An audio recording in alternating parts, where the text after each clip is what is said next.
Hello, baseball fans, and welcome. MLB The Show has interleague action for you this afternoon. The Atlanta Braves going up against the Kansas City Royals. First pitch coming at you right after the break.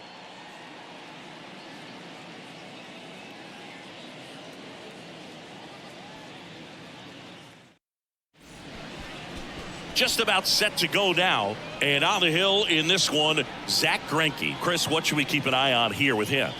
Been a very solid pitcher throughout his career. ERA around 3.5. What I like is he competes, he stays in the game, and he gives his team an opportunity to win.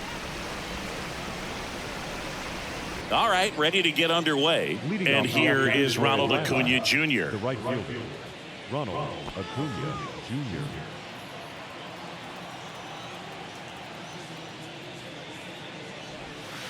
And a breaking ball drops in for a strike. Saying, you know, Zack Greinke, a guy that even while he's been playing, he likes scouting amateur talent in person and watching guys on video.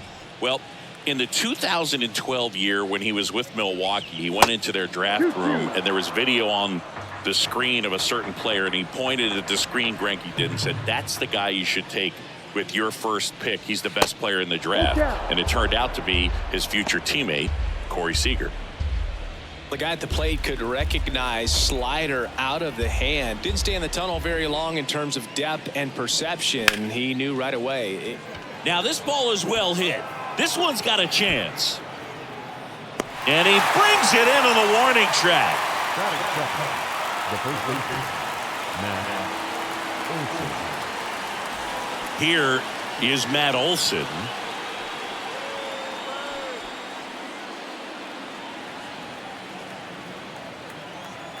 1-1 now. And a swing and a miss. 1-2.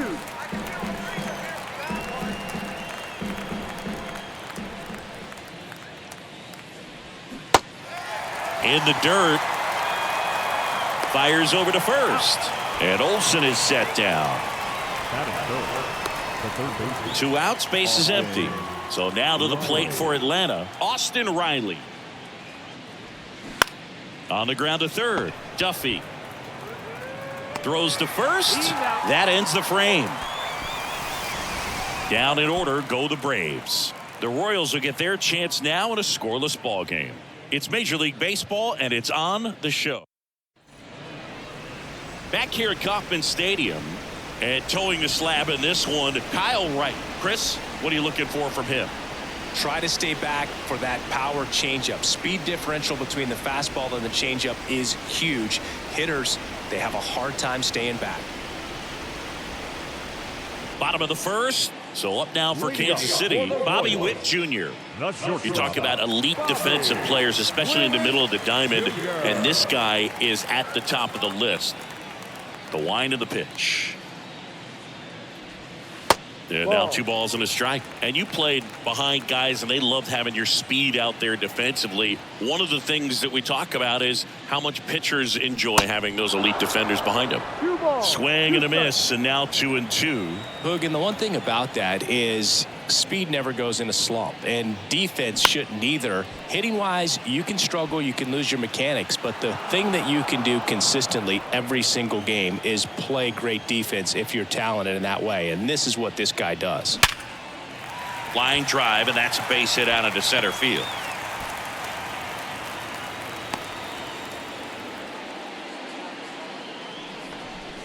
Just so sound in his mechanics. Hits against a firm front side, and the hands just continue to carry through the middle of the field. And next is the designated hitter, M.J. Melendez.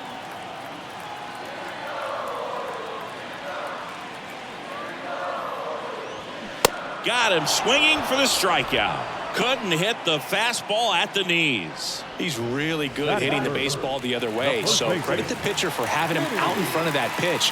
Clearly he had him fooled.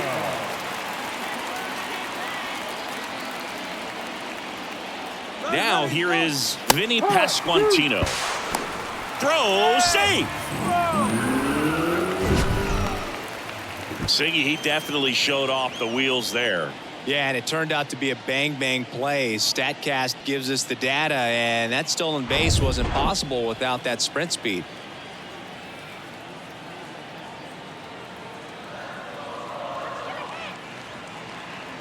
1-2, bottom of the first. The pitch. Gets a piece and stays alive.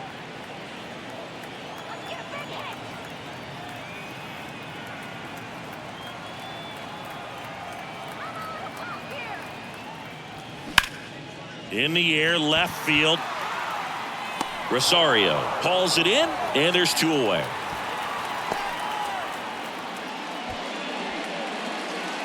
Batting fourth, the catcher. And now it's Salvador Perez to the plate. Witt stands at second with 2 gone.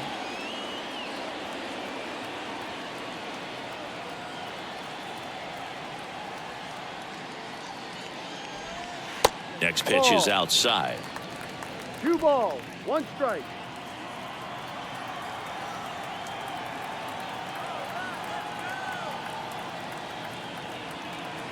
Man at second. To third, Riley. Over to first. That's the 3rd out. Inning over. So 1 left for Kansas City. We played an inning. No score.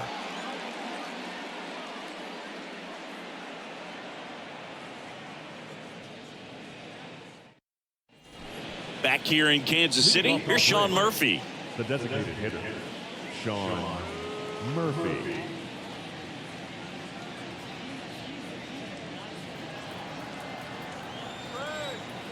Righty delivers. Foul back our way, and that's out of play. 2013 in the playoffs. You caught one as the Red Sox played the Rays in the division series. I sacrificed a bracelet. It was my wrist and my hand. Another 1-2. Swing and a miss, struck him out. Slider got him for strike 3. Well, that right there is just a pitcher's pitch, tailing away from the hitter, lowing away with some good action at the end. You know, even if he gets the bat to that ball, it's probably just a weak ground ball to the opposite side. I tell you what, that's a tremendous 2-strike pitch. Here's Eddie Rosario. The wind of the pitch. Hammered, and this one could be extra bases, and that's going to roll to the wall. Takes the turn. He's digging for second. Oh, the throw is wild. Not stopping. He's going for 3. Love how he let that ball travel, trusted his hands. Nice job of going the other way. The second baseman, Ozzie Albies.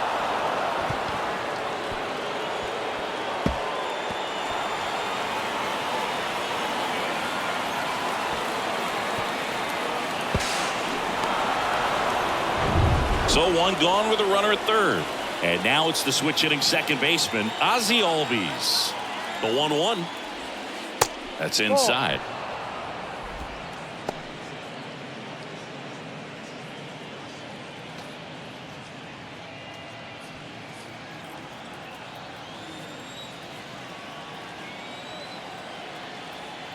The 2-1. That one back up the middle, and it gets through. And the Braves score first. It's 1-0. Picks himself up an RBI. Couldn't get any air under it, but he smoked that ball back up the middle. Timing was just perfect. Got great wood on it, and there was just no chance for the infielders with how hard he hit it. Now it's the shortstop, Vaughn Grissom. Move to first. Albies dives back in.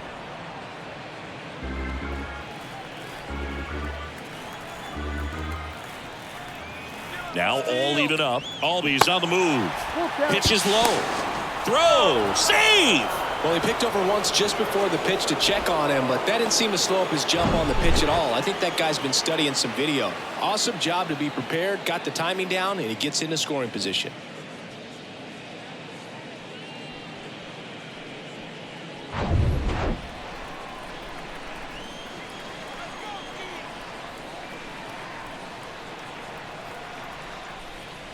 Strike three. Got him looking on the changeup. Well, you got to be ready to swing the bat with a runner in scoring position and 2 strikes. Just put the ball in place somewhere, and you got a chance. Very frustrating for him, I'm sure. See if the next guy can pick him up. And now, Sam Hilliard. And it's ball 4. He missed down low. That's a nice at bat and a great take on 3-2. Probably could have gone either way in that spot around the knees. Here's the catcher to hit, Chadwick Trump. Check swing went around. 1-2.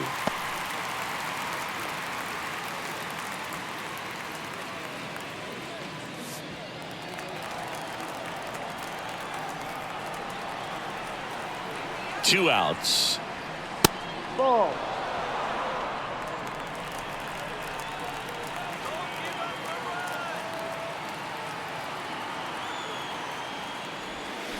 And there's a ball. Ronald Acuna Jr. to bat next.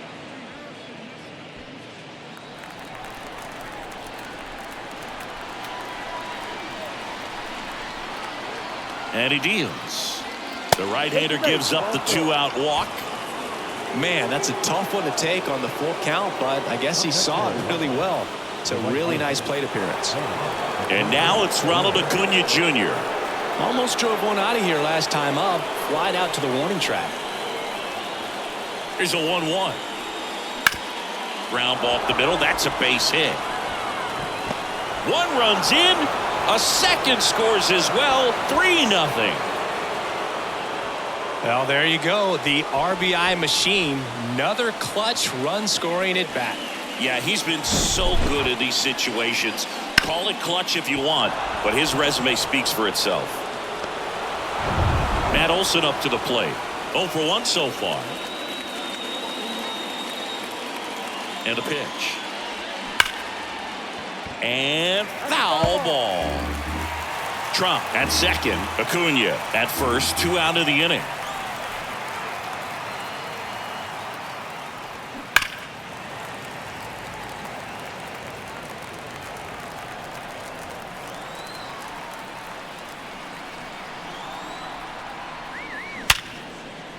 Into the outfield, base hit. Right past his coach, headed for the plate. He scores, and it's 4-0.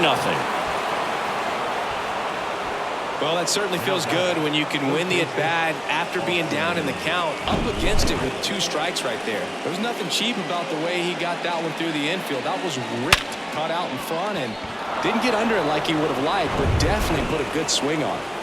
So 2 on with 2 away. Here's Austin Riley. Grounded out his first time.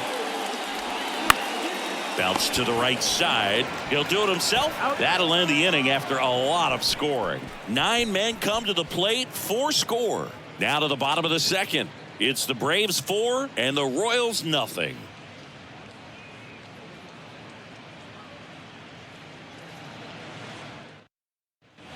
Back here at the ballpark, bottom half of inning number 2. And to the plate for Kansas City, Edward Olivares. The 3-1.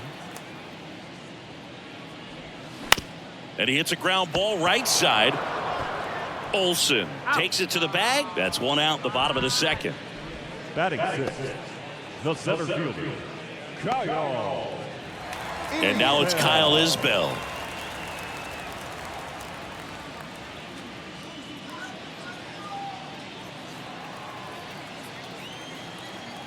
The wind and the pitch. A little roller up along first. And he picks it up and he'll put it in his pocket.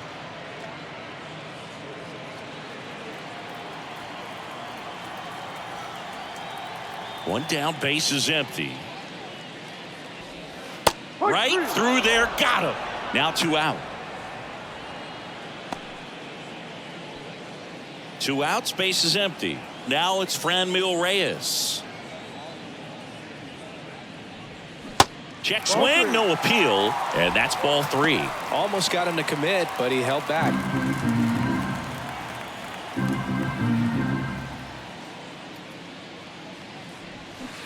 Swing and a miss. 3-2 now. Well, that's that slurve right there. He threw it extremely well. You talk about just a ton of breaks. So tough to get that barrel to.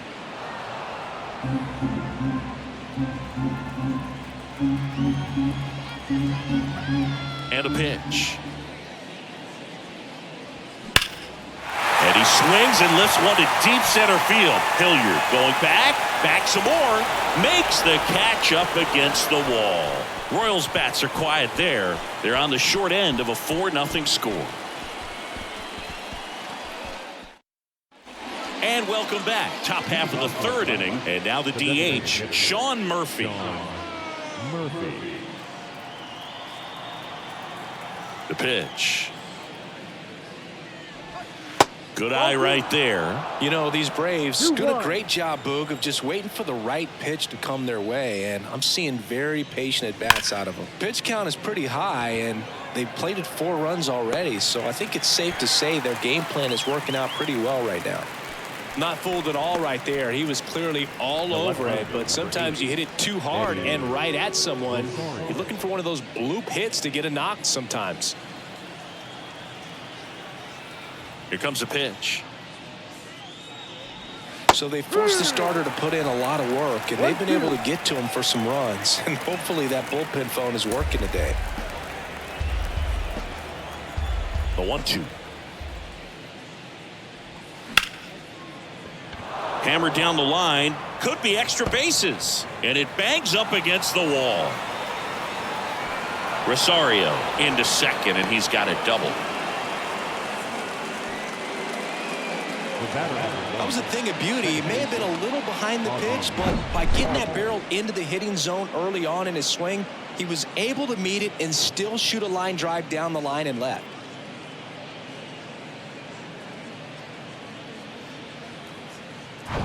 Here is Ozzie Albies up to hit. 1 for 1 with a single and a run scored so far. Next offering is in for a strike.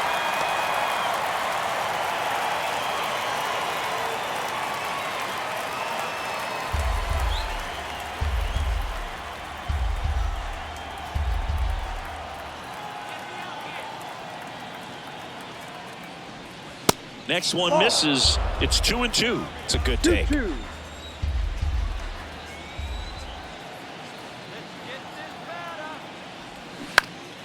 Next offering is fouled back. Rosario over at second, 1 down.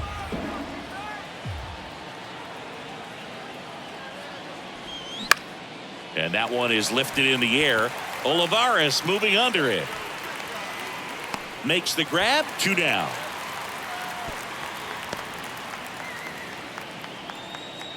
Now batting, shortstop, Vaughn Grissom. Yeah, the batter now, Vaughn Grissom. Caught looking his first time up. 2 outs and 1 in scoring position.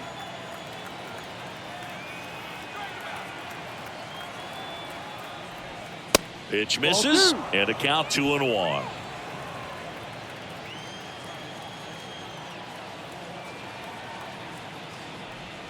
Looked like it was a little bit up.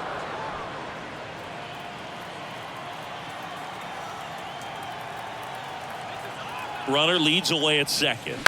To the right side. He handles it himself, and that'll do it. 1 left for Atlanta, but they lead it 4-0.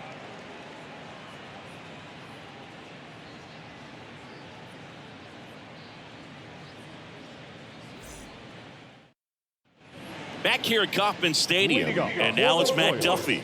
The third baseman, Matt Duffy. The pitch. On a line out towards center. Pulls it in on the run. And there's 1 away. The second baseman, Nicky Lopez up to the plate.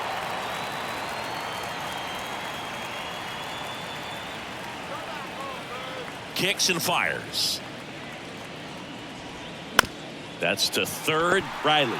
Jump throw. And a couple of quick outs. The batter, number 7, Shortstop, Bobby. My goodness, Chris, he had to generate a ton of power in that jump throw for the out. Let's take another look and dive into the numbers from StatCast. Man, that's an impressive throw right there. In the air, all the way from third base. You've got to have a powerful arm to play third base, but he just showed he's got more than enough. He's got a cannon. Now here's Bobby Witt Jr. Fouls one off. 2-2.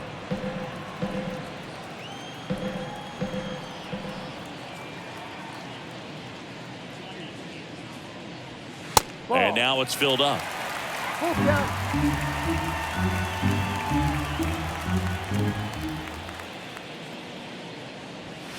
That one 95 to finish him off. Nothing doing for the Royals. They're down 4-0.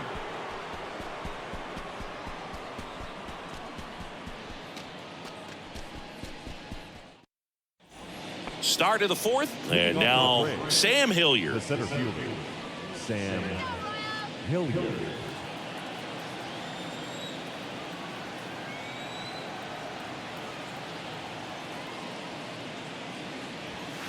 Pitch misses inside, and the count is 3-1. Well, he hasn't quite settled in out there. 4 runs in 3 innings. He's going to have some quick 1, 2, 3 innings to pitch deep into this ball game.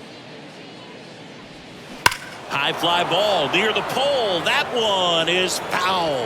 Clearly hoping he could get a swing and miss on that, but doesn't fool the hitter with that breaking ball. Nice job, just couldn't keep it fair.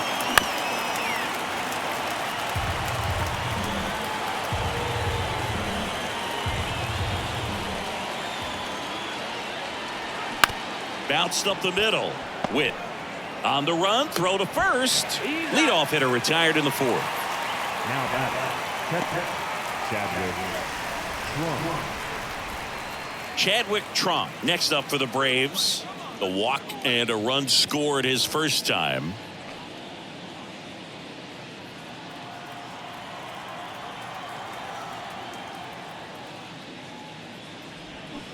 Swing and a miss. And it's 1-2.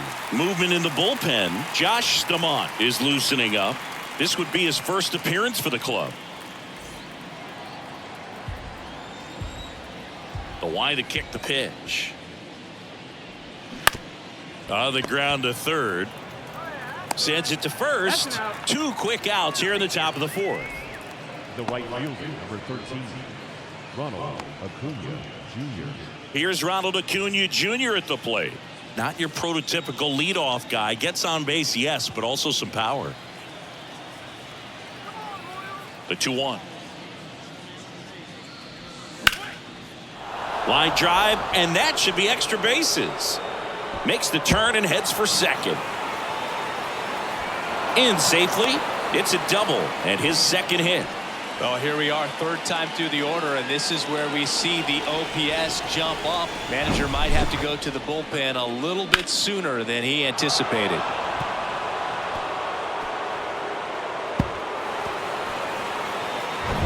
And now it's Matt Olson's turn to hit. RBI knock for him last time. Now a chance to drive in another run. And that's a little bit high.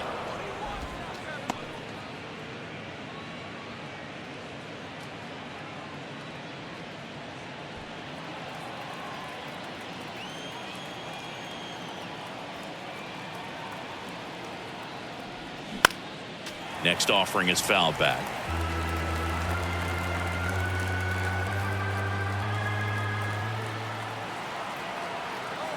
Left-hand hitter waits. He goes down looking. The runs, 1 hit, no errors, and a man left. To the bottom of inning number 4 now. It's the Braves 4 and the Royals nothing.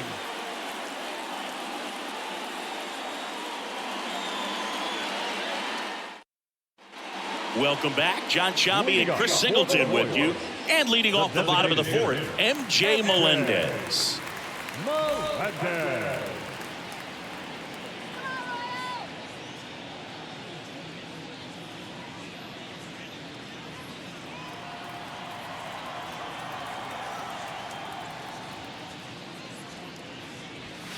Next pitch is downstairs.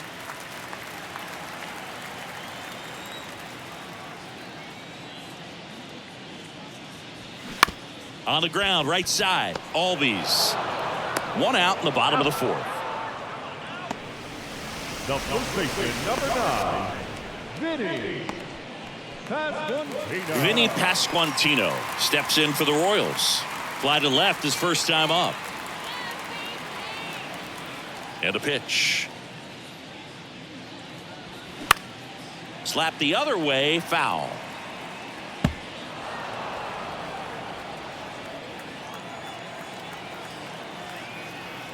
Righty to the plate. Yeah, the 1-2 misses to even the count.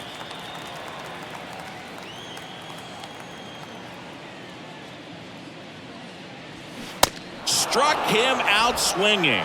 Couldn't hit the fastball at the knees. Really love the pitch sequence right there. I'm telling you what, pitcher and catcher on the same page right now. Salvador Perez steps in for the Royals. Grounded out his first time up. And a 1-1. 2-1.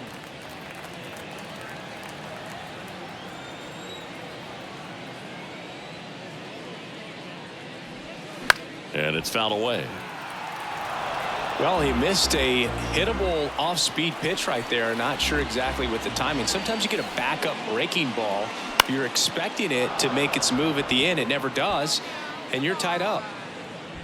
Hilliard settles under it and makes the catch. And that is that. KC down in order. They trail it here 4-0.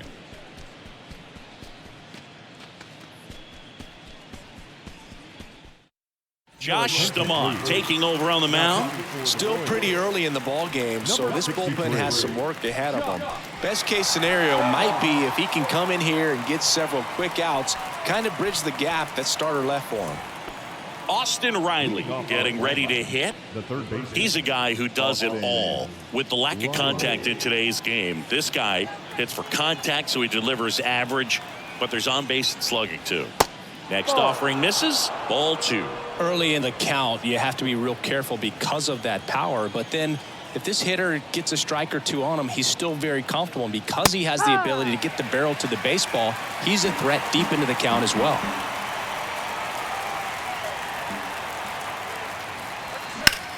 That to right. And in one hops the wall. Now he turns and heads for second. And he greets the new arm from the bullpen with a double. Really good swing right there. He got a pitch that he knew he could handle, allowed himself to stay back just a tad bit longer, and he hit the ball on the screws.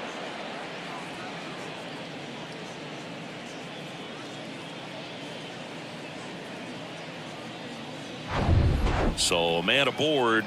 Sean Murphy, the next to hit. He's a catcher by trade, but the DH here in this one. Late swing, fouled off. You know, these Braves putting together some really good at-bats in this game. There's been a lot to like with how they're approaching their chances at the plate. It looked to me like they really wanted to get to the starter early, get him out of the game before he settles in. So I'd say mission accomplished.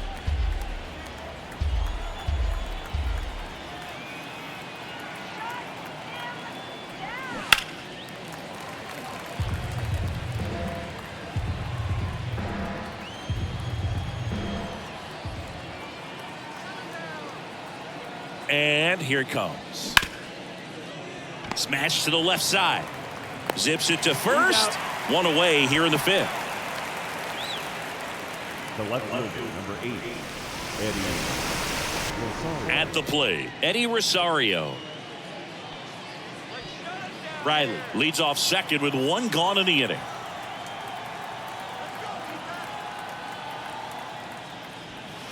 And it is 2-1.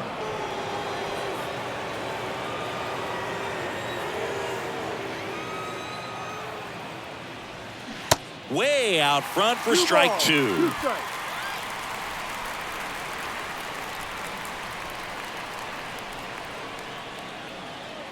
And the righty deals.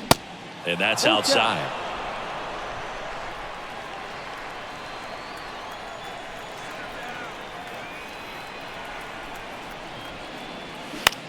This one in the air right field. Olivares moving under it. And puts the squeeze on that one. 2 down.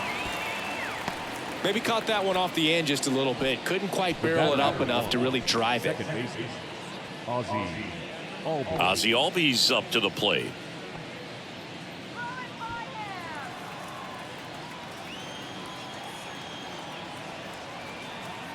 The 1-1. Now one missed.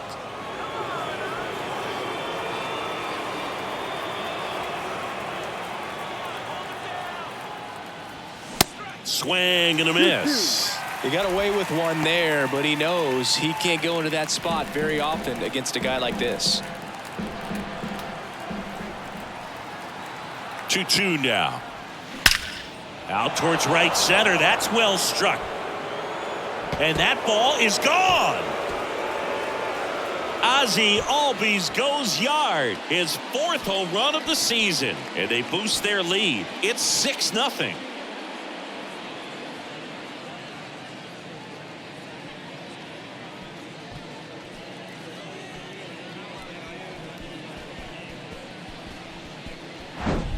A good hitter gets pitch recognition early. He saw exactly where that was going to be. The challenge, not get over anxious and come out of your swing. He stayed on it and got all of it. 2 outs, nobody on. Vaughn Grissom next up for the Braves. This to center field. Isbell settles under this one. He's got it, and that'll end the inning. Braves pick up 2 on the long ball. It's now a 6-0 ball game. You're watching Major League Baseball on the show.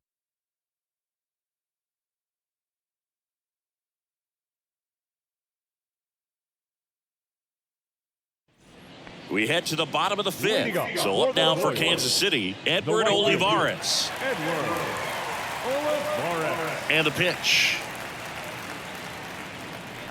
Well, every pitcher wants run support, and having a lead is nice, but it can be challenging for some guys. I think keeping the mindset to attack instead of trying to be too fine and have too much finesse, go after hitters and get quick outs. Whips it across, and the leadoff man set down in their half of the 5th. Center fielder, number 28, Kyle Isbell steps in for the Royals.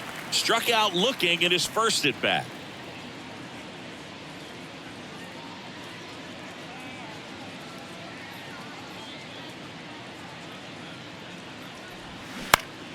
The 1-1 is fouled off.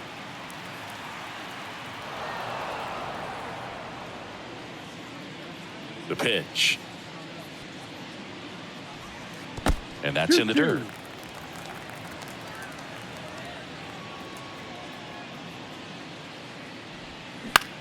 In the air, out towards left center. And there's 2 away. the left fielder, number 99, Franmil Reyes steps in for the Royals. He flied out to the warning track at his first trip.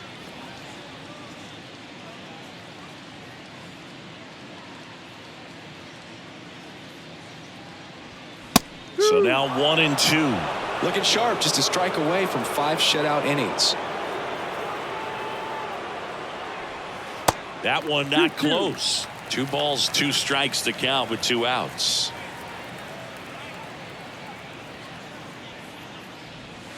And misses inside. Really good take, especially with 2 strikes.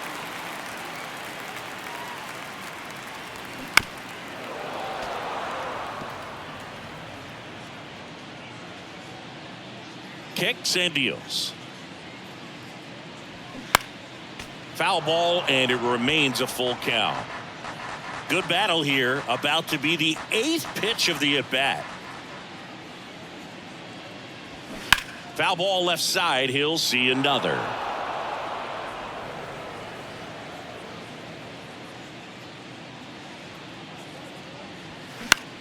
Down the line towards the corner. Acuna has it sized up.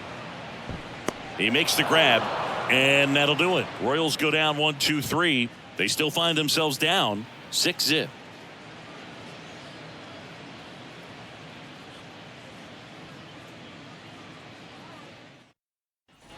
All set for the start of the inning. And now the center fielder, Sam Hilliard. 14, Sam Hilliard.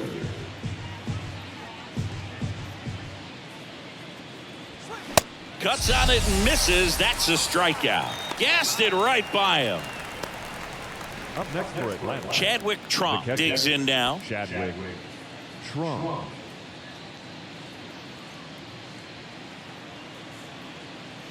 The pitch. Swing and a miss. And the count 1-2.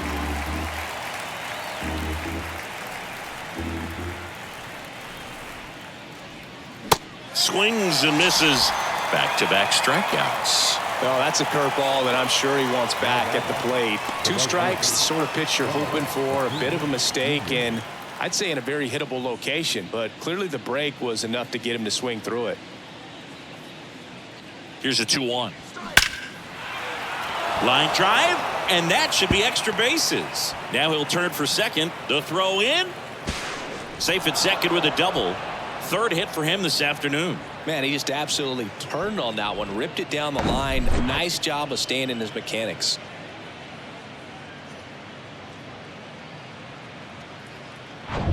Man in scoring position with 2 away. And now Matt Olson up to hit. Here's a 1-1. That one clubbed out towards left center. That'll be extra bases. They extend their lead as the runner scores from second. It's 7-0. Puts a run on the board and picks up an RBI. Put a really nice balanced swing on it, and when you can rope one into the gap like that, you're thinking extra bases from the first couple of steps out of the box, and he'll feel real good about that one. So the Royals bring on a new arm, Brad Keller. And he's done a great job keeping the ball in the park this year. The numbers stack up with some of the best in the game.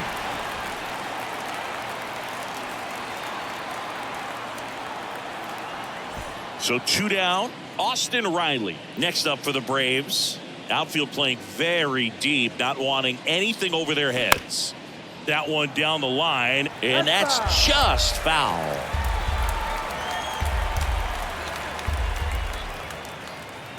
Two on the way. Blows the high heat past him. That's a strikeout. So they pick up a run on 2 hits, no errors, and a man left. 8-9-1 scheduled in the bottom of the 6th. It's the Braves 7 and the Royals nothing.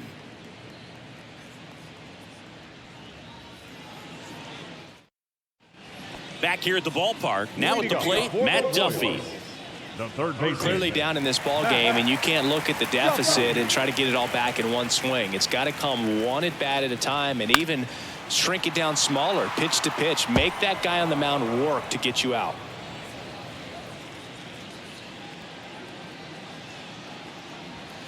Next offering is downstairs.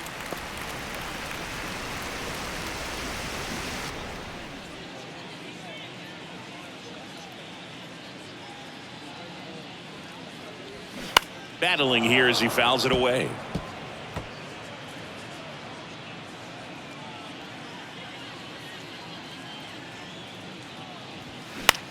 That one the other way. Albies over to first in time. Leadoff man retired in the 6th. Second baseman, Nicky Lopez steps in for the Royals. First time up, he grounded to third.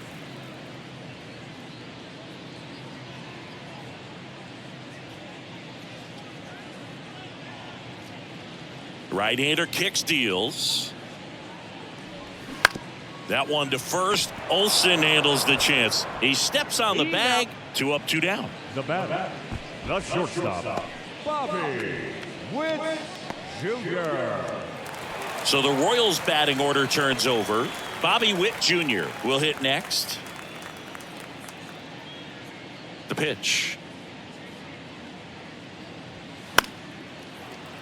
He swings and fouls one off. 2 down, nobody on. And a foul ball, he stays alive. Righty delivers. And that's outside. Well, as good as things can be, it can be a tough day at the office, even for the skippers. Seeing the offense just sputter, not able to get anything going. Misses. Full count, 3-2. Man, he's close as he's trying to get through 6 full innings right now. He's about to throw his 100th pitch. And he got him. Strike 3, and that'll retire the side. Royals bats are quiet there. Not going their way. It's 7-0.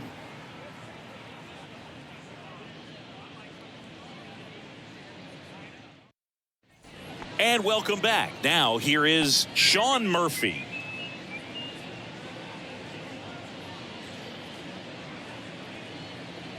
Ball to strike. The pitch. And the slider just misses. Activity in the Kansas City bullpen. Taylor Clark up and loosening in the pen. Quas getting cranked up as well.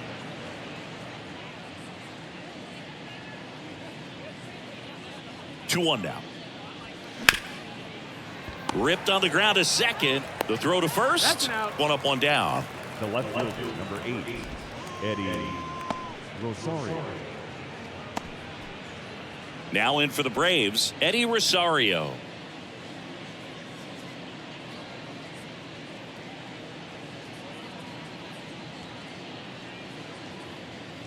And a 2-1 on the way.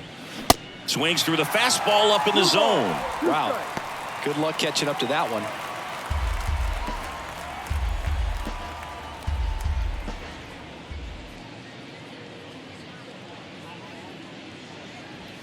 Just off the outside part of the plate. And that's awfully close. I don't know how you take that. He's seeing the ball out of the pitcher's hand really well right now.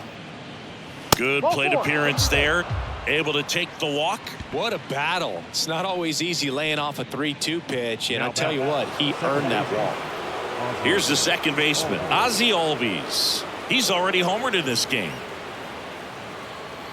Rosario at first, one gone. That's 2-1 pitch is in there, and the count is even.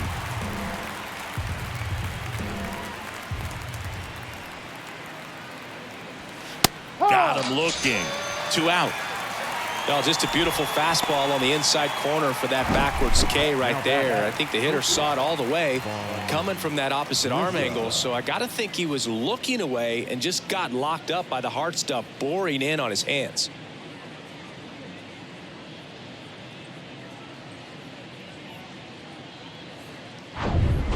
Vaughn Grissom next up for the Braves.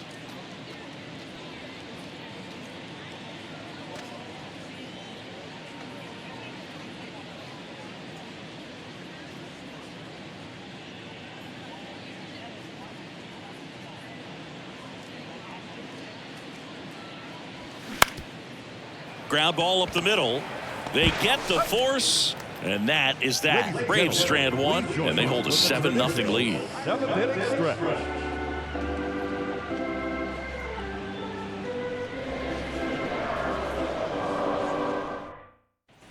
Back here in Kansas City, and here is MJ The Melendez. designated hitter, MJ Melendez. The wind of the pitch. Ball, no.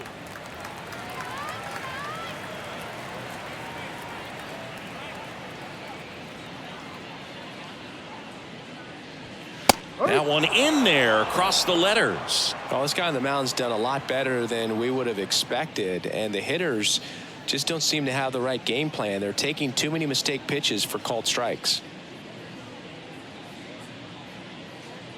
2-2 now. To the right side. Throw on to Olsen. One up, one down. The first baseman, number 9, Vinny Pasquantino. So digging in, Vinny Pasquantino.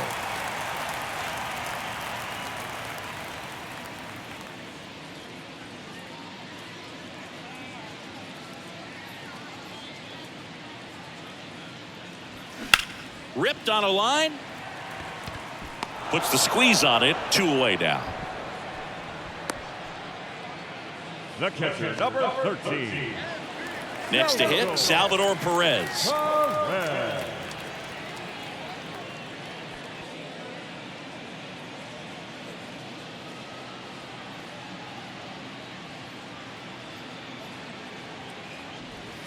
Misses Ball. outside, and a count 2-1. 1 strike.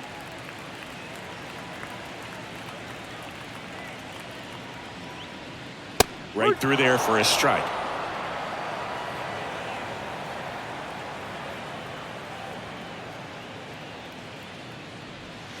And he chases that one. 3 up, 3 down, inning over. Nothing doing for the Royals. They continue to trail 7-0.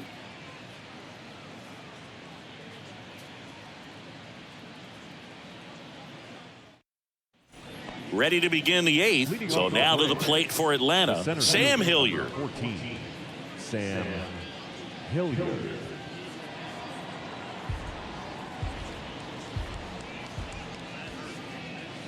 Left-hand batter waits. Swing and a miss. Had him out front for the strikeout. Now it's the Atlanta catcher, Chadwick Trump. Chadwick Trump.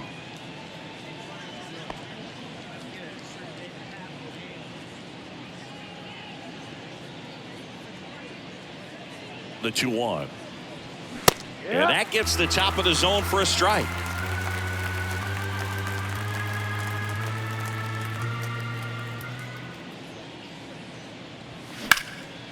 Out there to center. Isbell hauls it in, 2 away.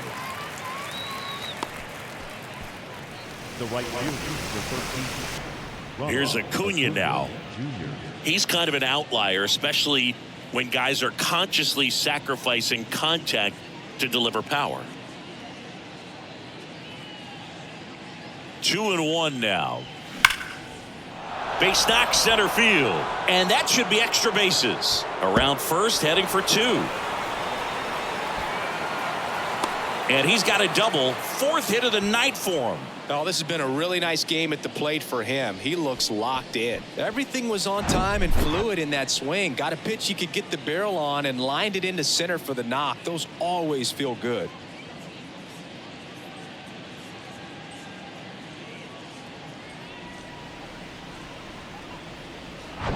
Here's Matt Olson. Ball to strike. In the air, right field, pretty well struck. Olivares moving back for it, and that one's gone.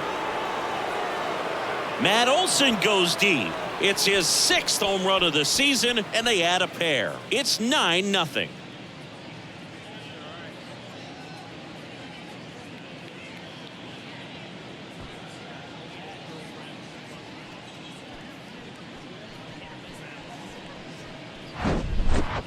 Well, he almost robbed the home run right there, and I tell you what, he'd love another crack at it. During batting practice, you always like to work on that, and so close, but that one was just out of his reach.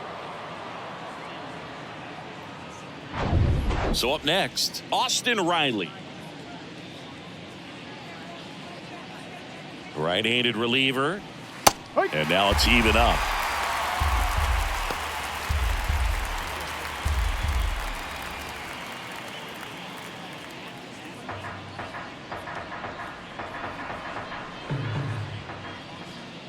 And the right-hander deals. Gets a piece there. We'll do it again.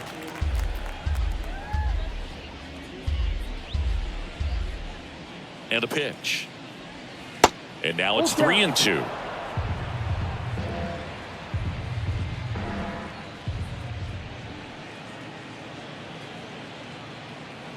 And that's ball 4. Take your base.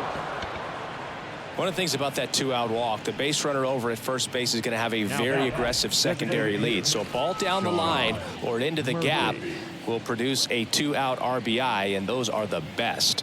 That is, if you are the offensive side of it.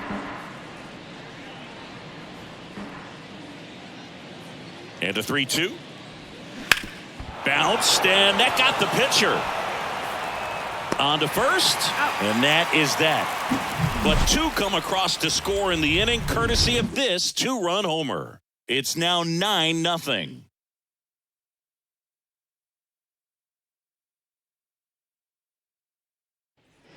Ready for the bottom of the 8th, and to the plate for Kansas City, Edward Olivares.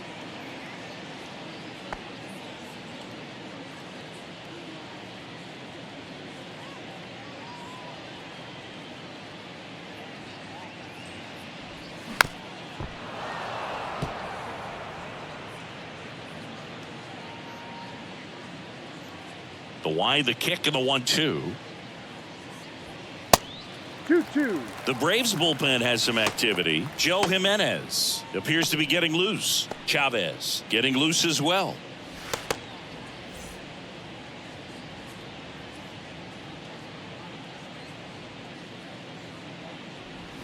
Next one just misses. And the count's full. Right. Still out there to pitch the 8th and working with a big lead. He's been excellent, really on his game in this one. And at this point, he wants to finish what he started. And here it comes. Foul. We'll see another payoff pitch. Is there a debate to be had about shutting him down, maybe to preserve some bullets given the score? Absolutely. When you consider over the course of a long season, guys putting a... Oh, gets dirty. Payoff pitch. Fights it off. He'll see another.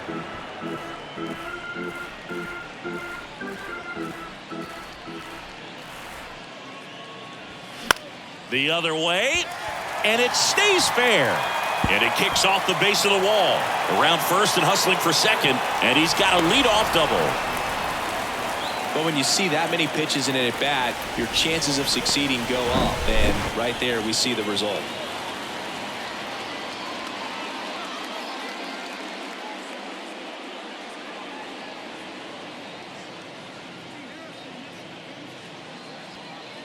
Here comes the manager out of the Braves dugout, and he will make a move to the pen.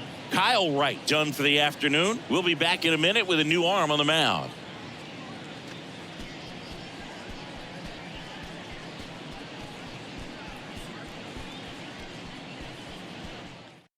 New pitcher now, Joe Jimenez. He last pitched 2 days ago. Number 77, Joe Jimenez.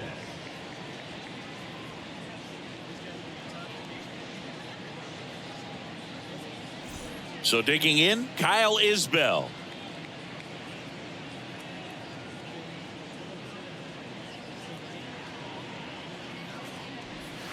Falling behind 2-1. Jimenez, he's got some good and some bad. The positive is he doesn't walk very many guys. But, Chris, the problem is that he is prone to giving up some homers.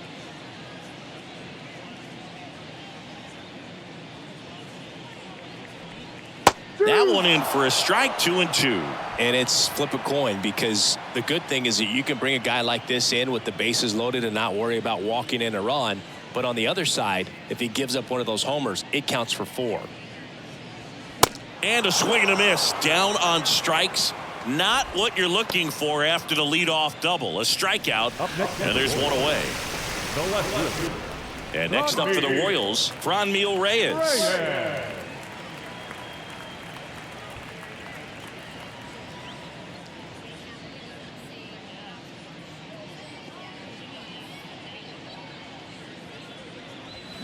And now the count 1-2 after the swing and the miss.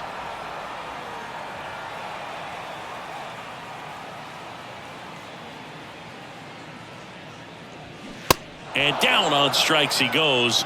And now 2 gone. Now batting, third. So up now for Kansas City, Matt Duffy.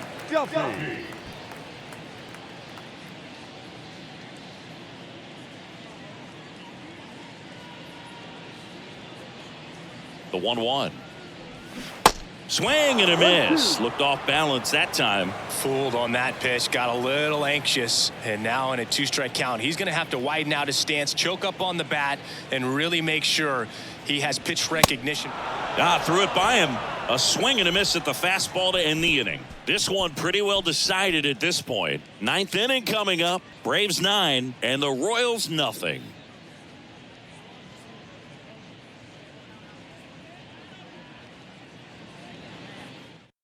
We're back. It's the top of the 9th, and there's a new pitcher on the mound, Taylor Clark. I think it's got to be a little tough coming in out of the pen when your guys are trailing so big on the scoreboard.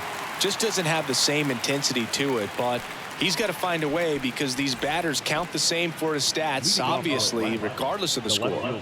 Eddie Rosario now at the plate.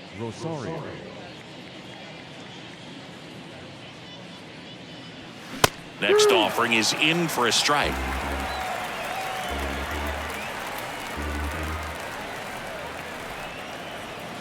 And a swing and a miss. Now one gone in the ninth. Oh, kind of a weird pitch and a weird swing on that strikeout. It's just a slider that caught a lot of the plate. I'd say a very hittable location. But in the box, I think he just gave up on it way too early. And by the time he realized it was dropping into the zone, he just fires off a really poor swing. Next offering is in for a strike. Bullpen action for the Royals. Ryan Yarbrough, the left-hander, up and throwing.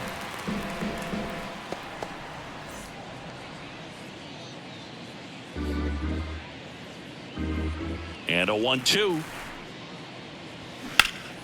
Keeps the at-bat going with a foul ball.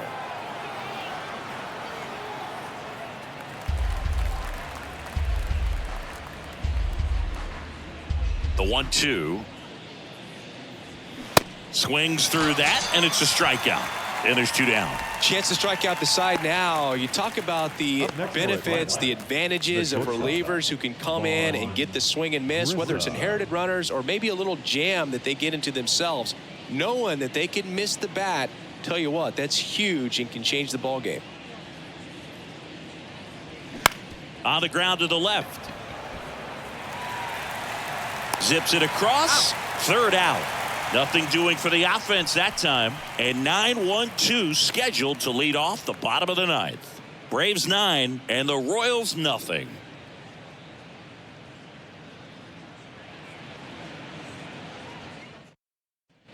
Bottom 9, stepping in, Nicky Lopez.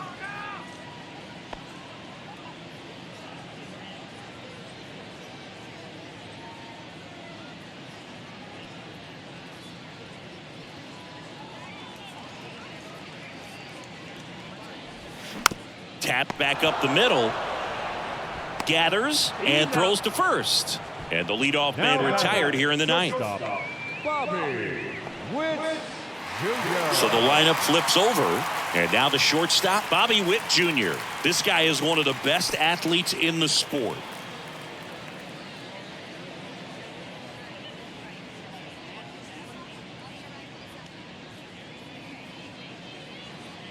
Here comes a pitch.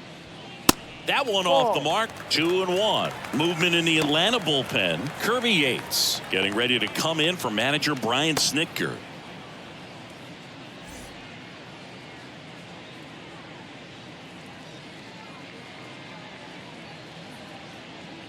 The 2-1.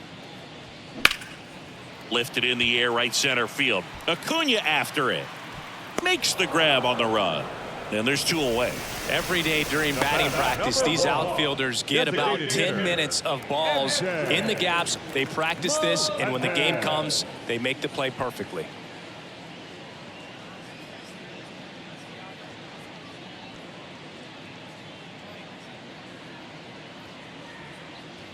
The 2-1.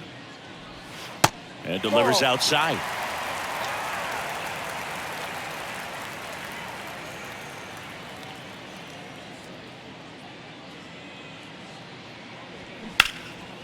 And it goes just foul.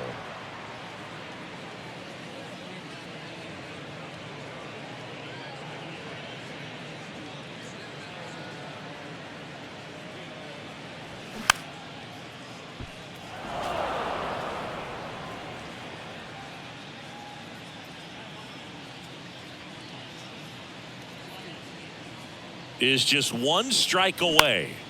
Good job to fight that one off. 8th pitch of the at-bat coming up.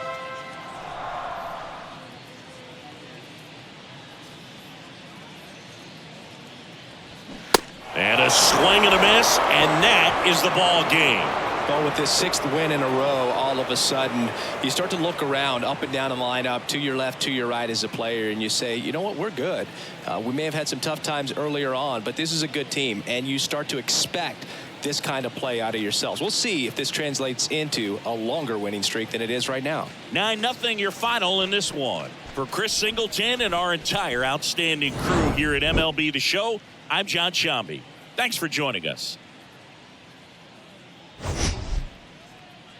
bring forth within our country, and a lot of times that's done through sport. But for me, as a black player, when I think about Jackie Robinson and I think about the connection of such a great player and all of the adversity that he had to endure, baseball's hard enough just to play, but then everything sort of on the field, off the field, and how he persevered through that, so inspiring. First pitch coming your way next.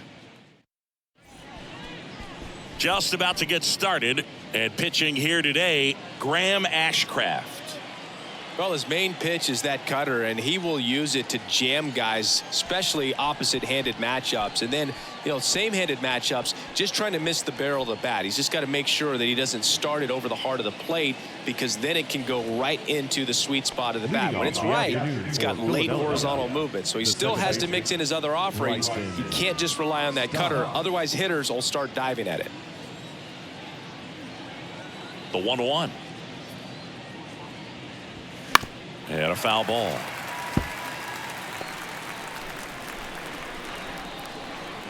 Here's a 1-2. Swings through it for the K. Pulled the string on the changeup. Tell you what, those are the types of guys pitchers really like to punch out when they're on the mound, because if they get on, just the distraction that they create with all that speed over on the base pass, it can take away your focus from the next hitter, and that's the last thing you want to do is serve up a pitch that a guy hits over the fence, and it's a multi-run home run.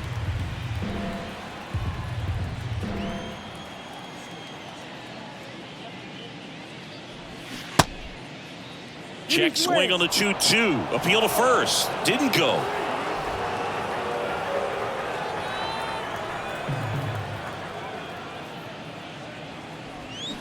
Swings through it, and that's a strikeout. Well, anytime you can punch out the top two guys in a lineup to start an inning, got to be feeling pretty good out there on the mound, because when you think of just having a distraction, table setters on the base paths, and all of a sudden you're dealing with the number 3 hitter, any distraction can cause you to serve up a cookie, and instead of it being a solo shot, it's a 2 or 3 run homer. Bounce to the right. Senzel slings to first, and that'll do it.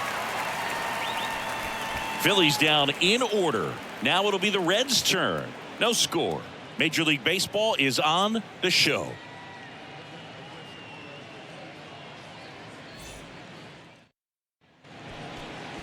Back here in Cincinnati, and our pitcher in this game, Zach Wheeler.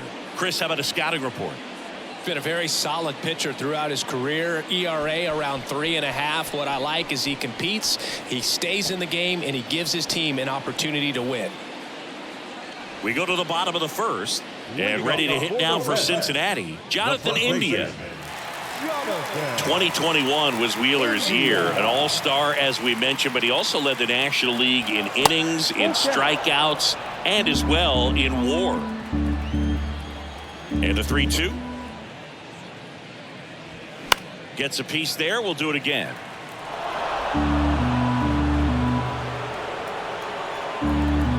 Kicks and fires. Swings and misses. Struck him out. He came out of his mechanics there. Typically he likes to shoot the ball the other way, but that time a little anxious. Now the number 2 hitter, Spencer Steer. The 1-1. And fires in a fastball at 95.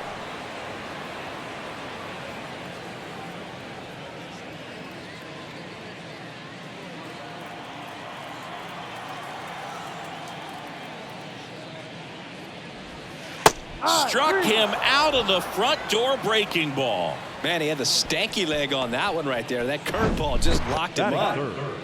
The left fielder, Stuart Fairchild.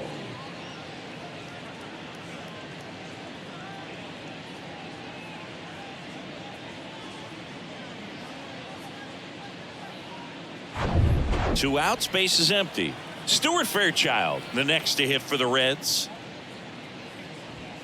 That's inside. 2 balls and a strike. 2-1.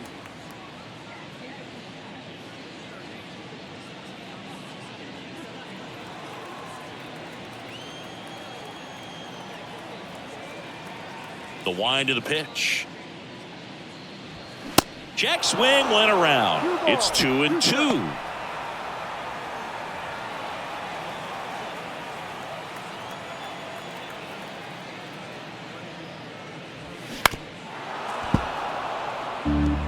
Looks really sharp at the start of this one. This is how it's going to be today. It's going to be a tough one for this lineup.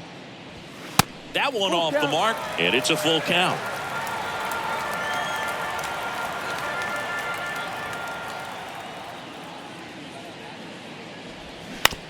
On the ground, out to short. On the run, throw to first. Inning over. Reds turned away first time through. Second inning upcoming from Cincy. We're scoreless on the show.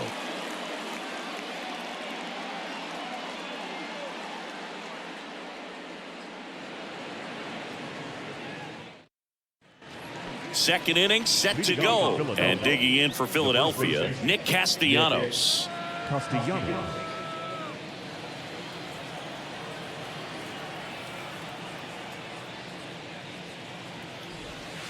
Next offering down in the dirt.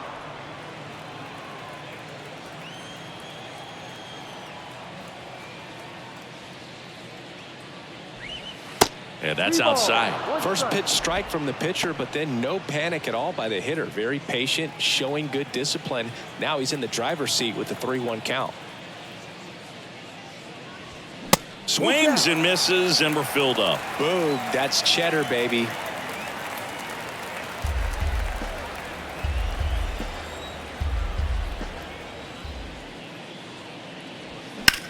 In the air, left field.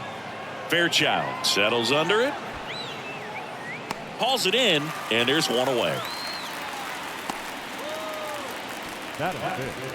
The center fielder, Brandon Marsh steps to the plate. He's someone that you might not describe as having elite level speed, but he can absolutely move, and it is a factor in his game. Hard hit down the line and left.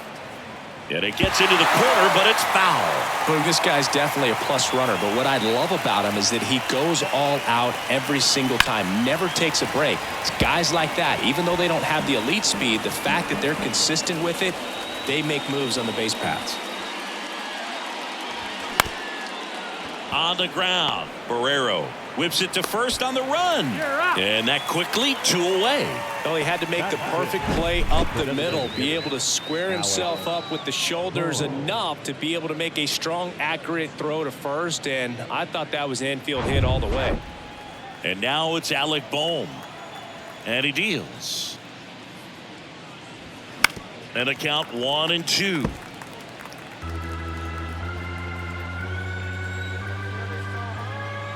The pitch. Swing and a ball popped up. Makes the grab, and that's the inning. Down quickly go the Phillies. We'll go to the bottom of the second. No score.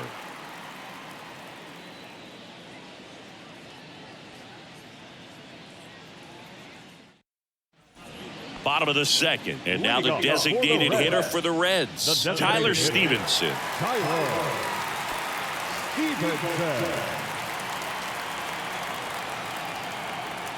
2-1 now. Out to short. Trey Turner gloves it. Now a jump throw. Awesome play there.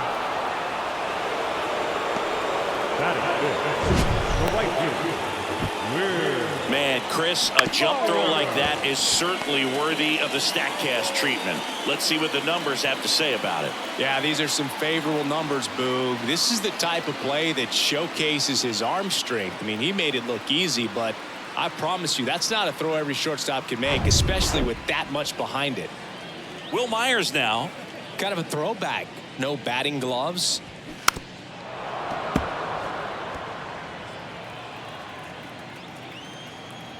Here comes a pitch.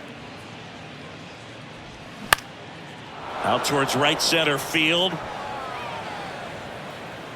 Puts the squeeze on it. 2 down.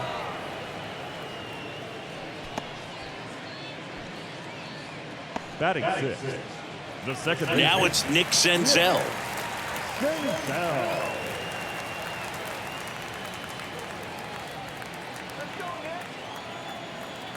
Ball to strike.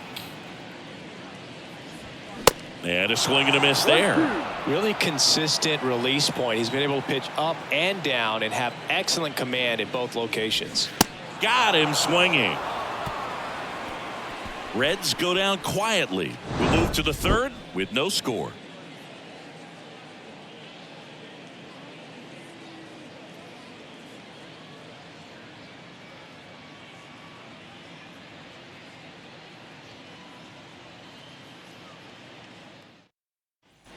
Back here at Great American Ballpark, here's Jake Cave now. The right fielder, Jake Cave.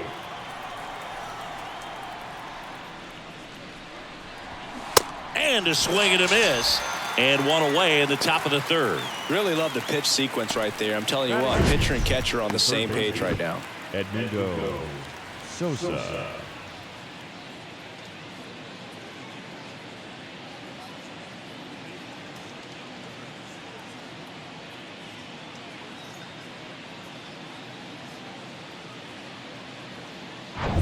Stepping in, Edmundo Sosa.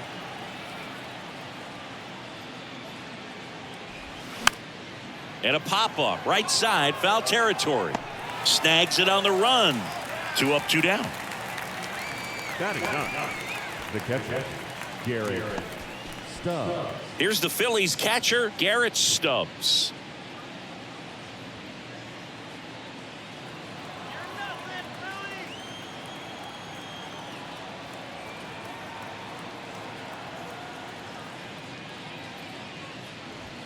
The next offering misses, and it's 2-1.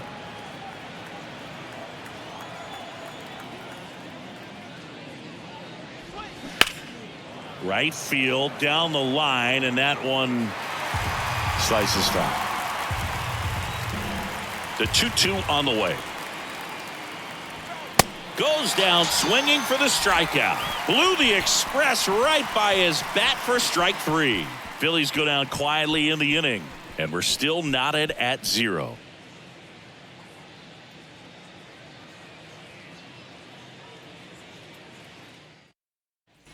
Back here at the ballpark, set for the bottom of the third. In now for the Reds, TJ Friedl. TJ Friedl.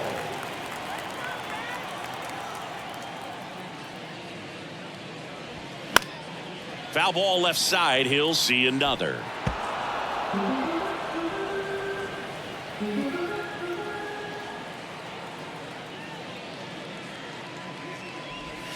The next pitch misses. 2-2. 2-2.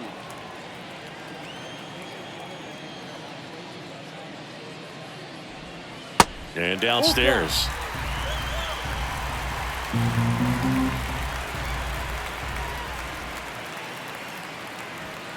And that one hit 97 on the gun. Well, I love to see guys compete, and I know he's frustrated that he wasn't able to do anything with that pitch. You see it so well, but you have to respect the upper 90s velocity, and it is hard to catch up to. So digging in, Jose Barrero. Ball to strike. The pitch. Upstairs.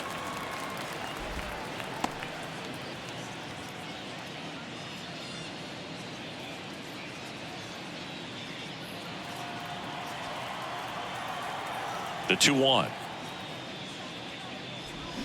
Swings through that one out in front that time.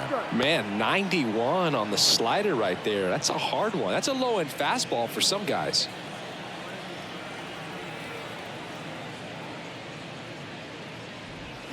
And down on strikes he goes. And 2 away now. Back-to-back strikeouts to start the frame, and that's now 3 in a row. Yeah, he's really settling in and getting a feel for his pitches, throwing them where he wants to right now. So we'll see how long he can keep this streak going. Next one misses. 2-1.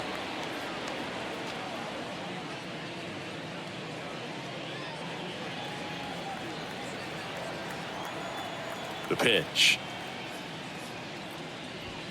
Hammers that one deep left field and forget it.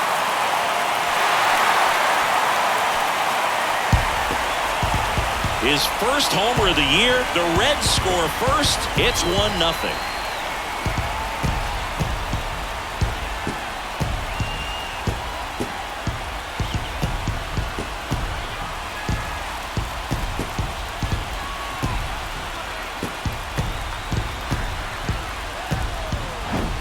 Anytime you have a pitch down the middle of the plate, the percentages go up for the hitter to do damage, even if it's a pretty good sinker like that one. Nice piece of hitting there at the plate.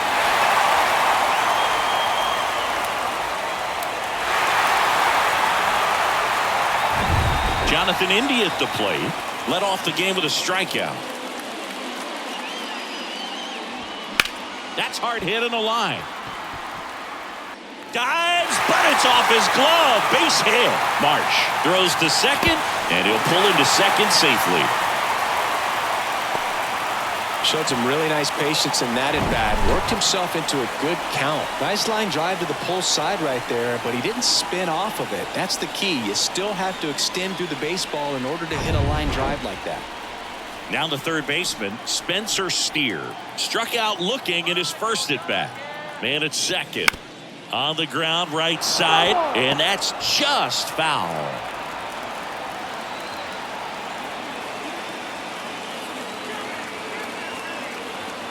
And a pitch. Stays alive.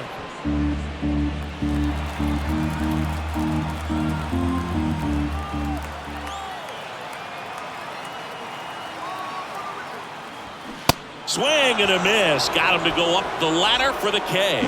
One for the Reds on the homer. It's now 1-0.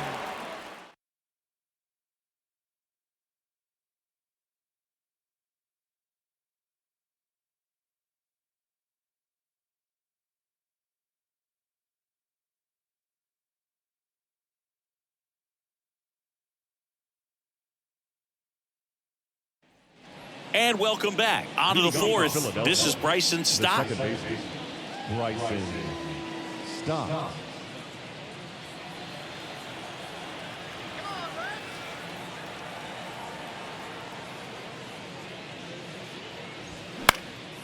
That one lifted to left. Fairchild on the move to the right. He's got it.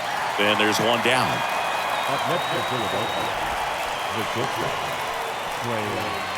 Trey Turner at the plate. He was a strikeout victim his first time. Great speed and great power. A great athlete, quite simply. When you have a real athletic player and who's able to do the baseball mechanical things really well, look out, because the sky's the limit on that potential. India hauls it in, 2 away. Up next for Philadelphia, the left fielder, Kyle Schwarber. Kyle Schwarber comes up to hit here. Grounded out his first time. He is very much your typical power hitter. I'd say he falls into the 3 true outcomes category. Well, we've seen more and more of that lately. The ability to drive the ball to slug is getting heavily favored over any discipline or strikeout concerns. Swing and a miss. Struck him out. And good work there as he gets a 1-2-3. 3 up, 3 down for Philadelphia. And it remains 1-0. Welcome back. Bottom 4 and ready to hit now for Cincinnati. Stuart Fairchild. Stuart Fairchild.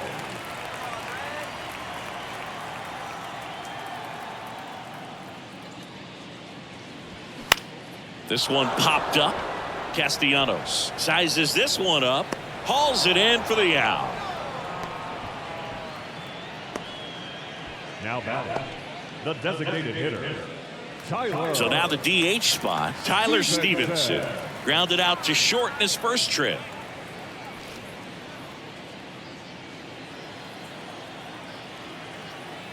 And a 3-1 on the way. Foul back our way, and that's out of play.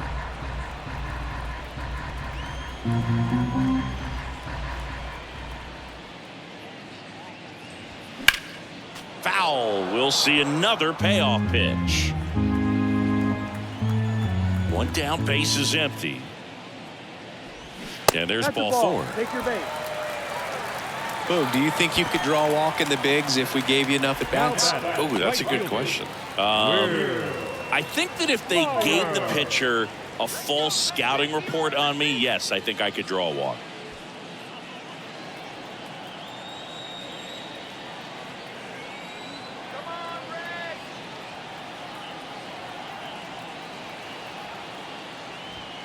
Caught him looking for the K.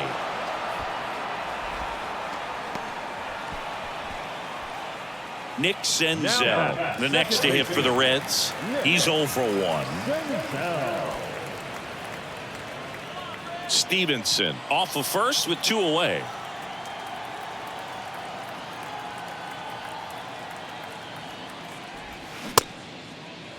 Started after the 1-2 pitch, appeal to first, and that's a swing according to umpire Ed Drummond.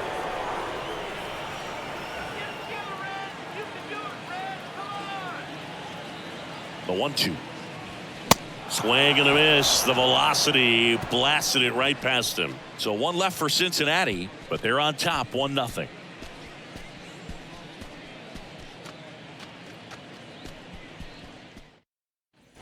We go to the top of the 5th. Here's Nicholas Castellanos. The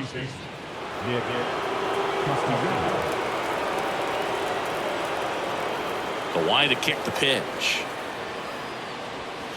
In there at the knees. It's a ball and 2 strikes. He's been pitching well, but we'll see what kind of adjustment the hitters make this second time through the order. We'll know if he's got really good stuff in this one or not. And the pitch.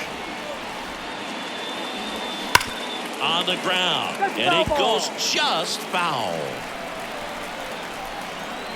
2-2 on the way. To the right side. The flip to the pitcher covering. 1 away here in the 5th. Now the center fielder, Brandon Marsh stands in for the Phillies. 0 for 1. He grounded out in his first at bat. 1 down. Phillies down a run. Some heat there at 98 miles an hour. Great location with that 2-strike fastball. I'll tell you what, as a hitter, you're looking to protect the outside part of the plate, stay back on something off speed. So many times that location with 2 strikes, you just can't get around on it, and that's a tough one to compete with. Alec Bohm stands in for the Phillies. First time up was a pop out. High fly ball lifted in the air right field. Myers makes the play, and that is the 3rd out of the inning. Phillies down in order. They still trail 1-0.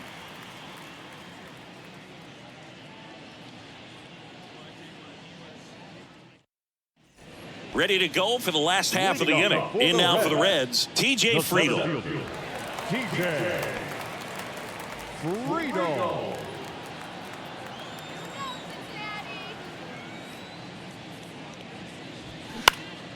Here's a high fly ball out to center. Marsh moves under it. He's there. He's got it. And there's 1 down. Now batting, the shortstop. Here's the shortstop at the plate. Jose Barrero went down on strikes his first time through.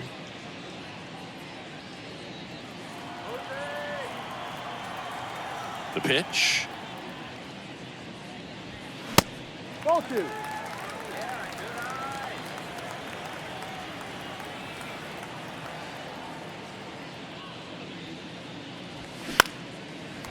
Base hit center field.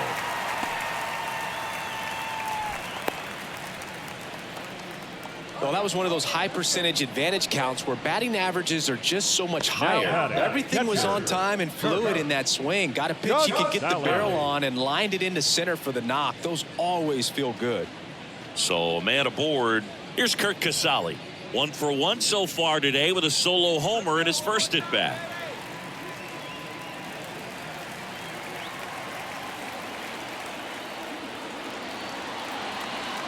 Barrero at first, 1 gone.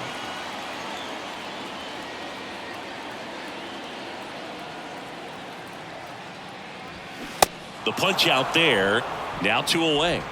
Just a great slider right there. And I think the key for pitchers and what hitters don't want to see is if a pitcher misses with that pitch, that he misses off the edge of the strike zone rather than in the middle of the strike zone. And right there, excellent execution, and it finished up in a perfect spot. Next for Cincinnati, Jonathan India. Still 2-2 after the foul ball. Well, he got challenged with a good fastball right there. Just couldn't catch up. Let's go, Cincy. At the belt and fires. Swing and a miss, and he got him. And he's down on strikes for the second time today. Reds leave one, but they lead it 1-0.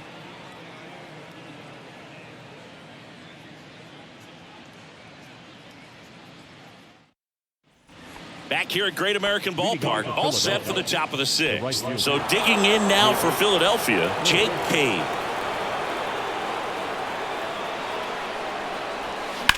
That one the other way. In there, base hit. And the bid for history is gone. Safe at second with nobody out, and he represents the tying run. Well, that may end up being an at-bat we go back to later on when this game is over. Nice job of driving that pitch the other way on a line. You know, hitters, they take so many reps in the cages working on going to the opposite field, and it doesn't always translate into the game, but right there it did, and he did it perfectly. Now a pretty big at-bat coming up with a chance to even this ball game up. Next offering is in for a strike.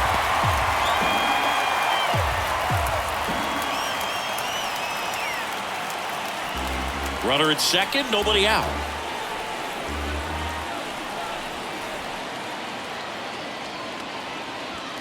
Got him! And one away. And now the catcher comes up to him. Garrett Stubbs.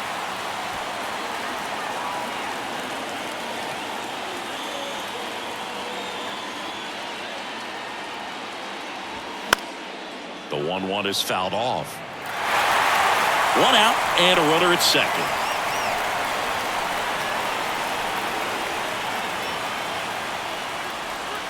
Next offering misses, and the count's even at 2. Man, oh man, I don't know how you take that pitch. That's as close as it gets.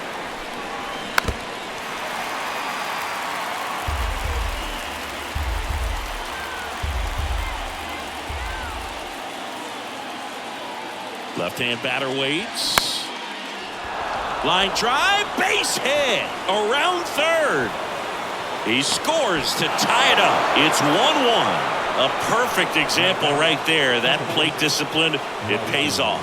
The deeper he gets into a count, the more comfortable he becomes, and he usually wins the battle. Bryson Stott will hit next.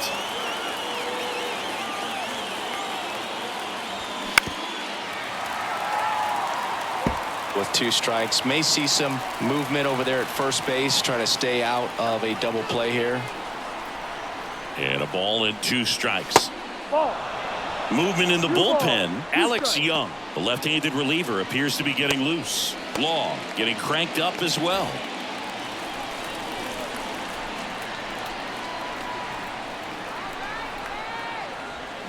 Next pitch misses, and the count's full. Trey Turner next to bat for Philadelphia.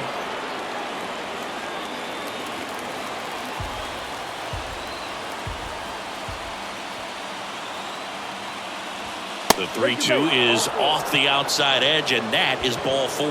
He's making things difficult for himself right now out there on the mound, but you know his confidence should still be high enough to get out of this, but he's gonna have to buckle down right here. First and second, 1 out. Trey Turner stands in for the Phillies. Stubbs over at second. Stop over at first with 1 away. And that is cut on and missed. And that is strike 2. The last thing he wants is to hit the ball on the ground, but I wouldn't expect many pitches up in the zone.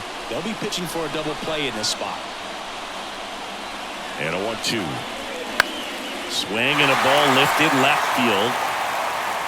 Puts the squeeze on that one. 2 down. Good pitch. He just kind of had him out in front on that pitch away and wasn't able to stay close. So first and second with 2 outs. Kyle Schwarber stands in for the Phillies.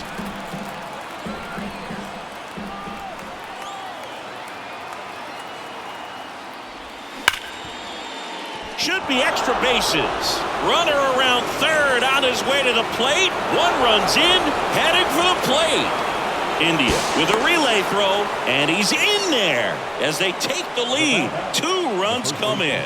Gets the job done as he brings home a pair. Just an awesome swing of the bat, quick hands, and just launched the baseball. 108 on the exit velocity. Man, that is coming off the bat pretty good. I know he's feeling good about it. Nick Castellanos at the plate now. Outfield playing very deep, not wanting anything over their heads. Next offering is in for a strike. Man, he's close as he's trying to get through 6 full innings right now. He's about to throw his 100th pitch. I'd be surprised if this isn't it for him.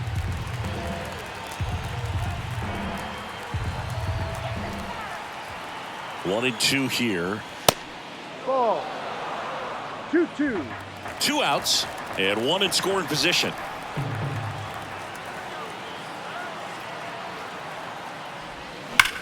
Swing and a high fly ball, pretty well struck right field and off the base of the wall. The throw in. He pulls into second and a run comes in to score.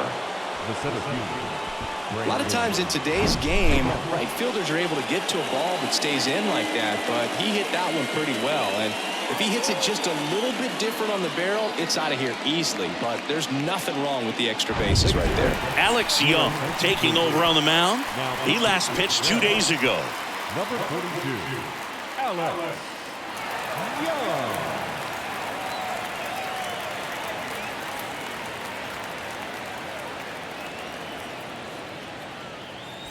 Man in scoring position with 2 away. Now at the plate, Brandon Marsh.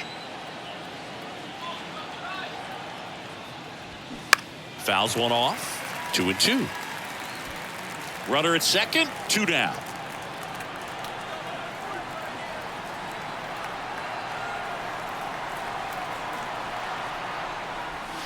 Got him looking. That's a strikeout.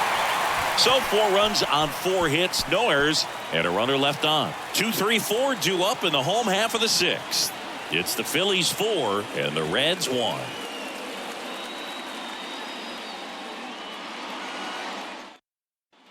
Back here in Cincinnati, bottom of the 6th, and ready to hit now for Cincinnati, Spencer Steer.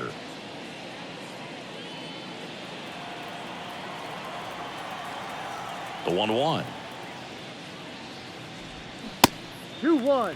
Well, these Reds just lacking discipline at the plate in this ballgame. They've been chasing pitches outside the zone all game, and it's led to some frustrating moments. They've been fooled quite a bit today. And the right-hander deals. That's down and in. 3-1.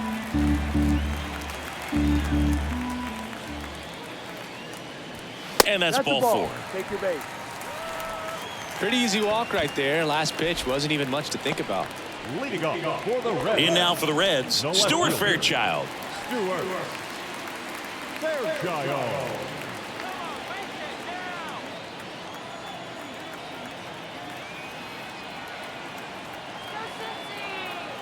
And a pitch. Ball off the plate. This is a very important inning here. After scoring all those runs, you want your pitcher to come out and just mow them down. The offense has worked hard. It's shut down inning time. And here it comes. High fly ball down the left field line. That one's deep. That one's back. And it's gone. Home run. He sends it out of here. And they slice into the lead. It's 4-3. This crowd back alive.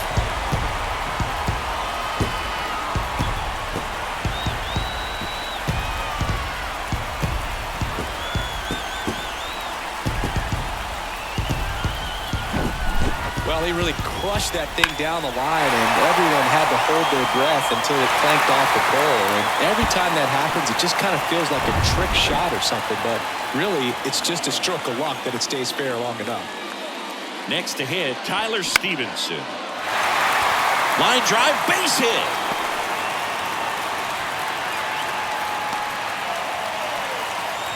Two consecutive base hits for these guys here. Pretty much a model swing on that one as he ripped it into the opposite field gap. And I'm sure he's going to be watching that one back on video because that's the kind of swing you want to bottle. So many positives that led to that knock. No outs, runner at first. Now it's the right fielder, Will Myers. And the righty deals. That one hooked foul.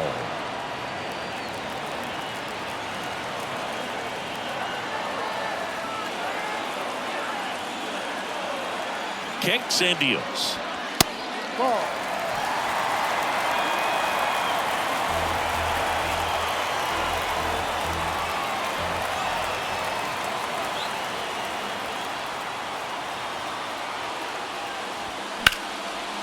Base hit right field.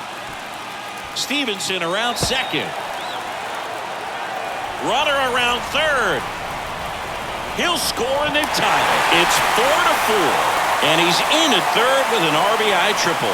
His confidence level is so high. Really nice job of coming through in a big spot. He really shot that one down the right field line and somehow found a way to keep it from slicing foul. One thing that was great about the approach, his head was down all the way through the pitch, and that's how you do it. A chance now to take the lead, and at this point in the game, that could be a deciding run. Here comes the skipper out of the dugout, and he's ready to make the move. Zach Wheeler won't go any further, and we'll be back with their first arm out of the pen after a quick break.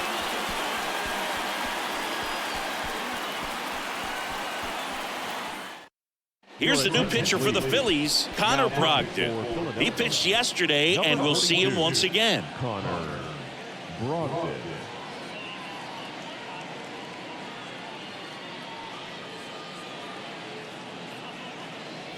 Here's the second baseman, Nick Senzel, who's 0 for 2 with a pair of strikeouts.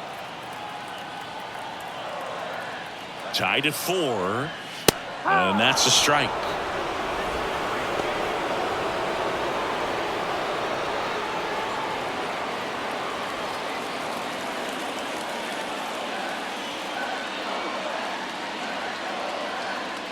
Tied at 4. Just misses there. It's a good take. 2 balls, 2 strikes.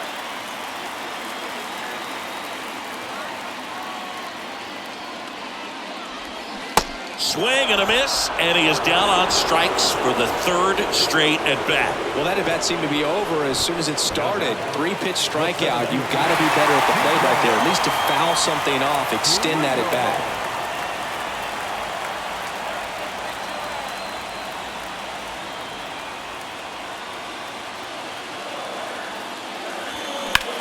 High fly ball out towards left field. Doesn't have enough.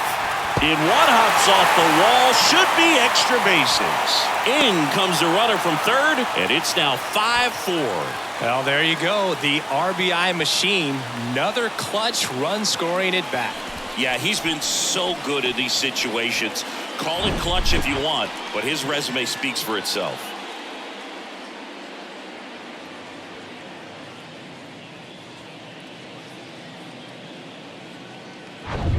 So up next, Jose Barrero, 1 for 2.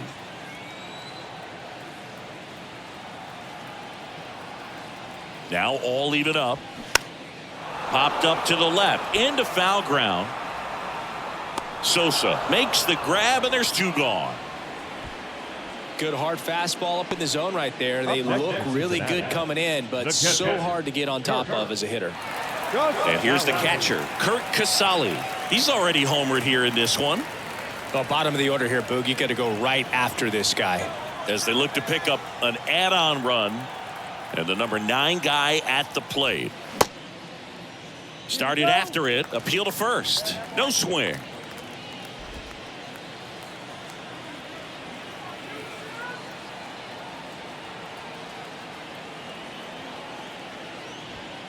Next pitch is downstairs.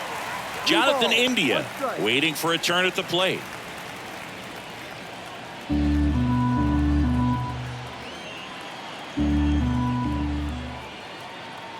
And the 3-1. 3-1, and he couldn't come up with it. Now batting, first baseman. So the lineup flips over. Now here is Jonathan India, 1 for 3.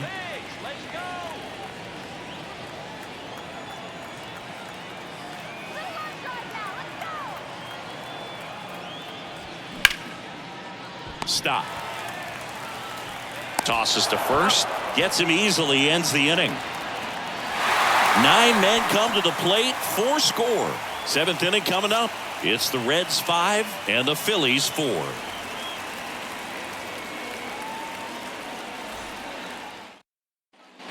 We go to the top of the 7th. So here's the Phillies DH, Alec Bohm.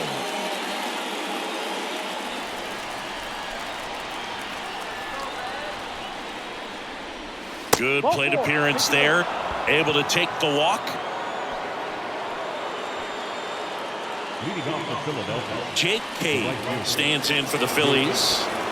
You know, this is kind of a tough matchup as a left-handed hitter facing a left-handed pitcher. What you tell yourself is, I want to stay square to the plate, try to hit the ball over the shortstop's head. Gonna count 1-2.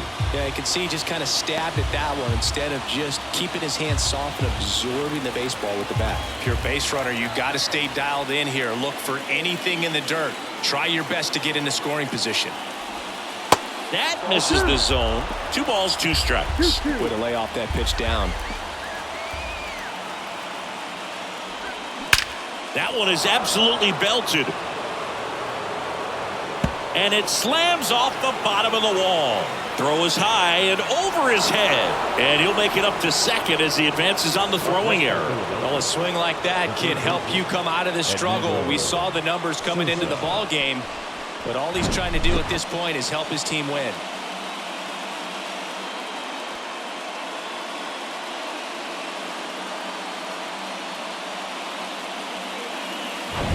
Edmundo Sosa, the next to hit. And a pitch.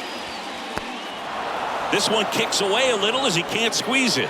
Runners stay put and the count moves to 2-1.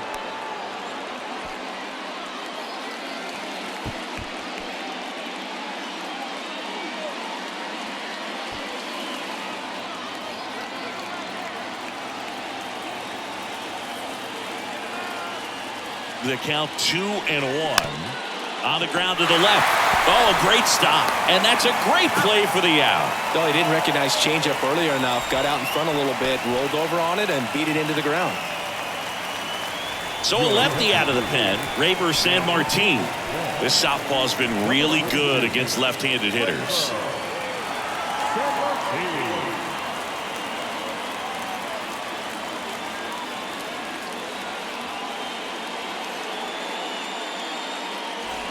Next to hit, Garrett Stubbs. Good swing out of him last time. Ripped a liner into center. And this is a big opportunity for him to pick up his teammate right here.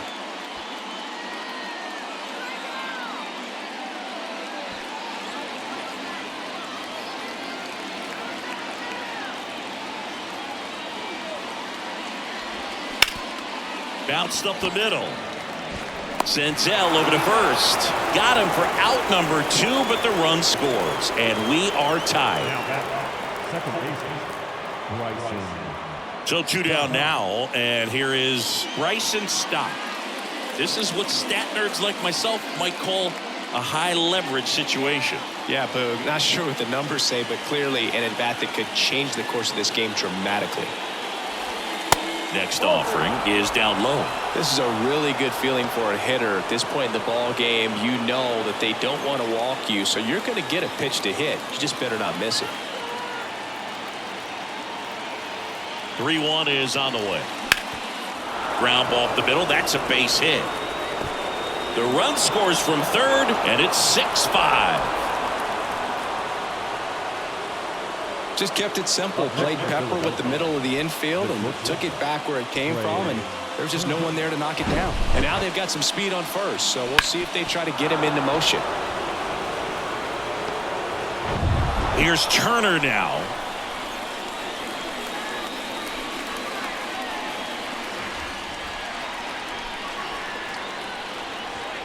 The next pitch misses. Full count now.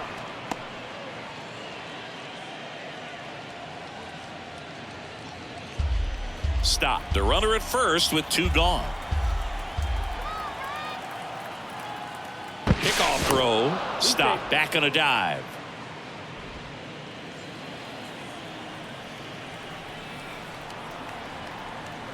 The pitch. Knocks that one away, and we'll do it again.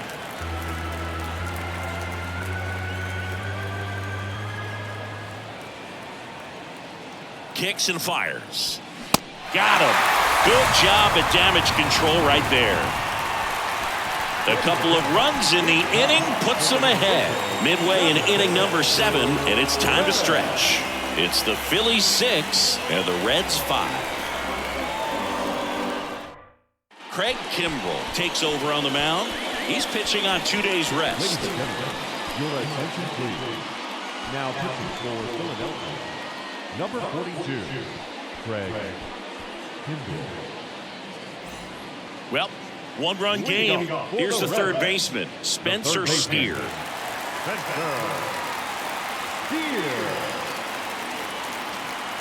The 1-1. And now the count 1-2 after the swing and the miss.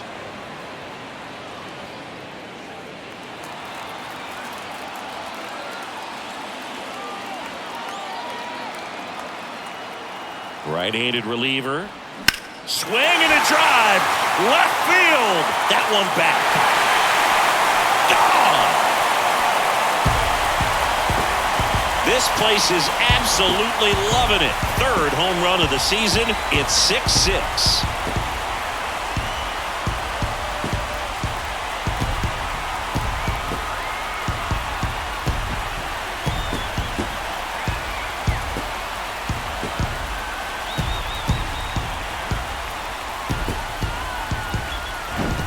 A good hitter gets pitch recognition early. He saw exactly where that was going to be.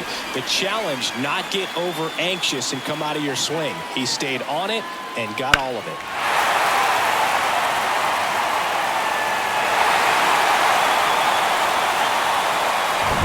Here's the left fielder, Stuart Fairchild. He's already homered in this game. Righty delivers. Part of the order coming through now, and with one home run already in this inning, they're definitely looking to do some more damage.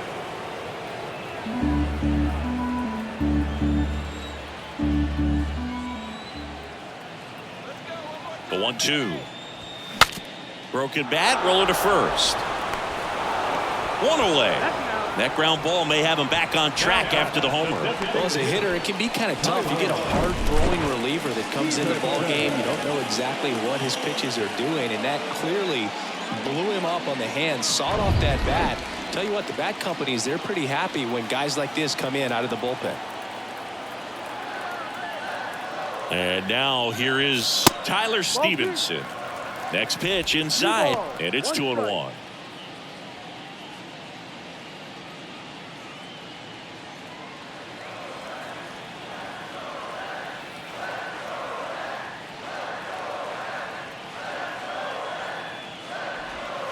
There's a strike.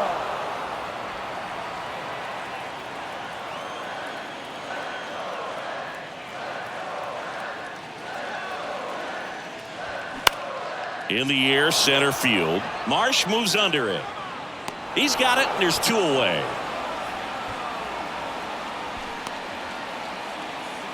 Now batting, the right fielder, Will Myers, the next to hit for the Reds.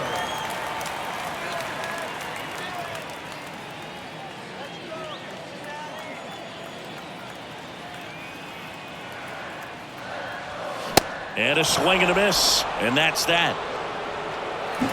1 scores in the inning, coming on this solo home run. And we're all even now at 6 apiece. You're watching Major League Baseball exclusively on the show.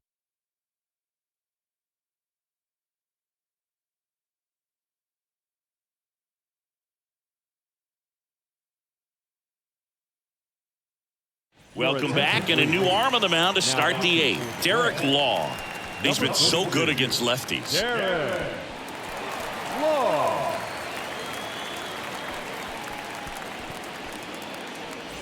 And now for the Phillies, Kyle Schwarber. He's a big, strong guy, can untie this game with one swing. Left-hand hitter waits. Taps softly third base side, a swinging bunt. Important first out to begin the 8th. Now batting, the first baseman, Nick Castellanos. And now the first baseman, Nick Castellanos. Outfield deep here, trying to prevent anything over their heads. The 2-1. And that's outside. Pretty easy to give up on that pitch right there. Started on the edge of the plate with the spin. You know it's going to finish well off the plate. Down upstairs, and it misses ball 4. I don't think he really wanted to pitch to him right there anyhow. Here's the center fielder, Brandon Marsh. Singy, you got to appreciate a guy who's this good defensively. I mean, watching him track balls in the outfield, it is beautiful.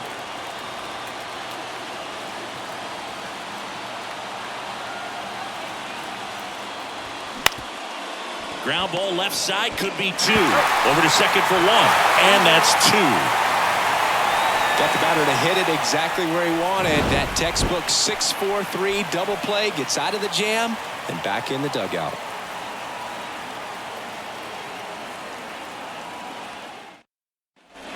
On to the bottom of the 8th, and ready to hit down for Cincinnati, Nick Senzel.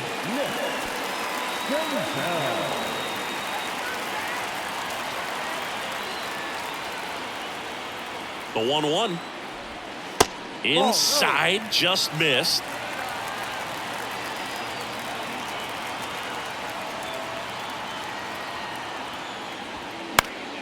Slice down the right side.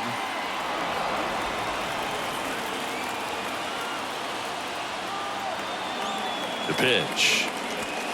Swing and a miss. Struck him out. Couldn't hit the fastball at the knees.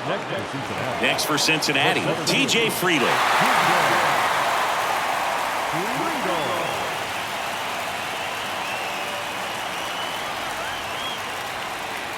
Here's a 1-1. Swings through that one. 1 ball, 2 strikes.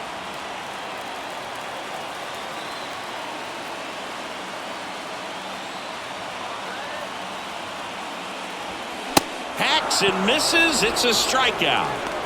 Just a mid-90s challenge fastball right there. Not much to it. And I'm sure he'd love another swing at it because it was in a very hittable location. Those are the swings where you can sometimes start to question yourself as a hitter and say, how did I miss that? But, you know, it happens. And now the shortstop, Jose Barrero. And a 2-1 on the way. Dives, but it kicks off his glove. That leaves him without a throw, and he's on at first. Now batting, the catcher, Kurt Valley. Gregory Soto on to pitch out of the pen here. And this guy can bring it velocity-wise. Gregory Soto.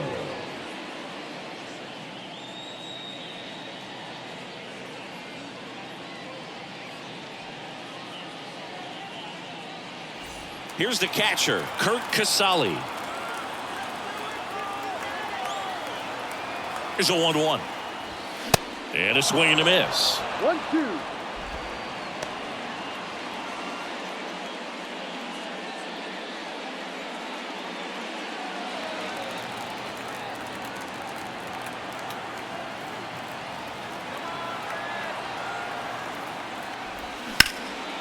In the air to left center.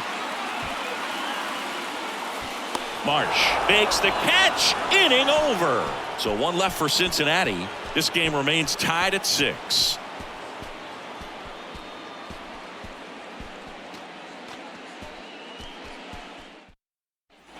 And welcome back. And now it's going to be Alec Bohm.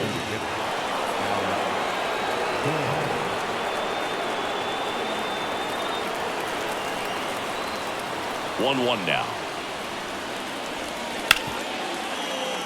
Dives and he can't hang on. He decides to hold on to it. He's in safely, and now there's a runner at first. Always feels amazing getting a job done when the team needs you to come through. It's just bigger than your own individual stats. Just a cookie down the middle. I mean, those are the ones you dream about. Ones in the cage, you're just hoping you get in the ball game. Right down the middle, not a whole lot of velocity, right on top of it. And now, cuts and misses. It's a strikeout. Edmundo Sosa stands in for the Phillies. Good contact guy, good defender. It's interesting he plays kind of a power spot defensively, but runs pretty well. So when you're looking at that position, you're not expecting someone that has maybe above average speed, but he does. Pitch misses there, and a count 2-1. The kick and the pitch. Runner goes. Swing and a miss. Go to second. Ow! Well, I think that was a hit and run right there. When you look at how far that pitch was out of the zone and the hitter still trying to put wood on it, put it in play, that tells you that they had something going. But unfortunately, it was a good job of execution by the pitcher and the catcher to get that out of the zone and then throw out the runner at second base. Really nice job behind the dish.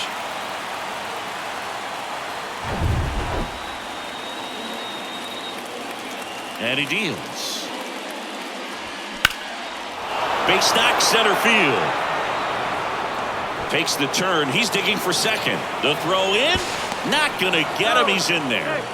Everything came together for him. Other than ripping one into the gap or blasting one over the wall, there aren't a whole lot of hits that are more satisfying than a nice line drive in the center field. So that definitely felt good. A lot riding on this next at bat now as they look to take the lead at a critical point in this one. And now the catcher comes up to him. Garrett Stubbs. 2 outs. Swing and a miss as he was late that time. As a pitcher, you know the runner on second is ready to push things with his speed. A base hit's probably going to be a big run, so you really have to execute on the mound.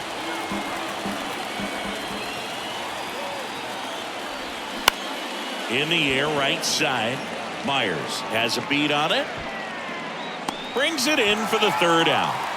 So no runs on 2 hits, no errors, and 1 left. To the bottom of the 9th we go. Top of the order due up. And we're all even at 6 apiece.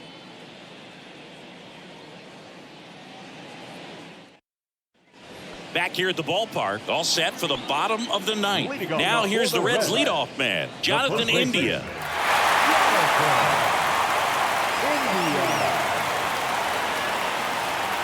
Here's a 1-1. They say it went. 1-2.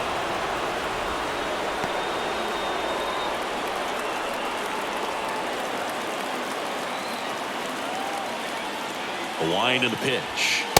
2-2. Stirring in the Phillies bullpen, Jose Alvarado. The closer is getting loose.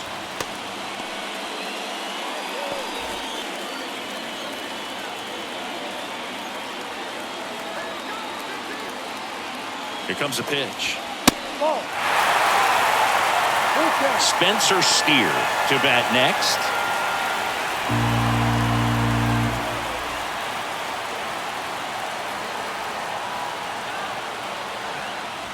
The 3-2 is off the outside edge, and that is ball 4. Well, a great back and forth and that at bat. He had to play off some really close pitches, and somehow, Berg, he found a way to keep the bat on his shoulder right there. I'll tell you right now, I couldn't have done it. Winning run on base at first, no outs.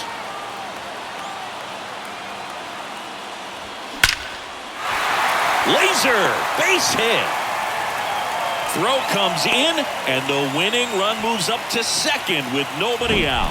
Just so sound in his mechanics. Hits against a firm front side, and the hands just continue to carry through the middle of the field. First and second, no outs. Stuart Fairchild, the next to hit for the Reds. And that bunted towards third. Tosses to first, out on the sac bunt. Now batting, the designated hitter, Tyler Stevenson getting ready to hit.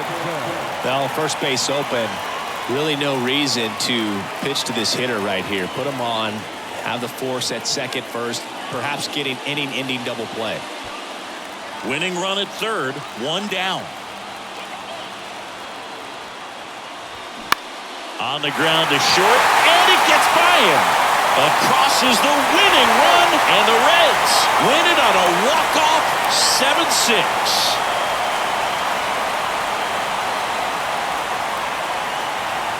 So you come into the 9th inning, it's a tied ball game. No one really wants to play extras, so everyone's looking at how we can get this game over with in regulation. Well, they got the run they needed, put one up, and they put one in the win column.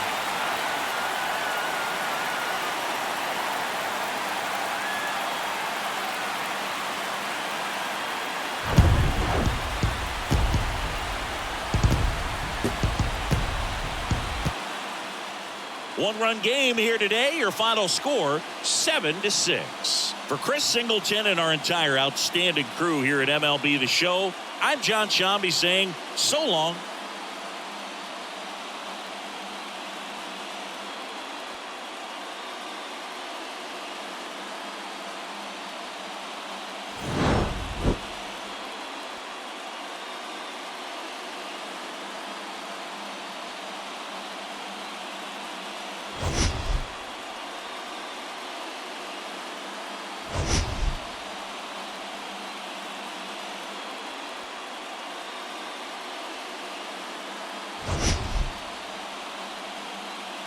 To honor Jackie and his breaking of the professional baseball color barrier in 1947 with the Brooklyn Dodgers. Well, Boog, it's a great day for everyone in terms of just the unity that it helped to bring forth within our country, and a lot of times that's done through sport. But for me, as a black player, when I think about Jackie Robinson and I think about the connection of such a great player and all of the adversity that he had to endure, baseball's hard enough just to play, but then everything sort of on the field, off the field, and how he persevered through that, so inspiring. First pitch coming at you right after the break. Coming up on the first pitch, and today's starter, Steven Matz. Well, you don't always know what to expect with this guy on the mound to start the game. He can be really good at times and turn in some real excellent efforts. For me, it'll tell us a lot to see how he's attacking the strike zone and pitching aggressively or not. If he's doing that from the jump, I think he'll be fine in this one. Here's the third baseman, Ke'Bryan Hayes. Pitch misses outside. And here we go on Jackie Robinson Day.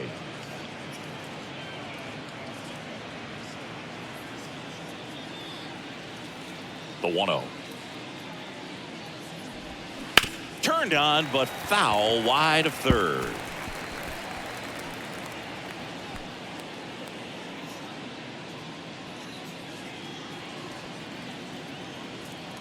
And now the lefty. Inside, just missed.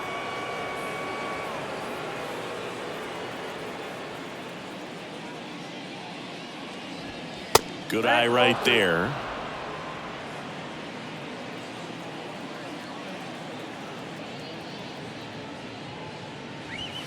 And now a full count. 3-2.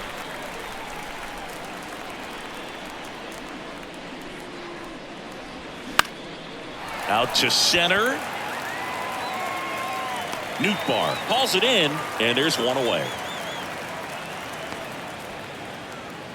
Batting second, the left fielder, Brian Reynolds here. A switch hitter batting right. He's hitting for that pop. Came out of the gates really strong. And the first pitch misses for ball one.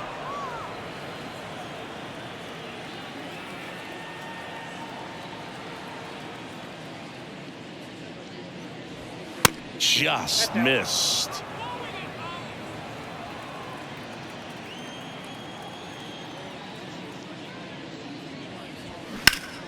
Out front, rip foul. The 2-1. Bounce to the left side. Slings it across, and they take care of Reynolds for the out.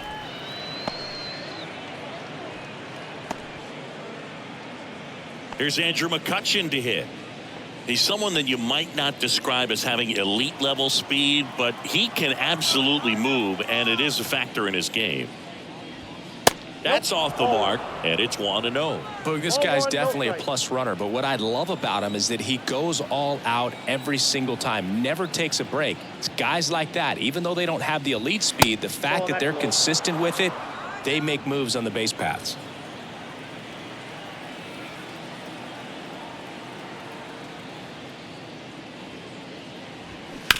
That's to third. Arenado to first in time. Out number 3. We're midway in inning number 1. And now the Cardinals get their first shot at it here. No score.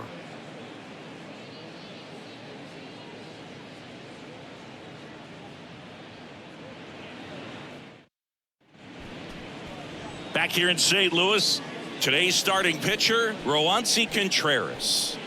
Well, he's not a rookie, but still very young in this game, learning his craft. I think the key is getting consistent reps and the opportunity to develop his stuff.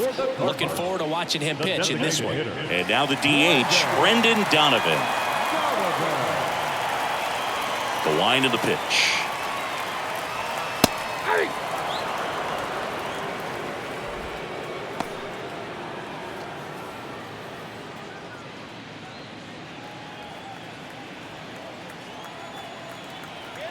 The 0-1. That's a ball.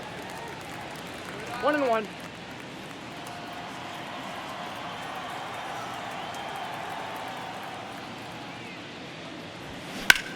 This one high in the air to left center. Bay on the move to his right. Nice grab on the run. One up, one down. Batting second, the left fielder, Alec Burleson. And stepping in for the Cardinals, Alec Burleson.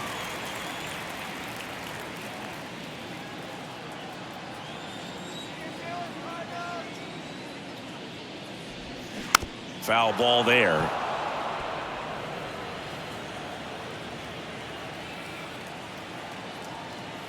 The 0-1. Bottom of the zone and a called strike. Good zip on that fastball at the bottom of the zone. If he's there all day, it's going to be a tough one for the hitters. Now a check swing, but he held up. One down, base is empty. And it's even up. It's a good take.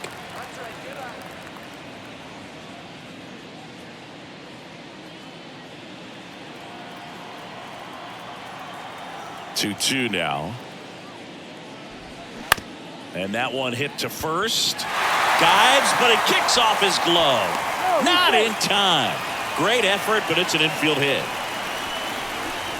That pretty much split the zone down the middle, and those are the ones where you got to make them pay.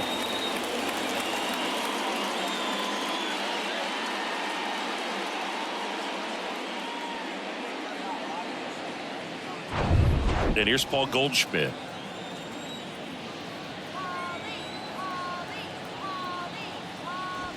That's in there. Strike one. 0-1 for count.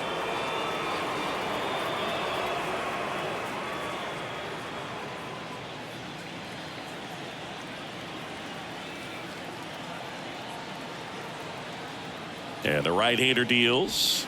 And there's a strike. That front door slider is such a devastating pitch. You don't want to get beat by the inside fastball, so you cheat a little bit, and then by the time it gets there, it's out of the swing plane. Right-hander kicks, deals. Battling here as he fouls it away. You could see he was trying to stay back long enough to handle the off-speed pitch, but just a little tardy on the fastball. Got him. 2 away.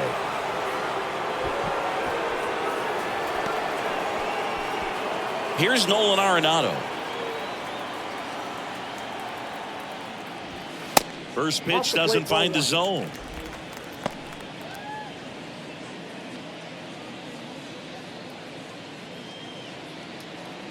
Burleson off of first with 2 away.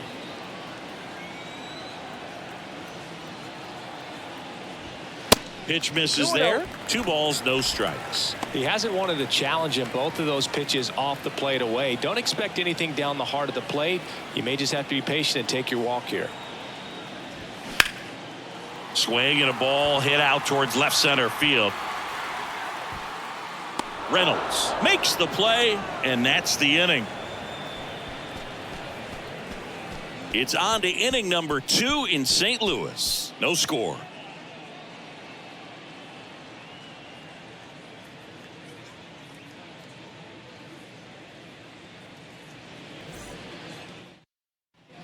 Back here in St. Louis, and now it's the switch hitter, Carlos Santana. He's got pop, which is a little sneaky because he's so comfortable with taking his base hits to the opposite field, but he can jump you if you make a mistake. The pitch. And that one hammered back there. And that one is going to go. Carlos Santana powers one out. Third home run of the season. Just like that, they move in front. It's 1-0. He ambushed him right there, Siggy. Yeah, swinging on that first pitch, and I think losing one over the fence is exactly what he had in mind as well.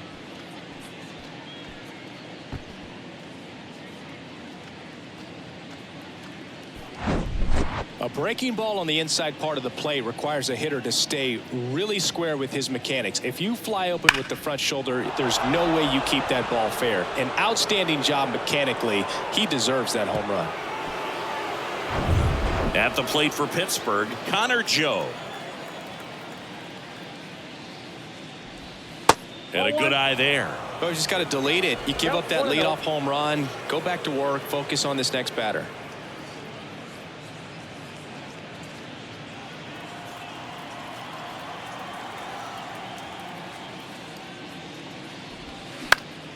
Late swing, fouled off.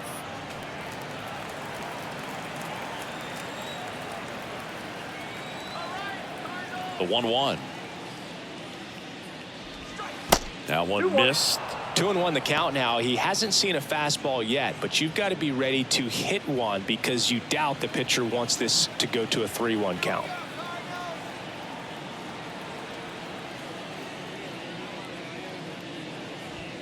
Next offering is downstairs.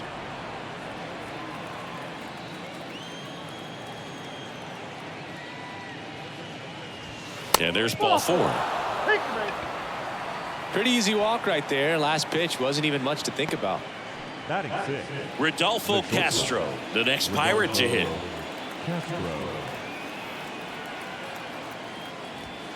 And the first pitch misses for ball 1. No strike.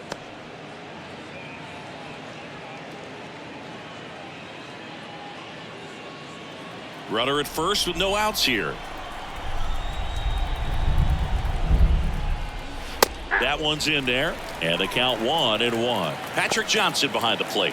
Patty Johnson to some book, but I'd ask permission first before I called him that. Does a pretty good job back there. Occasionally we'll see a couple of sideways looks from players, but that kind of comes with the territory, right?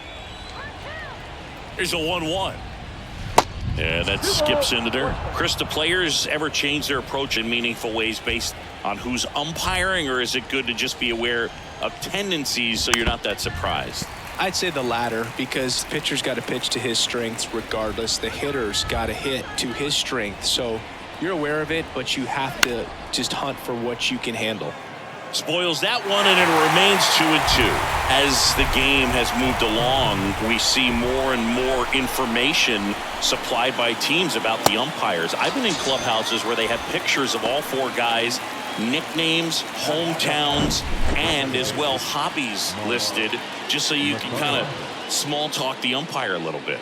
That's great. So next to the plate for Pittsburgh, Mark Mathias. That one's in there, 0-1.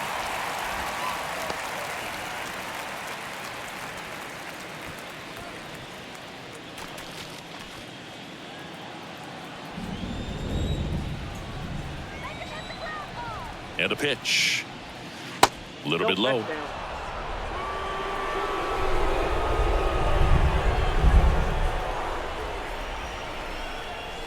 And a swing and a miss there. 1 ball, 2 strikes.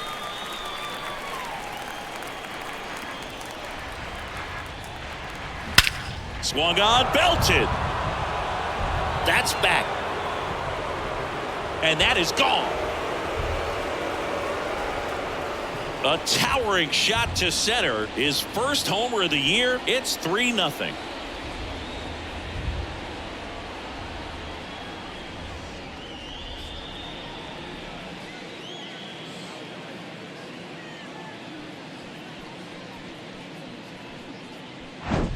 Just an excellent swing all the way around, and it had that sound coming off the bat that gets everyone's attention. Got a pitch to drive, short to the baseball, squared it up, and the backspin carried it out of here. Up next for the Pirates, Ji-Hwan Bae. And he grounds one to the right side, and that's just foul. Left-hand hitter waits.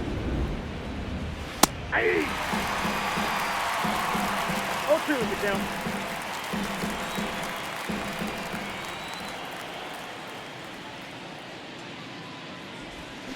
Cuts on it and misses. That's a strikeout.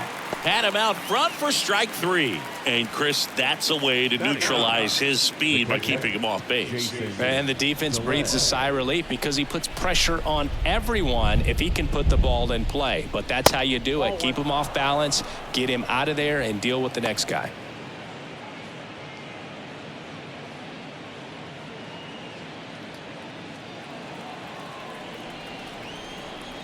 The big lefty turns, kicks, deals. To the right side, Goldie. Tosses to the pitcher covering the bag. Third out, but the long ball was working in this inning. Not once, but twice. It's now 3-0.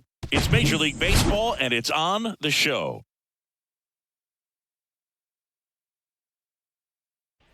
Bottom half of inning number 2. Here's Nolan Gorman. The second baseman.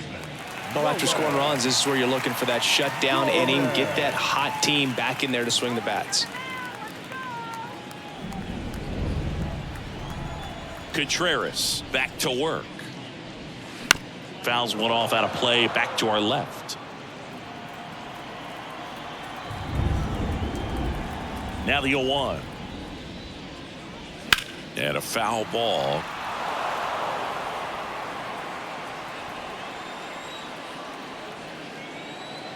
The 0-2. And misses inside.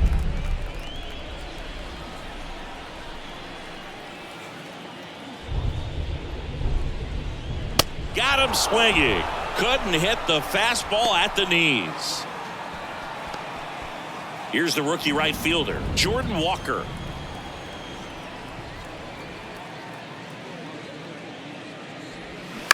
On the ground to third. Hayes to first. And a couple of quick outs. Batting seventh, the center fielder. 2 outs, base is empty. Now up for St. Louis, Lars Nootbaar. This lineup's going to have to find a way to make him work a little harder out there on the mound. I mean, he is just mowing them down. He's settling in. You got to make him uncomfortable. Maybe step out of the box, call timeout, do whatever it takes. And the 1-0. Check swing, and that's a ball. Nice job to keep the hands back on that one. Out in front just a little bit.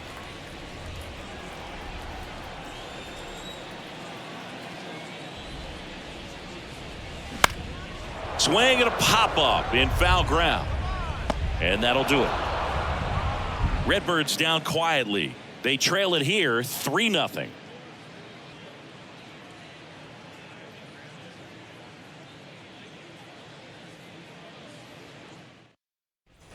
On to the third inning. Now batting Ke'Bryan Hayes. The third baseman. And when you talk about elite defensive third baseman, this guy is at the top of the list. Matz back to work. This guy plays third base like he's a shortstop, and he welcomes the difficult play. Can throw from so many different angles and makes really tough plays look very easy. Ball one there. So what are the skills you look for that make a really good defensive third baseman that elite? Well, Boog, one of the things I think about immediately are just the feet. Does he have good feet? Is he able to quickly react? And when you have good feet, you've got soft hands. And soft hand defenders are able to make tough plays look easy.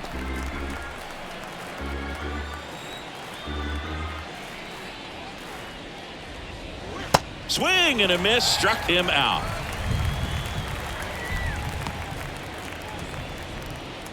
Ryan Reynolds, the next Pirate to hit. 0 for 1 so far. Reynolds.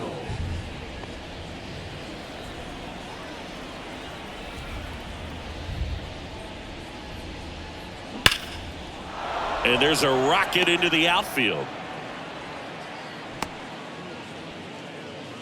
All over that one right there. That's a good sound coming off the bat, man. And as he connected out front and ripped it into the outfield, that's one of those swings where you just don't even feel the ball hit the barrel. That's a pure stroke. Man at first with one gone, and now it's Andrew McCutchen. Runner on the go. And a foul ball.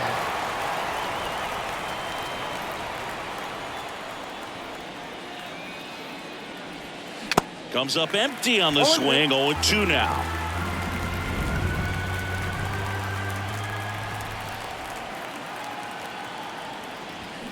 Hacks and misses. It's a strikeout. Well, take a look at the three-pitch sequence here. Pretty simple in terms of putting them away at the plate. Once you're ahead 0-2 as a pitcher, you can really expand the zone and see how aggressive that hitter is going to be trying to protect and battle. And right there, clearly he was in swing mode, but all you can do is hope to foul that off. So here's the cleanup hitter, Carlos Santana. Snap throw to first. Reynolds back in on a dive. Santana in his 13th season, a member of the 1,000 hit club, and he was born in the Dominican Republic. Swing and a high fly ball down the right field line. Walker makes the play, and it's out number 3. Pirates leave 1, but they lead it 3-0.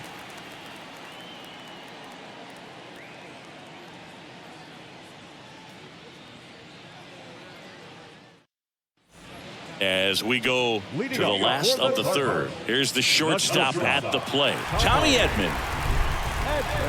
The wind and the pitch.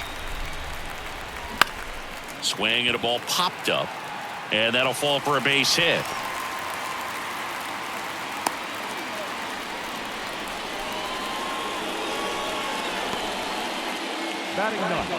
Here's Andrew Kisner.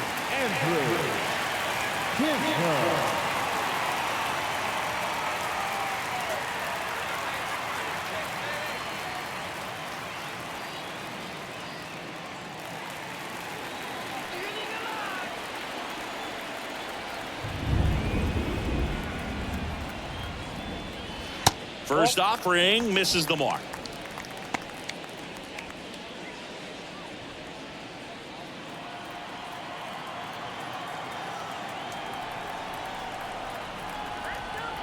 Righty to the plate. And a foul ball.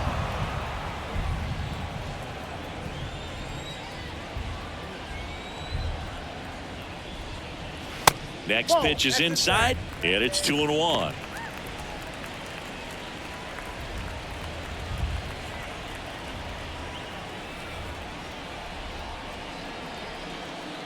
And the righty deals. That's hard hit on the line. Bay makes the catch, and there's one down.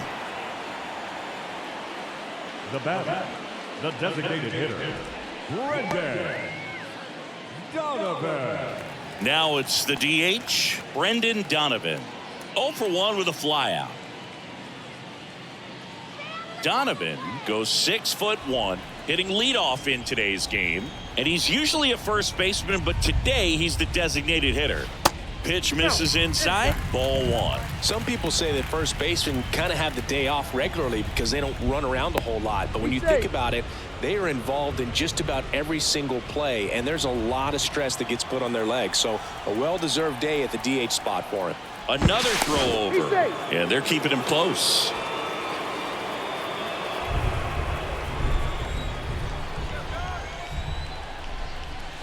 Next one misses. Now 2-0. Chris, with that distraction and a speedy guy at first, he's in a favorable hitter's count. Well, if nothing else, I mean, this is a great spot for a hitter to be in.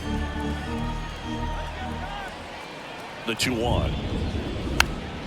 And that one fouled off.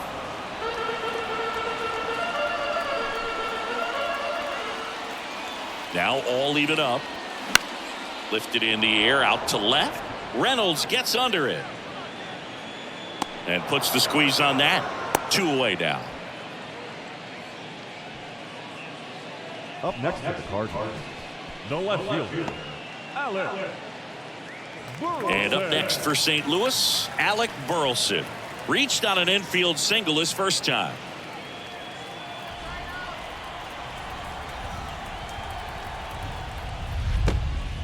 In the dirt. To second, but way too late. Safe there. And he's into scoring position with 2 gone on the wild pitch.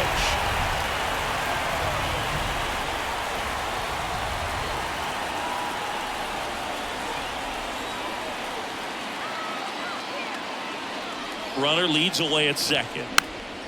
And that one wrapped foul. Well, he got challenged with a good fastball right there. Just couldn't catch up.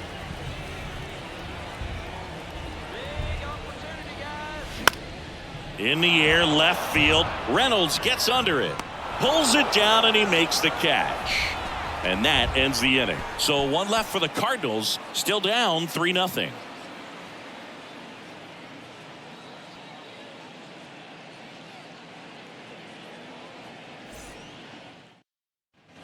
And welcome back. Now it's the right fielder, Connor Joe. Connor Joe. The wide to kick the pitch. Just missed. You know, these Pirates doing a great job, Boog, of just waiting for the right pitch to come their way, and I'm seeing very patient at-bats out of them. It's not just the 3 runs they've already scored. On top of that, they forced this starter to throw more pitches than he wanted to at this point of the game. Next offering is in for a strike. And that pitch count is impactful because if they can keep making him work hard out there, it may force the bullpen to get involved a little sooner rather than later.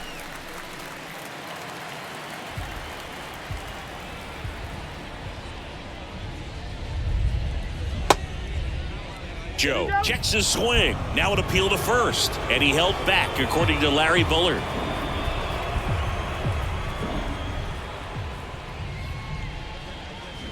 Next one just misses. Counts full, 3-2.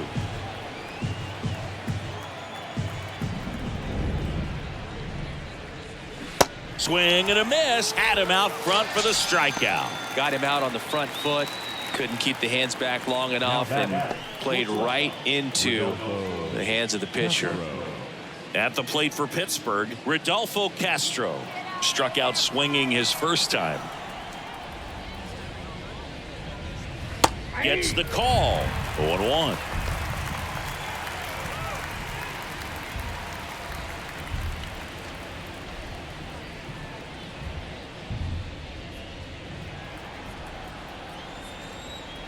The pitch comes up empty. That's strike 2.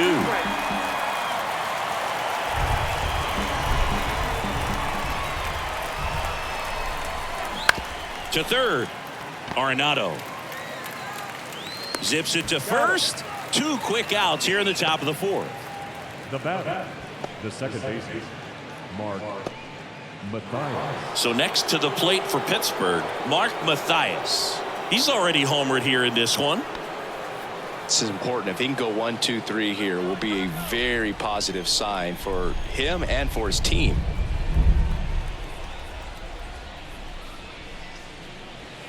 That one finds the zone, and that's strike 1.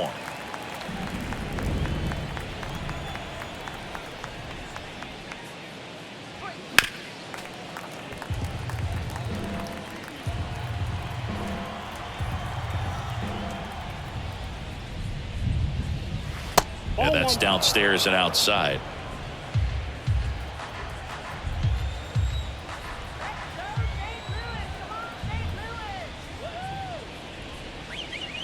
That one inside. 2 balls, 2 strikes.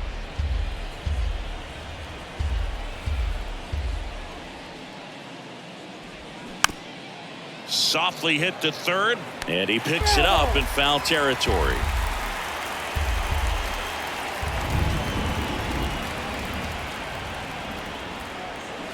Swings through that one. It's a strikeout.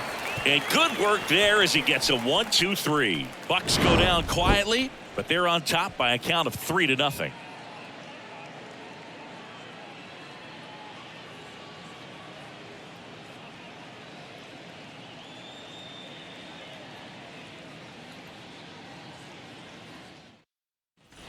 Ready to go, bottom 4. And stepping in for the Cardinals, Paul Goldschmidt. Paul Goldschmidt. The pitch. And there's a ball.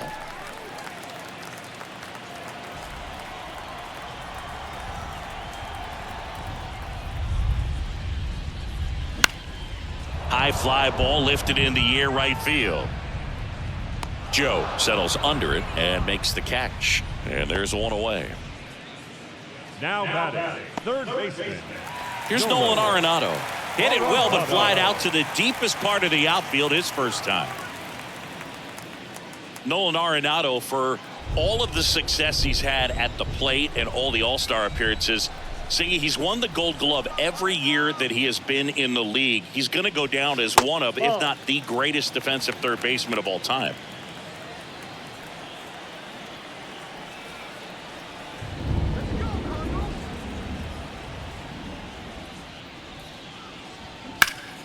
He swings and fouls one off. Well, he's one of those players, if you're on the opposing team, you essentially say don't hit it to third, don't even try to bunt it to third because you're going to be out. He is that prolific as a third baseman. Throw on to Santana. Already 2 gone here in the home fourth. Up next for the Cardinals, the second And the baseman. batter now, Nolan Gorman. 0 for 1. He struck out swinging last time.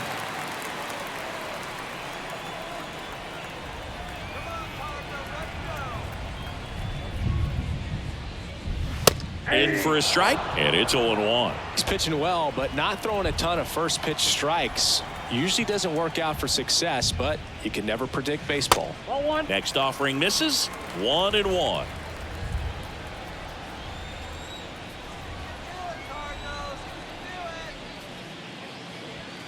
That's a strike.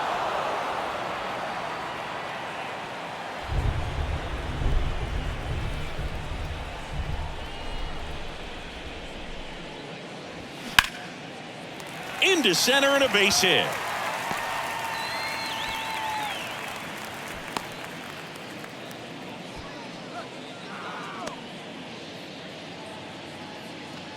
So man aboard, and now the right fielder Jordan Walker. 0 for 1. He grounded out in his first at bat. In there for strike 1. 0-1's the count.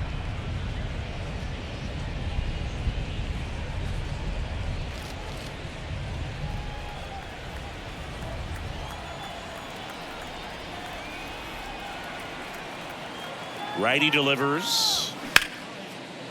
Slice the other way. That's a base hit. Throw stops the lead runner at second. 2 on and 2 out. Now batting. Anytime you rip a line drive the other way, you feel really good about what you did at the plate. You trusted your hands, you let the ball travel, and you took the barrel straight to it. That's great work right there. And now Lars Nootbaar. Nope. First pitch just misses. 0-1, no strike.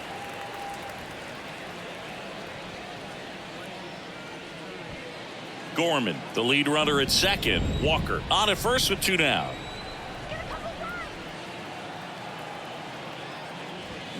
This one ripped, but foul to the right.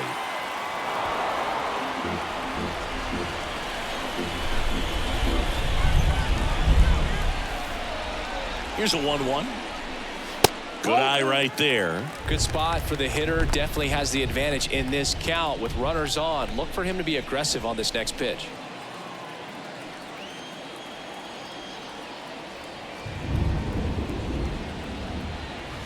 That one in for a strike. 2-2.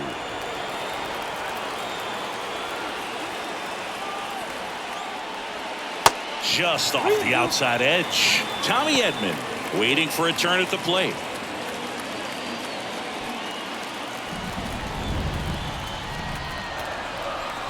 Two on, 2 outs. The 3-2 is off the outside edge, and that is ball 4. So close to getting out of it right there, but this inning still has life. Tommy Edman at the plate. Really good piece of hitting last time, going to the opposite field. You talk about elite defensive players, especially in the middle of the diamond, and this guy is at the top of the list. And first offering is fouled off. Bases loaded, 2 down. And it's 1-1. 1 ball, 1 strike.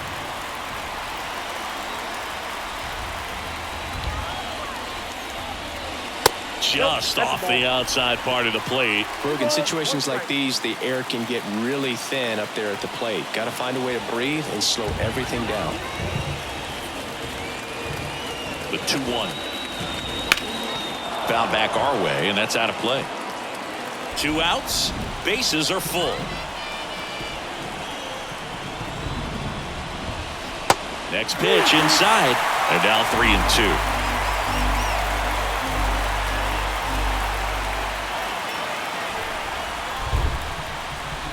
Fights it off. You'll see another.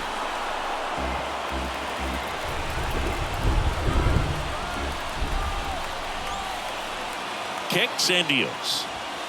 Got him looking. Huge strikeout there. Well, this guy competes hard. We see the emotion there. I love it. Great job of getting out of the jam.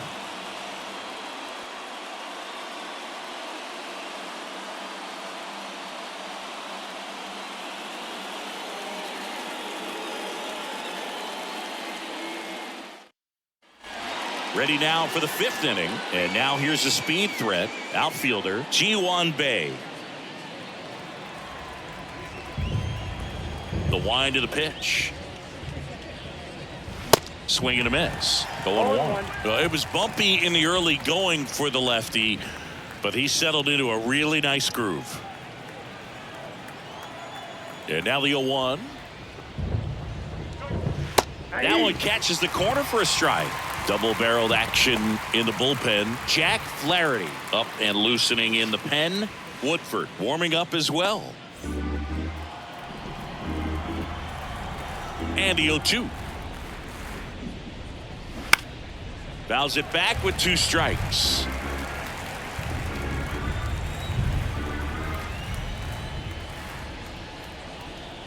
And 1-2. 2 strikes.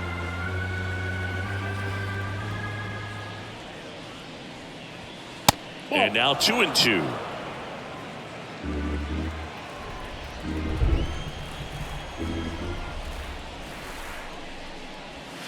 And the next pitch is way outside.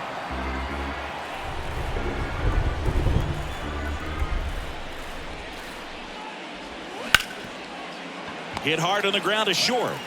Edmonds slings to first. And the leadoff man set down in their half of the 5th. Now back, the catcher, Jason DeLay, the next Pirate to hit.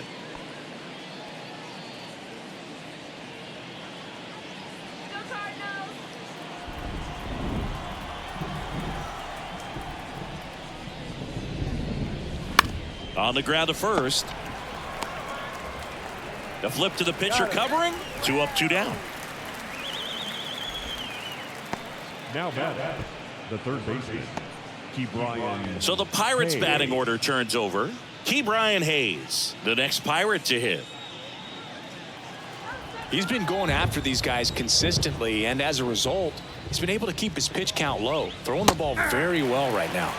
That's in there. That's strike 1.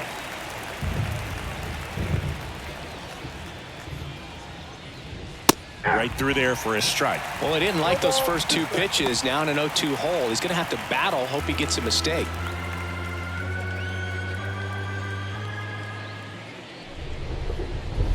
That one misses. It's a ball and 2 strikes.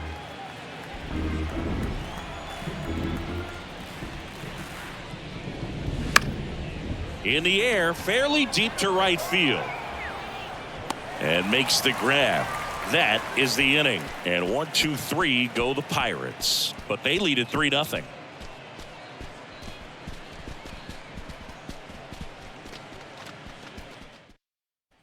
Back here at the ballpark, we head to the bottom of the 5th. And here's the catcher, Andrew Knizner.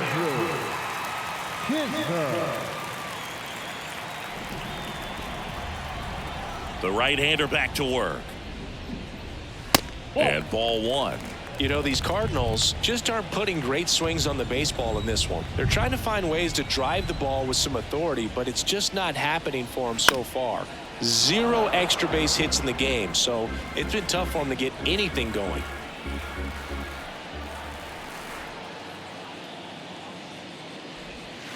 Next pitch downstairs, and a count 2-1. Sometimes you have to keep chipping away until you break through, but it's a lot easier to put runs on the board when you have guys in scoring position because they put themselves there.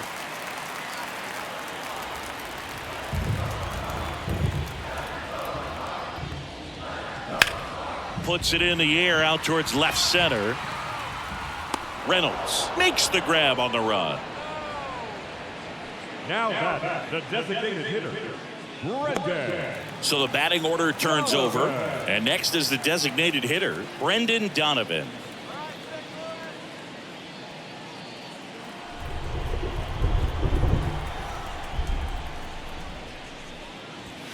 First pitch, and that's in for a strike.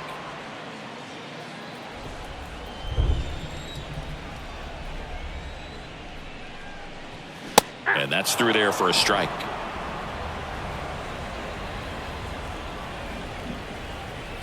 Here comes a pitch. Swings and misses, struck him out. Well, kind of a weird pitch and a weird swing on that strikeout. It's just a slider that caught a lot of the plate. I'd say a very hittable location. But in the box, I think he just gave up on it way too early. And by the time he realized it was dropping into the zone, he just fires off a really poor swing. Burleson in the box again, takes a strike.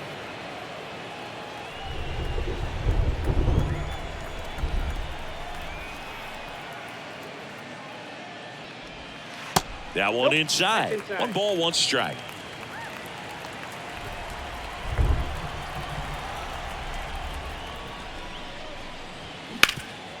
Swing and a ground ball up the middle. That's a base hit.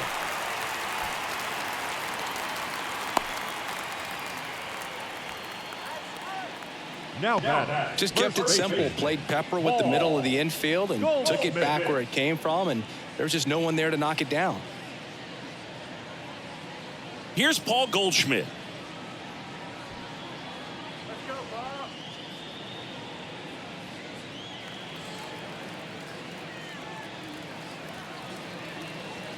All right, Cardinals, let's go, St. Louis.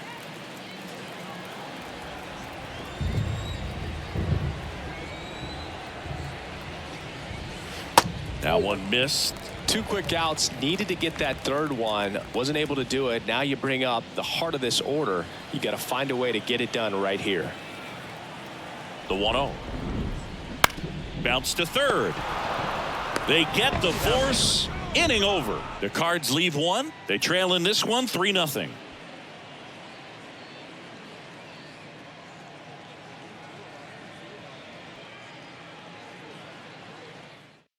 We're back, and they make a change to start the 6th. The new pitcher, Jack Flaherty. He's making his 4th appearance of the season.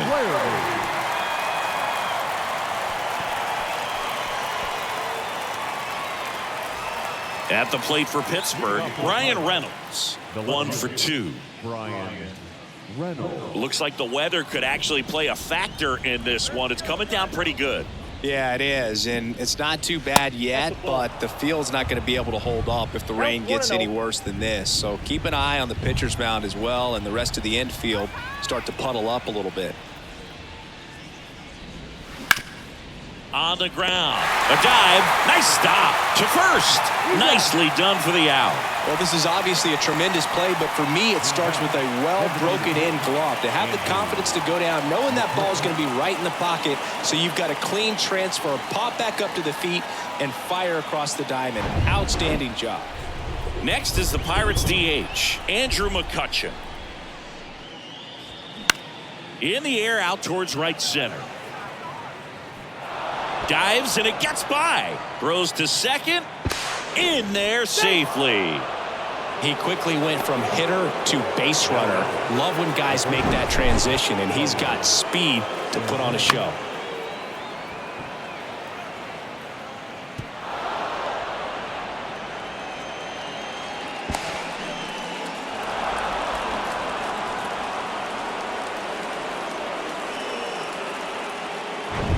Man at second with 1 away. Carlos Santana, the next to hit. He's already homered in this game. And that's in there for strike 1. 0-1's the count.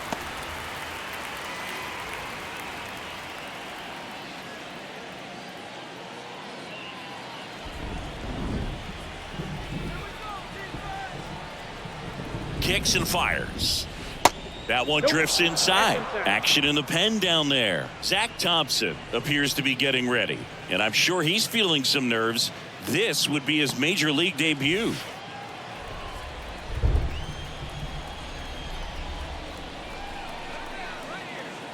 1-1. On the ground, out to short. Throws across the diamond, and there are 2 outs. Now batting, the right fielder. Now it's the right fielder, Connor Joe. He's 0 for 1.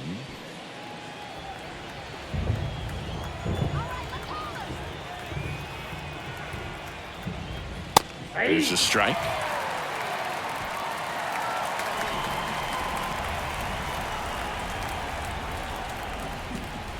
And that one missing low. 2 outs and 1 in scoring position.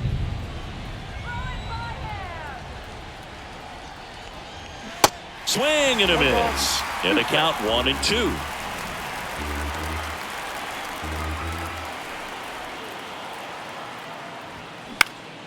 Gets a piece and stays alive.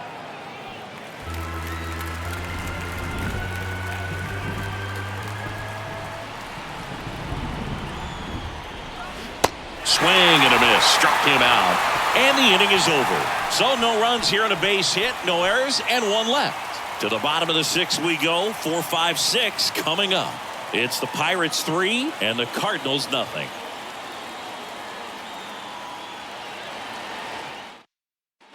Bottom of the 6th. Now up the Cardinals number 4 hitter, Nolan Arenado. Arenado measures 6 feet 2 inches, 215 pounds, and he's a former Silver Slugger recipient in the National League. The 1-0. And there's a foul ball. Pretty impressive. We haven't seen that pitch from him much, but he's got a really good feel when he throws it. And he deals. That one fouled off.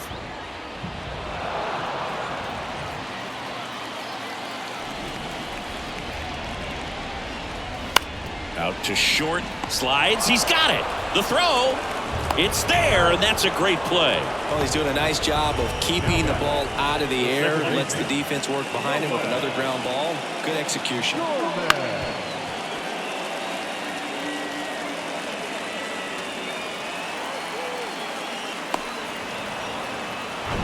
Nolan Gorman next up for the Cardinals. That one's in there. 0-1. 0-1.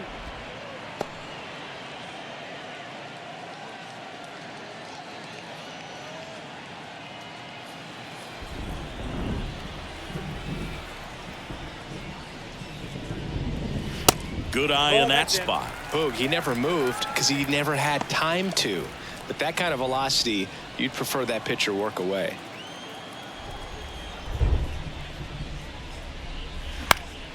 The 1-1 is fouled off.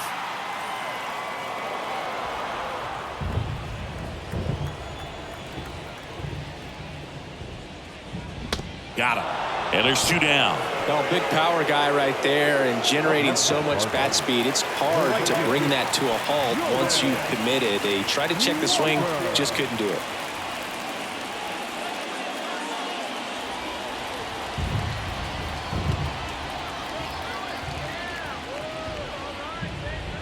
Walker stands in now and watches strike 1.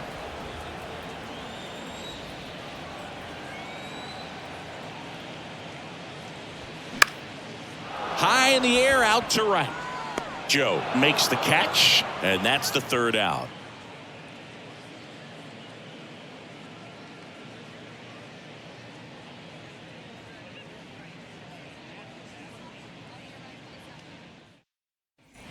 Welcome back. New inning getting started. At the plate for Pittsburgh, Rodolfo Castro.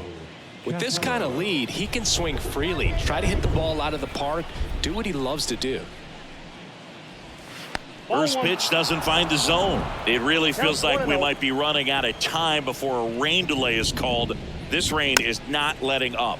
Yeah, and if we do get a delay, the unfortunate thing is the clock's going to start ticking on these pitchers, and they won't be able to keep their arms warm forever if it's a long break, and going to have to exit this game a little early. 1 ball. Going to count 1 and 2. Well, they just threw that fastball by him, elevated, and if you're not looking up in that location, very difficult to catch up to, especially with that velocity. Way inside, gets out of the way.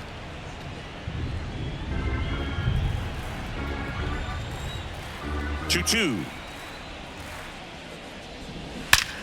Well struck right field. Great effort on the leaping grab. Man, that's one of those at-bats where you have to remind yourself it's about the process. He did everything right there. Nothing to show for it. But in your mind, you have to convince yourself that it was a very good at-bat.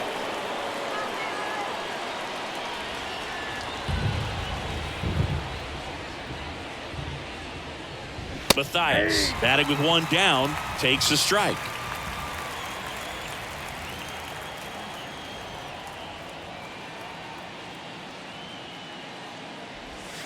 Oh, and 2 as he waves at that one. Gosh, a little late on that breaking ball. I don't think he recognized it out of the hand. Just a little tardy. Gonna have to regroup here.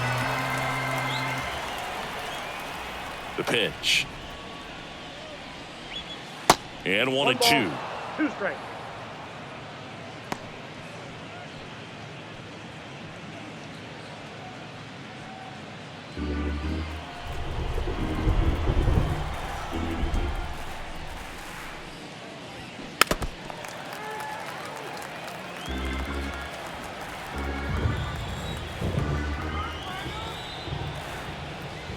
The pitch. And now it's even up. Ball 2.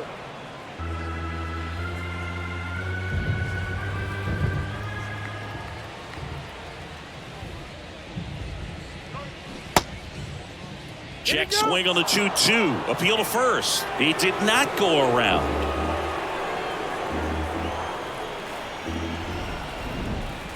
And a pitch. And that's a base hit. So a man aboard now with 1 away. Showed a lot of fight with 2 strikes in that AB. Nice job at driving that pitch the other way on a line. You know, hitters, they take so many reps in the cages working on going to the opposite field, and it doesn't always translate into the game, but right there it did, and he did it perfectly. Ji-Hwan Bae, the next Pirate to hit. Flaherty checks over to first, and he's back.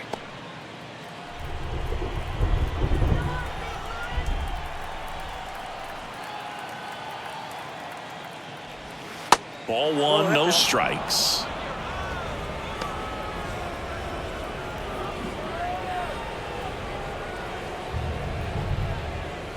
Mathias stands at first with 1 out.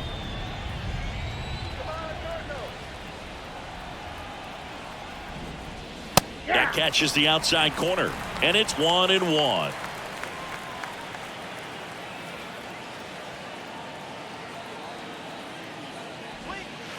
And that's outside.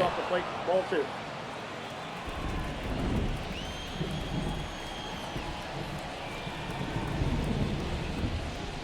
Swing and a miss, and now 2-2. 2 strikes.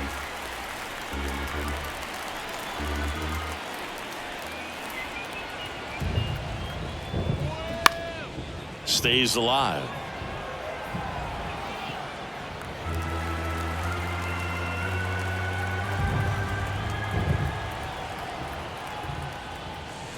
Got him, and there's 2 away. Now batting. Catcher. Here's the catcher, Jason DeLay.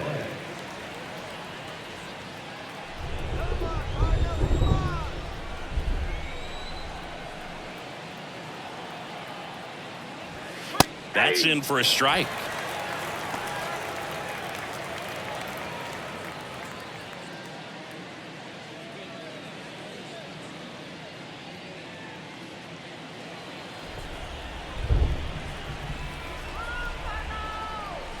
At the belt and fires. And that's outside.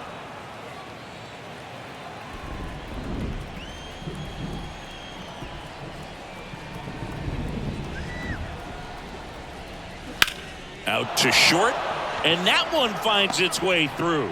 Throw in holds the lead runner at second.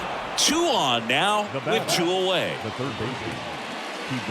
Just one of those seeing high base hits through the infield. He just kind of rolled over on it a little bit, but sometimes those can find a hole and get you a knock. And now the Pirates leadoff man, Ke'Bryan Hayes.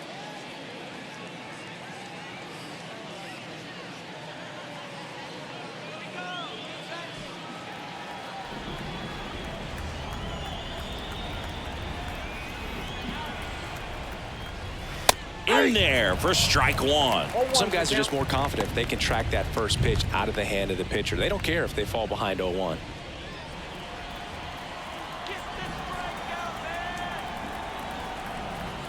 Oh, 1 down. Out in front and foul to the left side.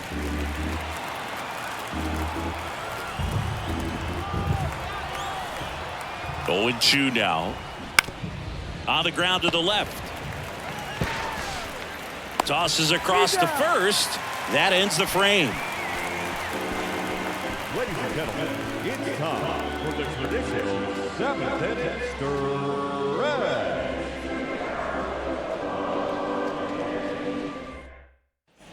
Back here at Busch Stadium, bottom of the 7th. Here's the center fielder, Lars Nootbaar. The Cards in striking distance, but have some work to do. Boog, it starts with the leadoff man. Need a good at bat out of him right here. First offering in the dirt.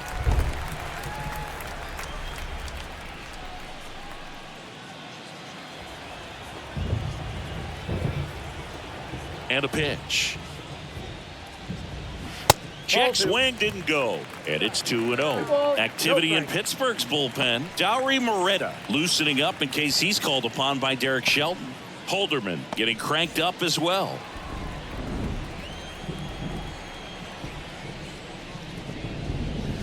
Off the mark there.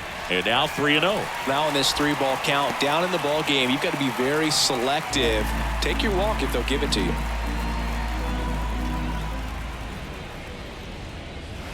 Pumps in a strike, and now 3-1 the count.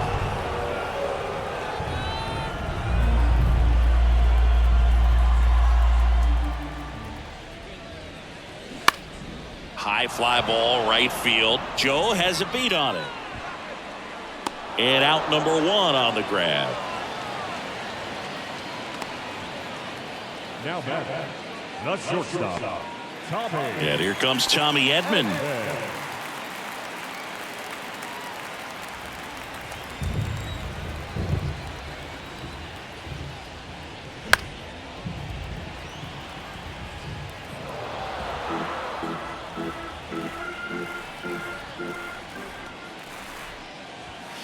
And now the count is even.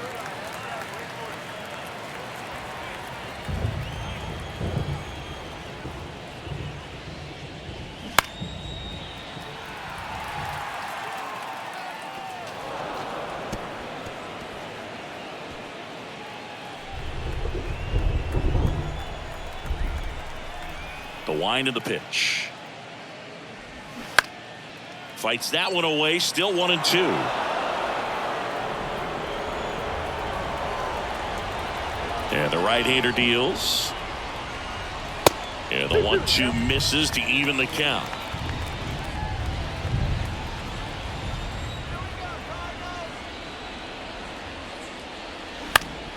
Bounced up the middle.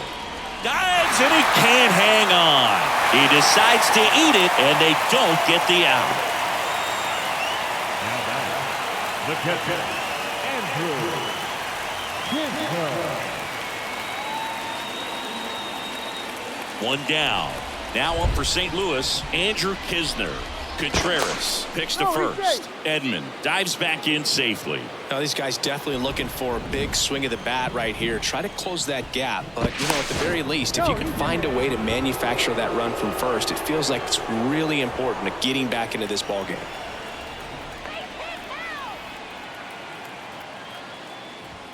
That catches the zone for a strike. 0-1.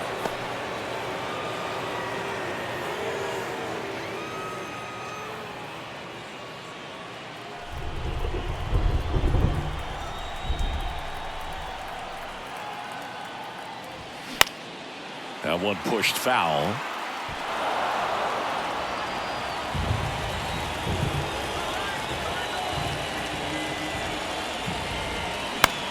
In the air, right field. Joe getting an angle on it.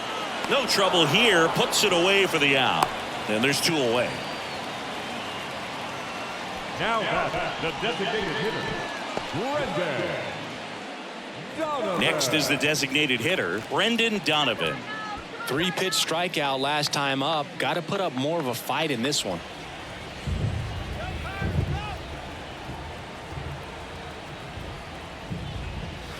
And fouled off.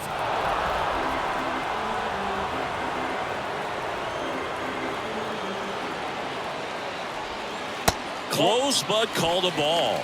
And that's ball one. Well, just about to hit that century mark. 100 pitches for this game. 2 outs. And a count 1-2.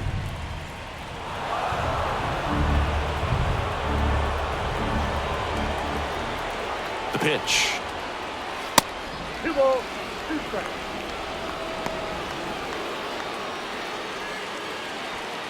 Edman, the runner at first with 2 gone.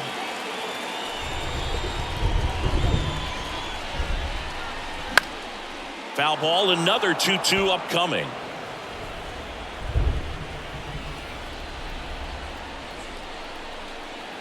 And here it comes.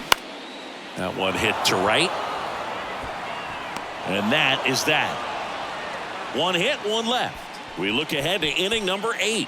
It's the Pirates 3 and the Cardinals nothing.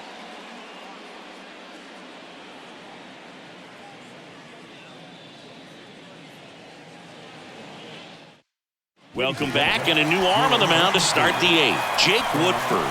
And we all know about his slider. It's just filthy, man. And one of the better ones in the game, I'd say. Spin rate's very high, and it just breaks a ton. At the plate for Pittsburgh, Ryan Reynolds. 1 for 3. Well, both sides equally as strong. So not a good time to try to turn him around with a relief pitcher and put him on the other side of the plate. And the pitch. In there at the knees for a strike.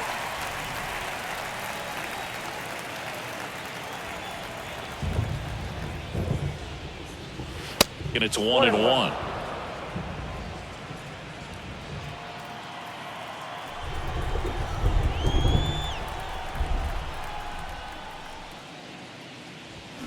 There's a strike.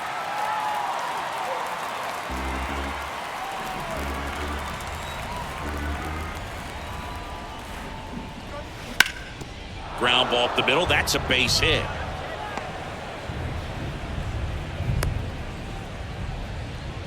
Really nice job, a 2-strike hitting in that at bat. Really nice job staying up the middle with his approach. He didn't try to do too much with the pitch, just shot it through the infield. To the plate now for Pittsburgh is the DH, Andrew McCutchen. Hit weakly on the ground. Sends it across to first. First out in the top of the 8th. Good late bite on that slider. Got the hitter out in front, rolled over on it. Exactly what it was supposed to do. Next, it's the Pirates cleanup hitter, Carlos Santana.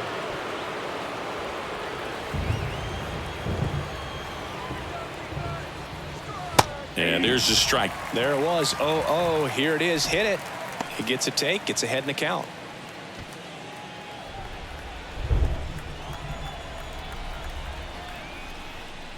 Next offering is in for a strike. Action in the St. Louis bullpen. Zach Thompson preparing to come on if needed.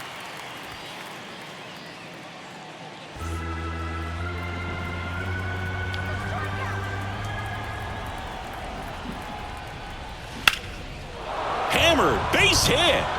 Reynolds coming home. He'll score easily, and it's 4-0. Well done. Drives in the run. I love the approach he had right there with that pitch. Not trying to do too much, but still looking to drive it, and that's exactly what he's able to do into the opposite field gap for the double.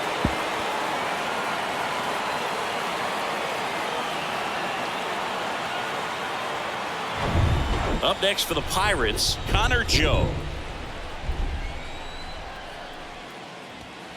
And the first pitch misses for ball 1.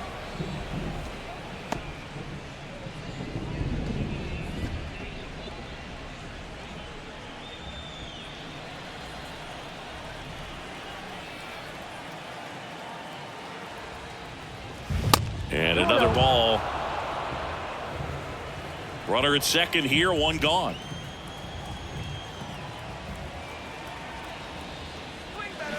And now 2-1.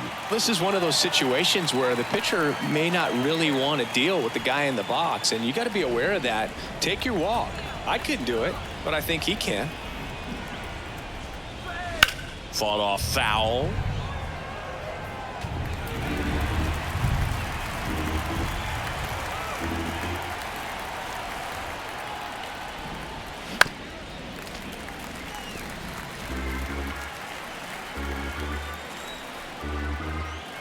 Man at second. And a ground ball to first. And he grabs it foul.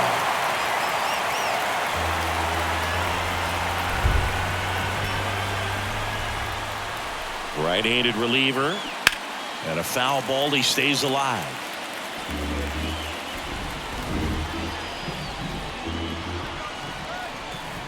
The 2-2. Keeps the at-bat going with a foul ball.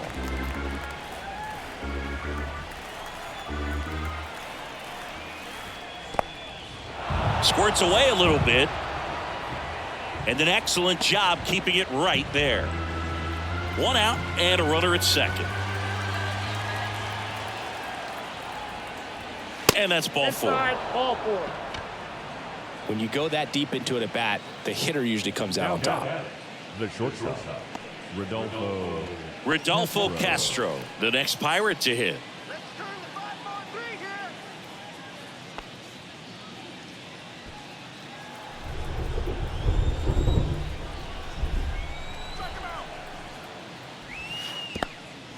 here. In the dirt.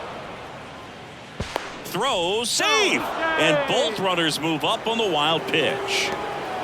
With 2 on and 1 out, you're just hoping you can get a double play ball to get yourself out of the inning. But now you've really got some work to do. Need a big strikeout here.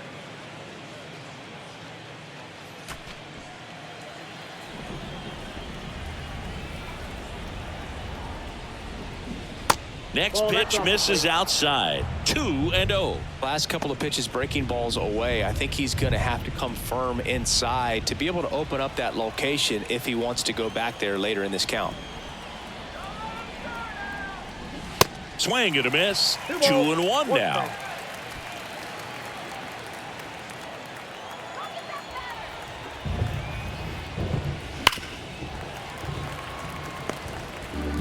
Second and third here. 1 away.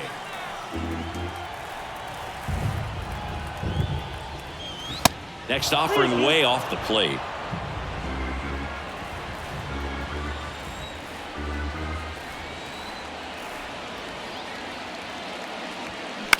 He caught it behind his back, and they get the out. The batter, the second baseman, Mark Mathias.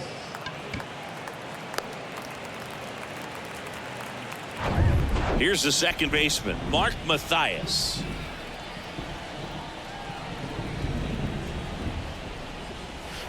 First offering misses the mark. Ball 1, no strike.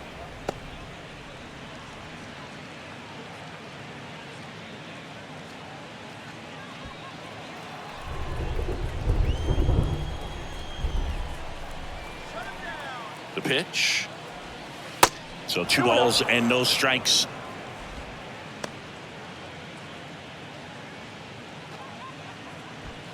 Santana, the runner at third. Joe at second with 2 gone. Started to go at the 2-1. Appeal down to first. And he went around. That's ruled a swing. Right-hander kicks, deals. Ball 3. 3 balls, 1 strike.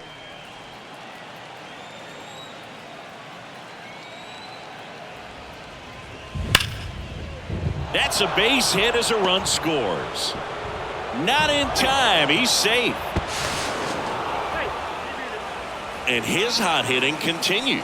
They kept him in the yard that time, but all he's doing now is passing the baton, and everything seems to get started around this guy. Here's a new pitcher from the pen, number 42. And with the big deficit on the scoreboard, he almost has to just put that out of his mind. Every outing matters for relievers and their numbers, but I think it's tough to get up for this type of appearance the same way you would for one in a close game. Man at first, and now Ji-Hwan Bae. And that one just misses. A ball and no strikes.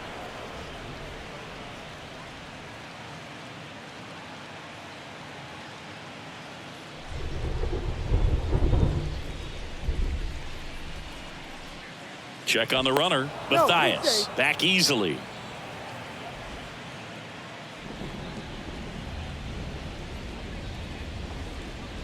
Left-hand hitter waits. Swing and a miss. And the count even at 1.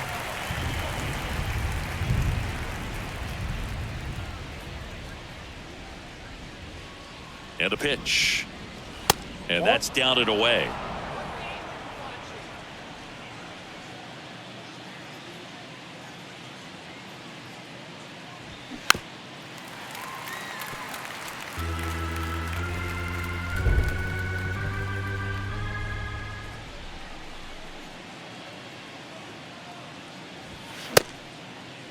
Checks his swing. Appeal down to third. And yes, he did. That's a swing, according to Gary Simmons.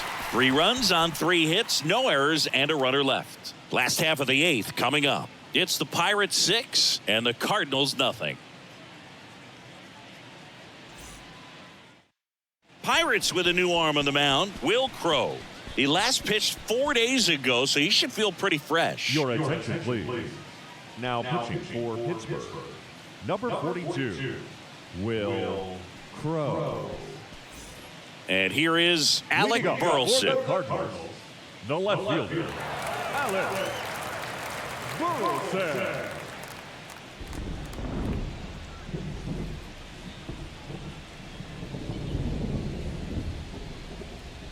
And he deals. Good eye right there. Meanwhile, activity in the bullpen. Jose Hernandez loosening up in case he's called upon by Derek Shelton.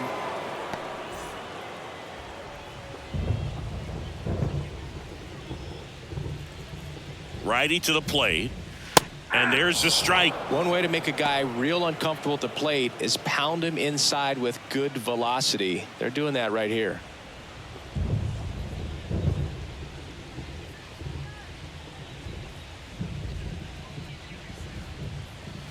Next pitch misses. 2-1.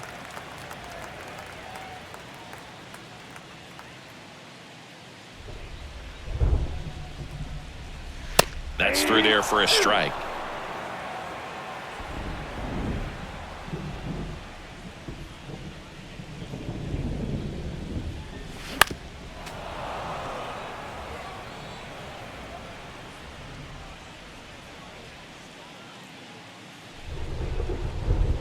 Righty delivers. Still 2-2 after the foul ball.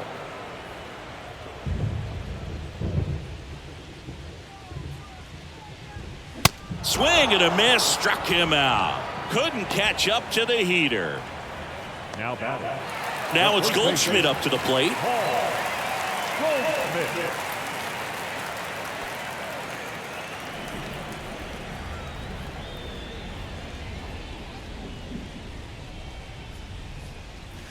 That's in for a strike on the outside corner. And it's 0-1.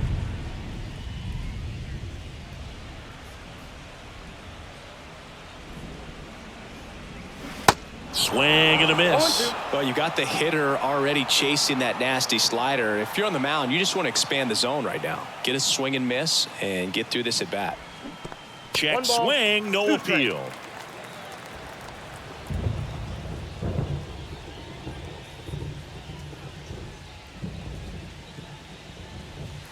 That misses. 2-2. The only adjustment he needs to make is his target. If you aim at the outside corner, that slider's going to end up way off the plate. Perhaps look a little more down the middle, and you get it right where you want it. Next pitch misses way outside.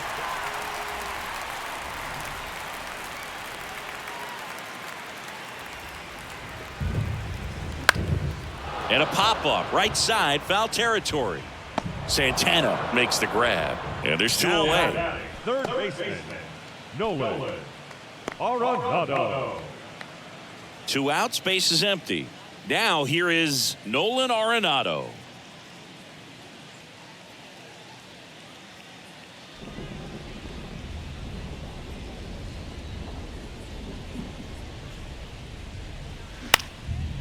In the air, right side. Fair ball.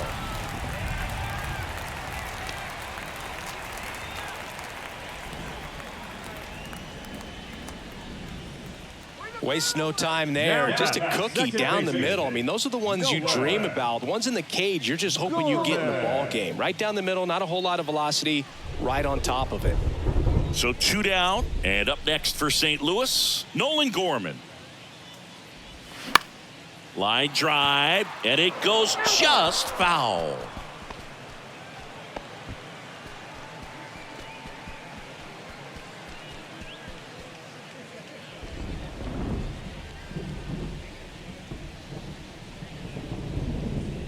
The pitch. And that one fouled off.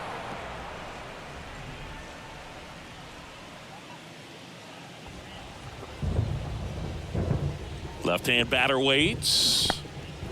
In the dirt, but kept close. Runner holds. Count goes to 1-2.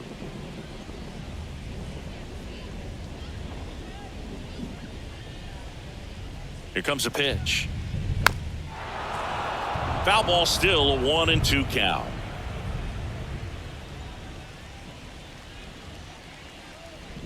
The pitch. Ground ball right side. They take the force out. That ends the inning. So 1 left for the Cardinals, still up against a 6-0 deficit.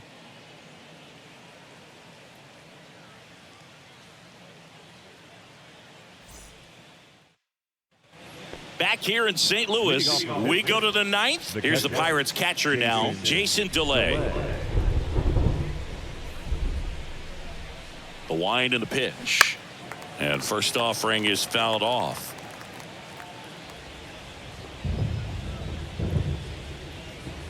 And the righty deals. And takes low for ball 1.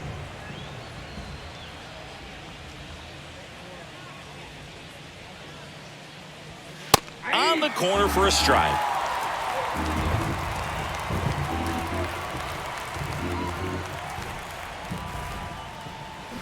Runs it up to 96 to record the punch out. So the lineup flips over. Now the third baseman, Ke'Bryan Hayes. Ke'Bryan Hayes.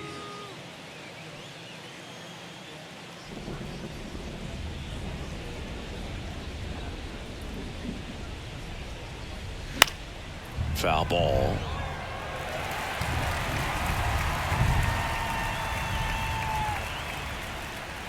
The 0-1. Nope. Ball 1.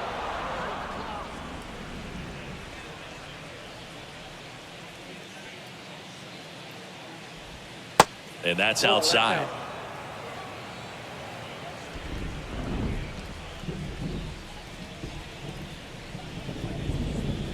And there's a breaking ball that drops in there.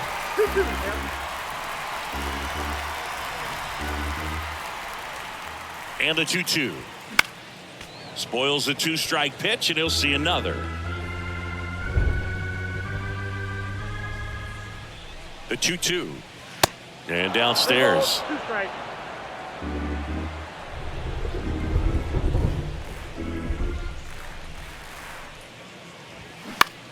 In the air, left side. Burleson under it. Squeezes it. 2 down.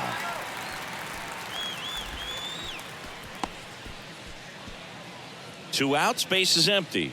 Digging in is the switch hitting outfielder, Brian Reynolds.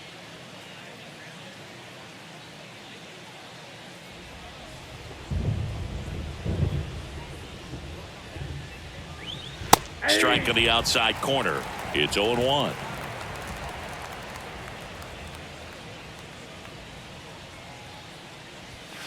And a swing and a miss. Well, 2 outs and a chance to put up a 0 on the scoreboard here, and that's not something that's come easy for this staff in this one. The 0-2. Swing and a ground ball out to short. Over to Goldie. And that is that. Nothing across here this half. 6, 7, 8 scheduled to start the bottom of the ninth. It's the Pirates 6 and the Cardinals nothing. On the mound now, Jose Hernandez. He's pitching on 2 days rest. Number 42, Jose Hernandez.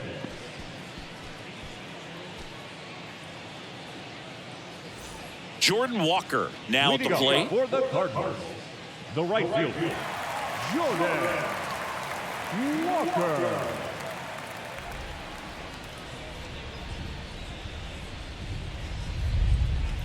The pitch. Upstairs. Hernandez, in his rookie season, he features a 4-seam fastball, a slider, a changeup, and he works in a 2-seamer. Kicks and deals. Swinging a foul over the screen and back out of play. I want to start that load a little bit sooner because of the good velo. The 1-1. Swing and a miss, and that's strike 2. It might be time to choke up a little bit, get that front foot down early, maybe even just spread out. He's really late right now. Here's a high chopper. Throw on to Santana, and they get the leadoff man in the ninth. Center fielder, So up next, Lars Nootbaar.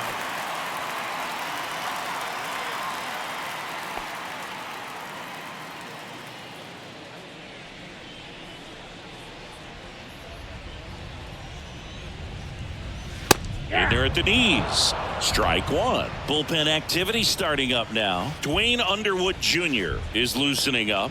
This would be his first appearance for the club.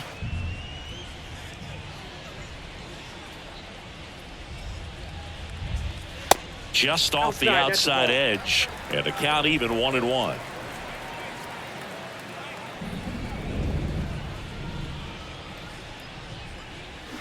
Check swing, and he held up.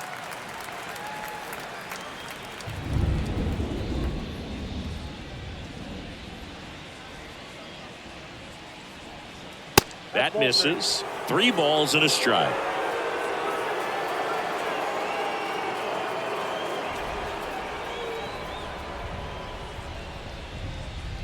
And he walked him.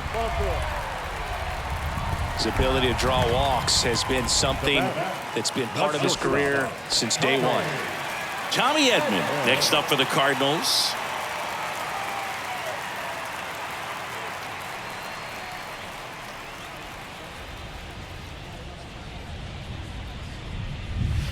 First pitch, and that's in for a strike. 0-1.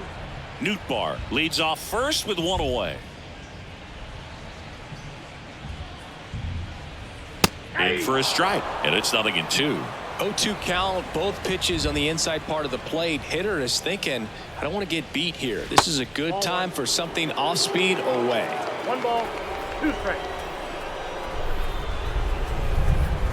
And now the lefty. Ground ball scooped up. Ke'Bryan Hayes beats to second, out there, and it's a double play to end the ball game. A little sigh of relief for the pitcher there, ending the ball game with a nice double play. You always love when you can get 2 for 1, especially when it wraps up the ball game. Nice win for these guys today. 6-0 is how this one ends. For Chris Singleton and our entire crew here at MLB The Show, thanks for stopping by. I'm John Shambi. Talk to you soon.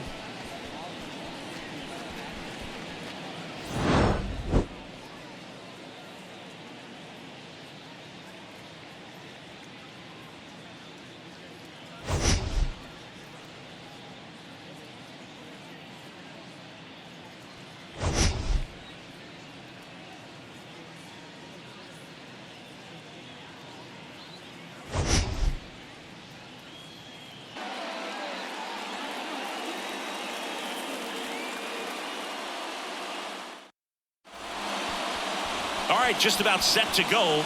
And today's starting pitcher, Yu Darvish. His career ERA has been under 4. What I like most about him is his reliability. Takes the ball every 5th day, ready to go whenever the manager calls. At the plate, Christian Yelich. The left number 22, Christian Yelich.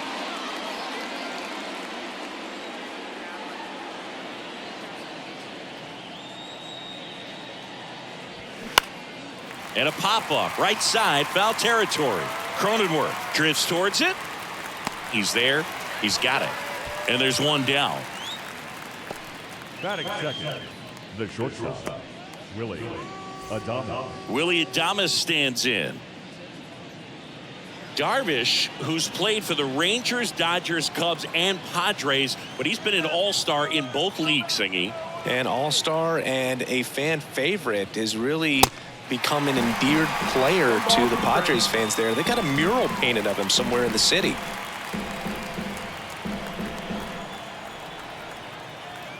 The pitch. Knocks that one away, and we'll do it again. One down, base is empty. Swing and a miss. Struck him out. 2 gone now. And now it's Rowdy Tellez. Good power. Not great in the OBP department. That one a little bit high. And that's ball 3.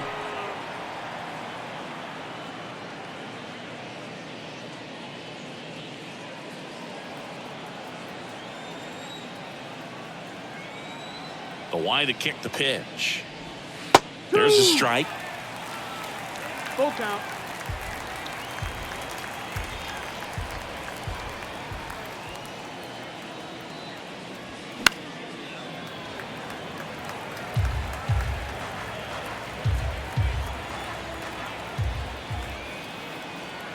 The wind of the pitch. Stays alive.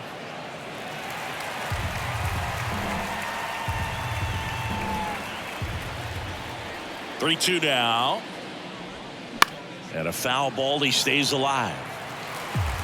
9th pitch of the at-bat due next.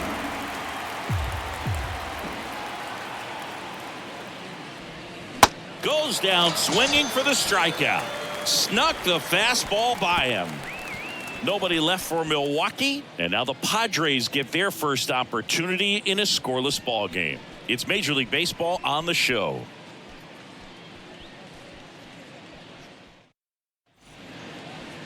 Back here in San Diego, and today's starting pitcher, Wade Miley. What do you got on him, Chris? He's had his ups and downs in his career as his ERA is just over 4, but this is a guy that's not afraid. He's going to take the ball. He's going to go out there and give it his best. And here is Xander Bogaerts.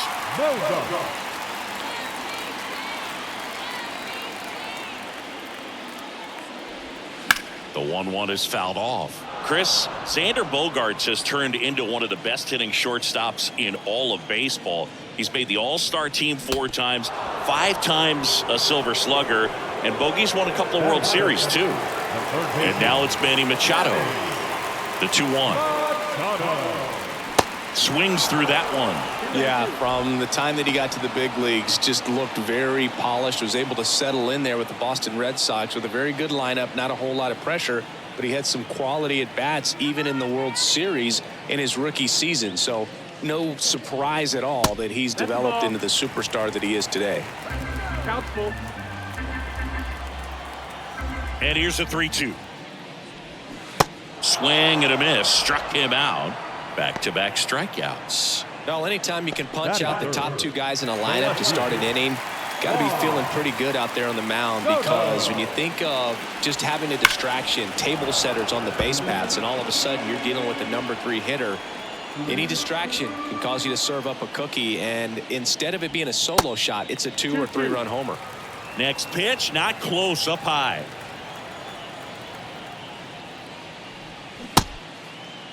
Soto tries to check his swing. Now a look to third. And yes, he offered at it.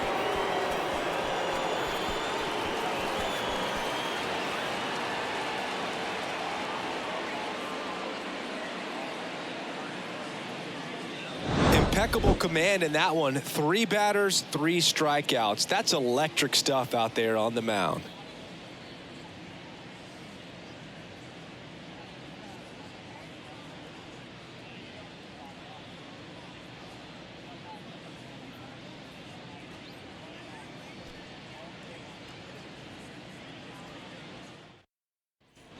Back here at Petco Park, and now it's William Contreras. He is a talented player. His big brother Wilson has voiced that his little brother may end up being better than he is. The 1-1. And that one cutting but missing down low.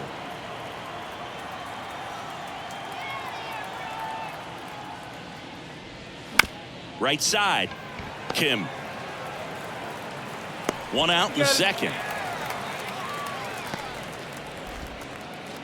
Batting fifth, the center fielder, number 5. Digging in, it's the speedy outfielder Garrett Mitchell. Chris, Yu Darvish debuted with the Rangers back in 2012. It's been a pretty successful big league career. He's been an all-star multiple times and a guy with all those pitches. He gives PitchCom a run for its money, I think you'd say. No trouble here, puts it away for the out. And there are 2 down. Next for Milwaukee, Brian Anderson. Yeah, I remember when he came into the league and talking about 7, 8 pitches that this guy had, and wow, you're just scratching your head. If you're a hitter, what do you look for? 1-2. And a swing and a miss.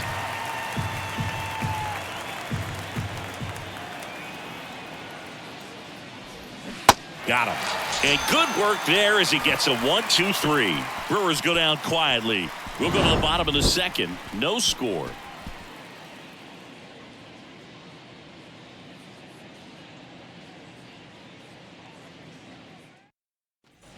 Bottom of the second. Stepping in for San Diego, Nelson Cruz. The designated hitter, Nelson Cruz.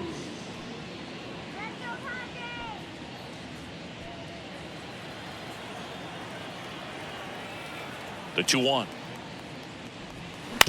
And he grounds one to the right side. Throw over to Tellez. Leadoff man retired here in the second. Batting fifth, the first baseman, Jake Cronenworth, the next up for the Padres. Second inning here, no score.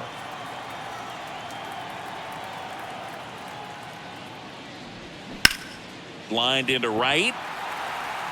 And that quickly 2 away. Batting sixth, the second baseman, Ha-Sung Kim now at the plate.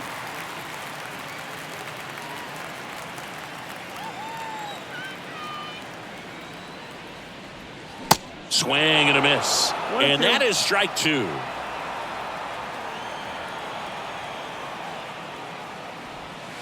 Look out. Straighten him up a little bit. 2-2.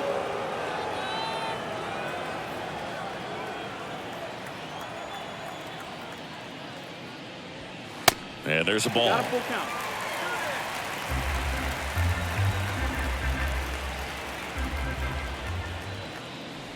Downstairs, and it misses ball 4. Well, he earned his trip to first right there. It's not easy laying off pitches that just miss the zone like that. And it's a real discipline as well. He's put a lot of work into that aspect of his game, and it paid off right there.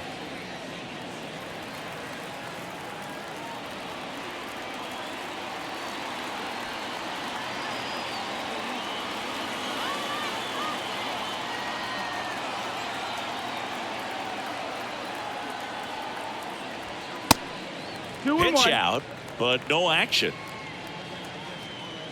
Kim off of first with 2 away.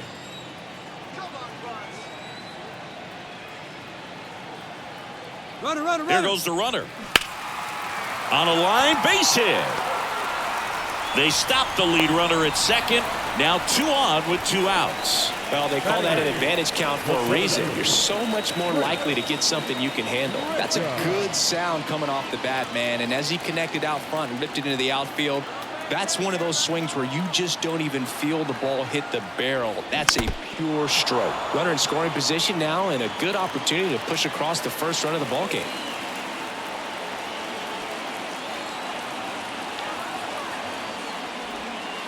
And now it's even up. It's a good take.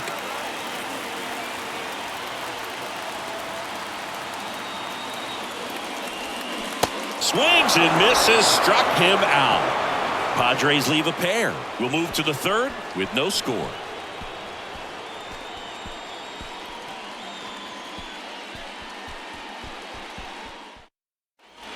All set for the start of the inning. Up now for Milwaukee, Bryce Terang. Bryce Terang.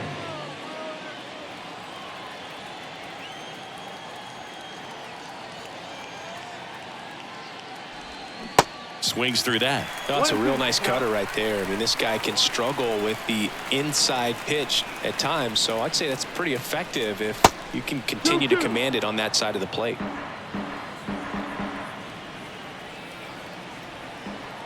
Here's the 2-2. And that's downstairs and outside.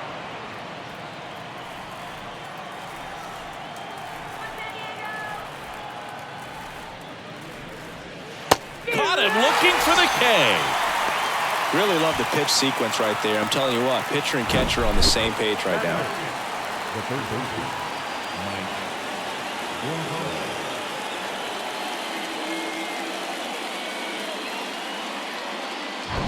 Now batting Michael Brasso. The 1-1. And delivers outside.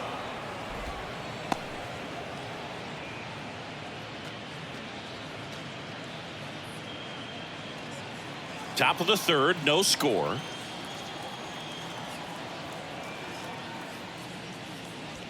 Flips the corner. That's strike two.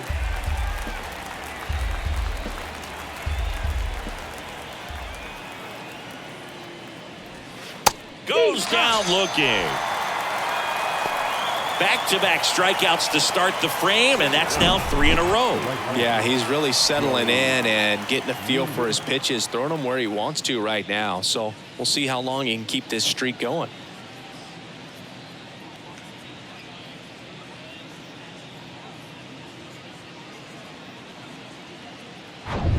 Joey Wiemer up now for the Brewers.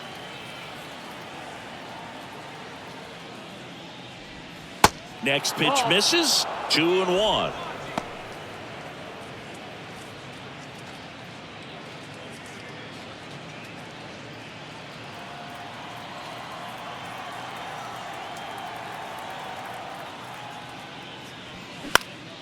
Out towards right center field.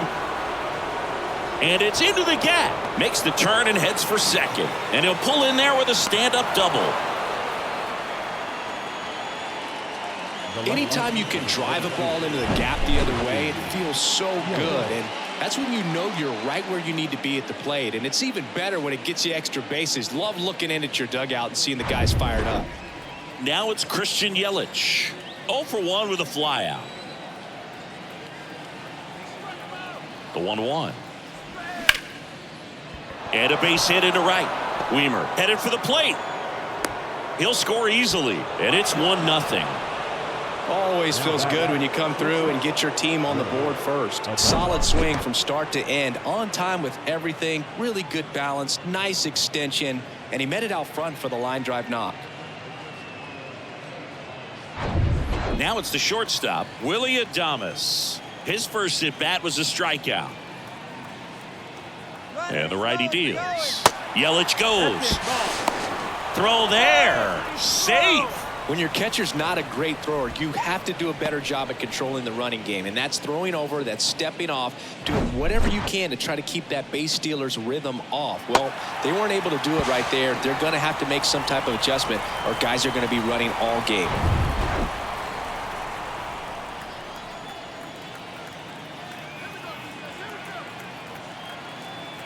Runner leads away at second. And that's outside. Rowdy Tellez waiting for a turn at the plate.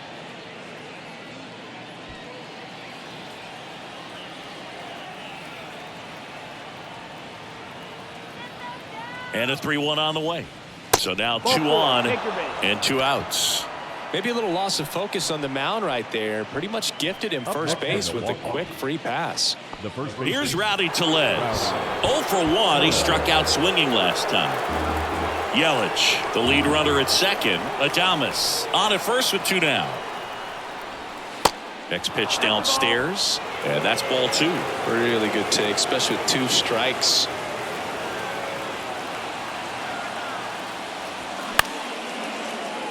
Azokar on the move towards foul ground. Dives. What a play.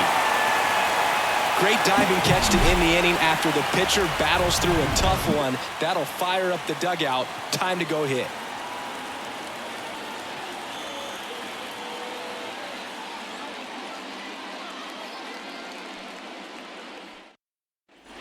Bottom of the inning. So digging in now for San Diego, Jose Azokar. The 2-2. This one popped up. Adames makes the catch, and there's 1 down. The batter, number 2, shortstop, Xander Bogaerts. Here's Xander Bogaerts. Led off the game with a strikeout. Singing, you know, Xander Bogaerts is actually a twin. His twin brother Jair signed with the Red Sox initially and played a little bit in the Boston organization. That's pretty cool.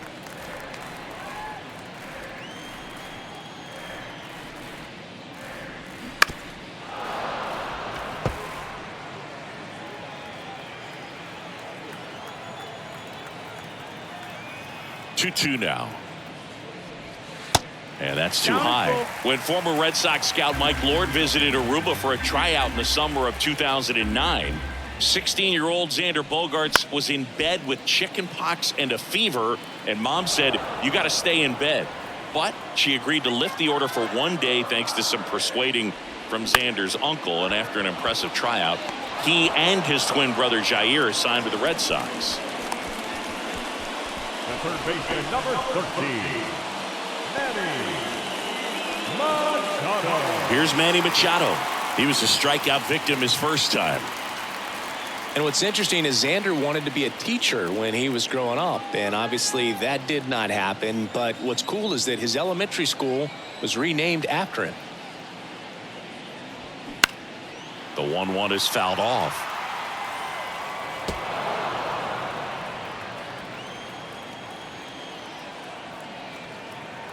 One-two now. Swings and misses on the fastball up in the zone for the strikeout. Nothing doing there for the Friars, and it remains 1-0.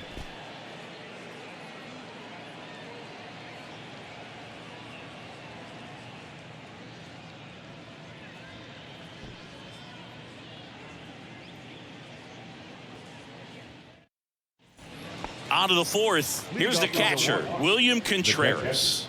Well, I got a chance to meet William during spring training as he was coming up trying to get to the big leagues, and this kid's got some ridiculous pop. Watched him on the backfields taking batting practice. All of his coaches would just kind of roll their eyes and say, this kid's going to be great, without actually saying the words. Then later that season, I got a chance to chat with Wilson, big brother, and ask him about little brother, and he smiled as well. Said, yeah, he's good, and gave me that look that I think he might be better than me eventually.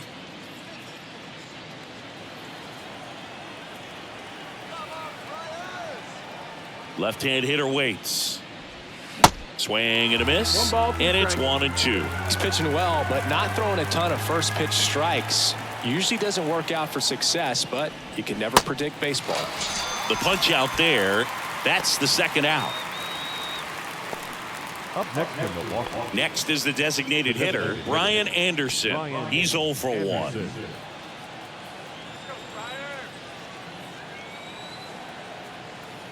Two and 1 now. The 2-1 is high.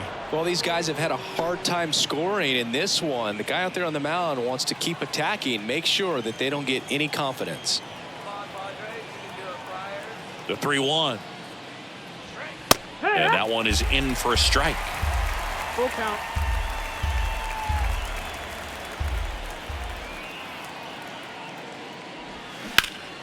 Foul ball left side. He'll see another.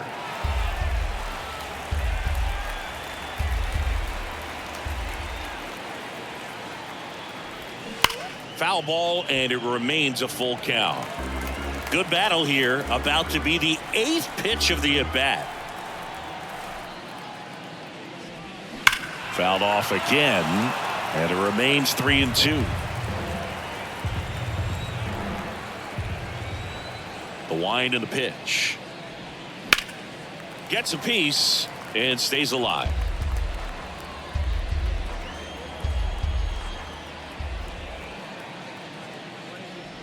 And there's ball 4. Ball 4. Take your base. When you go that deep into an at-bat, the hitter usually comes out on top. The batter, number 2. This is Bryce Terang. Struck out looking at his first at-bat.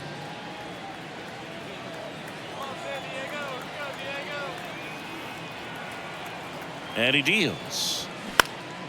Swing and a ball hit out towards left center field. They take the force out, and that is the 3rd out of the inning. Brewers strand 1, but they're on top 1-0.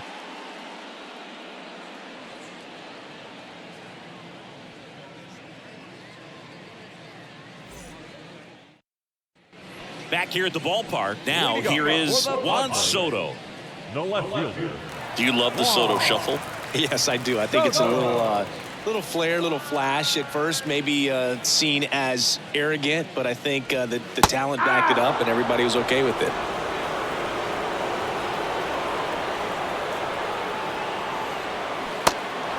In the dirt. Tosses to first. Leadoff hitter retired in the 4th. So here's the Padres DH. Nelson Cruz rounded out his first time.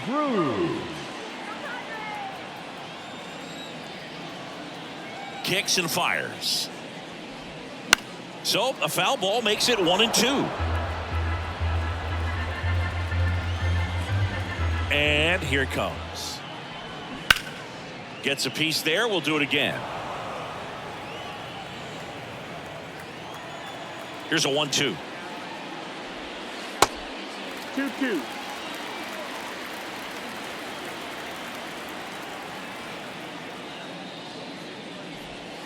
Cut on and miss. Struck him out. That's out number 2. Quite the start to this game on the mound. Looking very dangerous to these hitters. 7 punch-outs already. So this lineup hasn't had much success trying to figure him out. I'm impressed with what we're seeing here. Next for the Padres, Jake Cronenworth. He's 0 for 1. The 1-1. Swing and a miss. 1-2.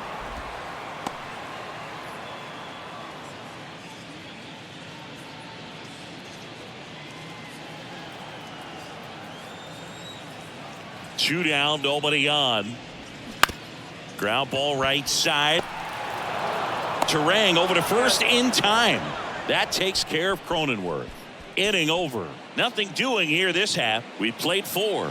It's the Brewers 1 and the Padres nothing.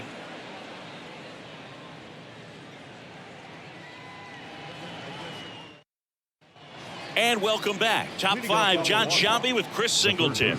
And leading it off, Mike Brasso.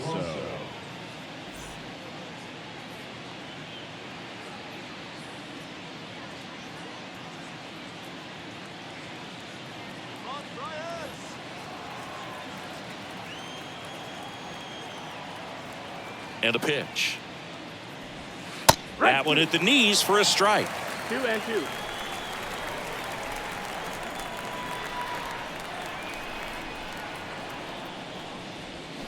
And a swing and a miss. Picks up strikeout number 7.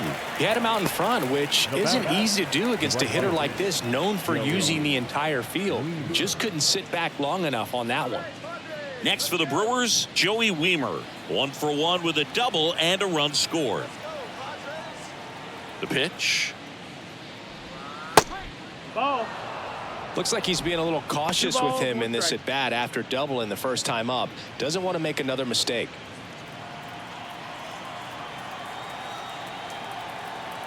The pitch.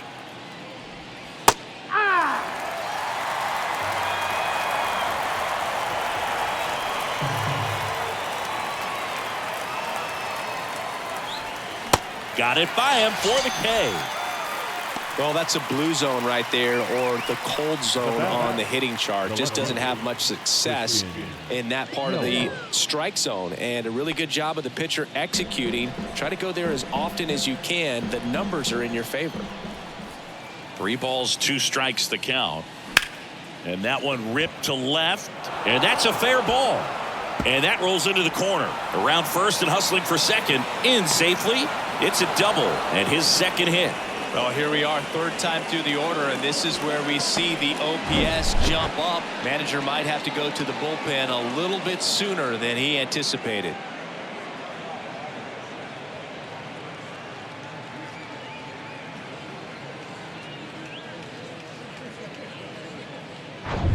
Man at second here with 2 away. Next for Milwaukee, Willie Adames.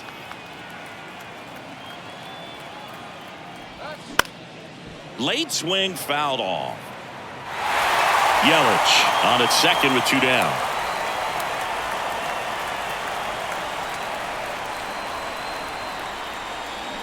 Got him swinging. Adames down on strikes. Milwaukee leaves 1, but they hold a 1-0 lead.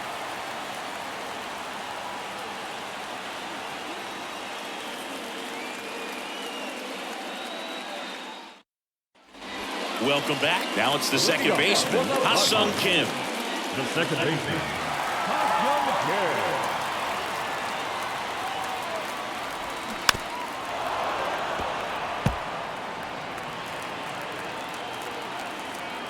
Kim. Kicks and deals. And that just misses. Expect for that guy to come right at you with a fastball, something in the zone, because he does not want to allow the leadoff walk. Swing and a miss, struck him out. Now catcher. And now it's Austin Nola. 1 for 1. He singled to left his first time through.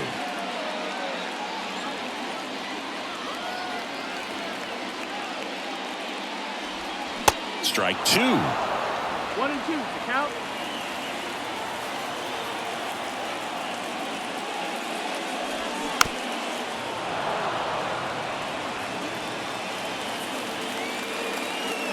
Pitch. And down on strikes he goes, and there's 2 away. Now it's Trent Grisham to the plate. He struck out swinging at his first at bat.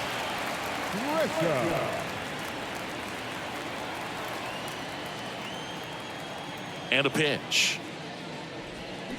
Fights that one away, still 1 and 2. Looking sharp, just a strike away from 5 shutout innings. Well struck left field. That one's deep. That's down. 1 hops off the wall. And that's a double. Good job of just putting the ball in play with 2 strikes. This was a really nice swing. Didn't quite get enough behind it to get it out of here, but once it got over his head in left field, it was extra bases all the way. Now a pretty big at bat coming up with a chance to even this ball game up.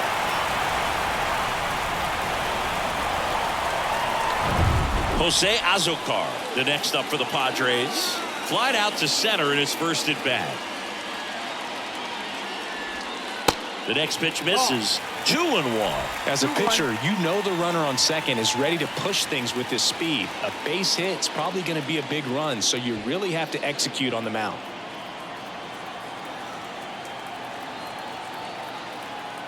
Here's a 2-1. That's to third. Brasso in plenty of time to first. That ends the inning. 1 left for San Diego. They trail here 1-0.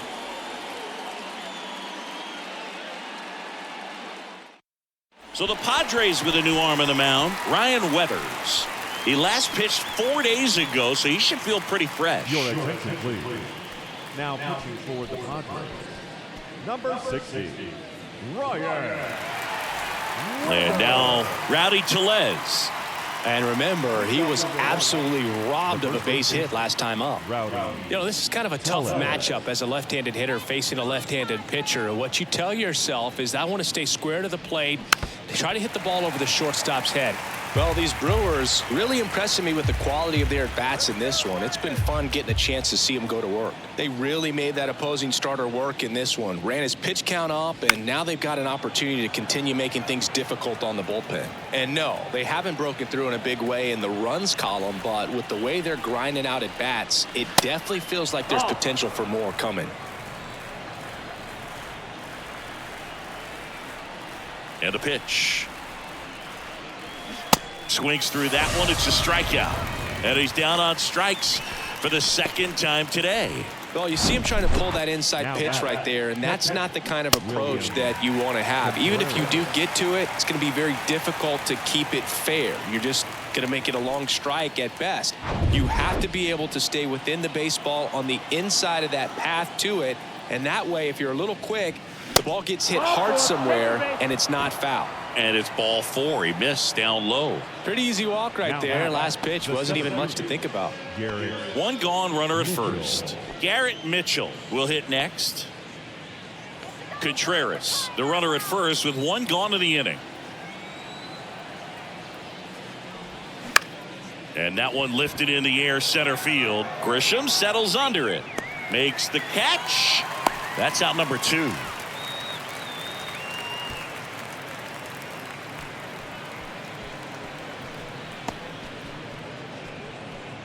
And now the DH, Brian Anderson. Brian Anderson.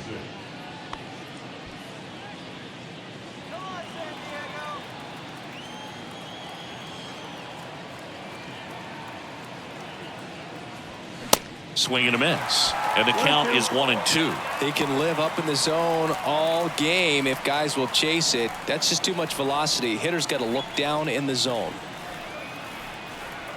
And now it's 1-2.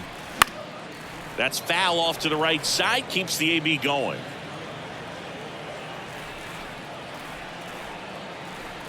The 1-2. Fights it off. He'll see another.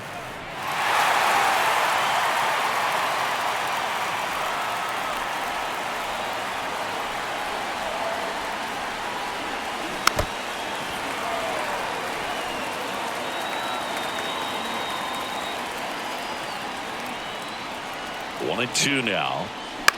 High fly ball right field. Azokar moving under it. Makes the catch, inning over. No runs on no hits, no errors, and one man left. Top of the order due up in the home half of the 6th. It's the Brewers 1 and the Padres nothing.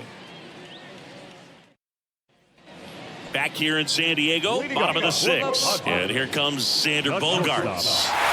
Well, these fans definitely want to get involved in the game. All it's going to take is to get the leadoff man or even a base runner on.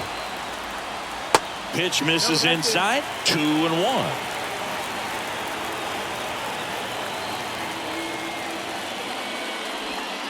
And there's a strike on the outside corner. It really looks like these hitters have been in between with their timing today. Good fastball, excellent slider. Swing and a miss. He struck him out. Pulled the string on the changeup.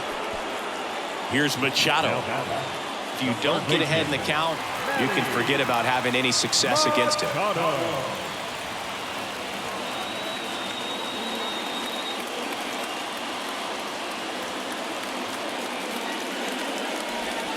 So now 1-2. He normally does damage on that pitch in that location. Just a swing and a miss there. I don't think you want to throw it again, though.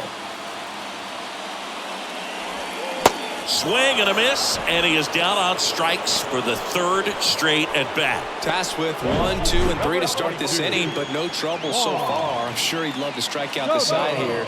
Make a little statement, but you got to be composed in this spot. Focus on getting this next guy. You got 2 good outs. Want to get the 3rd one and avoid the middle of that lineup coming up with a base runner. Could become dangerous. Here's Juan Soto. Next offering is fouled back. 2 outs. Swings through it for the K. Pulled the string on the changeup. I think the key is arm action on the changeup. When you can sell it like a fastball, you drop the velocity, you get the swing and miss, and you walk off the field.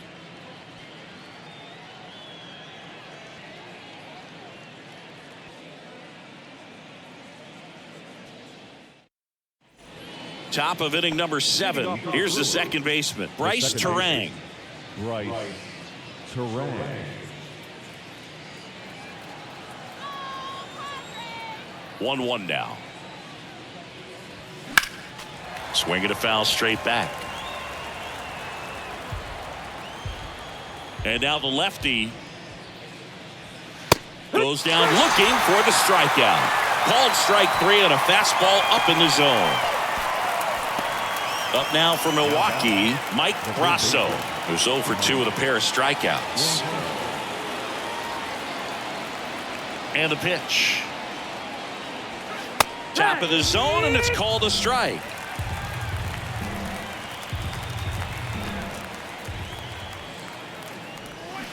Foul ball, still a 1-2 count.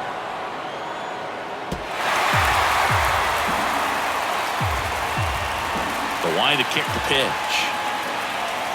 Fouls it off, still 1-2. Really great change of speeds. He goes off the off speed to the fastball, and the hitter doesn't know what's coming next.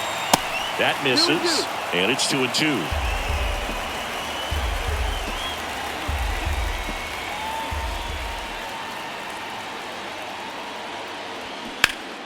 Spoils the 2-strike pitch, and he'll see another. Kicks and fires. That's the ball. 9th pitch of the at-bat due next. And down on strikes. Now 2 away. Third time he struck out in this one, and definitely an individual performance you want to flush. He just hasn't looked very comfortable up there. Just one of those days. But when you're still winning the ball game, at least you can focus on doing your part to maintain that lead and getting that W. Next pitch is outside. 3-1. That clips the corner. You got a full count. The pitch. Good plate appearance there. Able to take the walk. Oh, looking for a swing and miss right there, or for the ump to help him out and make a call with that last pitch, but neither happened. Close pitch, but a good take to earn that walk. Back to the top of the lineup, and now it's Christian Yelich. Weimer off of first with 2 away. Runner on the go. Out towards left center. Soto going after it. And he makes the catch. And that will end the inning. Brewers strand 1, but they lead it 1-0. Ladies and gentlemen, please join us for the traditional 7th-inning stretch. Matt Bush into the game. And this guy can bring it velocity-wise.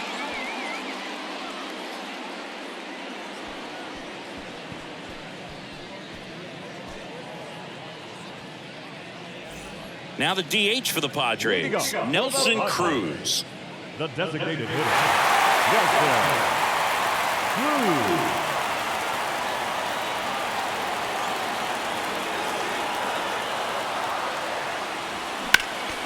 Next offering is fouled back. He's getting the barrel to the balls. Just got to work on that timing a little bit. Foul. We'll see another payoff pitch.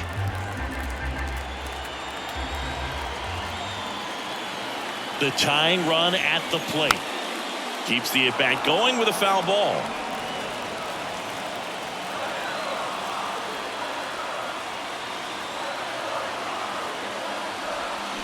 Foul ball, and it remains a full count.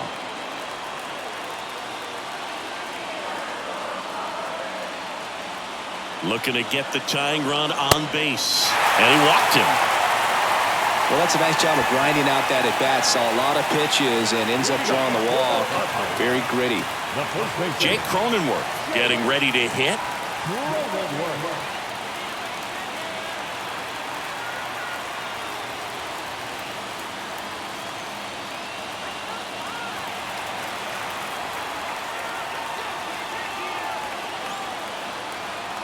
And a 1-1. Upstairs. Oh, that's high.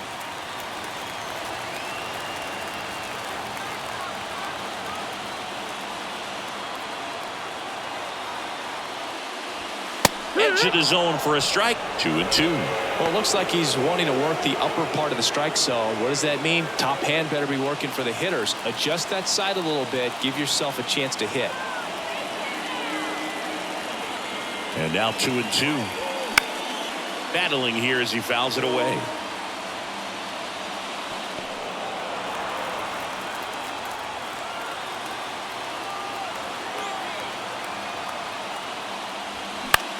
Line drive, and there's a hit. Lead runner holds up. They're at first and second with nobody out. Look, I don't think that pitch would have been called a strike, but he did such a nice job of pulling his hands tight to the body and just getting enough of the barrel on it to be hard enough back up the middle for a knock. Stepping in for San Diego, Ha-Sung Kim. A strikeout and a walk. So the tying run at second. Good eye in that spot. These fans, they are ready to cheer about something.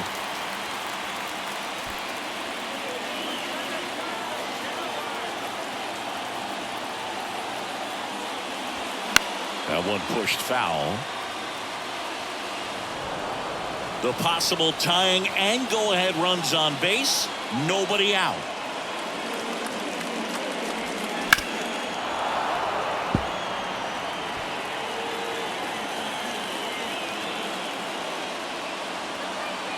The 2-2.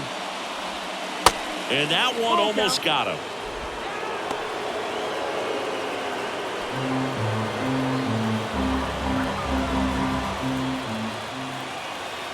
The kick, the 3-2. Knocks that one away, and we'll do it again.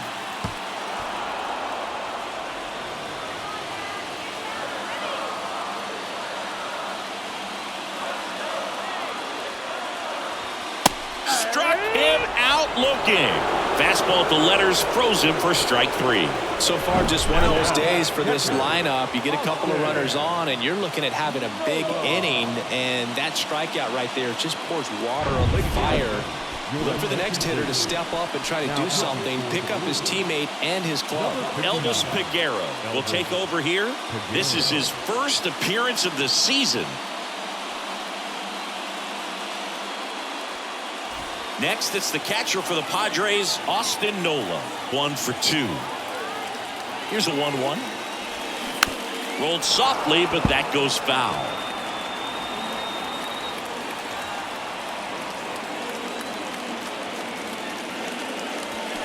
Swing and a miss, struck him out, and the Padres waste a chance. So first and second with 2 outs. So digging in now for San Diego, Trent Grisham. This is what stat nerds like myself might call a high leverage situation. Yeah, Boog, not sure what the numbers say, but clearly an at-bat that could change the course of this game dramatically. Big spot. 2 out. Both the tying and go-ahead runs are aboard. He goes down looking.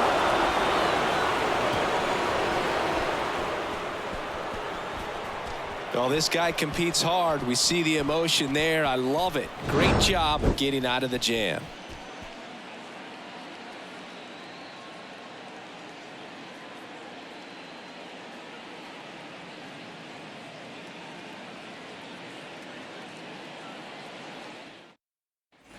Back here at Petco Park, we go to the 8th, and now Willie Adames.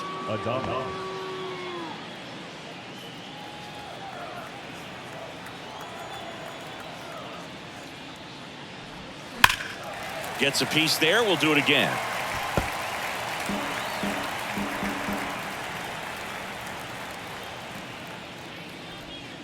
Next offering is down low, and it's 2-2. Recognize that changeup right out of the hand. Just spit on it. Out to short. Fires across the diamond, and they get Adames for the out.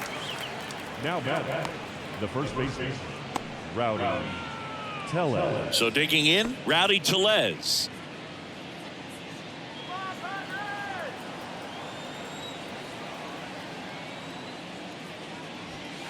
The next offering misses, and a count 2-1.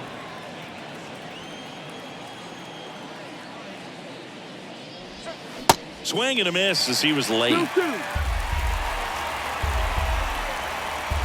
2-2 now. Ball. Count is full.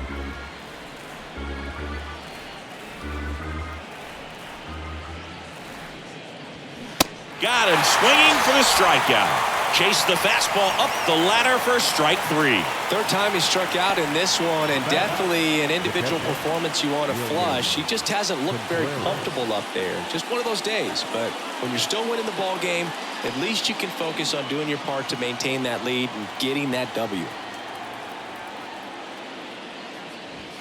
Next offering is in for a strike. If you're not ready for that pitch, you're just going to swing and miss or pop it up, waste the at-bat. If you're going to let it go, you better be ready to swing it. Fouled off the plate. They'll do it again. The wind of the pitch. Off the mark there. Ball 2. Good slider down and in can be so hard to get on plane with. You're better off taking that pitch.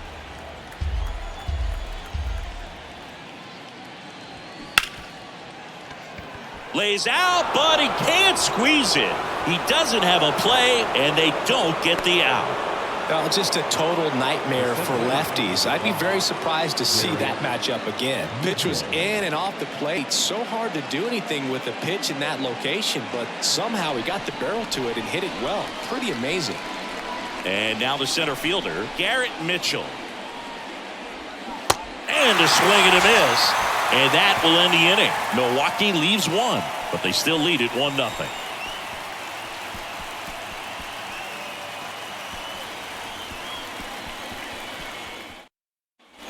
Ready to go for the last half of the inning. Now it's the right fielder, Jose Azocar. Now this guy, a player that if he gets on base has the ability to really be aggressive getting around the base paths. Next offering misses, and it's 2-1. Movement in Milwaukee's bullpen. Devin Williams up and throwing for manager Craig Counsell.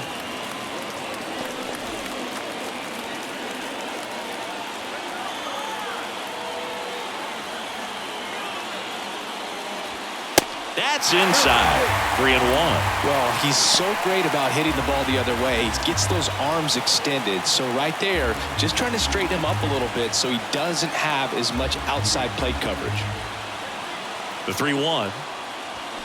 There's a strike. Back-to-back fastballs in. That last one called for a strike. Probably go away, but look for him to come back in there to try to finish you off. Righty to the plate.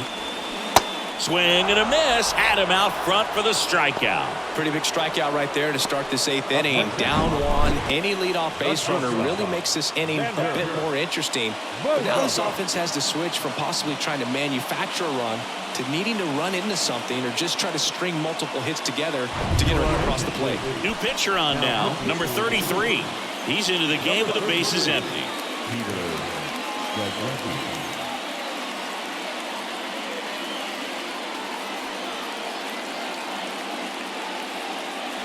It's Xander Bogaerts now.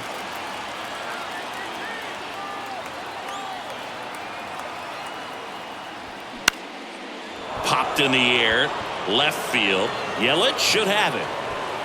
Out, number 2. Well, such a confidence boost for a reliever to come into the ball game and get the first hitter he faces. Just makes everything slow down a little bit, and then from there can really settle in.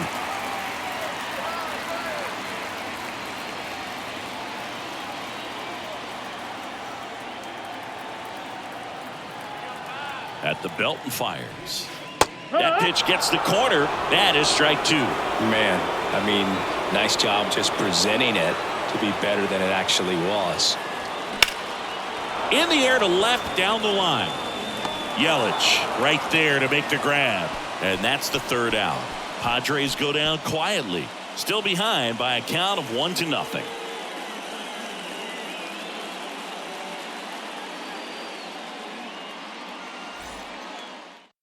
So they turn to the veteran pitcher in this spot, Nick Martinez.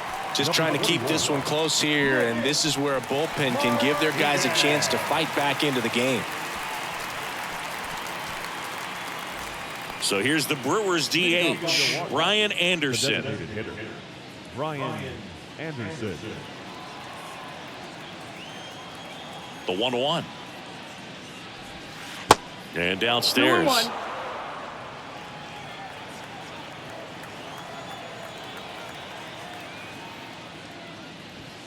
In there at the knees.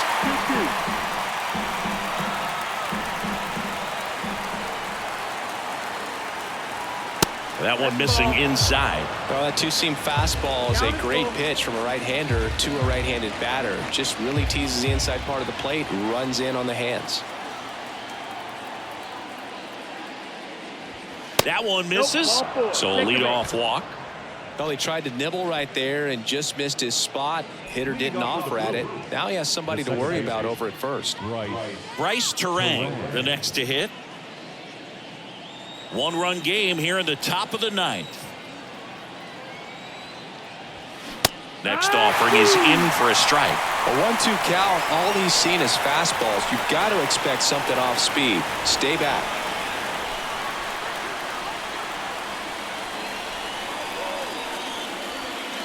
Got him. And that's the first out.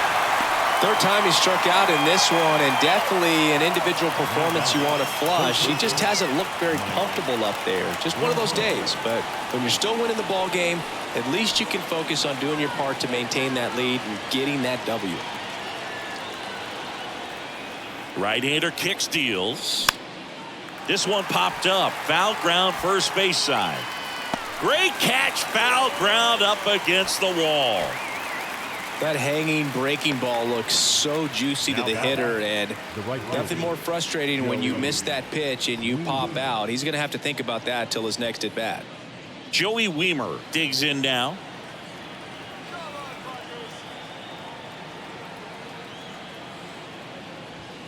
Swings and misses. It's a ball and 2 strikes.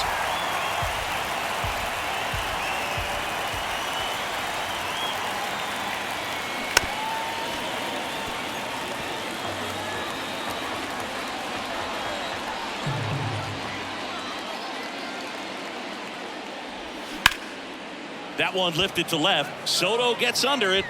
Puts the squeeze on that one. And that is that. So it's no runs, no base hits, no errors, and 1 left. Heart of the order, 3-4-5 will get their shot in the bottom of the ninth. It's the Brewers 1 and the Padres nothing. Here comes the new arm for the Brewers, Devin Williams. Well, he's the guy they hope to turn to out of the pen to lock down wins. So this game has gone to plan, more or less. Let's see if he can wrap it up here. 3-4-5 due up for the home team. Stepping in for San Diego, Juan Soto. Here's a 1-1. Popped up to the left, into foul ground. Brasso makes a nice running catch. That's a big first out right there, and that changes things. Yeah, you can kind of see how just the hope and optimism has shrunk a little bit, but they got a couple more outs to work with. They got to find a way to get a runner on and get one around the bases.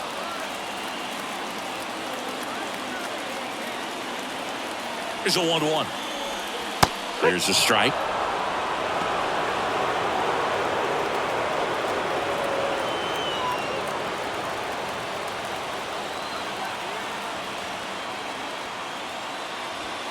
And now the count is even.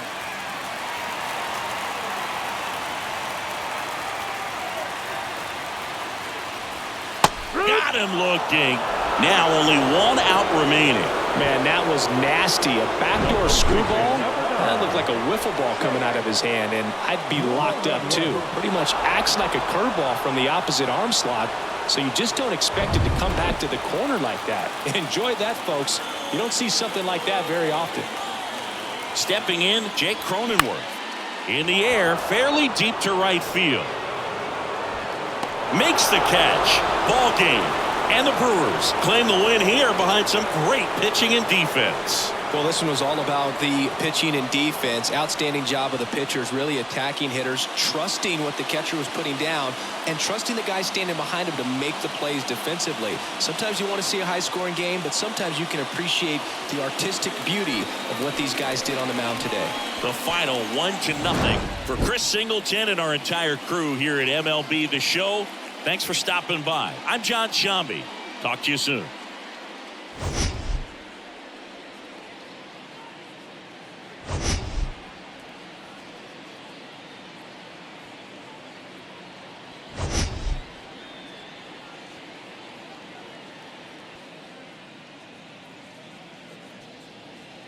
MLB The Show. It's the San Francisco Giants and the Detroit Tigers.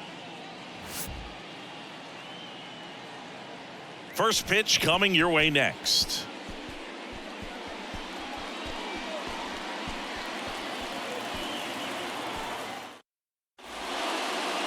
So just about set now, and on the hill today, Joey Wentz. There's always a bit of a learning curve for rookie pitchers. You've got to get familiar with these big league hitters, and it's more of a chess match. But I think this kid's got good stuff and the potential to be great. All right, ready to get underway. And digging in for San Francisco, Thairo Estrada. The big lefty turns, kicks, deals. Oh, look at the stop. Gathers and throws, and very nicely done for the out. Nice diving stop right there. Gets the out. Great reactions. Excellent job of finishing the play with a nice, easy throw.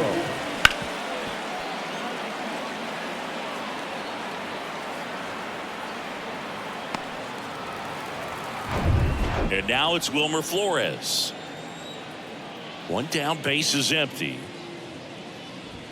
That one at the knees for a strike. 1 ball, 2 strikes.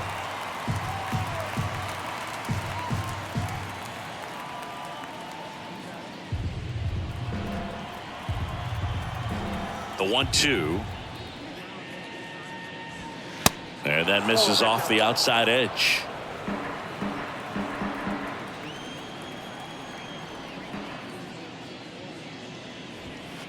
And that one missing low.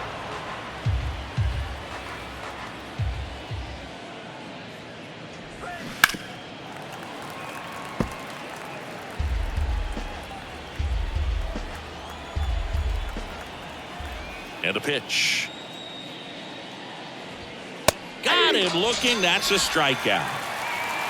Oh, you know that's got to be very frustrating for this guy. He knows the strike zone extremely well. And you know what? Good hitters are not going to compromise. He'll take that punch out, but ultimately stick with his plan and have more success than anything else. Mike Yastrzemski up here. The wind of the pitch. Ouch, that one drilled him. Safe at first, and now after the play, we'll check on the lefty's status. The comebacker got him down low, and you can really see him favoring the leg. That's his plant leg, which might be a concern, Chris. Yeah, you hope he's got some feeling in that leg so he can land on it, like you said. But from the way he's acting out there, I think it looks like he's going to be okay and try to continue, Boog. So, man aboard. Now it's J.D. Davis. The pitch. Towards first.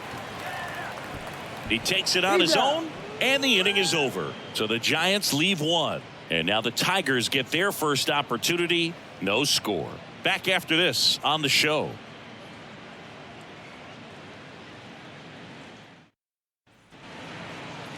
Back at Comerica Park.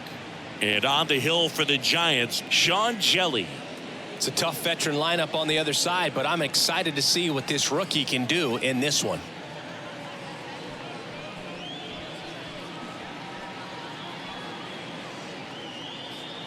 And stepping in is the speedy Matt Vierling. The right fielder, Matt Vierling. The kick, the 3-2. Hacks and misses. It's a strikeout. Tell you what, those are the types of guys pitchers really like to punch out when they're on the mound, because if they get on, just the distraction that they create with all that speed over on the base pass, it could take away your focus from the next hitter, and that's the last thing you want to do is serve up a pitch that a guy hits over the fence, and it's a multi-run home run.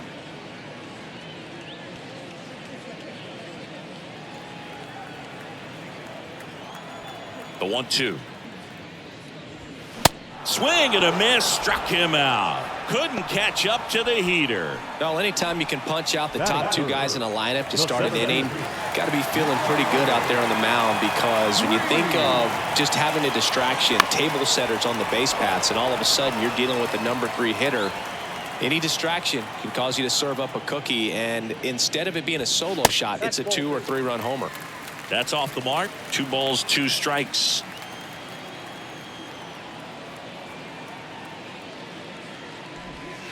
And now the count filled up 3-2.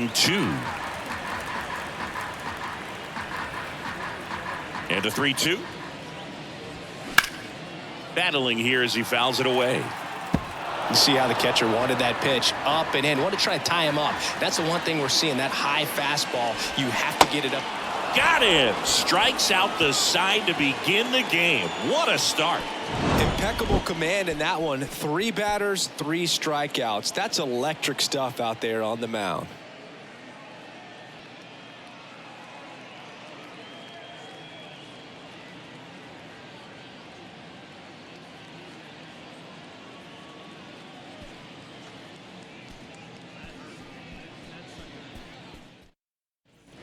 Back here at the ballpark, and now the first baseman, Darren Ruff. Baseman number 25, Darren Ruff.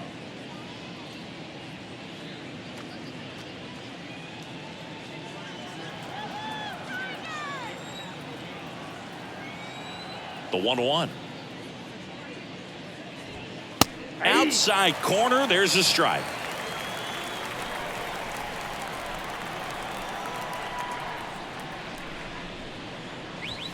Swing and a miss, struck him out. Batting 6. So up next, David VR. David VR. Fly ball down the line. Bierlin on the move. He can't squeeze it, and it drops in foul. Here's a 1-2. Keeps the at-bat going with a foul ball. Second inning here, no score.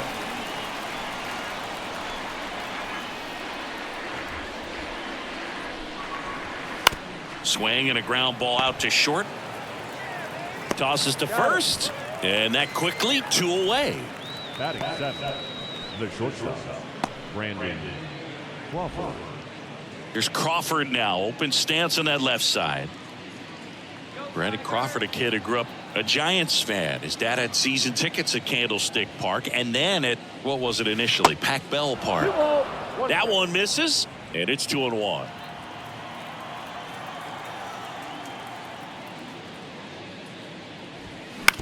Ground ball left side, and foul ball.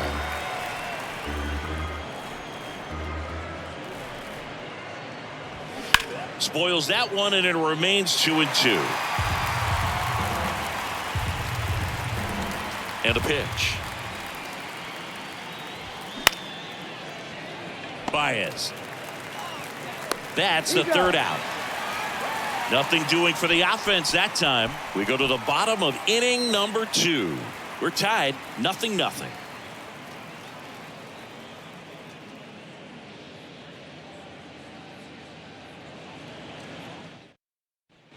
Ready to go for the last half of the inning. The batter now, Javier Baez. The shortstop, Javier Baez. The 2-1.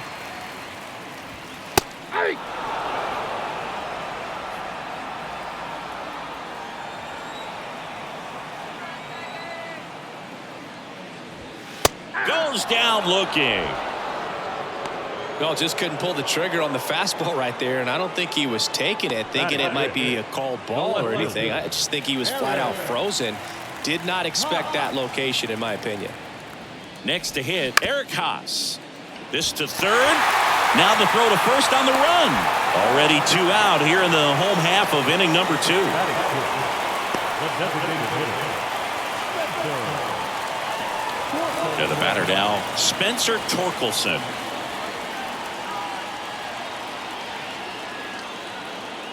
And the right-hander deals. Down the left field line. Could be extra bases. Takes the turn. He's digging for second. And he's in with a stand-up double. Well, a swing like that can help you come out of the struggle. We saw the numbers coming into the ball game, but all he's trying to do at this point is help his team win.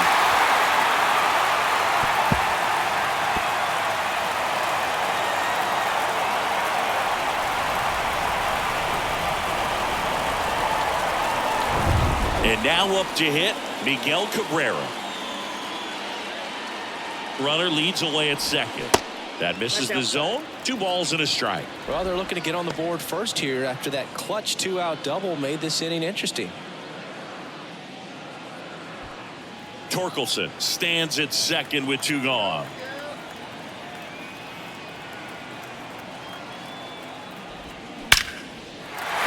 Line drive, and that's a base hit into center field. Throw, and it gets away. And in to score the runner from second. Just a careless job of getting it in from the outfield there. Everything was on time and fluid in that swing. Got a pitch you could get the barrel on and lined it into center for the knock. Those always feel good. Runner at first with 2 away. Here's the veteran second baseman, Jonathan Scope. Next offering way off the plate.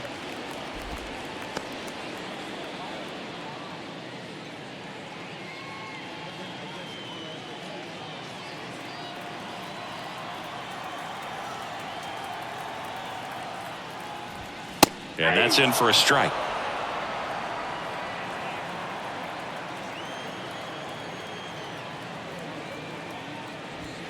And it's filled up. 3-2, 2-out, runner on first. A lot of movement in the infield. Hitter's got to stay focused on the pitch.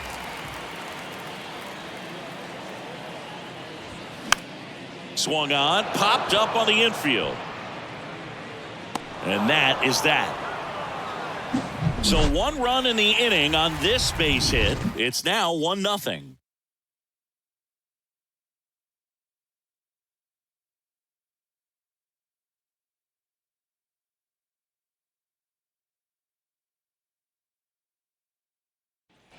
Top half of the 3rd inning. This is Joey Bart.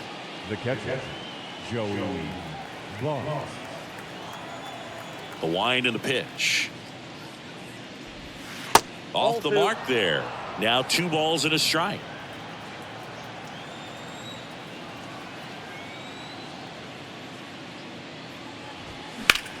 There's a swing and a drive.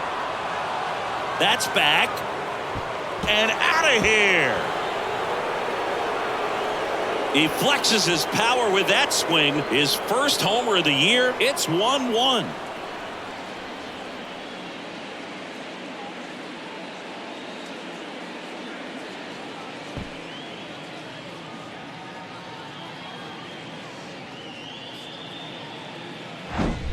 That's just a great feeling as a hitter. You let the ball travel, tracked it pretty nicely. He's almost beat there, but he gets the bat head in time, and it's true enough to stay fair. I mean, that's a good feeling when you can hit an opposite field home run, and he did it right there.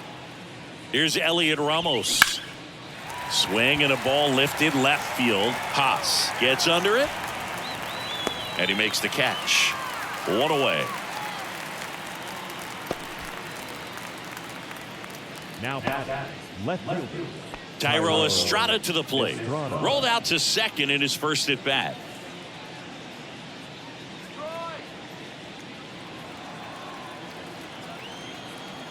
And the pitch. They say it went. 1 ball, 2 strikes.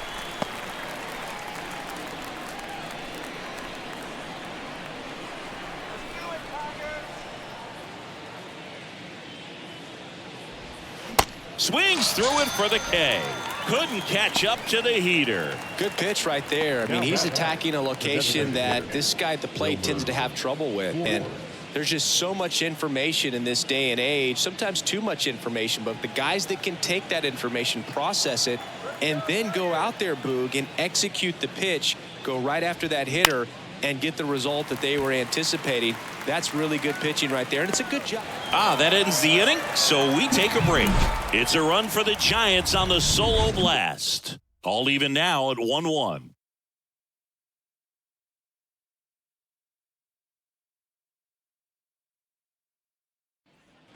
As we go to the last of the third. And here is Jake Rogers.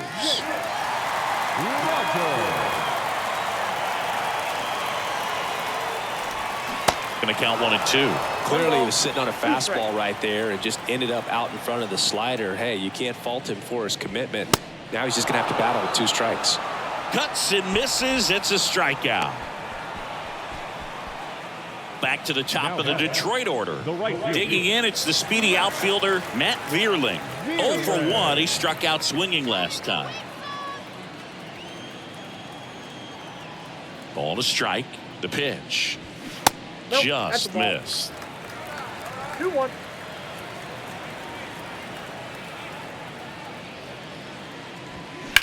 That one the other way. Makes the catch for the out. Nothing you can do about those as a hitter. Even though you know that, they still drive you absolutely crazy. Here's Tyler Nevin to the plate. Struck out swinging his first time. Tied up here in the early going. Next one is off the plate. And a count 2-1.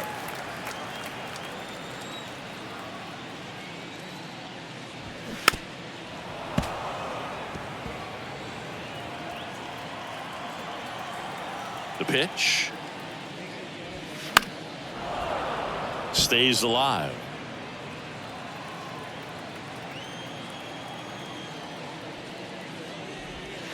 And now it's 3-2. He should get a pretty good pitch to hit here with the 3-hole hitter coming up if he's walked. Payoff pitch. Swings and misses. Struck him out. Offense held in check there. On to inning number 4. All tied 1-1.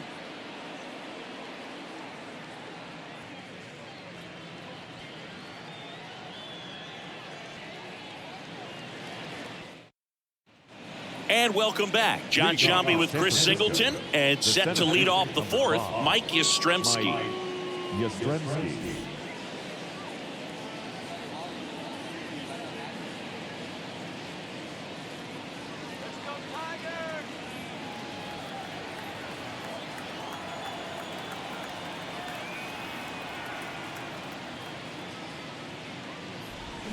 'And it's even up. He's pitching well, but not throwing a ton of first pitch strikes. Usually doesn't work out for success, but you can never predict baseball. Got him swinging for the strikeout. Snuck the fastball by him.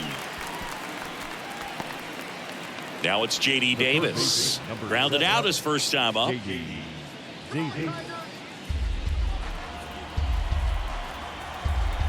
The 2-2 on the way. Just off the outside part of the plate. Really good take, especially with 2 strikes.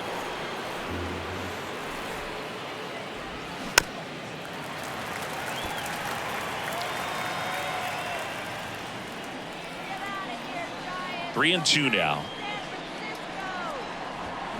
Got it by him for the K. Typically that high fastball, if it's close to the top of the strike zone, a hitter, if he's prepared for it, can get to it. But that one just had that little jump at the end, which indicates there's a good spin rate on it, and it didn't decrease in velocity as that hitter's internal clock would expect it to, and that's why you see the swing and miss. And now Darren Ruff. 1 ball. Swing and a miss. And it's 1 and 2.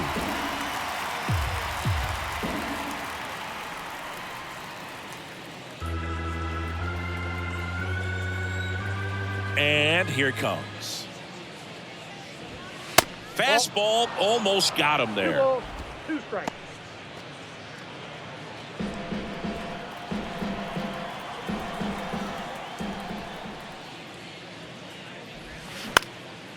Next pitch is popped up. Cabrera moving under this one. Makes the grab, and that'll do it. Giants down in order. Score remains tied 1-1.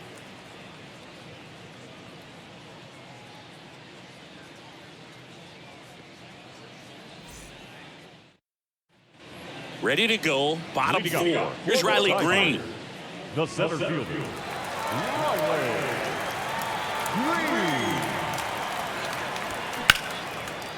Ripped to short, snagged on a bounce. Over to first. And one gone to the fourth as they get the leadoff man.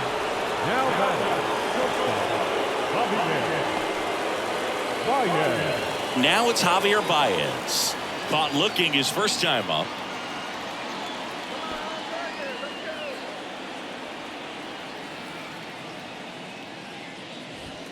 On the outside corner, 3-2 now.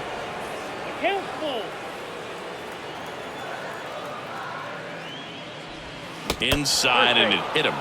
He had 2 strikes on him, and he hit him. I don't care what some players might say. Nobody likes getting hit by a pitch unless you're in an 0-2 count and there's a knuckleballer out there on the mound.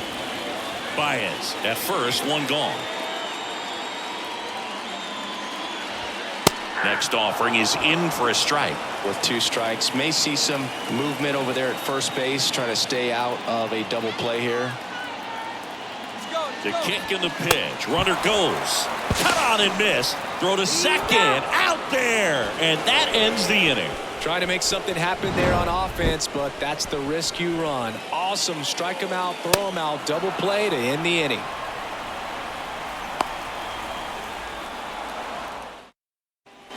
We go to the top of the 5th. Digging in, David VR. The second baseman, David VR. And a 1-1. Good eye right there. Well, these Giants, as this game goes on, have to be more disciplined at the plate. Chasing pitches has been a big part of the story. We've seen it quite a bit today. It's been tough for them to make contact at times, and it just doesn't look like they're seeing it very well as a group. Kicks and deals. Count is 3-2.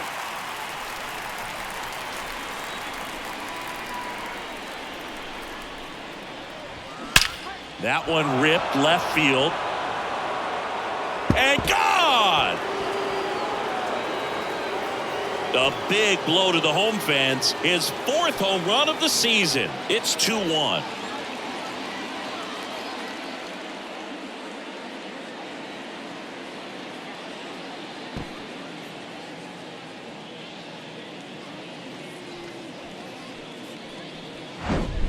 Looks like this guy was looking out over the plate, but he was ready to turn on the inside fastball. So direct to the pitch.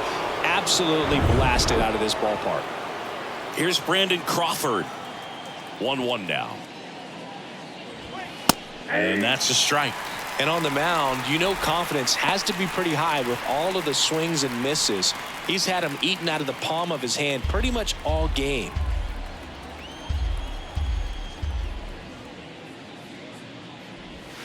Good eye right there.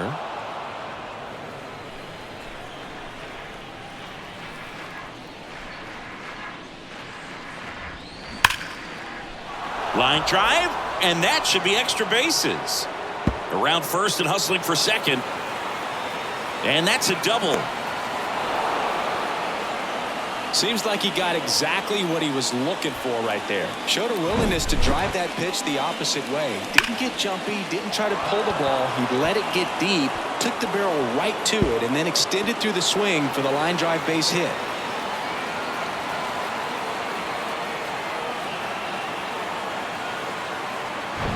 Here's Joey Bart now. The solo homer his first time. The 2-1. He swings and fouls one off. No outs. Runner on second.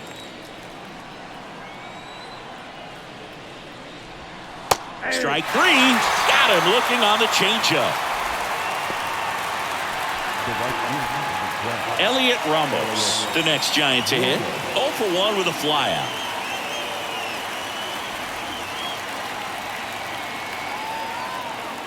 The pitch. And a count 1-2. 1 out and a runner at second.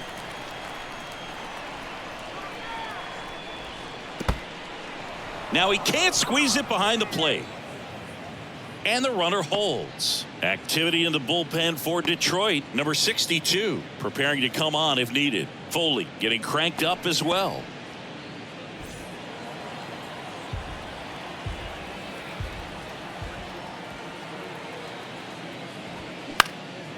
Out towards right center field. And a superb diving catch. Oh, he throws it away. He takes a huge gamble right there. If that ball gets by him, the run scores easily from second, and the hitter maybe ends up on third. But a great job, excellent focus on the dive, and he robbed extra bases on that one. Back to the leadoff spot in the Giants lineup. Thairo Estrada, the next Giant to hit. Man on second, 2 down. That's a little bit low.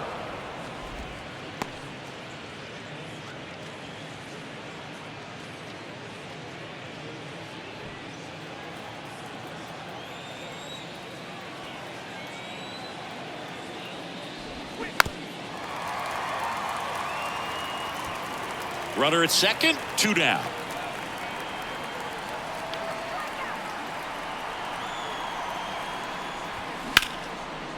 Here's a rip to short, but he's there for the 3rd out. 1 scores in the inning coming on this solo home run. And it's now a 2-1 ball game. Major League Baseball is on the show.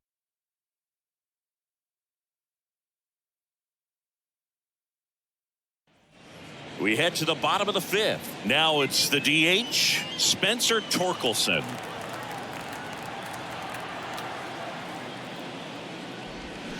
So now 1-2. Action in the pen down there. Tyler Rogers getting ready to go.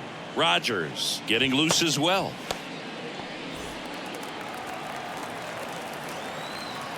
One and two now. Swings and misses. Struck him out. Couldn't catch up to the heater. Well, he's on a great run of strikeouts and showing excellent control and command, not walking opposing batters. You know, this offense, they've got to find a way to break his rhythm, put the bat on the ball, maybe try to bunt for a base hit, get him off the mound, moving around, step out, something to interrupt his timing because he's coming right after these guys. And now Miguel Cabrera. The 1-1 is fouled off. The 1-2. And a foul ball. He stays alive. Righty delivers. Fouls it off. Still 1-2.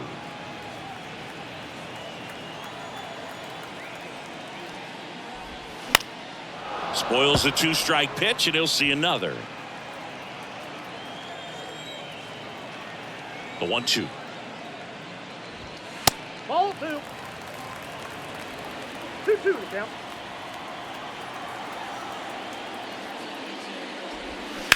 That one down the line, and that's a fair ball.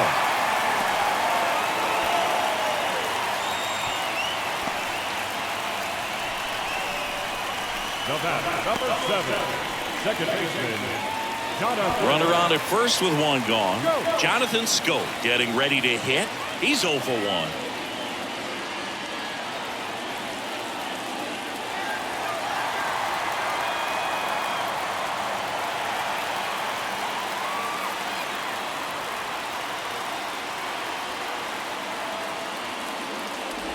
And there's ball 4. Well, a great back and forth in that at bat. He had to lay off some really close pitches, and somehow, Boogie found a way to keep the bat on his shoulder right there. I'll tell you right now, I couldn't have done it. Here comes Gabe Kapler to the mound, and he's going to take the baseball from his starter. Sean Jelly is done, and as he heads for the dugout, we'll take a quick break. New arm on the mound when we get back. New arm out of the bullpen, Anthony DeSclafani. And this is an important part of this game. Tight score and still a lot of outs to get. So they're looking for a big outing out of him right here to get some critical outs. Here's the catcher to hit, Jake Rogers. He struck out swinging in his first at bat. Definitely wants to stay out of the double play here. Ball on the ground in the infield. Should be an inning-ending double play. The pitch. And downstairs. The last thing he wants is to hit the ball on the ground, but I wouldn't expect many pitches up in the zone. They'll be pitching for a double play in this spot. Swing and a miss. Struck him out. Slider got him for strike 3.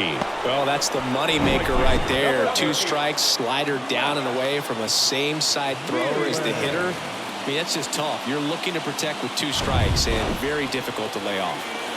So the lineup flips over. Matt Vierling up now for the Tigers.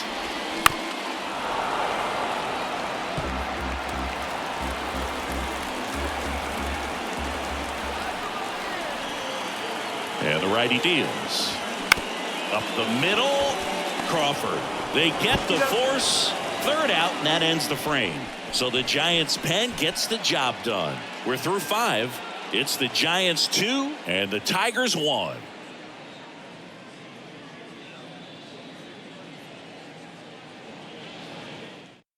We're back, and they make a change to start the 6th. The new pitcher, number 62. Pretty tight game, so they're looking for quality pitches out of him right here. Got to do his best to keep the score right where it is. And now the DH, Wilmer Flores. The designated hitter, Wilmer Flores.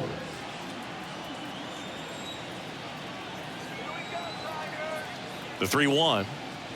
3-1, and he couldn't come up with it. Well, he tried to nibble right there and just missed his spot. Hitter didn't offer at it. Now he has somebody to worry about over at first. Here comes Mike Yastrzemski to the plate. 1 for 2.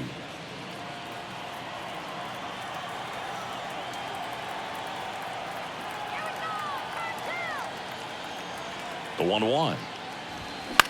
Here's a high fly ball out to center. Green snags it on the run.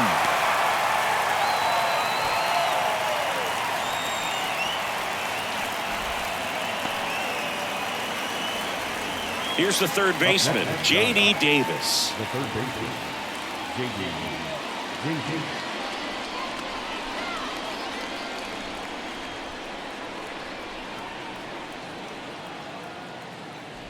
And he walked him. Well, interesting. He went with the off speed and walked the hitter. Man, you got to challenge the guy with the fastball. Darren Ruff, the next Giant to hit.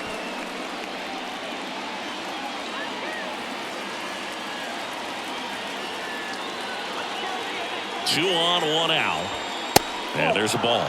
Tough spot right here. A couple runners on. 2-ball count. You can't nibble, but you have to execute and finish your pitch. If you leave something out over the plate, it's going to bring in some runs. The count 2-1. And that one is inside. David VR up next.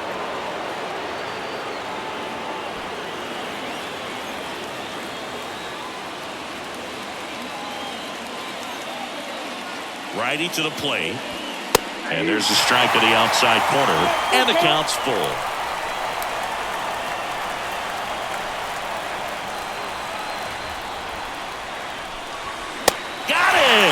And he's down on strikes for the 2nd time today.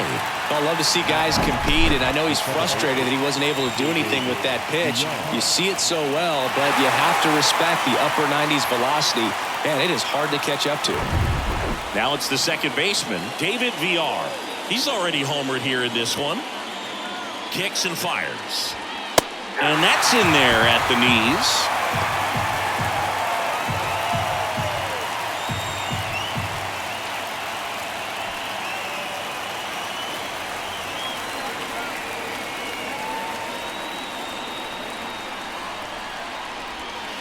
And that's outside. 2 walks in the inning already, and he just doesn't seem comfortable out there. Like he can find the right mechanics and then repeat them.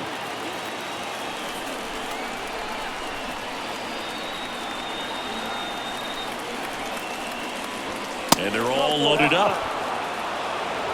Oh, that sets up a really big at bat in this game. These are the moments when everyone in the stadium gets really locked in. 2 outs, bases full. And that'll bring up Brandon Crawford.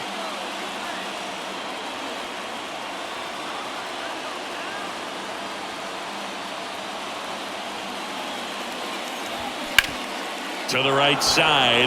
Sneaks through, base hit. In there. He's safe. Well, there you go. The RBI machine. Another clutch run scoring at bat. Yeah, he's been so good in these situations. Call it clutch if you want, but his resume speaks for itself. Joey Bart, the next Giant to hit. He's already homered in this game. They say you win. 1 ball, 2 strikes.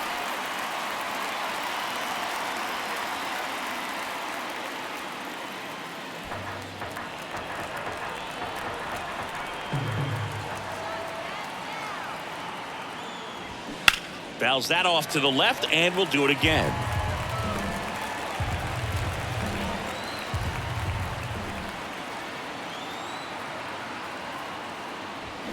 Swing and a miss, and that is that. So 2 runs in the inning, 1 hit, no errors, but 2 are left stranded. 2, 3, 4 due up in the home half of the 6th. It's the Giants 4 and the Tigers 1. Welcome back. Now the third baseman, Tyler Nevin. The third baseman, Tyler Nevin. Here's a 1-1. There's a strike. Well, these Tigers putting together some really good at-bats in this game. There's been a lot to like with how they're approaching their chances at the plate. They really made that opposing starter work in this one. Ran his pitch count up, and now they've got an opportunity to continue making things difficult on the bullpen. Brings it in, and there's 1 down. And no, they haven't broken through in a big way in the runs column, but with the way they're grinding out at bats, it definitely feels like there's potential for more coming. Riley Green up now for the Tigers. On the ground to the left, and it stays fair. And now it rolls all the way to the wall. And he's got a double. That pretty much split the zone down the middle, and those are the ones where you've got to make them pay.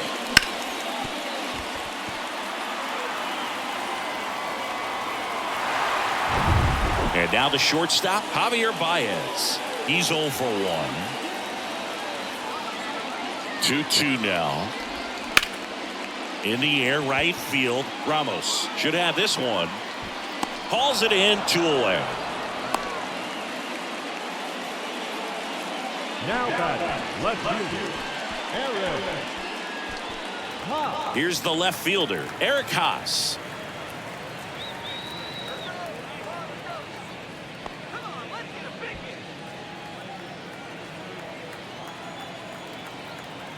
Right-handed reliever. Action in the San Francisco bullpen. Jacob Junis is loosening up. This would be his first appearance for the club.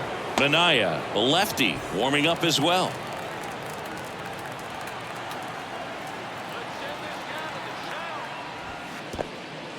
In the dirt, but kept close. No advance. Good job behind the dish. Here's the 2-2. Ground ball up the middle. Crawford. On to first. Play made. That ends the inning. So 1 hit is all they get. 7th inning coming up. It's the Giants 4 and the Tigers 1.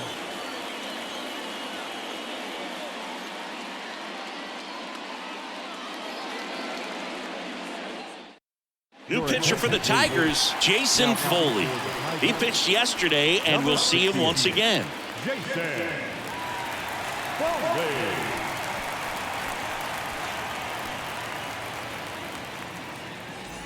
So digging in, Elliot San Ramos. Francisco, the right fielder, Elliot Ramos.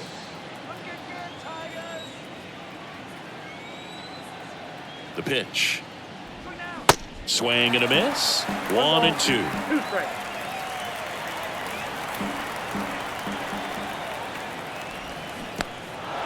In the dirt. Gets to it. On to first. Got him. 1 away on the strikeout. So up next, Tyro Estrada.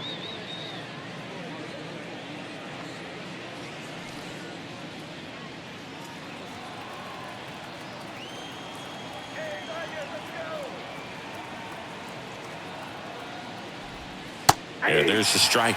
Tigers bullpen with some action. Jose Cisnero, the hard-throwing righty, is up and loosening.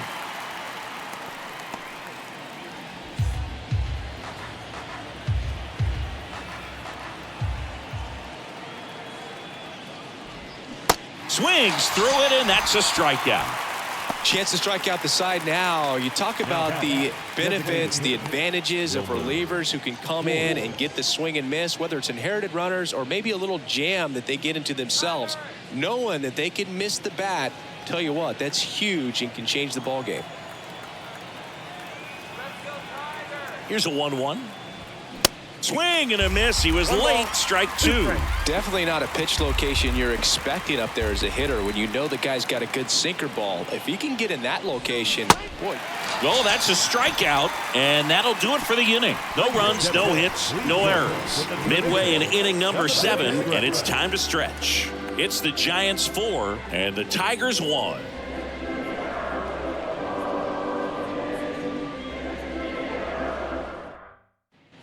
Bottom of the inning. Now it's the DH, Spencer Torkelson.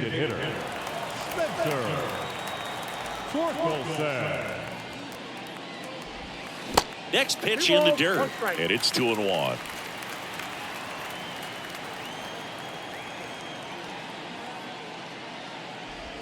That clips the corner. Pitching has been pretty dominant in this one, but you got to be careful. Not working with too big a lead. They could get right back in this ball game if you're not careful.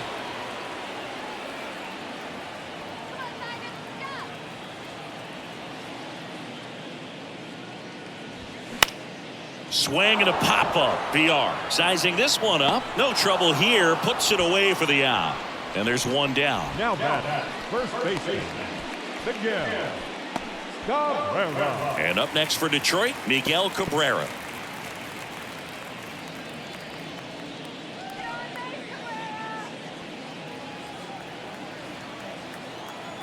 The 2-1. Swing and a miss as he chases that one darting out of the zone.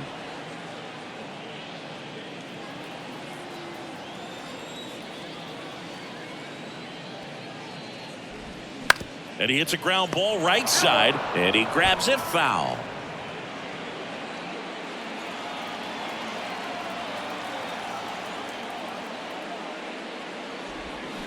Slice to right, and Cabrera is retired. Out. Number 2. As good as he's seeing the ball out of the pitcher's hand, you cannot hang a breaking ball right there. Lucky it stayed in the ballpark. And now it's Jonathan Scope.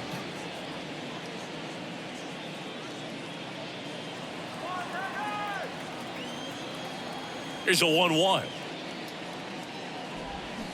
Tapped at the plate, but it's a foul ball.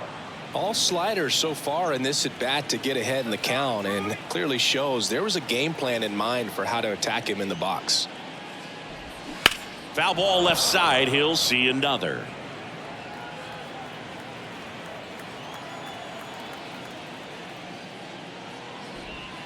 Next offering misses. The count now 2-2.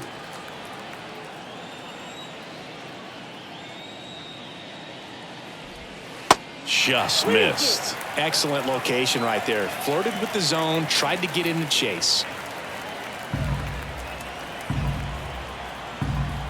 The wide to kick the pitch. Got him swinging. Down in order go the Tigers. And this is still a 4-1 ball game.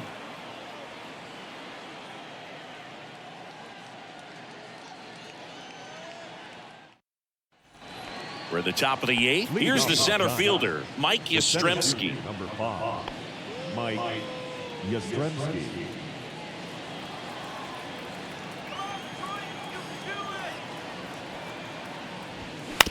Back to the mound. Baez whips it to first, and that's one away as the leadoff man is out in the 8th. Now batting, the third baseman, J.D. Davis. And up next for the Giants, J.D. Davis.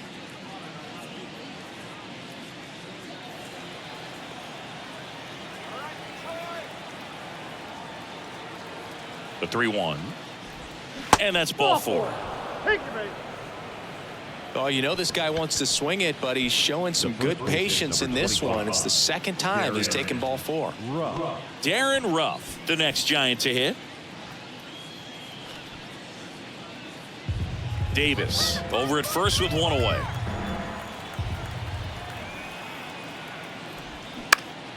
Keeps the at-bat going with a foul ball.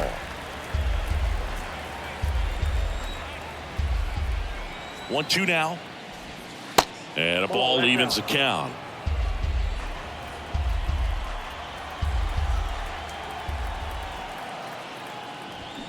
That one 95 to finish him off. Oh, tough night at the dish. Punching out for the 3rd time right there. He just hasn't looked very comfortable at the plate. A little unsure of his timing right now. Not picking up the spin and location of these pitches. We'll have some adjustments to make.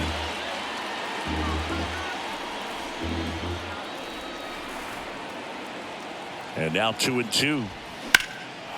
Line drive, and that should be extra bases. Davis rounds second on his way to 3rd. Cut off, now a throw home. Not in time, he's safe at the plate. It's 5-1. Comes through with the RBI. I'll tell you, man, it's such a good feeling when you smoke a line drive into the gap like that. I mean, sure, home runs are king, but I feel like nothing makes you feel like a true professional hitter more than a bolt the other way. So the Tigers get a new arm from the pen, Jose Cisnero. Number 67, Jose Cisnero.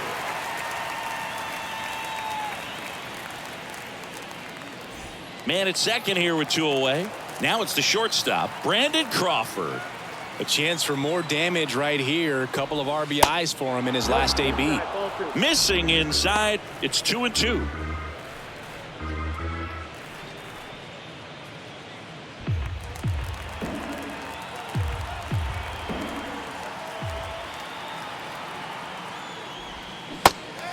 This one in the dirt. Throw on to Cabrera. And Crawford is set down. And that's the 3rd out. So 1 run on 1 hit. No errors and a runner left. Last half of the 8th coming up. It's the Giants 5. Tigers 1. On to the bottom of the 8th. Now here's the Detroit catcher, Jake Rogers.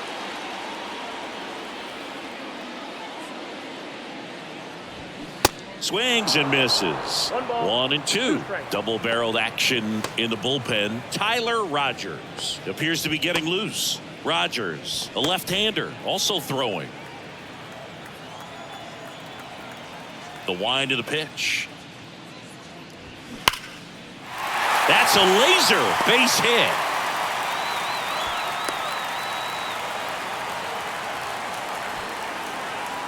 Now batting, right fielder,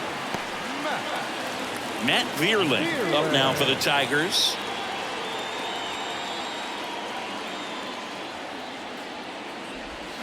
That misses off the outside edge. Well, the leadoff man gets on. You want to minimize the threat by playing sound defense. Hopefully the pitcher can get a ball on the ground and they can roll him up for 2. Here's a 2-1. And that's outside.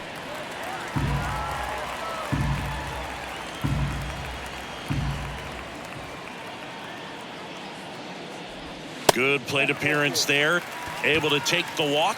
Oh, we've seen this recipe cook up a big inning plenty of times. 2 runners on, nobody out, and they're in the heart of their order. It's just a great opportunity to put up a crooked number. So they turn things over to the righty, Jacob Junis. And we all know about his slider. It's just filthy, man. And one of the better ones in the game, I'd say. Spin rate's very high, and it just breaks a ton. Now here is Tyler Nevin.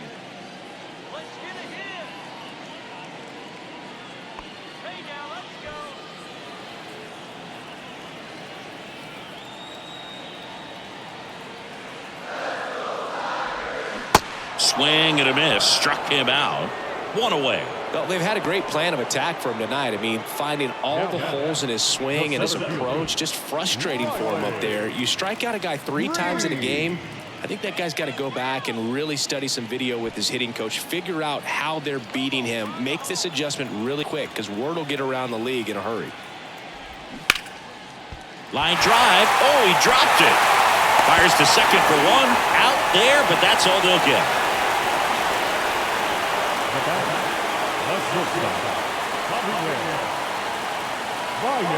Now here's the Tigers cleanup hitter, Javier Baez.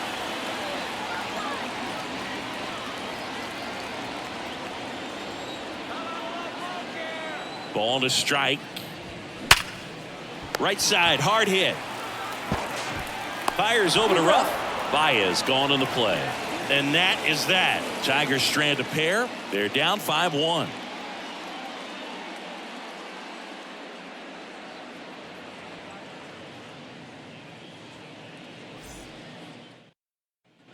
All set to start the ninth in this one. Now here is Joey Bart.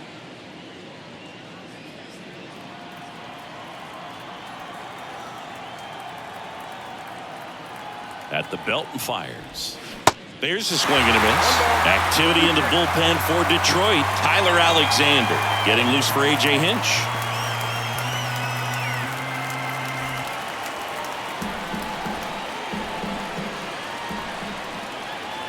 And now it's 1-2. That one back up the middle, and it gets through.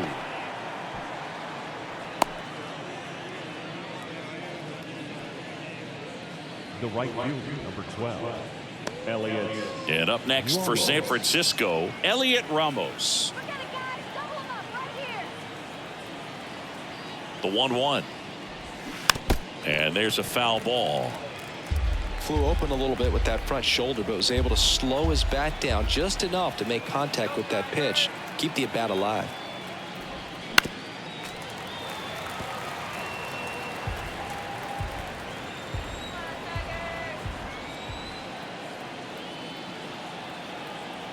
The 1-2. Got him. One gone here. Up next is Giants. Thairo Estrada, the next Giant to hit.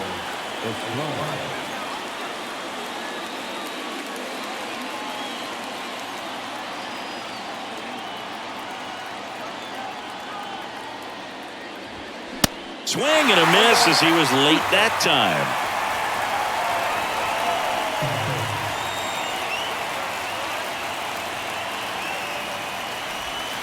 And now it's even up.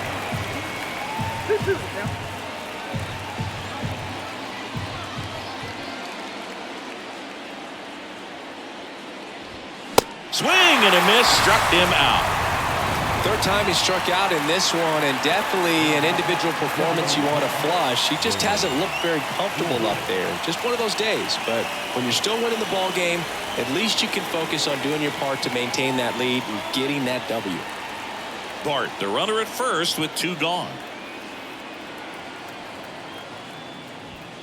That one missed. 2 balls, 1 strike.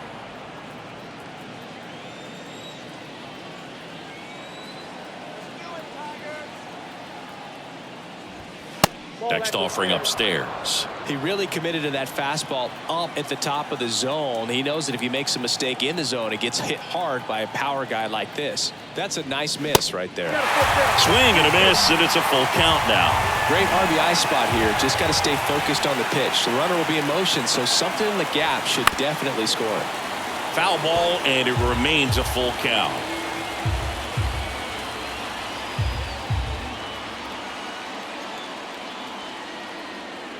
Two outs. So now 2 on and 2 outs. Second walk of the game for him, and he's been really patient at the plate. A game plan that he's sticking to. He's just not going outside of what he's looking for up there. Mike Yastrzemski, the next Giant to hit.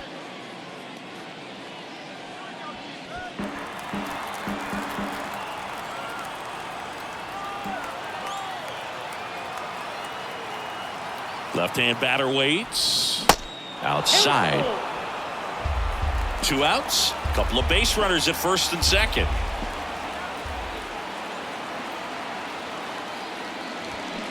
Next offering is fouled back.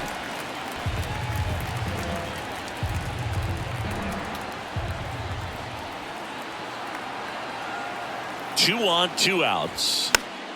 Gets a piece and stays alive.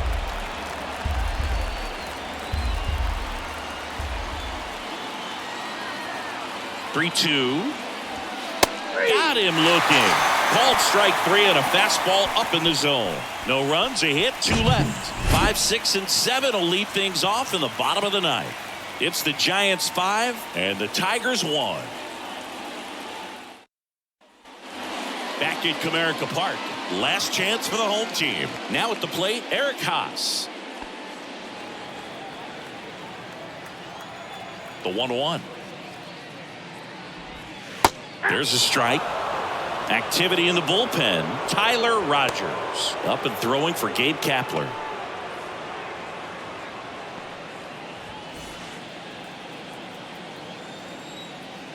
And a 1-2. Next offering is outside.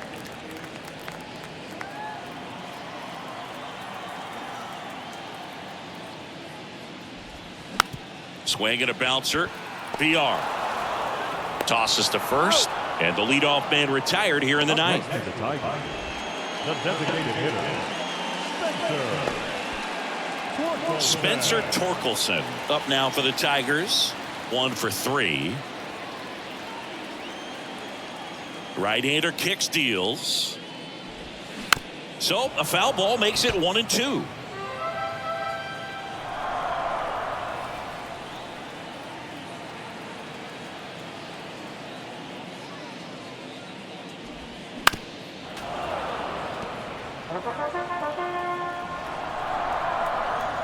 And he deals. Set down on strikes. Froze him with the heater at the knees. So 2 down now, and here is Miguel Cabrera.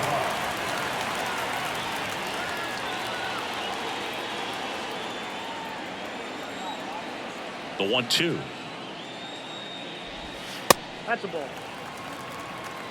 That turns out to be a really good take right there, but you don't want to end this game with the bat on your shoulder.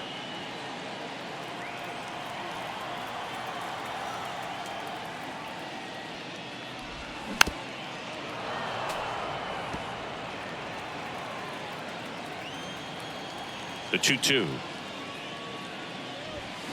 And a swing and a miss, and that is the ball game. The ball for his first career save deserves to be on display at his house. I mean, it's kind of like when a restaurant frames its first dollar bill somewhere on a wall. You just can't forget your first save. 5-1 is how it ends. For Chris Singleton and our entire outstanding crew here at MLB The Show, I'm John Shambi. Thanks for joining us.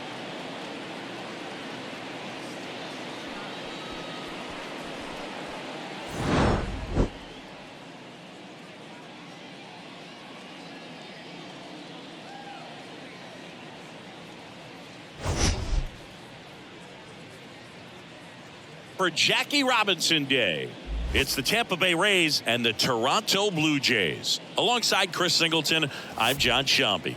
Chris, today a special day on the Major League Baseball calendar, Jackie Robinson Day. Everyone on the field wearing number 42 to honor Jackie and his breaking of the professional baseball color barrier in 1947 with the Brooklyn Dodgers.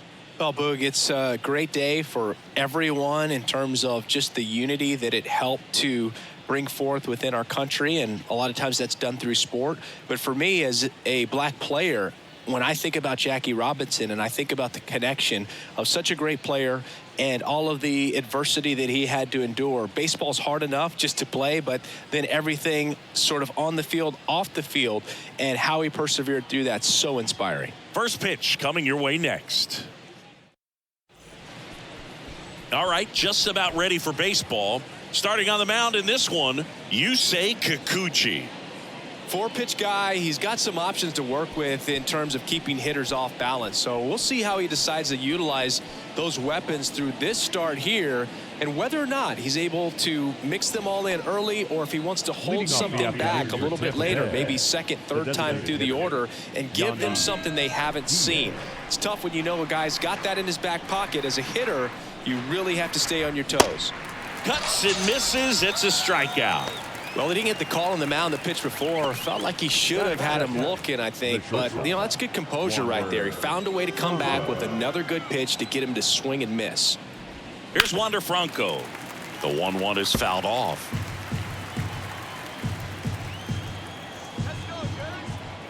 One down, base is empty. And there's a ball.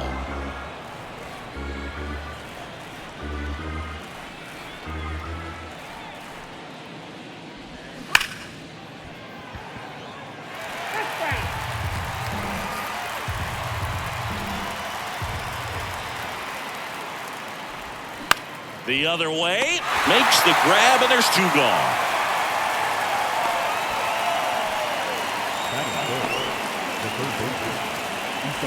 Isaac Paredes now.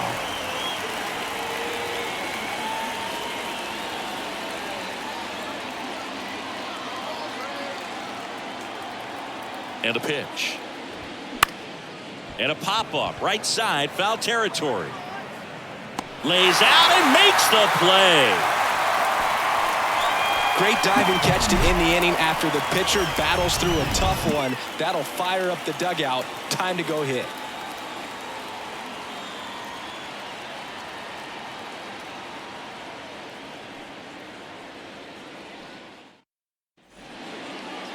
Back here at Rogers Center, and today's starter, Shane McClanahan. Lots of punch-outs, a real strikeout artist, Singy. Well, he's not a rookie, but still very young in this game, learning his craft. I think the key is getting consistent reps and the opportunity to develop his stuff. Looking forward to watching him pitch in this one. And now for the Jays, George Springer.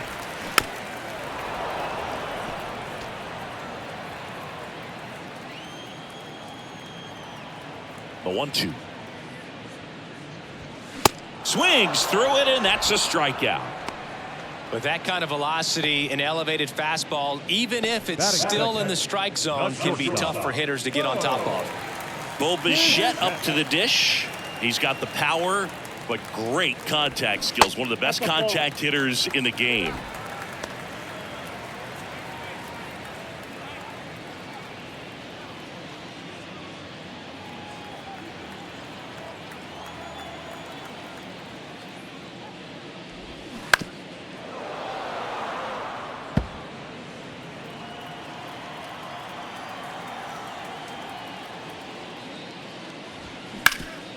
Sharp grounder. That's through for a base hit.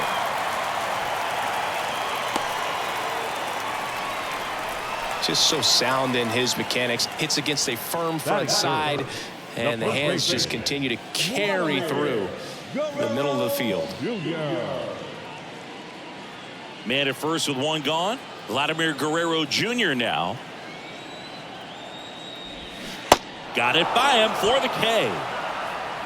You know, varying speeds can be just as useful for a pitcher as movement. As you see right there, it really wasn't a great location, but the fact that the velocity change had the hitter off balance, and that's all you got to do sometimes.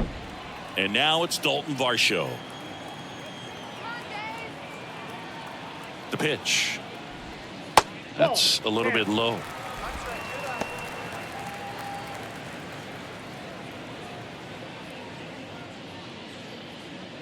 Bichette leads off first with 2 down to the inning.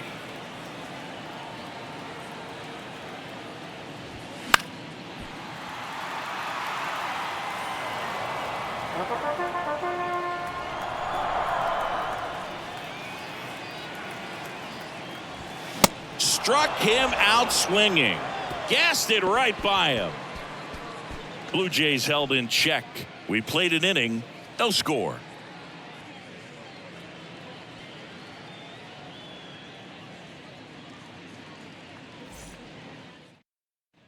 And welcome back. Second inning set to go. Now it's Randy Arozarena.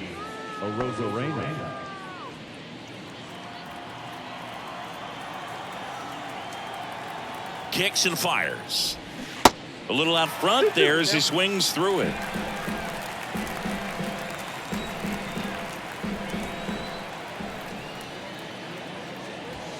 And that's too high. Patrick Johnson calling the balls and strikes. Pretty standard zone for Johnson. Sometimes he might get a little jumpy, a little excited and expand the zone, but usually you at least feel like the guy on the mound is earning it, and that's important because you got to make guys earn it. On the ground to short. Bichette whips it to first on the run. Leadoff man retired here in the second. Singy, what kind of strike zone is most frustrating for hitters? I'd say off the plate, away, and down. And why? Those are the toughest locations to hit the baseball. No score here in the second. Swings through that one out in front that time. As the game has moved along, we see more and more information supplied by teams about the umpires. I've been in clubhouses where they have pictures of all four guys, nicknames, hometowns, and as well hobbies listed, just so you can kind of small talk the umpire a little bit. That's great. He came out of his mechanics there. Typically he likes to shoot the ball the other way, but that time a little anxious. Next to hit, Taylor Walls. Nope, that's down. A little bit low.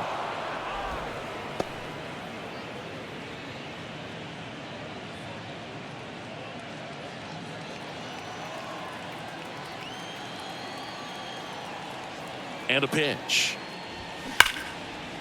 Smash to the left side. Fires over to Guerrero. And that is the third out of the inning. Offense held in check there. Now to the bottom of the second. We're tied 0-0.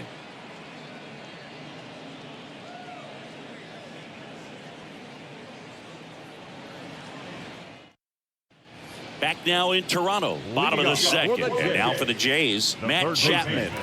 It's interesting, he plays kind of a power spot defensively, but runs pretty well. So when you're looking at that position, you're not expecting someone that has maybe above average speed, but he does. And I think that skill set really upgrades the position, because when you have that kind of speed, it makes the whole team that much better.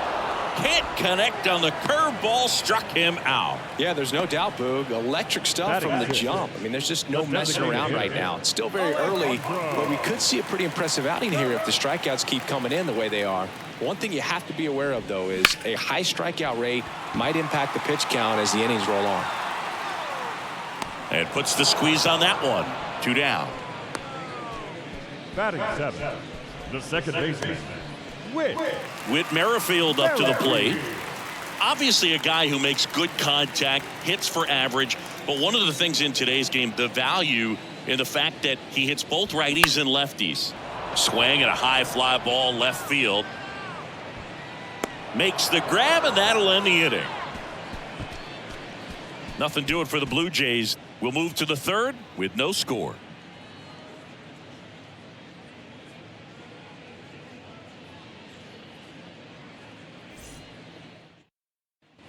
Welcome back. Well, here we go. Top of the third, scoreless game. And stepping in for the Rays, Manuel Margot.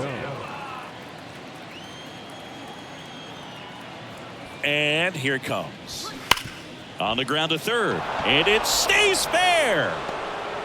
Makes the turn and heads for second. The throw in. In there. That's a double. Man, he just absolutely turned on that one. Ripped it down the line. Nice job of staying in his mechanics.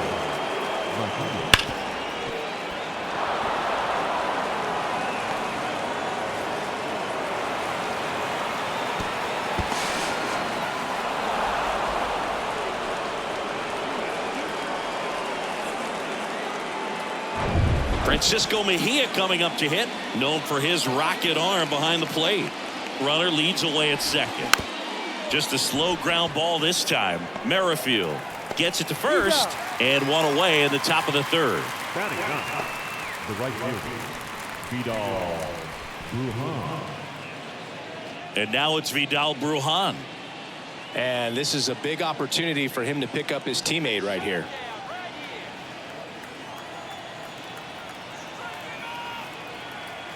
The pitch. And a count 1-2.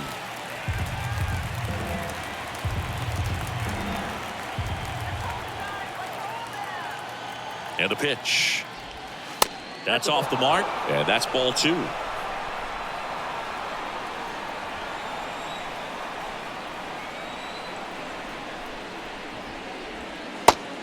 Just misses there. Really good take, especially with 2 strikes. Yandy Diaz to bat next.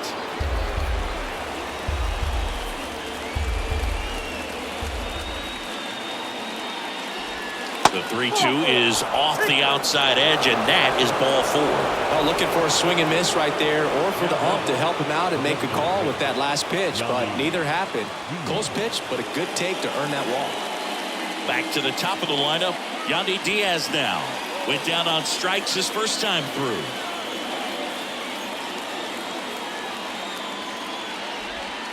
Next pitch is outside. At the dish, looking to lift the ball in the air in this spot. Anything but the inning double play, Boog.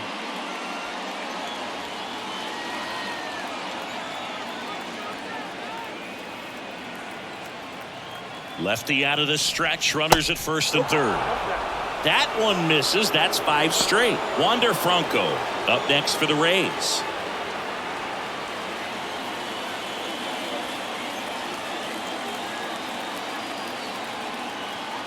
The 3-1.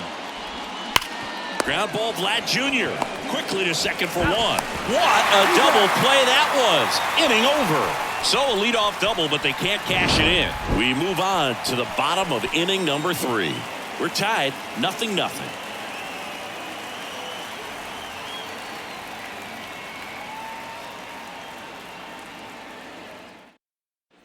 Bottom of the inning, Danny Jansen to hit here. The catcher, Danny Jansen.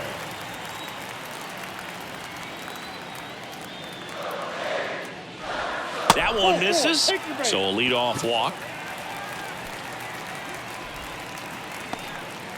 Leading off for the Here's Kiermaier now. Pretty amazing, going way back. Possibly the best center fielder I've ever seen. Feels like it's less common today that you see a guy like this. The speed component, the contact component, but lack of power. At the belt and fires. And a foul ball.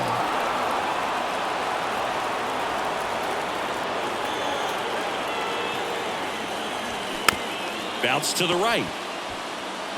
To Franco for 1. Back to first. Not in time. Up next to the blue field, the right fielder, George Springer. And the batter is George Springer. Definitely wants to stay out of the double play here. Ball on the ground in the infield. Should be an inning-ending double play. Good speed on the base paths. He handles the bat very well. I wouldn't be surprised if the skipper puts on some type of hit and run or run and hit. Kiermaier, the runner at first with 1 gone in the inning. Tried to check his swing there. Now an appeal to first. Got him. Larry Bullard rings him up.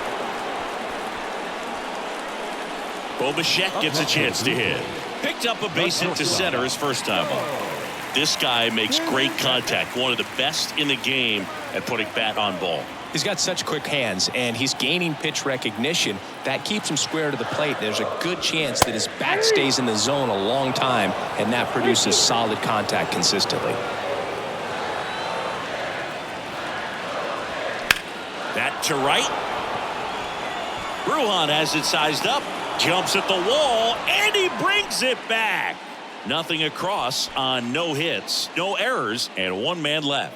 3 innings complete. We're tied 0-0.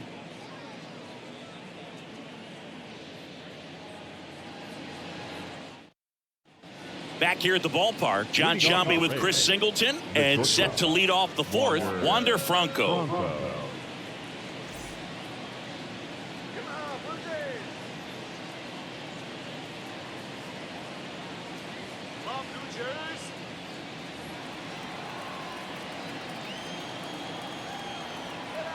The wide to kick the pitch. And that's in for a strike. He's pitching well, but not throwing a ton of first pitch strikes. Usually doesn't work out for success, but you can never predict baseball.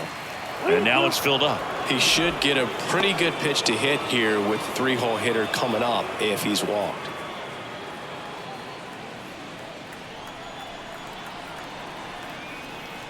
And here's a 3-2. Swing and a miss. The velocity blasted it right past him. Not the best location with the fastball on strike 3, but when you're pumping high 90s, you'll get away with some of those, more margin for error. You know, the fastball has become such a huge strikeout pitch in the sport. And I think a lot of it has to do with all the attention and emphasis on improved spin rates. These fastballs are just exploding out of the pitcher's hands and jumping through the zone. The 1-1 is fouled off.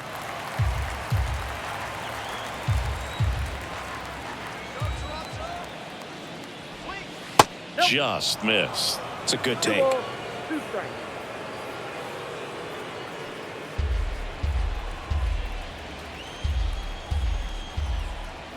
The wind of the pitch. Popped up. Guerrero on the move. Snags it for the second out. Now batting, the left fielder, Randy Arozarena. And next will be the cleanup hitter, Randy Arozarena. Grounded out to short in his first trip.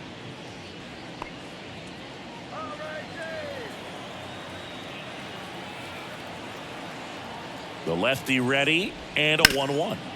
On the ground, right side, and foul ball.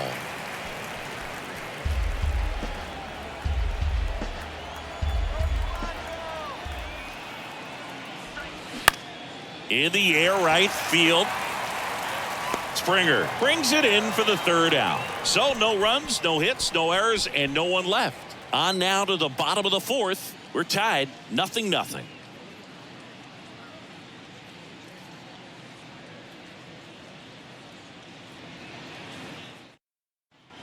Bottom four, and here's the first baseman, Vladimir Guerrero Jr.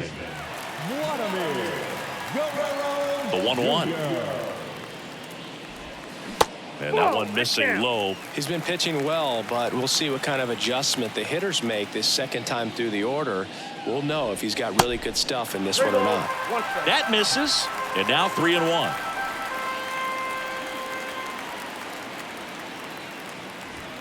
They say you win.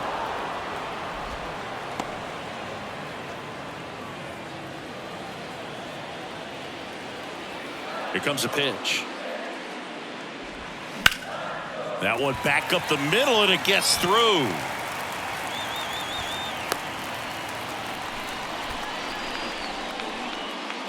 Now batting, left fielder. Dominant performance for him today, Boog. Just 2 hits allowed so far, no runs across either, and he's had an answer for just about every hitter he's faced. So I don't think this hit is going to knock him off his stride too much. Dalton Varsho will hit next. He struck out swinging in his first at bat. Knocks that one away, and we'll do it again.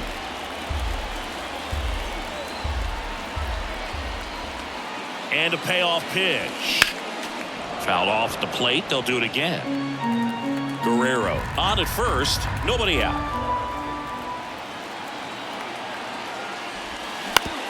Double play ball to second. Tags the runner for 1. Not in time at first. It's a fielder's choice.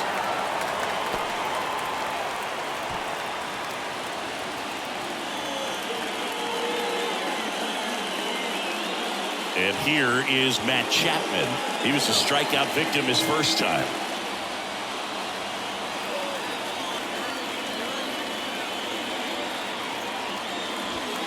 That's inside. Boog, he never moved because he never had time to. With that kind of velocity, you'd prefer that pitcher work away. To first, and they've got him picked off. Save! Well, this is a play that you've got to make. The pitcher steps off as the runner leaves early. Make the throws, put the tag on the runner, and execute. I guess you tip your cap to the base runner on that one. Really good job of getting out of it.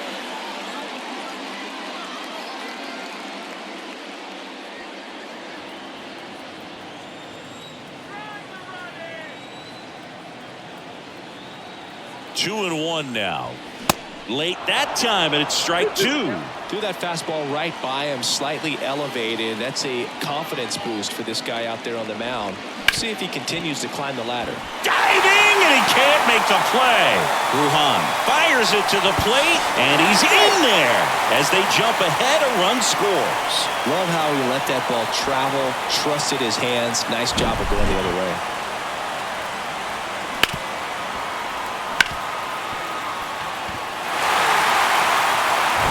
Alejandro Kirk next up for the Blue Jays. The pitch. Got him looking. 2 gone. Well, he froze him with a great fastball right on the corner. It's kind of like bowling when you think the ball's going to get into the gutter, and somehow it just hangs onto that edge and knocks down a pin. Well, he got the outside corner of the plate and got that called 3rd strike.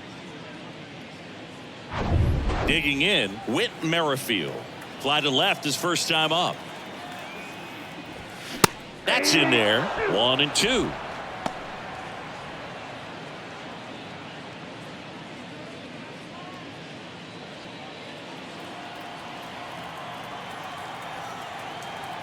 Two outs. Popped up. And makes the play, and that's out number 3. But they pick up 1 run on the RBI single. It's now a 1-0 ball game. Major League Baseball is on the show.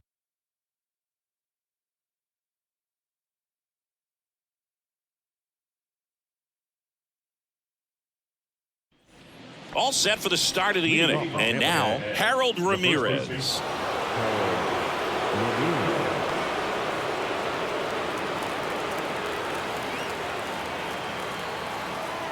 And a 1-1. Good eye right there.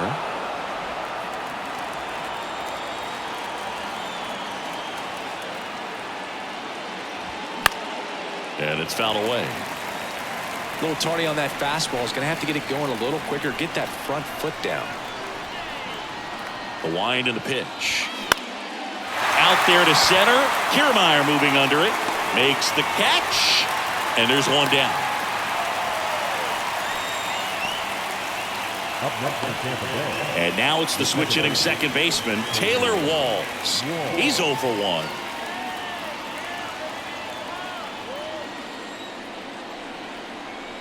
And a ball and 2 strikes. Fights it off. He'll see another.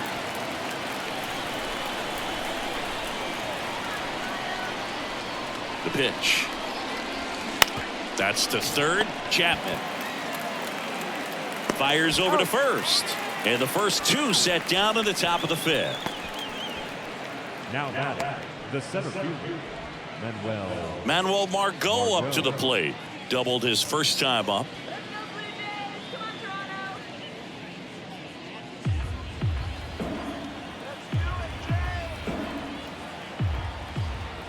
1-2 to Margot.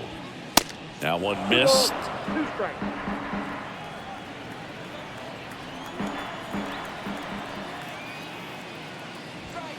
And now the count filled up 3-2.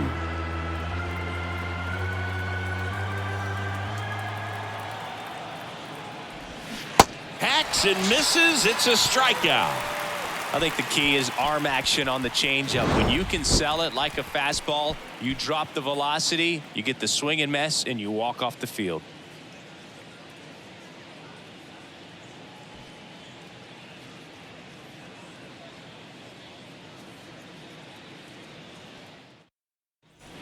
Back here at Rogers Center, here's the power hitting catcher, Danny Jansen. Danny Jansen.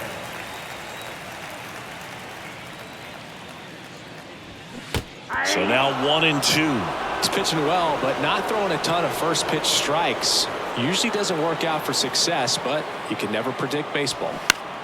Fouls it off, still 1-2. The pitch. 2-2 the count.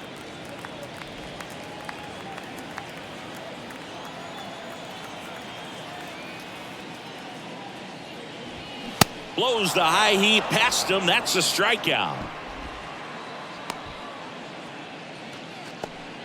Here's Kevin Kiermaier. 0 for 1. He hit into a fielder's choice his first time. Singy, you got to appreciate a guy who's this good defensively. I mean, watching him track balls in the outfield, it is beautiful. Swing and a ball popped up, and that lands in no man's land, a foul ball.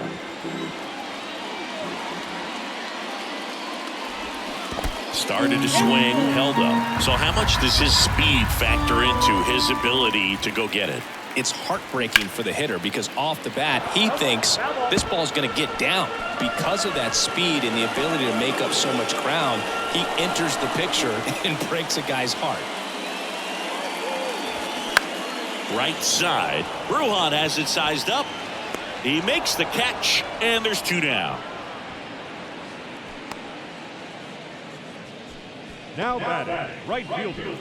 And it'll be George Springer to step to the plate. It was 0 for 2 with a pair of strikeouts.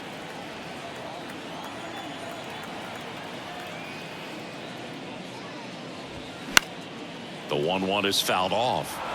Some real good life going through the zone on that one.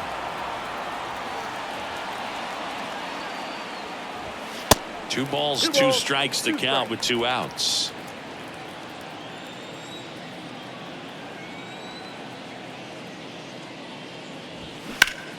Battling here as he fouls it away.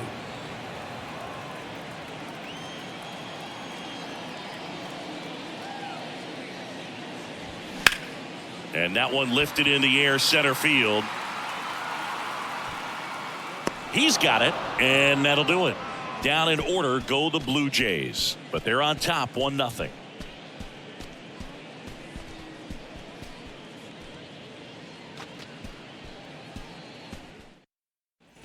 Back now in Toronto, all set for the top of the 6th. And now the catcher comes up to him, Francisco Mejia.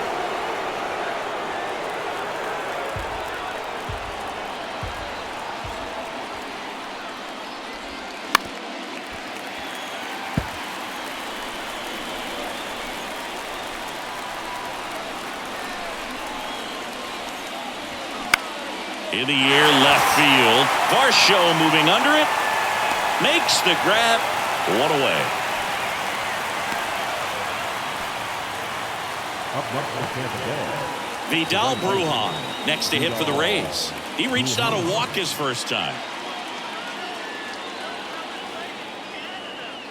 Kicks and deals. He swings and fouls one off.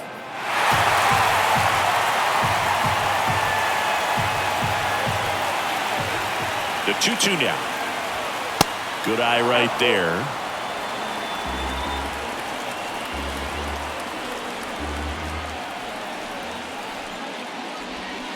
Got him. 2 quick outs to open the top of the 6th. Really love the pitch sequence right there. I'm telling you what, pitcher and catcher are on the same page right now. Yandy Diaz.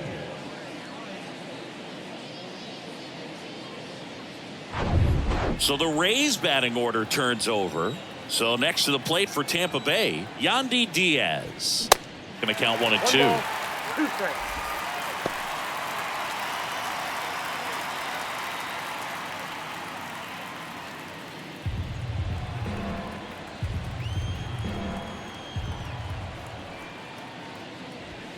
And a ball evens the count.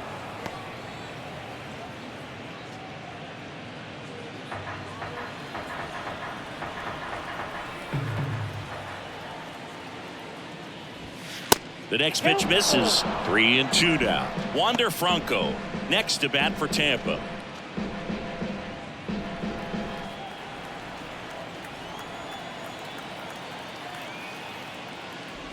And there's ball 4. Ball 4. Man, that's a tough one to take on the full count, but I guess he saw it really well. It's a really nice plate appearance. Now batting Wander Franco.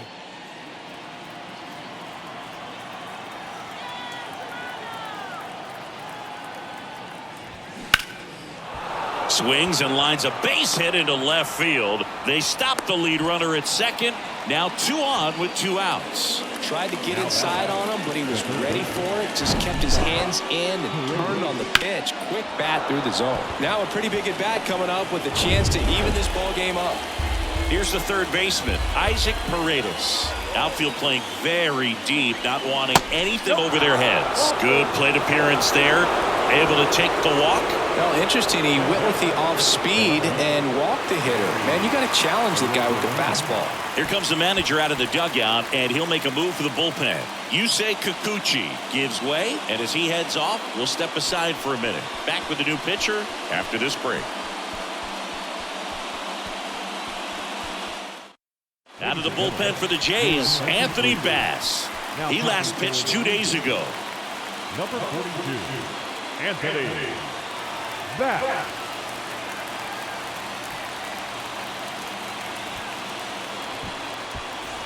Now here's the Tampa Bay cleanup hitter, Randy Arozarena. This is what stat nerds like myself might call a high leverage situation. Yeah, Boog, not sure what the numbers say, but clearly an at-bat that could change the course of this game dramatically. The 1-1 is fouled off.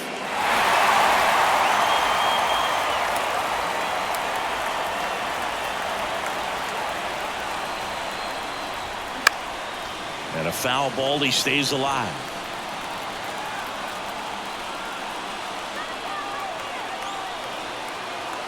One and two here. Stays alive.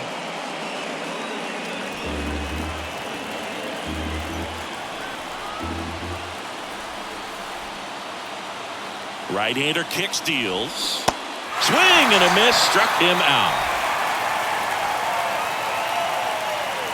Sometimes he wears the emotion on the sleeve, but that's okay as long as he's getting results. And right there, thrilled with the punch out to get out of a jam.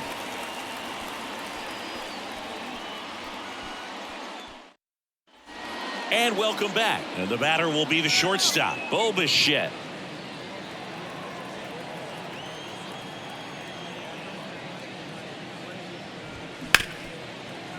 Smoked on the ground, a second.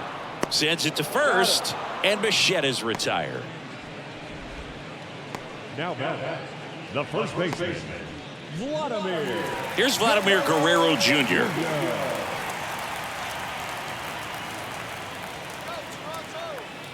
Three and two now.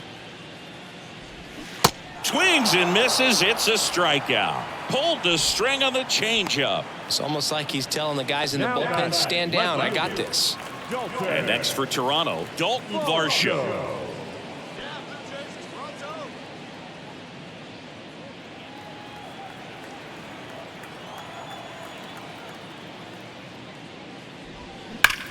That one ripped right center field. And it bangs off the top of the wall. And that's a two-out double. I'm sure he feels really good about that one. Just missed out on a home run right there, but he certainly hit it hard enough. Just didn't have the right launch angle to carry it over the wall, but still an excellent swing of the bat.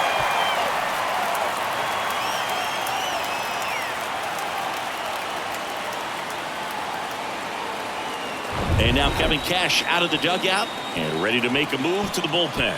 Shane McClanahan departs, and a nice effort out of him, no doubt. New arm coming on. We'll be back for that in a moment. Jason Adam into the game. And that's a big potential run out there at second as he comes in trying to keep the deficit where it is.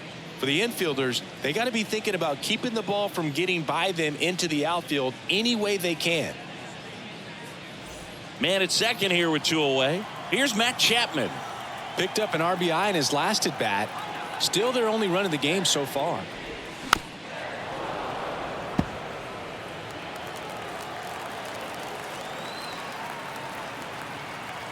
Man at second. That one misses. 2 balls, 2 strikes. Varsho on at second with 2 down.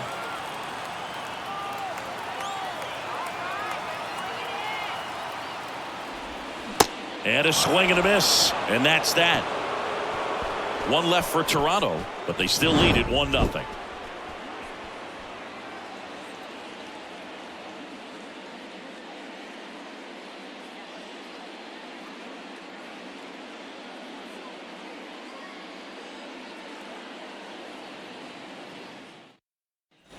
We go to the top of the 7th. Now up for Tampa Bay, Harold Ramirez.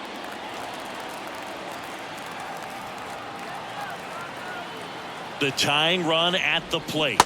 Strike 2. Toronto's bullpen with some action. Adam Simber appears to be getting loose. Swanson getting loose as well.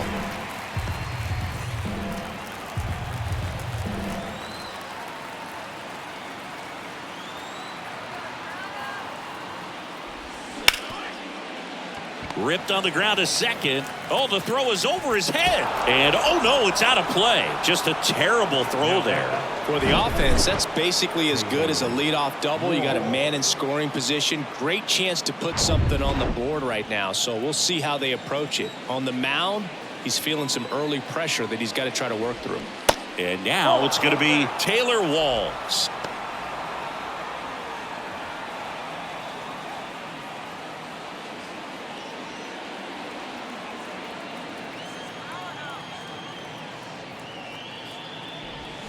And it's even up. No outs. Runner on second.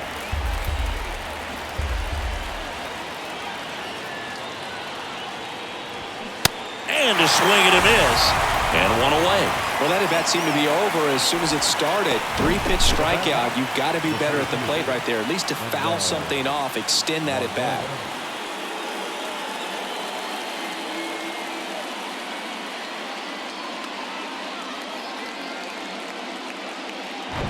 Here's Manuel Margot.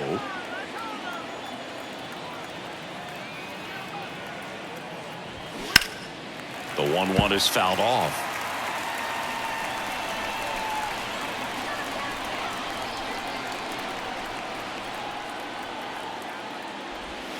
The next offering misses, and the count's even at 2. Man, oh man, I don't know how you take that pitch. That's as close as it gets. Gets a piece there. We'll do it again.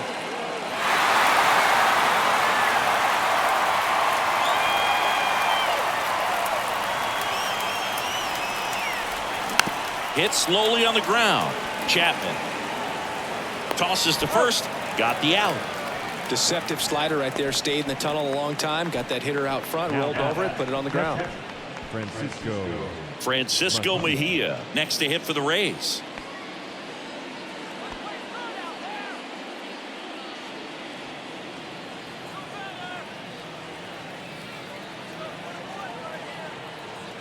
Here's a 2-1. And the slider just misses. Vidal Brujan in the on-deck circle.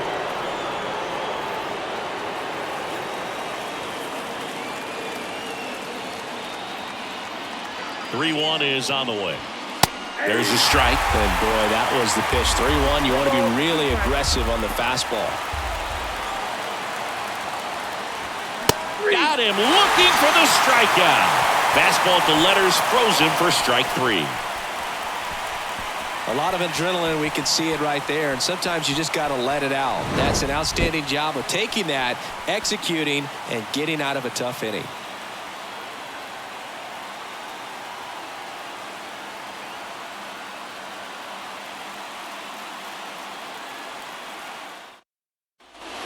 Welcome back. And now the DH, Alejandro Kirk.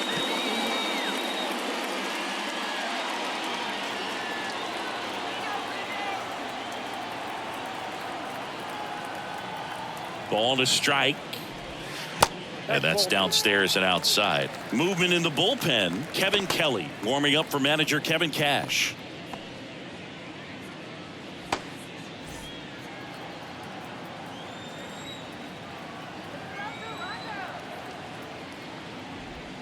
Breaking ball through there for a strike.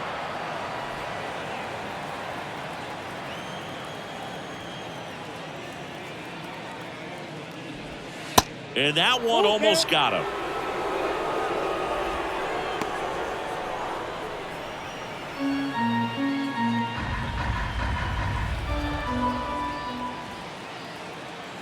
Right-handed reliever.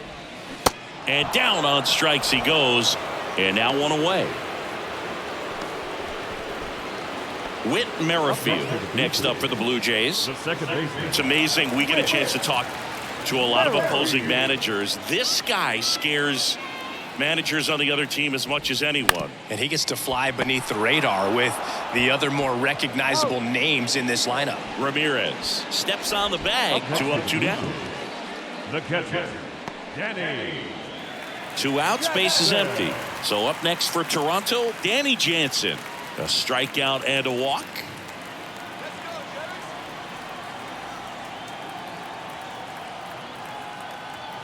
Righty delivers. Little chopper rolls foul.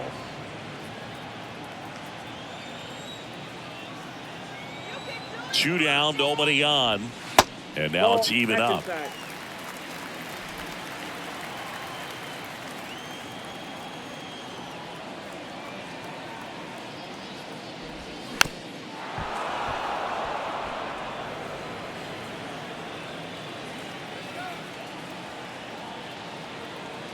And he deals.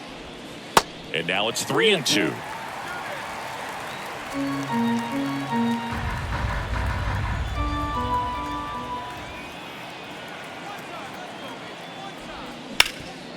Hard on the ground to first.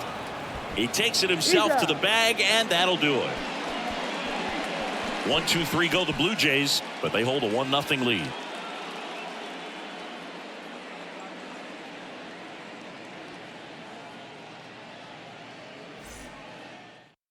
New pitcher on now, Adam Simber. Well, the best relievers love the opportunity to come in and protect a tight lead late in the ball game. Some of them are just wired different, so we'll see what he's got here. Now a pinch hitter coming on for the Rays, Josh Lowe.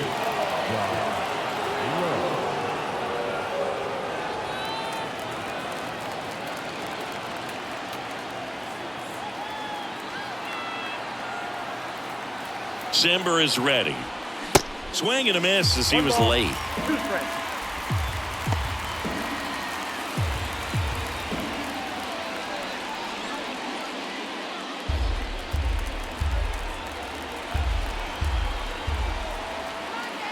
The 1-2. Line drive, base hit.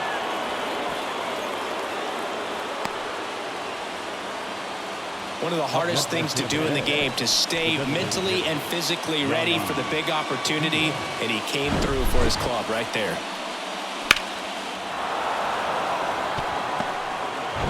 So the batting order turns over, and next is the designated hitter, Yandy Diaz. Known for his late inning heroics. The 1-1 is fouled off. With 2 strikes, may see some movement over there at first base, trying to stay out of a double play here. Here's a swing and a drive. This one headed down the left field line. If it's fair, it's gone out of here. The 2-run shot, home run number 5 on the season, and that gives them a lead. It's 2-1.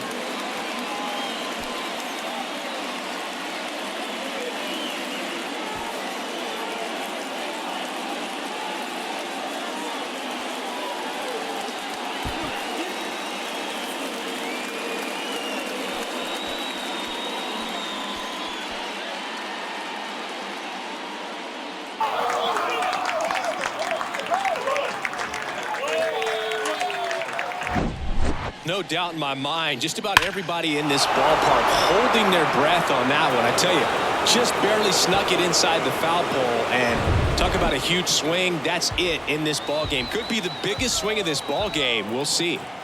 Now at the plate, Wander Franco. Swing and a miss, struck him out. Couldn't hit the fastball at the knees.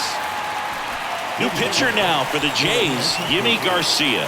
He's into the game with the bases empty.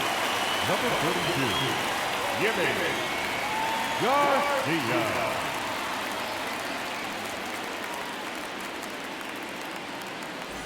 Isaac Paredes next to hit for the Rays. Still only 1 out here in the inning. Part of the order coming through now, and with 1 home run already in this inning, they're definitely looking to do some more damage.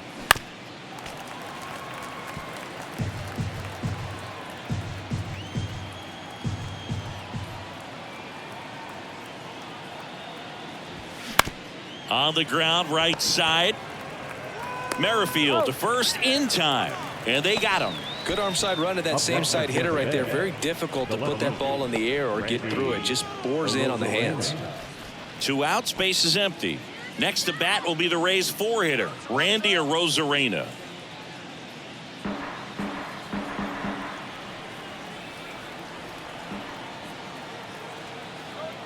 2-2 now.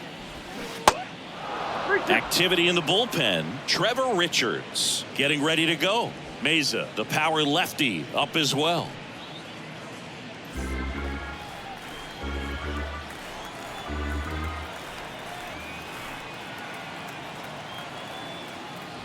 And that's ball 4.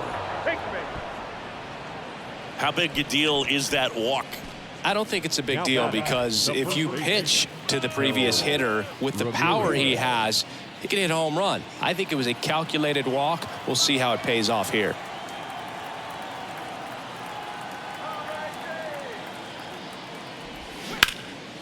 swings and blasts one deep to left center. Varsho going back some more, and caught on the warning track. The Rays with a 2-run homer. And this is now a 2-1 ball game.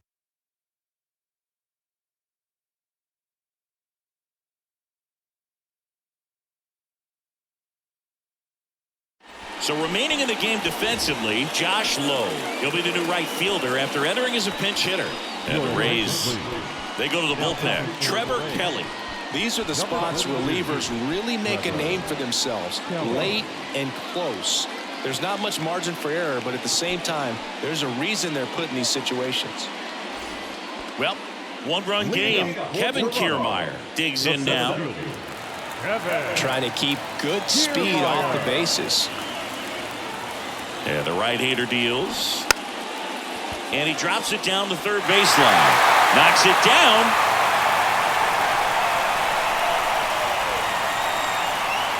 This was the perfect spot to drop the bunt for a hit. I mean, he used his bat as a tool up there to direct the ball exactly where he wanted it to go and looked smooth doing it at the same time. Really well done. And the defense right there stood no chance.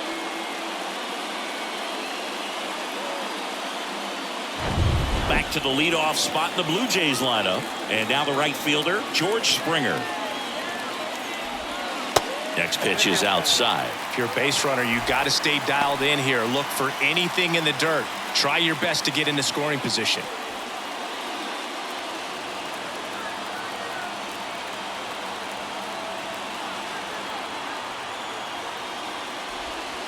That one off the mark. 3-1. Tampa Bay's bullpen with some action. Pete Fairbanks warming up for manager Kevin Cash.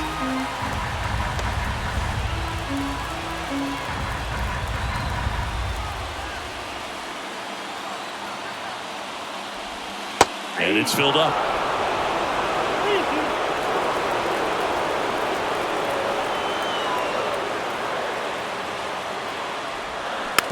Tapped softly on the ground. There's one. And the home fans sit down following the twin killing. 2 away in the 8th. That was a tough double play to turn right there. So nicely done by the defense. And with it hit so softly, I wasn't sure they'd have time to get both outs. And sometimes rushing a play like that can lead to big problems. But they executed every step perfectly. Now, Bobichette. That one's in there. And now 2-2.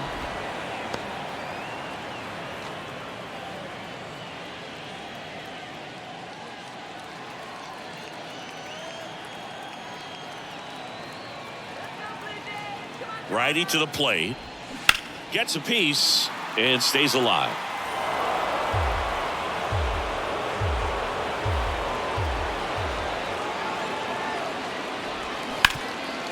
Wow, nice play. Throw to first, and that's a nice play to end the inning. Well, that's cat-like reflexes over there at the hot corner. Nice job of making that play and ending the inning.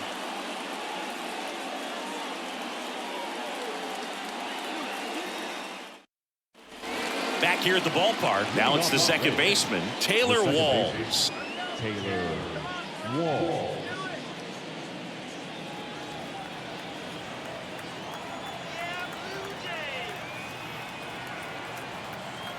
And the pitch.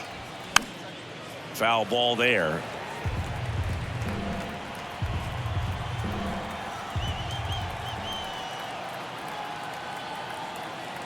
The pitch. Swing and a high fly ball to left. Varsho makes the grab, and there's one down.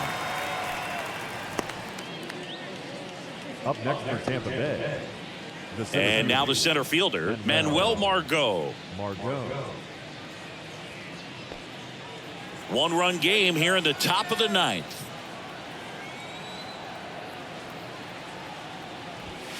That misses the zone. Now 2 balls and a strike.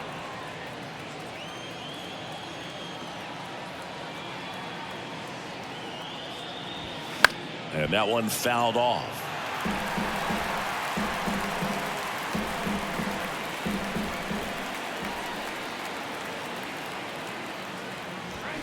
Fights it off. He'll see another.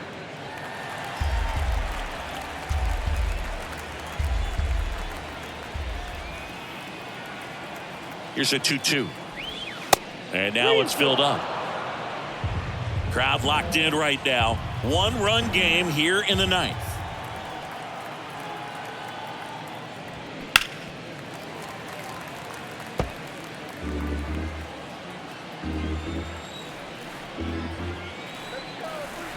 And the righty deals. And he walked him. Well, that's a nice job of grinding out that at bat. Saw a lot of pitches and ends up drawing the walk. Very gritty. And stepping in for the Rays, Francisco Mejia.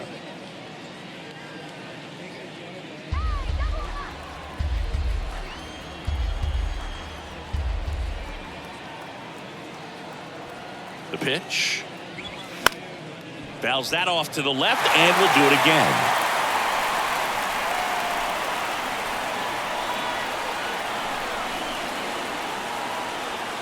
Garcia throw over, and Margot back in. 1-run game, 1 out, 1 on.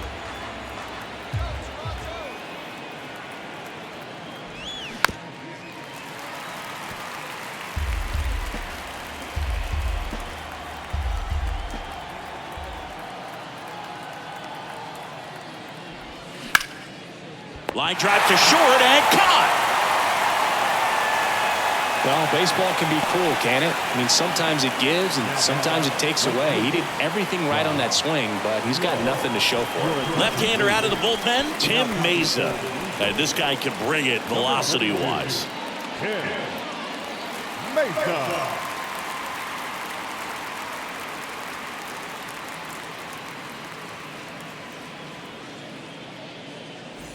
Josh Lowe next to hit for the Rays. Singled and scored his first time.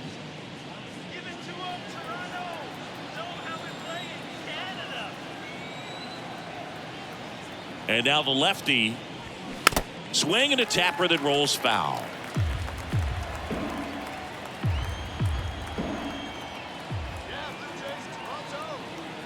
Margot runs. Swings and misses. Struck him out. No runs, no hits, no errors, and 1 left on. Heart of the order, 3, 4, 5 will get their shot in the bottom of the 9th. It's the Rays 2 and the Blue Jays 1. We're back, and on the mound is the closer, Pete Fairbanks. Save opportunity for him right here, and he's their guy. Time to lock this one down and get out of here with a W. Number 42. 3, 4, 5 due up for the home team. Vladimir Guerrero Jr. getting ready to hit.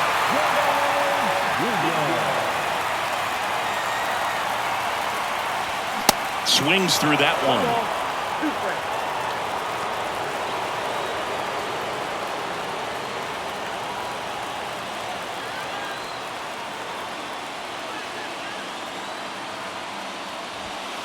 Off the mark there.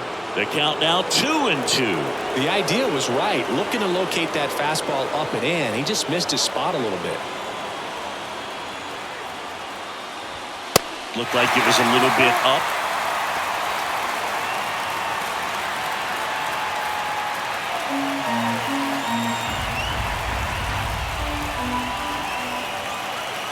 Three-two now. Hard hit left side. Franco on to first. A huge out to start the bottom of the 9th. That's a big first out right there, and that changes things. Yeah, you can kind of see how just the hope and optimism has shrunk a little bit, but they got a couple more outs to work with. They got to find a way to get a runner on and get one around the bases. A 1-run lead, and the home team trying to pull it out. Right side. Walls throws to first. Now only 1 out remaining. Well, there's a lot riding on that at bat right there. Nice job of the pitcher to bear down, make the pitch, get the ground ball. Excellent piece of work. Matt Chapman up to the plate now. Corner infielders guarding the lines, trying to prevent extra bases.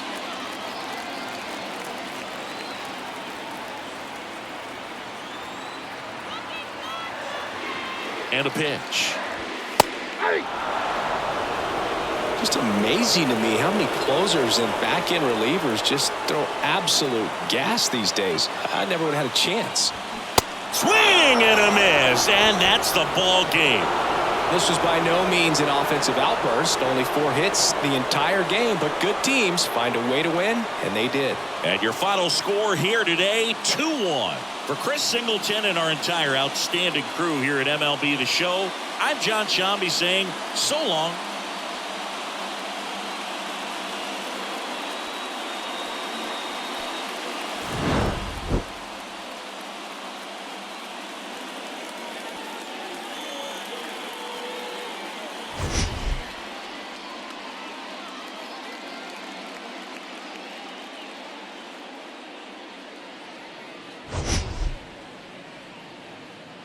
Closed.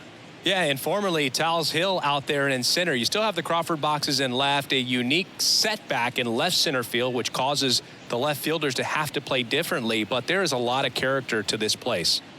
First pitch coming your way next. Just about set to go now.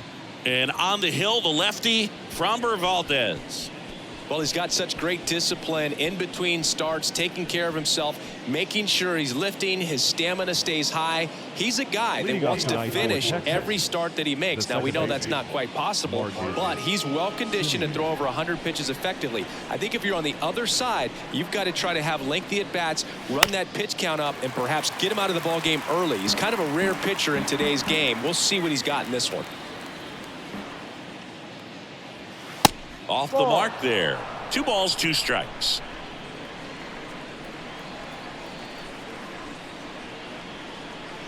Got him looking. 1 away. So next to hit for Texas, Ezekiel Duran. 1 down, base is empty. Hammers that one deep left field and forget it.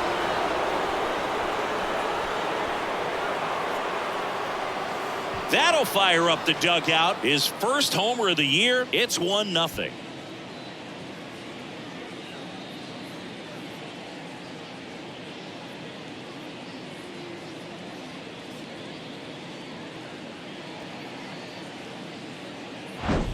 The hard sinker can be a pretty tough pitch because of the late life and movement, but somehow he got the barrel to that pitch, stayed through it. Really nice job of staying on the backside until it was time to transfer that weight, and a really nice home run.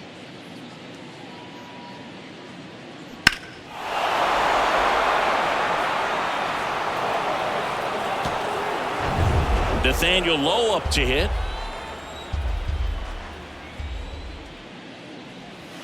Next pitch misses. It's 2-2.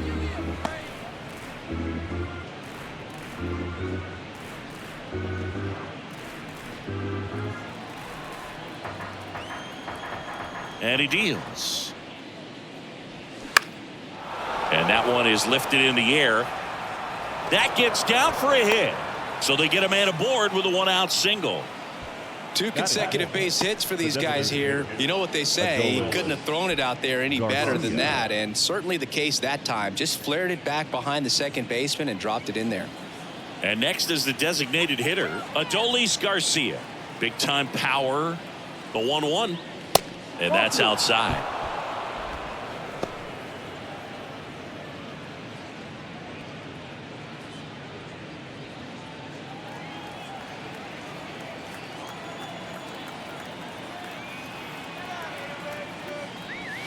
That one misses. 3 balls and a strike.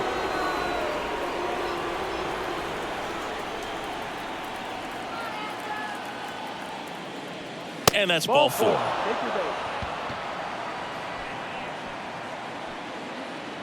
That is it. Here's Josh Young. Number 6. Josh Young. Well, with this many pitches thrown here in this first inning, I mean, you're giving the other team a really good look. He's going to have to find a way to get some weak contact, maybe a swing and miss, get into that dugout and hit the reset button. Hard ground ball for a base knock. Heading for the plate. Not in time. He's safe. It's 2-0. Back-to-back singles. Once you get the ball by the pitcher, there's a lot of base hits up the middle, even on ground balls. So a nice job to use that big hole and get himself a hit. Jonah Heim stepping in for the Rangers. Ball to strike. The pitch. Swing and a miss. Chased it out of the zone.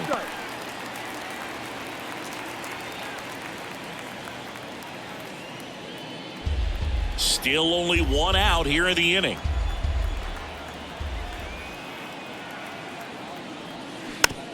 Dribbled up the third baseline. Bregman throws across the diamond, and there's two away. Batting seventh, the right fielder, number 4, Robbie. Now it's Robbie Grossman.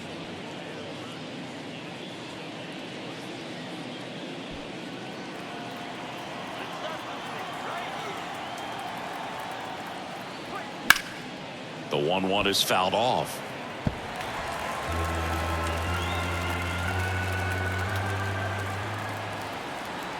The 1-2. Hacks and misses. It's a strikeout.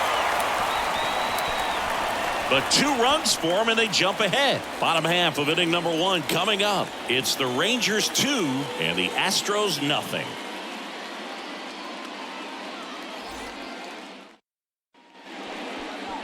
Back here in Houston, and starting in this one, Jacob deGrom. Chris, he is a fun one to watch do his thing out there. Well, he comes in carrying a career ERA under 3. He's been fantastic ever since he broke into the big leagues. Can't wait to watch him pitch today. We go to the bottom of the first, and stepping in for the Astros, Mauricio Dubon. For Jacob deGrom, he comes from humble beginnings. Think about it. A 9th-round pick by the Mets in 2010. He went to Stetson, and he was mainly a shortstop at Stetson. By the way, Stetson, if you're wondering, it also boasts another Cy Young Award winner, Corey Kluber. Third baseman, Alex. Here's Alex Bregman. deGrom hit 1 homer in college. You know who it came against? Chris Sale. That's right. How about that? Sale a lefty, and deGrom hitting from the left side of the plate. Oh, this one high and deep. Way back there. Hauls it in on the warning track.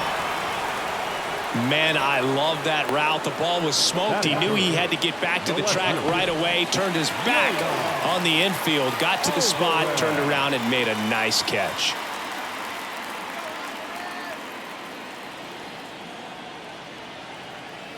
Here comes a pitch. And another ball.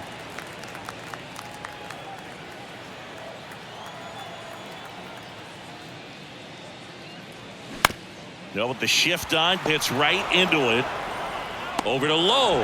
Gets him easily, ends the inning. Astros are down quietly. They trail it here 2-0.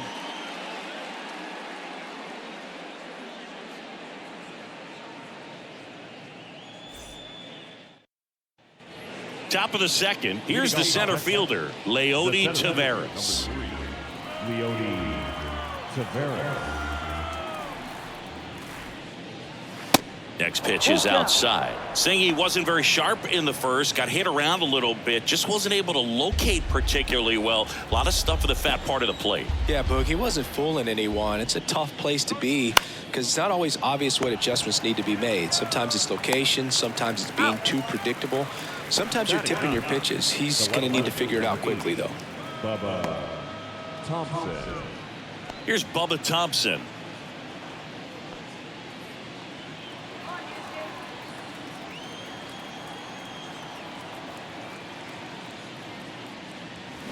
The next pitch misses, and it's 2-1.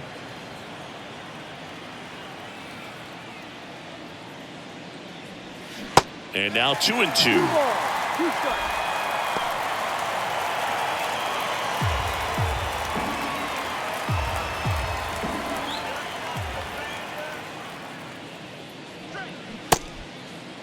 Checks his swing. Now an appeal to first. No swing.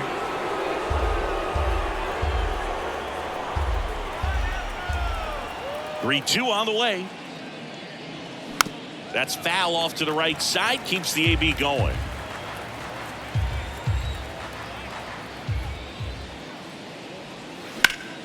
The other way.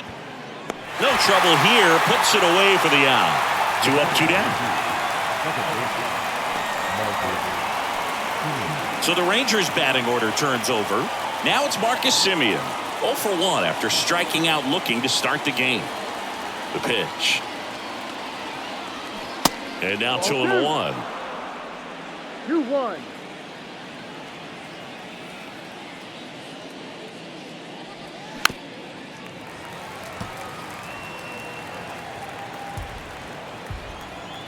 And a pitch.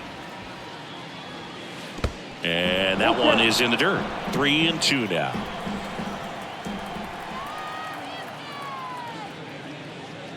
The 3-2 is off the outside edge, and that is ball 4. One of the things about that 2-out walk, the base runner over at first base is going to have a very aggressive secondary lead. So a ball down the line or into the gap will produce a 2-out RBI, and those are the best. That is, if you are the offensive side of it.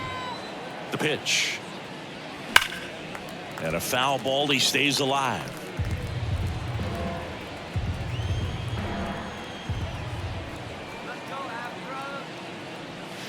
Fouled off again, and it remains 3-2.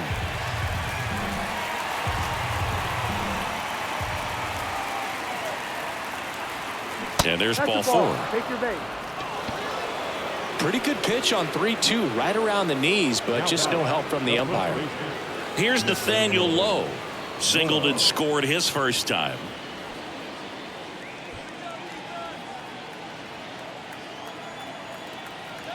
The pitch. Fouls one off out of play, back to our left.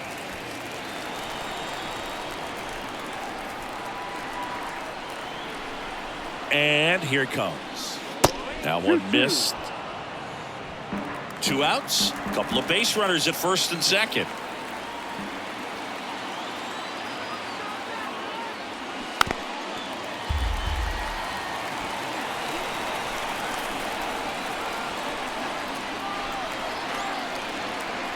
The pitch. Low checks his swing, appeal to third, and Freddie Ferguson says he went around. Rangers leave a pair, but they hold the 2-0 lead.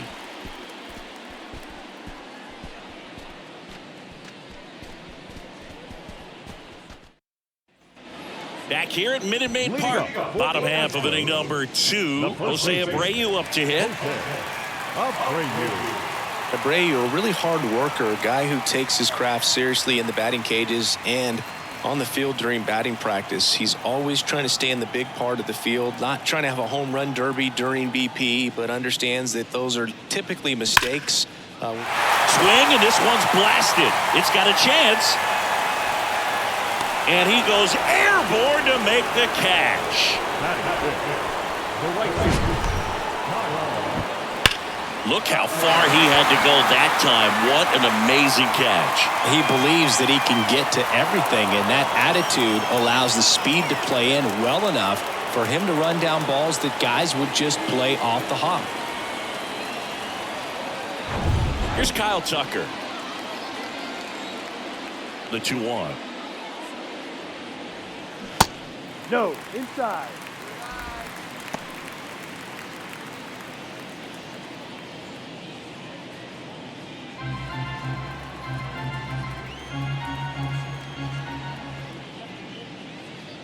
Good plate appearance there. Able to take the walk. Looked like a questionable call in that spot. He even seemed a little surprised it went his way at the plate. But as a hitter, you'll take that all day. 1 down. So next up for Houston, Jeremy Pena. Good contact guy, good defender. Jacob deGrom, obviously with a very impressive resume. He's only the 3rd player in history to win the Rookie of the Year and multiple Cy Young awards. The other 2 guys to do that, Justin Verlander and Tom Seaver. The 1-1 is fouled off. And a ball and 2 strikes. 2-2. Joe McDonald, our umpire behind the dish. Yeah, Boog, Joey Mack. Sometimes a little tough to figure out. We may see some hitters and pitchers asking him where a pitch was here or there, but most of the time he keeps it reasonable. And the righty deals. And now the count filled up 3-2. What about an umpire's height? How much of a role does that play in your experience and what the strike zone is like?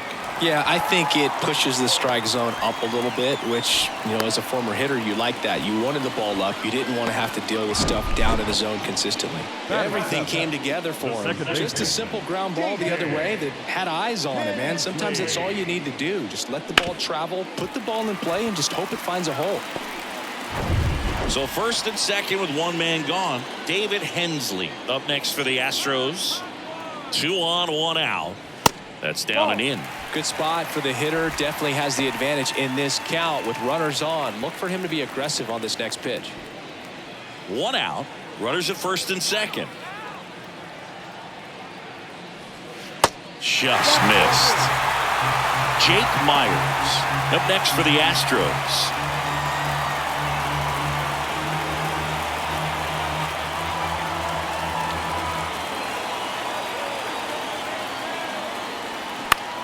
In the air, right side. Grossman on the move to his left. Makes a nice grab at a full sprint. 2 down. Yeah, that was a wasted RBI opportunity, but competitor like him, he is looking forward to making up for it in his next at bat. Here's a speed threat. Jake Myers.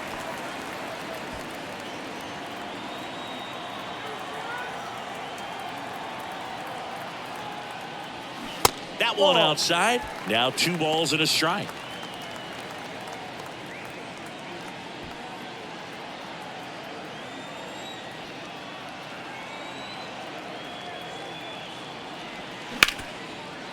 Hard hit right side. Throws to first. Inning over. So they strand a pair. We played 2 full. It's the Rangers 2 and the Astros nothing.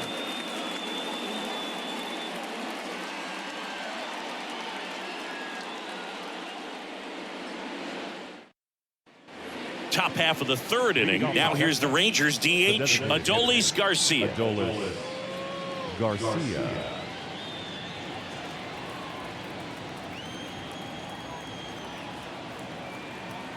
The wind and the pitch.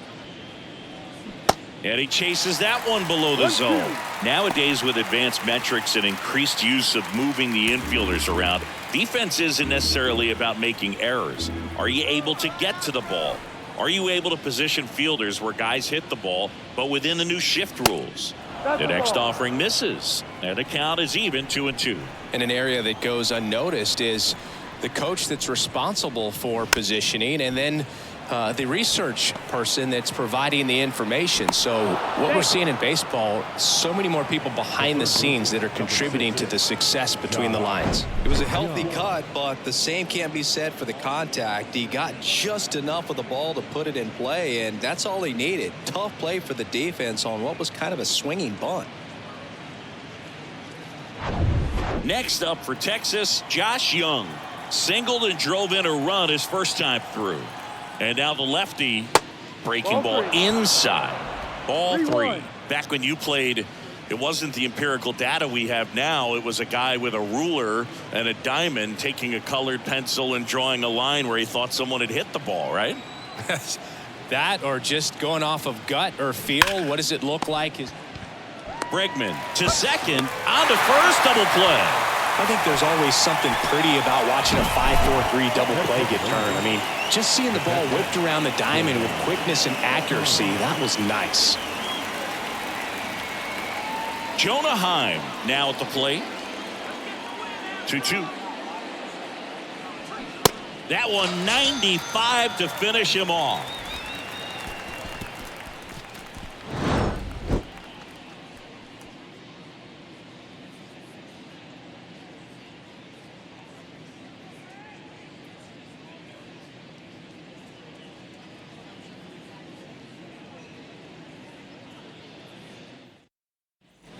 Back here in Houston, set for the bottom of the 3rd, and here's the catcher, Martin Maldonado.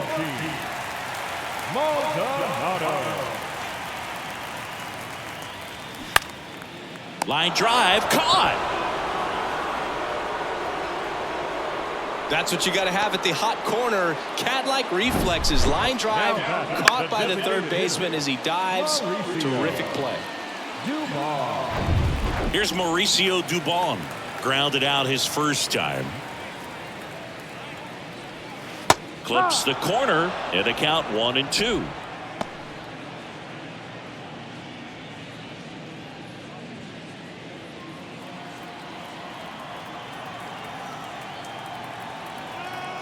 Righty delivers. Off the outside edge, and now the count is 2-2.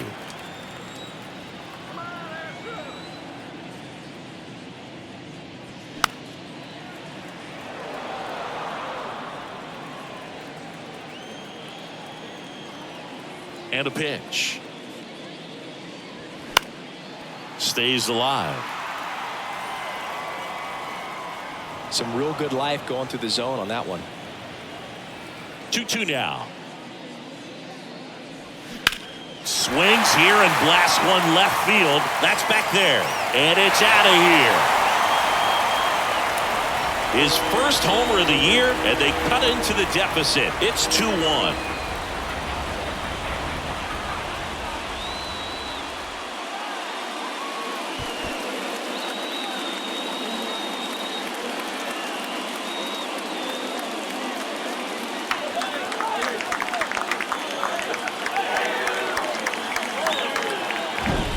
So, Singy, this is a little bit of a surprise. A guy known for line drives hits one over the fence. Well, if you're a little too early, you'll get some elevation in the ball, get out of the ballpark.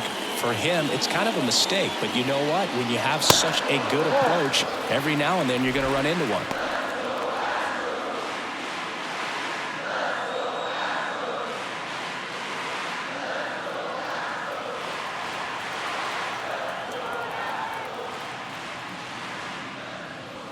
Swing and a miss. That one at 101.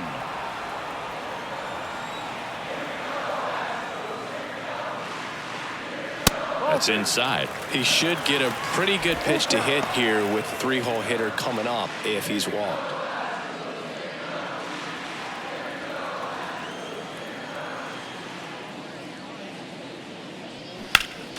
Fights it off. He'll see another. He's getting the barrel to the balls. Just got to work on that timing a little bit. Bregman swings. Hits one deep. Left field. That one back. Leaping, and he makes the grab.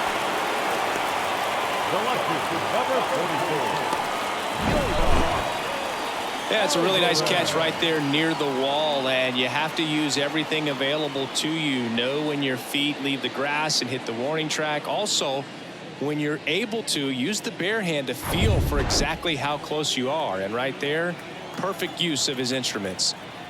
Here's Yordan Alvarez. Next offering upstairs. 2 balls, 1 strike.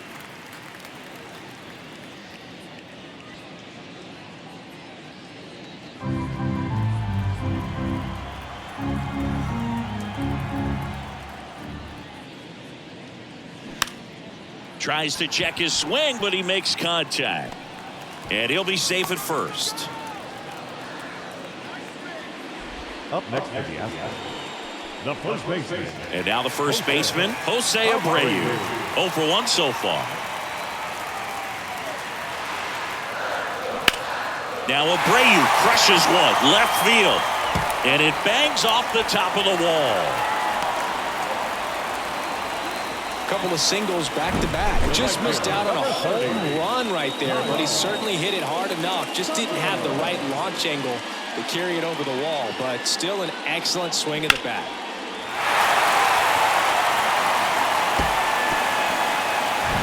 And next to hit for Houston, Kyle Tucker. And that'll load the bases. Now that sets up a really big at bat in this game. These are the moments when everyone in the stadium gets really locked in. 2 outs, bases full. Jeremy Pena up next for the Astros. The 1-2. 2-2.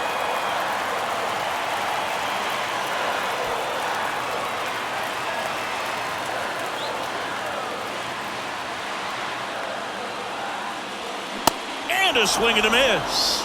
Good job at damage control right there. But they draw within one thanks to the solo homer. On to inning number 4. It's the Rangers 2 and the Astros 1.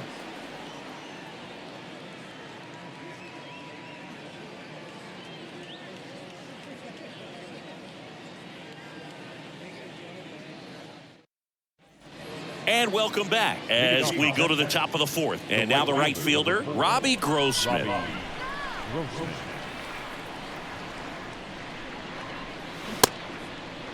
Grossman tries to hold up, appeal to first. No, he held back. That's ball 4. You get a walk, and you get a walk. Everyone gets a walk, Boog. Here's Leody Taveras. Rolled out to second in his first at bat.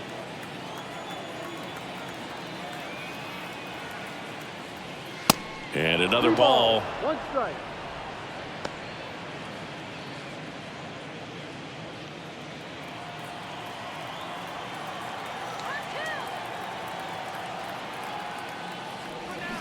And now it's filled up.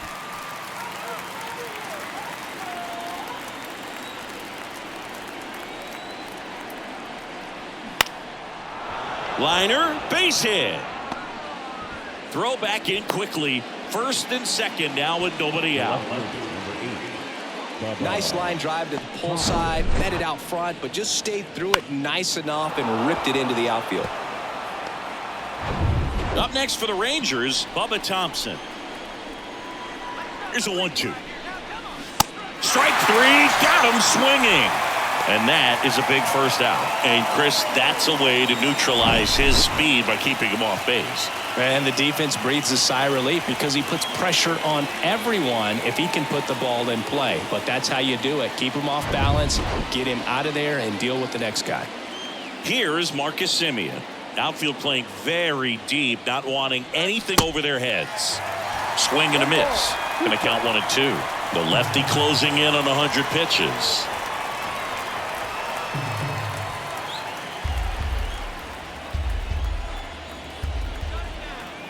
And the pitch. Down and in, moved his feet. He's gone off speed. He needs to elevate here with 2 strikes out of the zone. Runners at first and second with 1 gone. Got him swinging. Bogey just ran out of patience there. He took a couple of pitches to even that count up at 2 balls and 2 strikes, but that time chased outside the zone. So first and second with 2 outs. Now the number 2 hitter, Ezekiel Duran. He's already homered in this game.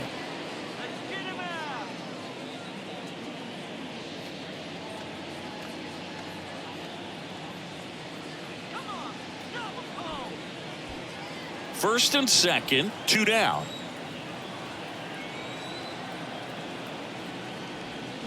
And 1 and 2. 1-2.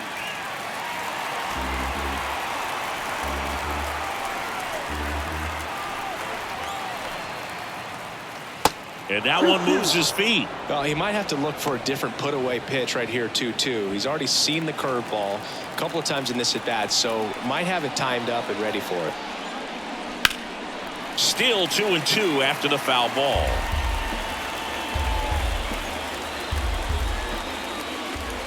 Two on, 2 outs. Definitely got the hitter conscious of the pitch inside. Really think the outer half is open. 2 outs. And that's ball 4. Well, he's been in a very giving mood today. So 2 down. So next to hit for Texas, Nathaniel Lowe. Singled and scored back in the first. He's 1 for 2. You know, this is kind of a tough matchup as a left-handed hitter facing a left-handed pitcher. And what you tell yourself is, I want to stay square to the plate, try to hit the ball over the shortstop's head.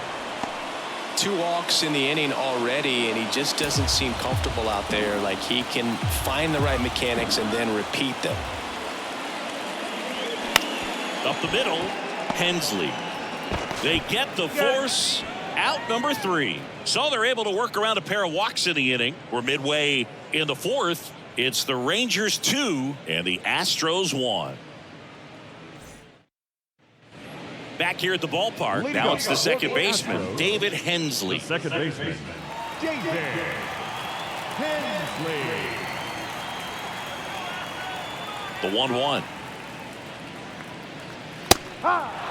Well, these Astros showing great discipline at the plate, and patience definitely seems to be the name of their game in this one. He's only given up 1 run, but the starter's pitch count is starting to get up there, and that might be the best news yet for this offense.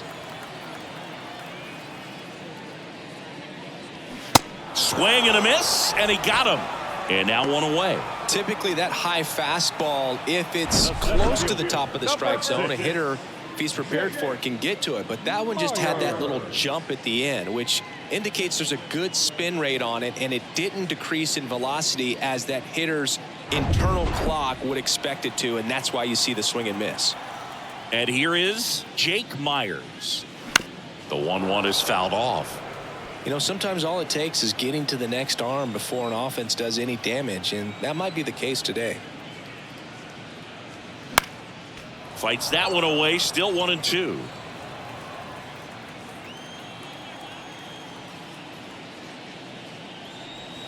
That one misses. 2 balls, 2 strikes. Recognize that changeup right out of the hand. Just spit on it.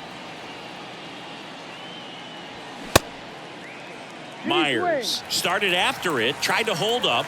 Now a look to first. No swing. He held up. Carl Dixon with the call there. Cuts and misses. It's a strikeout. Back-to-back strikeouts to start the frame, and that's now 3 in a row. Yeah, he's really settling in and getting a feel for his pitches, throwing them where he wants to right now. So we'll see how long he can keep this streak going. Martin Maldonado up to hit. Kind of a throwback. No batting gloves. Bounce to third. Young. Throw is low, and he can't pick it. Maybe just a little lack of concentration on that throw. 2 out. You think you've got the play made. Guys are starting to move off the field towards the dugout, and then everyone's got to come back. Sometimes you take that throw for granted, and that's all it takes to keep the inning going. So the lineup flips over. Now at the plate, Mauricio Dubon. Kicks and deals. And it's fouled away.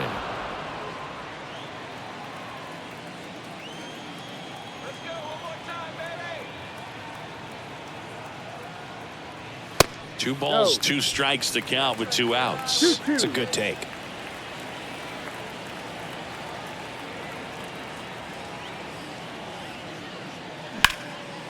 That's ripped. Base hit. Throw in halts the lead runner at second. 2 on now with 2 away. Couldn't have timed it up any better than that. Textbook bat control right there. Got a pitch on the outside, saw it deep into the zone, and just barreled it up. Went the other way for the knock. And now it's Alex Bregman. Kicks and fires. Just missed.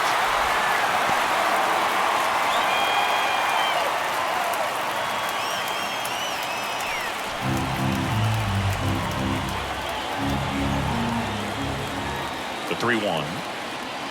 And a foul ball.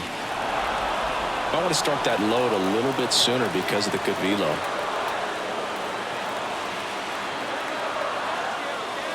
And he gets Bregman.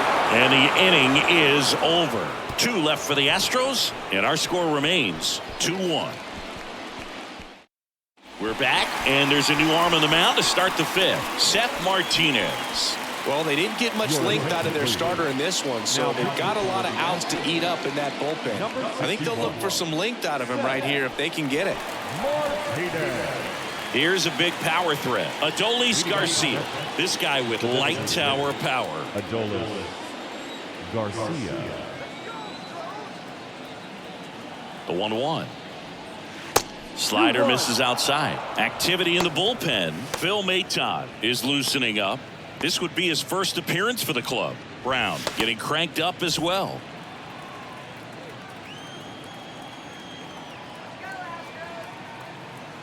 And the pitch. And that skips in the dirt. Back-to-back breaking pitches away, you get the feeling as a hitter that the pitcher's afraid of you, that he doesn't want to challenge you. So I think the confidence level is raised right here. 3-1 is on the way. And a foul ball.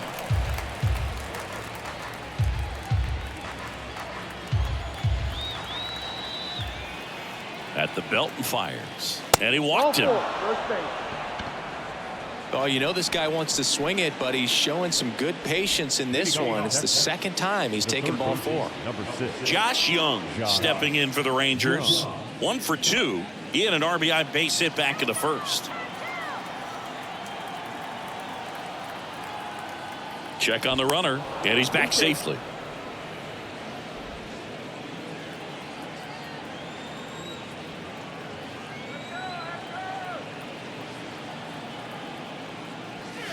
Next offering upstairs. 2 balls, 1 strike.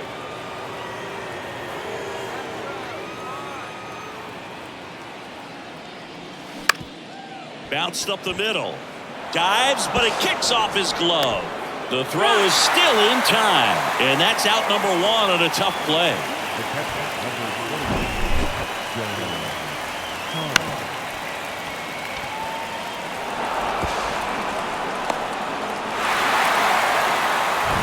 Jonah Heim stepping in for the Rangers.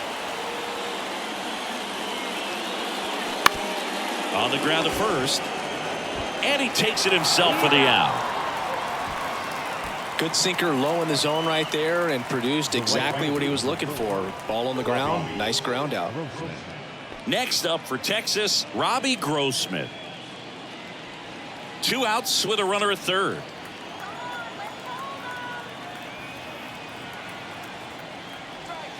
Next one misses, and a count 2-1.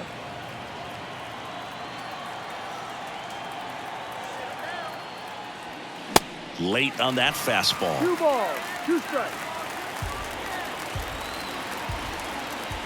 The 2-2 on the way. And that's outside. Leody Taveras in the on-deck circle for Texas. Runner at third, 2 away.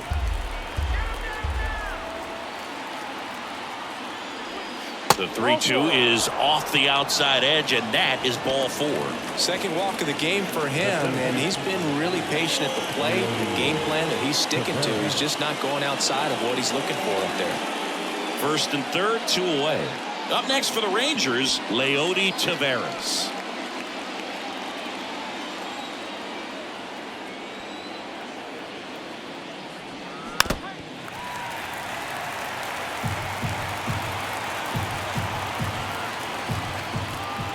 And the right-hander deals. Hard grounder into the outfield for a knock. In to score is the runner from third. It's 3-1. That's back-to-back singles for him. Really nice job staying up the middle with his approach. He didn't try to do too much with the pitch, just shot it through the infield.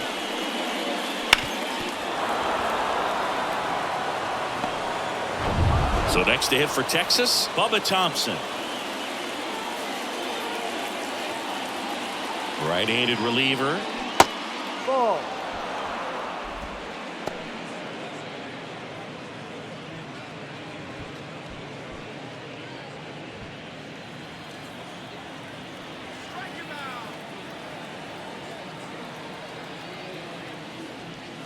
And it's even up. 2-2.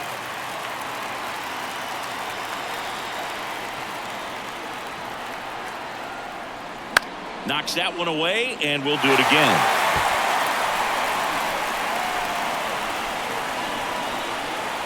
Here comes a pitch. And now it's filled up. That's a really good take. Marcus Semien waiting to hit for the Rangers.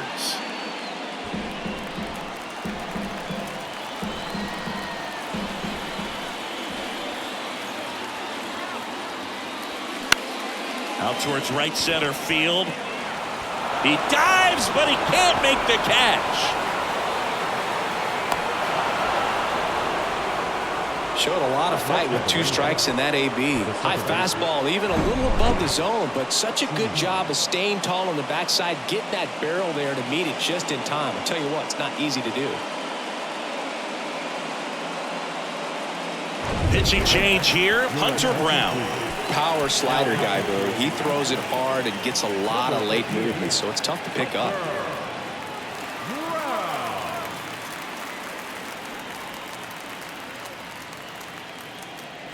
So the batting order turns over. Marcus Semien stepping in for the Rangers. The pitch. No.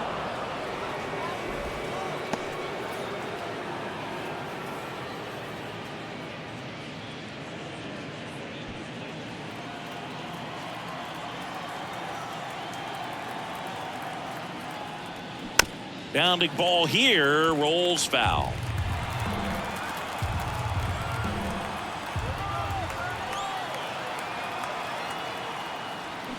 Swing and a miss. Couldn't hit the fastball at the knees. 3 runs on 2 base hits. No errors and 1 left on. Last half of the 5th coming up. It's the Rangers 5 and the Astros 1.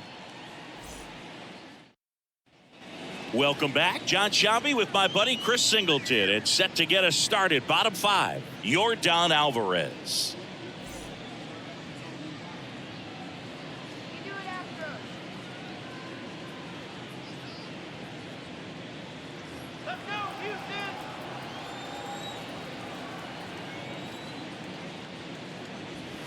That one close, ruled a ball. And the count is 3-1. Meanwhile, activity in the bullpen. Martin Perez, the southpaw, is throwing and getting that sinker dialed in. Hernandez, the right-hander, also getting loose. And a ground ball to first. Lowe steps on the bag, and the leadoff hitter retired in the 5th. Now batting, the first baseman, Jose Abreu. And the batter now, Jose Abreu.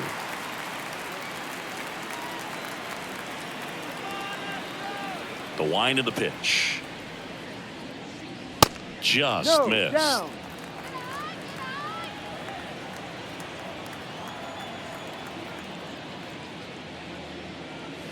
And that misses off the outside edge. Pretty easy to give up on that pitch right there. Started on the edge of the plate with the spin. You know it's going to finish well off the plate.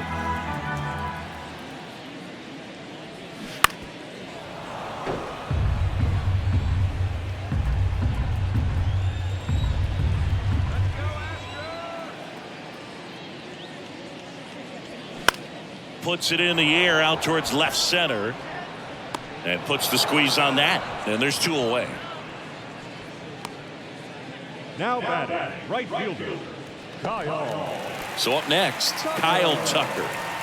Singing, you can't ask for anything more. This guy checks all the boxes offensively. He's the ultimate professional, and it doesn't just start at game time. It starts in the afternoon, the way he prepares and gets ready for the ball game. I tell you what, his teammates feed off of the leadership that he shows on and off the field. Next pitch just misses. And the count is 2-2. Got him looking. Froze him with a backdoor slider. Nothing across here this half. We're through 5. It's the Rangers 5 and the Astros 1.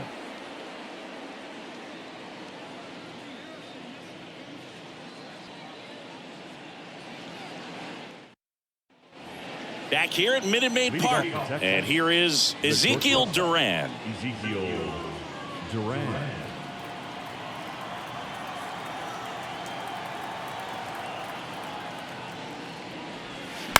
Towards first, and he grabs it foul.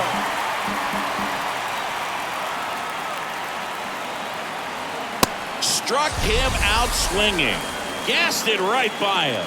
Well, that's always the key to effective pitching, is getting ahead in the count. And as a pitcher, it really allows you to start expanding the zone. Guys become defensive, and all of a sudden, for the hitter, that plate starts to get really wide. And what happens is, because of the pressure, you end up committing to a pitch as a batter before you recognize what it is, and that's what leads to the strikeout. Next offering in the dirt, and that's ball 2.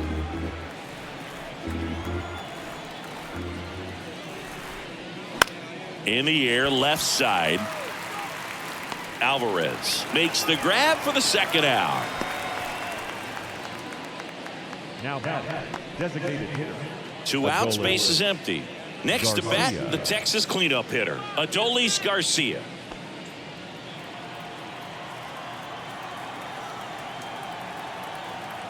The 2-1.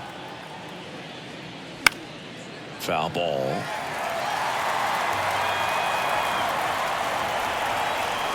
The wind of the pitch. That misses, and it's 3-2.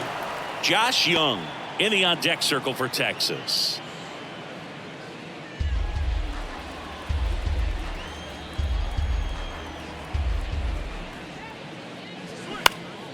Swing and a pop-up in foul ground. Maldonado drifts towards it.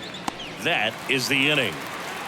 3 up, 3 down that time. 6, 7, 8 due in the bottom of the 6th. It's the Rangers 5 and the Astros 1.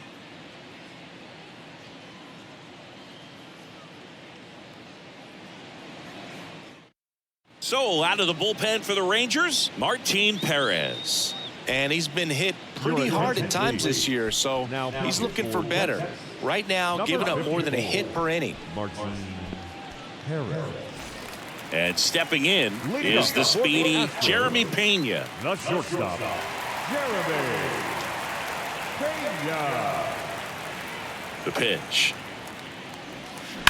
On the ground right side. Simeon toss over to first. And that's 1 out as they get the leadoff hitter in the 6th. Second baseman, David Hensley. And now here is David Hensley.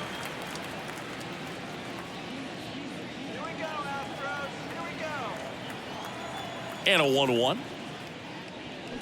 And that's in for a strike. Bullpen action for the Rangers. Will Smith up and loosening in the pen.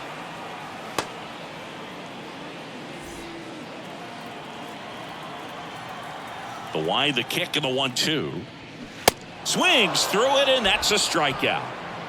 He's locked in at the plate when he's using the whole field. He was out in front there. Just needs to let the ball travel a little more, and his timing will be back on track. Good pitch for the strikeout. And now the center fielder, Jake Myers.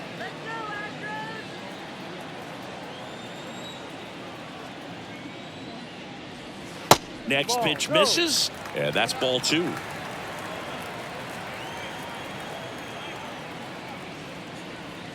That's a little bit low.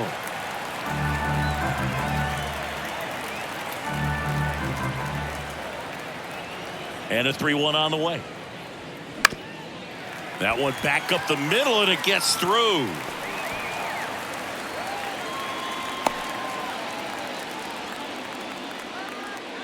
Now batting.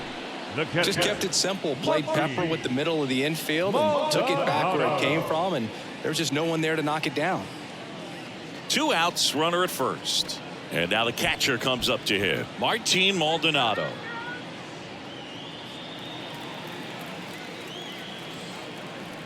Here we go, Astros.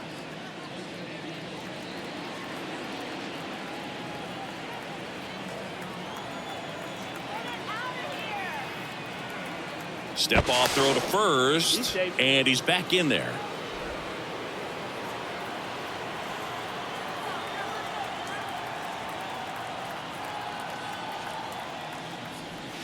Here's a swing and a drive left field, and he knew it. That was a moonshot, his 2nd of the year, and they add a couple more. It's 5-3. This crowd back alive.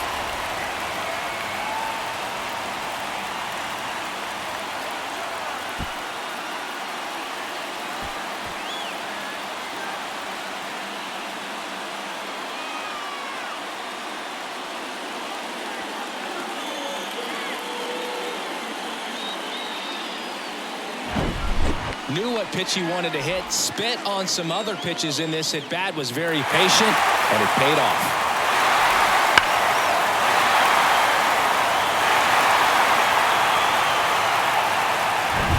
Next is the designated hitter, Mauricio Dubon. He's already homered here in this one. Fastball right back to the mound. 2-run shot for the Astros this inning. It's now 5-3.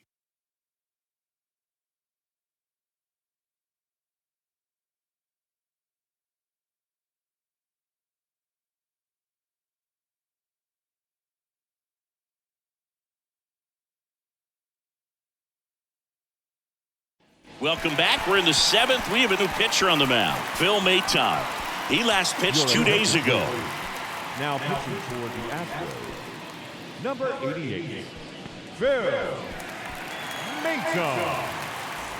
Josh Young getting ready to hit. 1 for 3. Third baseman, number 6, Josh Young. The 1-1. Fought off foul.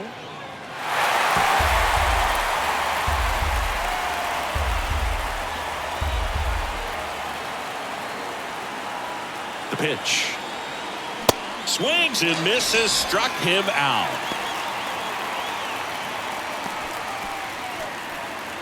Jonah Heim will hit next. He's built his reputation as one of the top framers in the sport.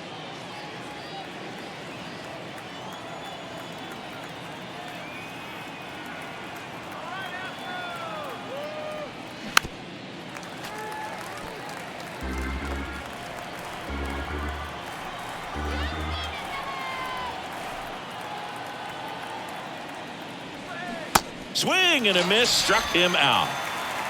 Very strong coming out of the pen so far as he punches out the first 2 batters he's faced in this one, getting straight to work. Man, it's talked about a lot, but relievers are just so electric these days. These aren't fun at bats if you're a hitter, and I'm so glad I'm retired.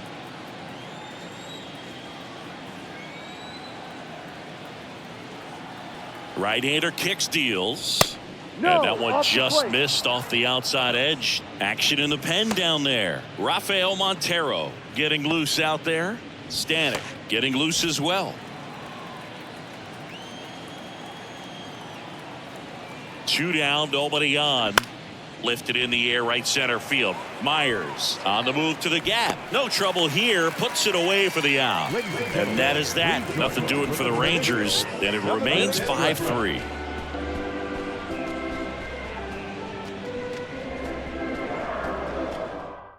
Taking over on the mound for the Rangers, Jonathan Hernandez.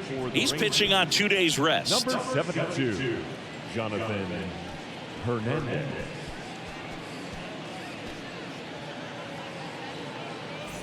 Now it's Alex Bregman. Leading up for the Astros, the third baseman, Alex Bregman. The 1-1. Up the middle. That one sizzling on its way through to the outfield. Man aboard on the leadoff single. He was all over that one. Couldn't get any air under it, but he smoked that ball back up the middle. Timing was just perfect. Got great wood on it, and there's just no chance for the infielders with how hard he hit it.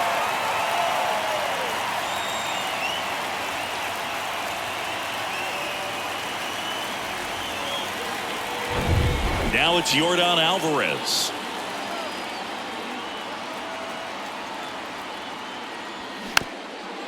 This one chopped to first. And he picks it up and he'll put it in his pocket. Tying run at the plate. Good eye right there. Way to lay off that pitch down.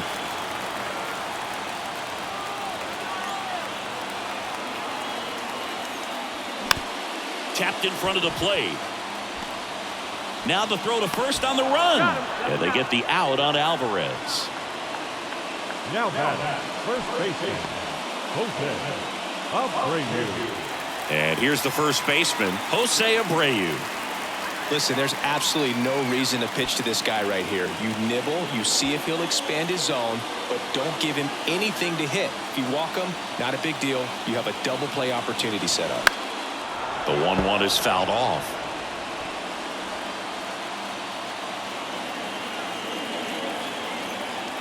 The tying run at the plate.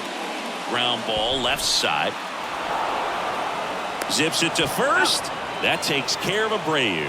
Deceptive slider right there. Stayed in the tunnel a long time. Got that hitter out front. Rolled over it. Put it on the ground. So out of the bullpen for the Rangers, Brock Burke. This southpaw's been really good against left-handed hitters. Number 46, Brock Burke.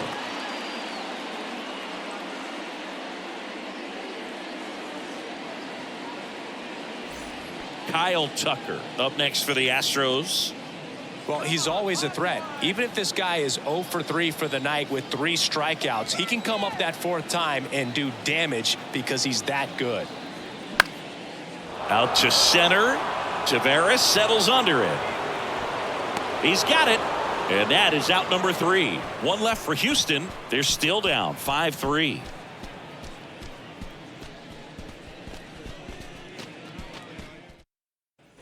We're at the top of the 8th. Now it's the switch hitting outfielder, Leody Taveras.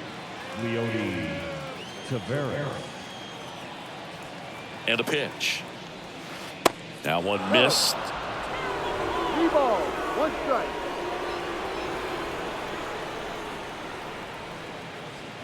And strike 2.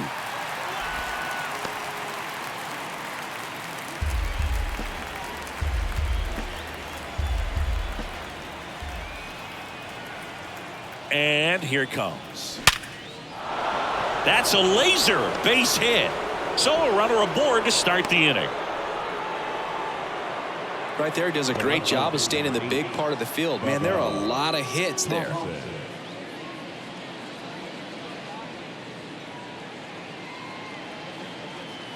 Bubba Thompson stepping in for the Rangers.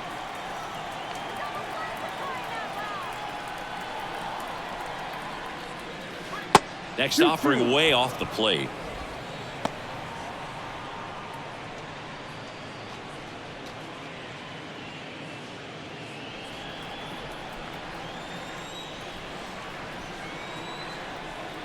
The pitch. And there's a ball. This is one of those situations defensively where you can't try to do too much. You got to make sure that you field the ball cleanly and get 1 out first. It's going to be tough to get 2 with this kind of speed in the batter's box.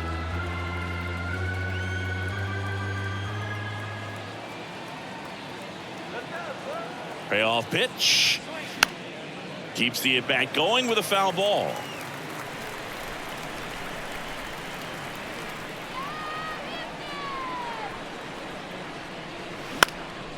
Lifted in the air, right field. 1 down.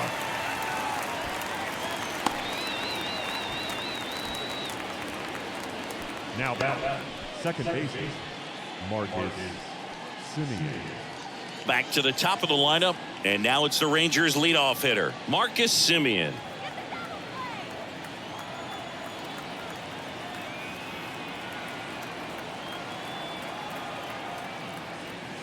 The next pitch misses, and now 3-1. Chris, with that distraction and a speedy guy at first, he's in a favorable hitter's count. Well, if nothing else, I mean, this is a great spot for a hitter to be in.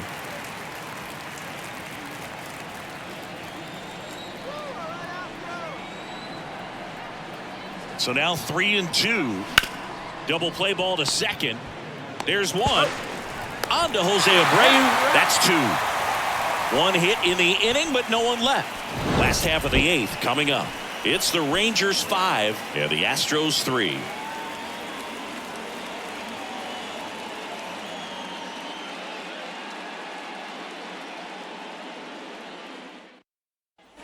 On to the bottom of the 8th, and now the shortstop, Jeremy Pena. The shortstop, Jeremy Pena.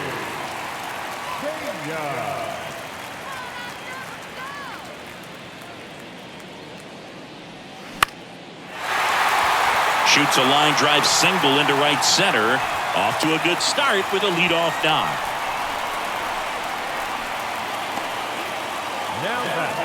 Here's the second baseman, David Hensley.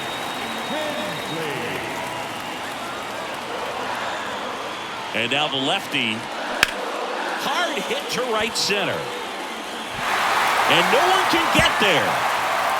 Runner around third on his way to the plate. He will score. And now they trail by 1. Big time at bat right there. Comes through and they're back within a run. Pretty much a model swing on that one as he ripped it into the opposite field gap. And I'm sure he's going to be watching that one back on video because that's the kind of swing you want to bottle. So many positives that led to that knock. Jake Myers, the next to hit.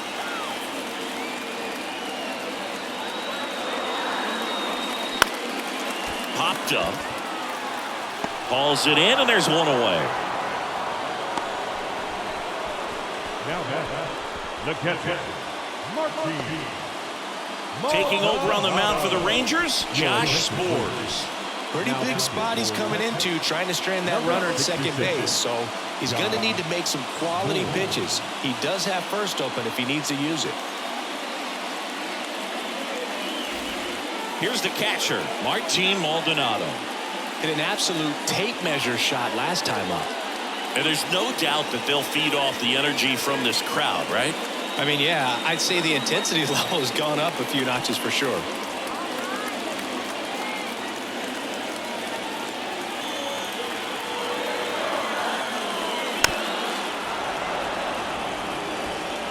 One-run game, one out, one on.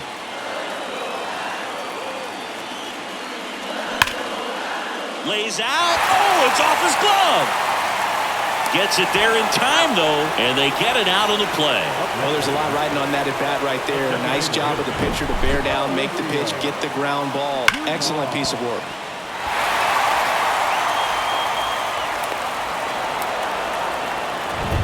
So the Houston lineup turns over. Now it's the DH, Mauricio Dubon. Pitch misses outside. 2 balls and a strike.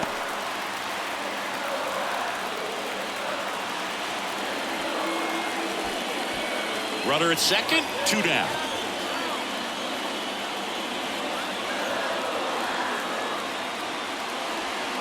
2-1 pitch is in there, and the count is even. Getting a little frustrated with the strike zone.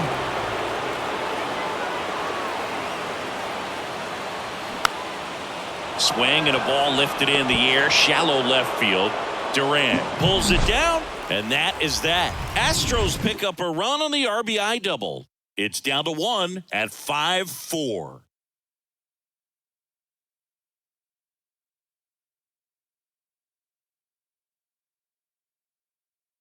So out of the pen comes the right-hander, Ryan Stanek. And this could be a pretty critical point in this game. They're hoping he's the guy to keep them within striking distance.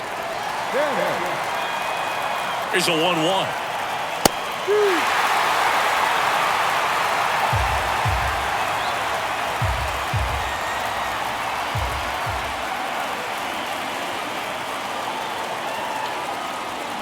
Hacks and misses. It's a strikeout. Well, there's a small sigh of relief right there. I mean, just to keep that speed off the base paths. It's not just the pitcher. It's other guys that have to think about it. From your infielders, have to think about that runner potentially stealing, but also be in position to make a play. As an outfielder, you're thinking about a base hit to the outfield. I got to get to it quickly to try to keep this guy from taking an extra base. So I think everyone just a little more relaxed that he didn't reach base. The 2-1. Lined, and that's a base hit.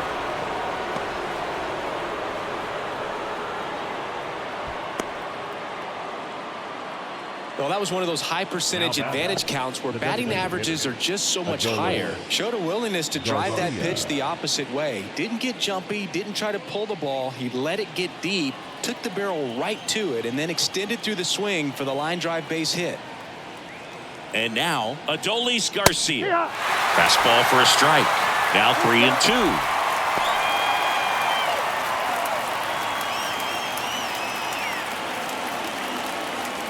Crowd locked in right now. 1-run game here in the 9th.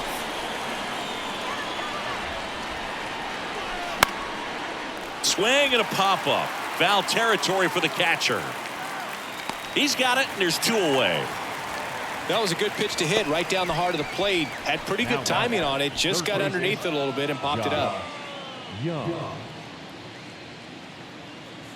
Josh Young stepping in for the Rangers.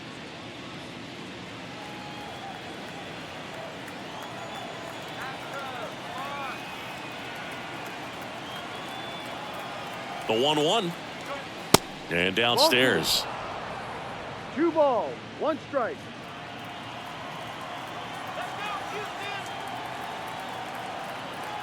The count 2-1. Swinging a foul straight back.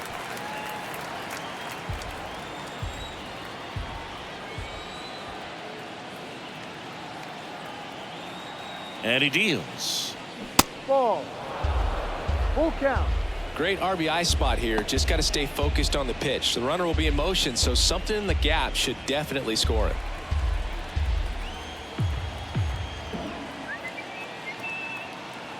Three-two now.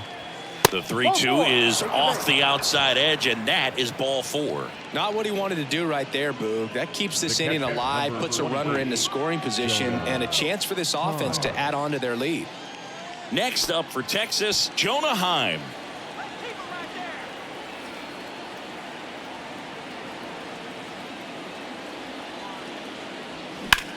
In the air out towards right center.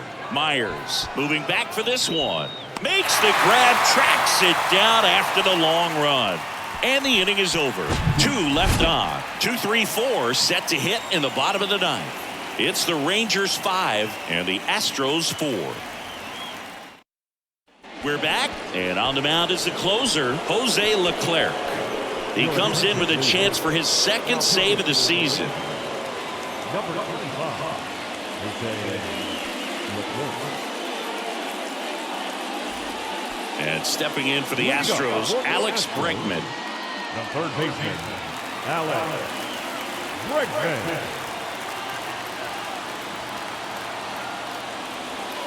Next pitch is in the dirt, and it's 2-1.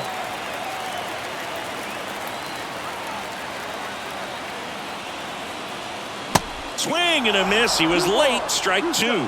He got away with one there, but he knows he can't go into that spot very often against a guy like this.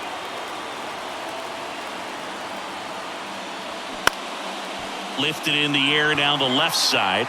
Thompson makes the grab on the run. Good pitch. He just kind of had him out in front on that pitch away and wasn't able to stay close. Yordan Alvarez up next for the Astros, known for his late inning heroics.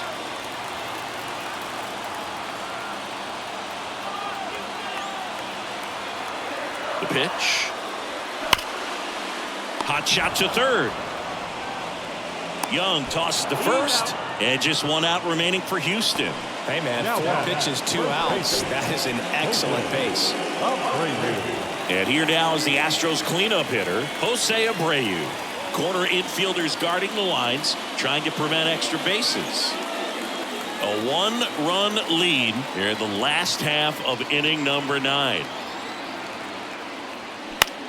And that one is lifted in the air. Grossman gliding to his right. And that'll do it. Ball game. The Rangers hold on to win a tight one as this one ends as a 1-run ball game. Well, this was a total team effort, using 6 pitchers in this ball game to get the win. Outstanding job of passing the baton. The next guy stepping up and getting it done. You got to give them a lot of credit because this is not easy to do. We'll see how it affects them over the next couple of days.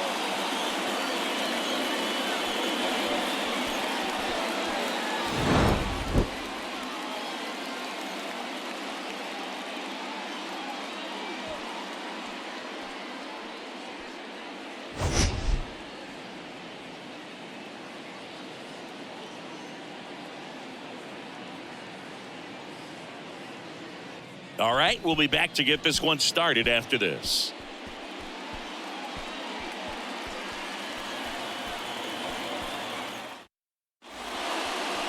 About to get started here, and on the hill today, Alek Manoah.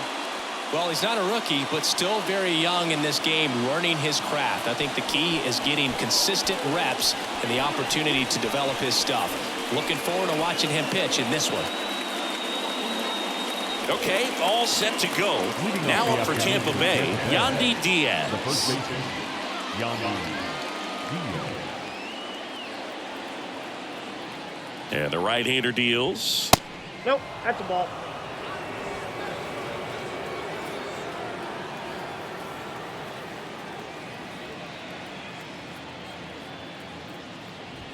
That clips the corner.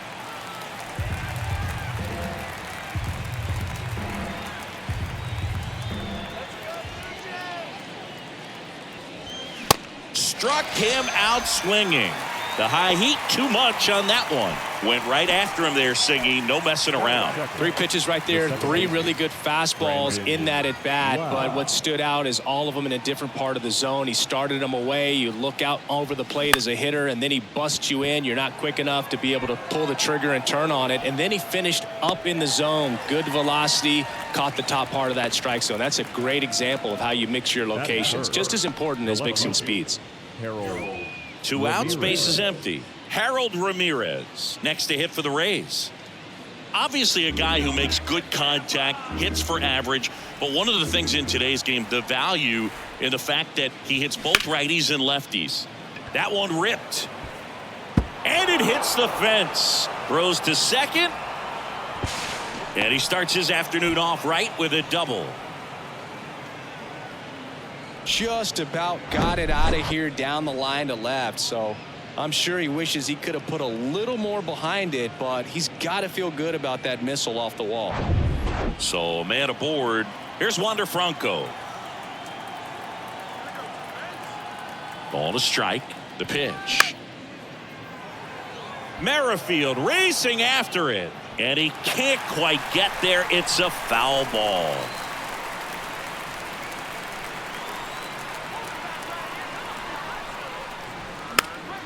Fouls it off. Still 1-2. You see how the catcher wanted that pitch up and in. Wanted to try and tie him up. That's the one thing we're seeing. That high fastball. You have to get it up there because of how hitters have changed their swings. Swings through that, and it's a strikeout. That ends the frame. The Rays strand just the one, and now the Blue Jays will get their initial shot. No score. You're watching Major League Baseball exclusively on the show.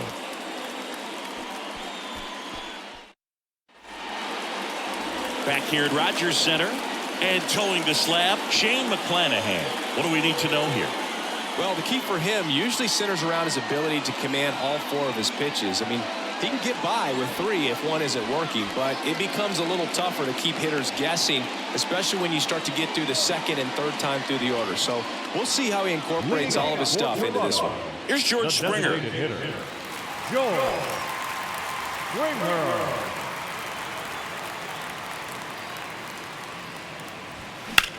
High fly ball, right field. Rayleigh settles underneath it and puts the squeeze on that. And a quick out, number 1. Batting second, the shortstop. Bo Bichette up to the dish. He's got the power, but great contact skills. One of the best contact hitters in the game.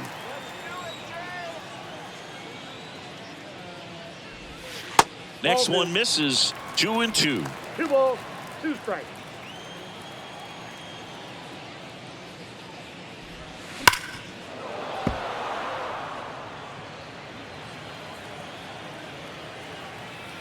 The wide to kick the pitch.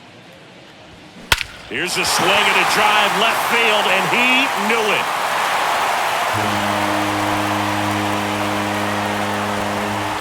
Bo Bichette blasts one out. Home run number 5 on the season, and they jump out front. It's 1-0.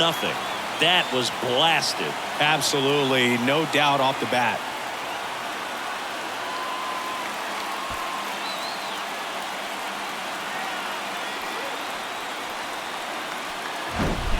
Knew what pitch he wanted to hit. Spent on some other pitches in this at bat. Was very patient, and it paid off.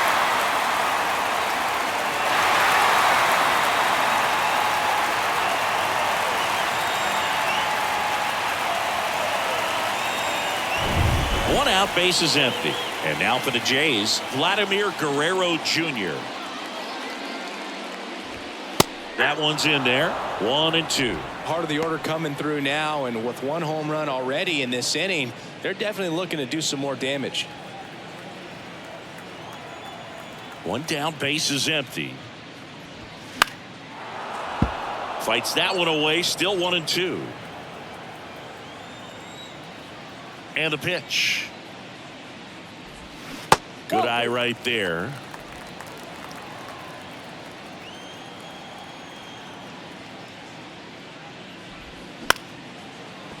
Line to second, snagged on the bounce. The throw to first, And Guerrero is set down. It's a good recovery, though, after giving up the home run.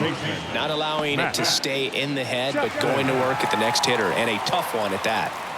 Now Matt Chapman at the plate. The pitch. Swings and misses. And the count 1-2. Threw that fastball right by him, slightly elevated. That's a confidence boost for this guy out there on the mound. See if he continues to climb the ladder. They've got him working a little harder in this first frame than he anticipated.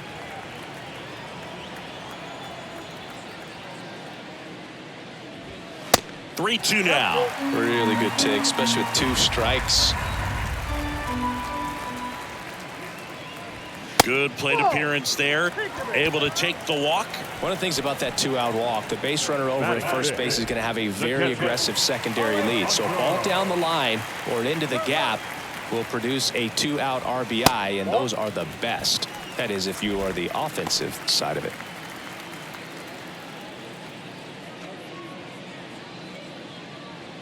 Chapman off of first with 2 away.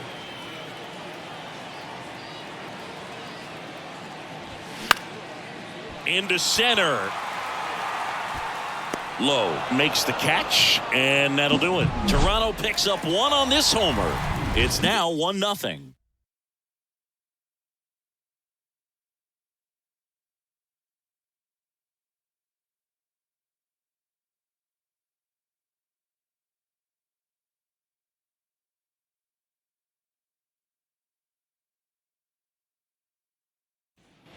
New inning getting started, and stepping in for the Rays, Luke Raley.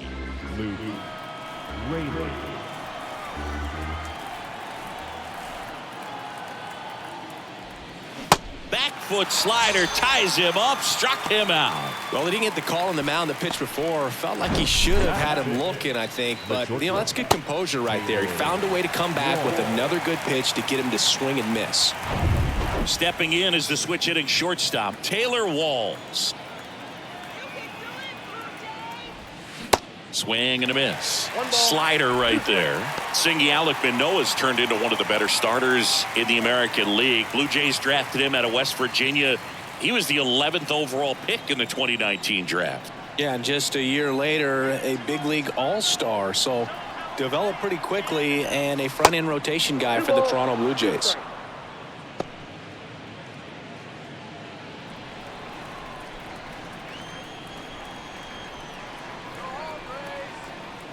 The pitch just misses the mark outside the zone.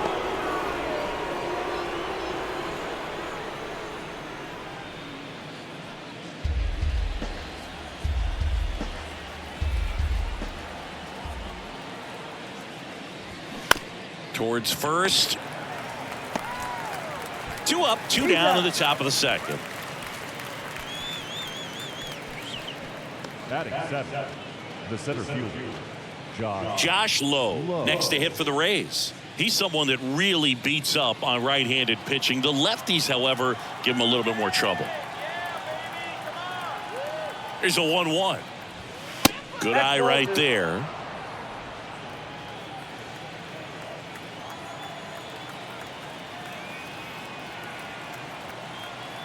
Left-hand hitter waits. Next offering popped in the air, right field.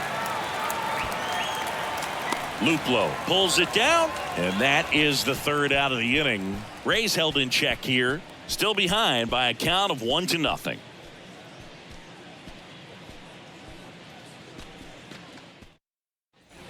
Bottom of the second, stepping in, Whit Merrifield.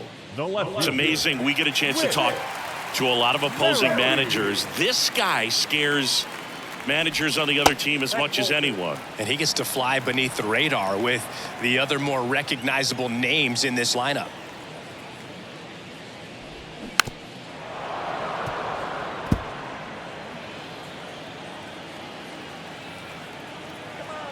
And now the lefty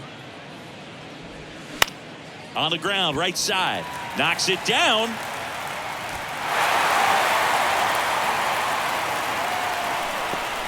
I really like the approach of that swing. That was a good changeup on the corner, but he recognized it early, did get jumpy, and just smacked it to the opposite field. And now they've got some speed on first, so we'll see if they try to get him into motion.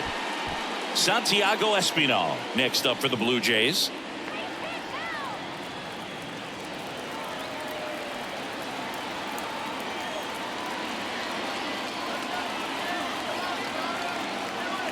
And a pitch. Nope. Boog, he never moved because he never had time to. But that kind of velocity, you'd prefer that pitcher work away. The kick and the pitch. Runner goes. Swing and a miss. Safe at second, and he easily steals the bag. Well, with that kind of elite arm he has behind the plate, man, it's a pretty big deal when you can swipe a bag against this dude.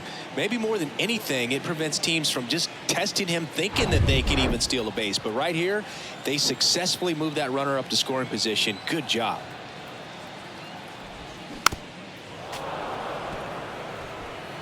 No outs. Runner on second.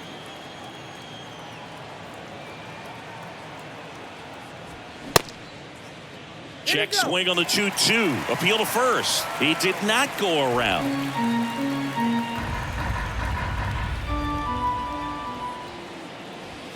Some heat there at 98 miles an hour. Well, when you commit to throwing an inside fastball to your glove side across the strike zone, especially with 2 strikes, if you're going to miss, you want to miss off the plate in. You do not want to leave it out over the heart of the plate. So that was excellent execution on that pitch. Really tied him up, and he couldn't get a piece at all. Now batting Jordan Luplow. Next offering is fouled back.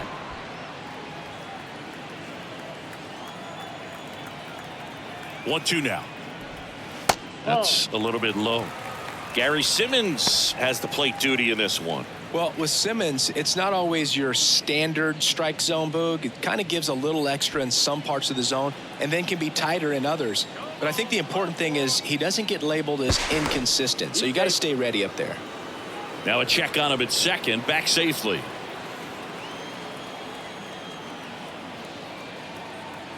The pitch. Swing and a miss, struck him out. You know, variant speeds can be just as useful for a pitcher as movement. As you see right there, it really wasn't a great location, but the fact that the velocity change had the hitter off balance, and that's all you got to do sometimes. Here's Kevin Kiermaier. Pretty amazing, going way back. Possibly the best center fielder I've ever seen. Next one off the plate inside. It's 2-2.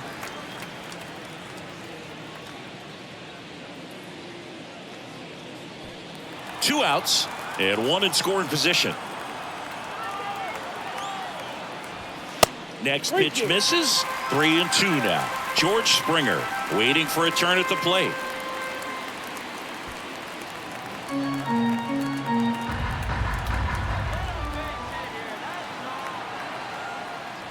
So now 2 on and 2 outs. Man, that's a tough one to take on the full count, but I guess he saw it really well. It's a really nice plate appearance. And the batter is George Springer. Hit it well, but flied out to the deepest part of the outfield his first time. Kicks and deals. Swing and a miss. The velocity blasted it right past him. Blue Jays leave a pair, but they hold a 1-0 lead.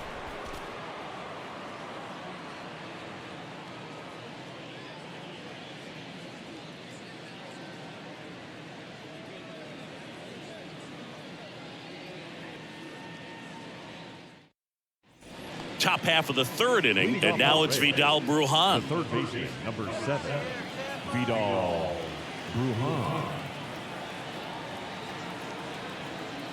The 1-1. 2-1.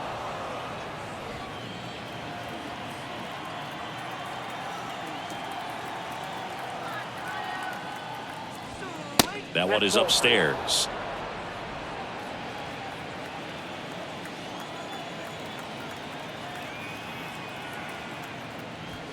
That pitch in for a strike. 3-2 now. And boy, that was the pitch. 3-1. You want to be really aggressive on the fastball. Battling here as he fouls it away.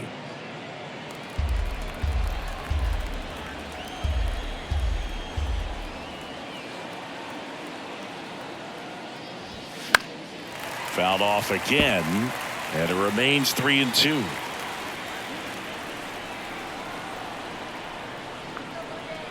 Right-hander kicks, deals, gets under it and pops it up. Chapman towards the line, looking up, makes a one-handed catch. The catcher, number 14, Here's the speedy catcher, Christian Bethancourt. Good power, not great in the OBP department.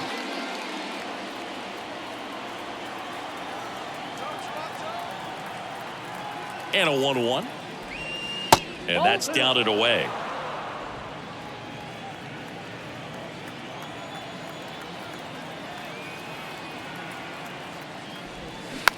Just a slow ground ball this time. Fires over to Guerrero. First two batters retired here in the top of the third. the first baseman, number 2. Wow, Singy, StatCast tells us he fired an absolute bullet to first, and it needed to be a bullet. Yeah, 87 miles per hour on a line, Boog, and that's some heat from across the diamond. Really close play at first, but the ball just beat him to the bag. So the Rays batting order turns over, and here's the first baseman, Yandy Diaz. Led off the game with a strikeout. Check swing, he went, and it's 2-2.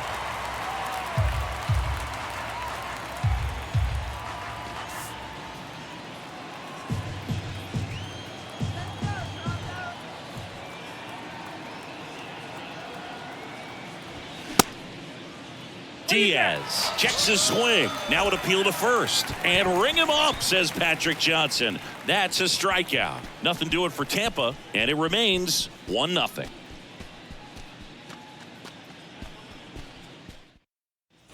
As we go to the last of the third. And now for the Jays, Bo Bichette.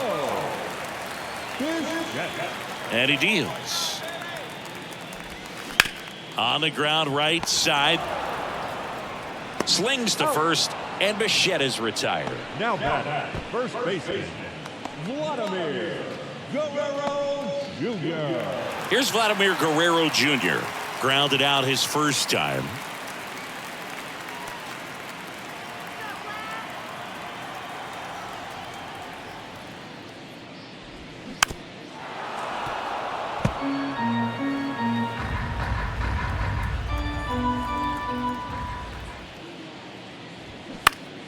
Foul. We'll see another payoff pitch. A little early on that fastball. I'm sure the pitcher taking a note. Look for an off-speed pitch on this next one. And he walked him. Ball 4. Didn't miss by much right there. Just couldn't get the call off the inside corner. Matt Chapman up to the plate now. He reached out a walk his first time. He's hitting for that pop. Came out of the gates really strong. At the belt and fires. Grounded to third, could be 2. Feed to second, that's 1. To Diaz, that's 2. 3 up, 3 down for him there. On to inning number 4. It's the Blue Jays 1, the Rays nothing.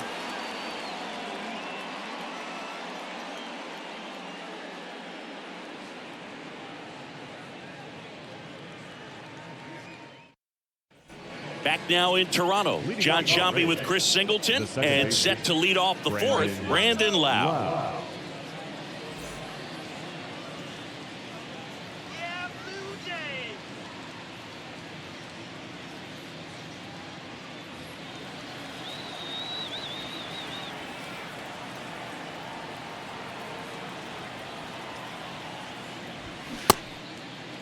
Started to go at the 1-2. A check on it to third, and he went around. Ruled a swing. And here it comes. Wouldn't chase that time.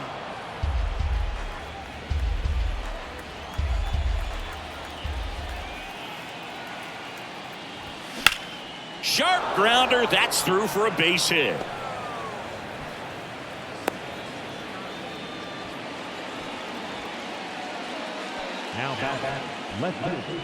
Dominant performance for him today, Boog. Just 2 hits allowed so far. No runs across either. And he's had an answer for just about every hitter he's faced. So I don't think this hit is going to knock him off his stride too much. Harold Ramirez at the dish. Doubled in his first AB. That one way outside. And the count is even, 2-2. Well, here's a good opportunity in this inning to get on the scoreboard after that leadoff hit, and hardly order coming up right behind them. This is where they need to get going.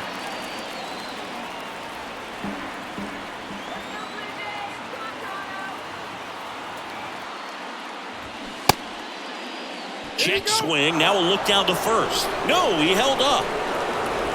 Loud aboard here at first with nobody out.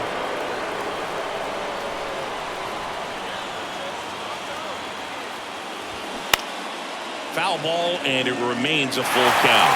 On this count, runner not known for his speed, but I think you got to put him in motion. Try to avoid a double play here, Bert. The 3-2 is off the outside edge, and that is ball 4.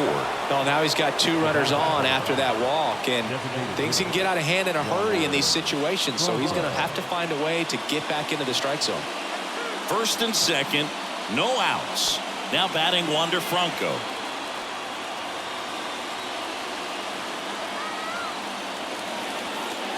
Two balls and a strike. Here it comes. Slider clips the corner. He's looking for a strikeout or a ball on the ground for a double play to sort of calm this situation down. 2-2. Fouls it back with 2 strikes. First and second here, no outs. And that one missing low. Luke Raley waits on deck.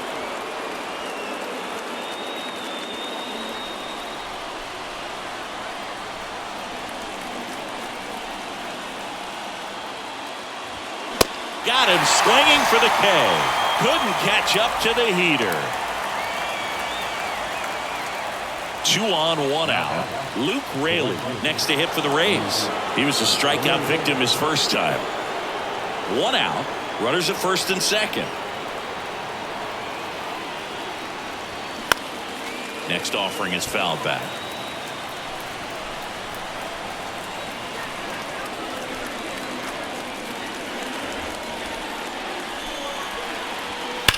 Hard ground ball, base knock. And they stop him at third, so base is loaded with 1 away. Oh, that'll make you feel good as a hitter right there. Smash that one through the infield for the knock. When it's hit that hard, it makes it very tough on the infielders to make any sort of play. Taylor Walls now at the plate. The 1-2. Got a piece of that one, but it got a bigger piece of our umpire back there. I think ultimately you want to tie him up, get the ball in on the plate so that he can't get the barrel to it and hit it to the outfield.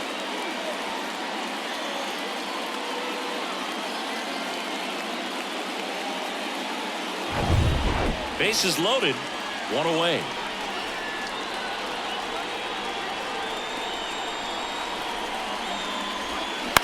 Swung on, looped into center. He's got it, and there's 2 away.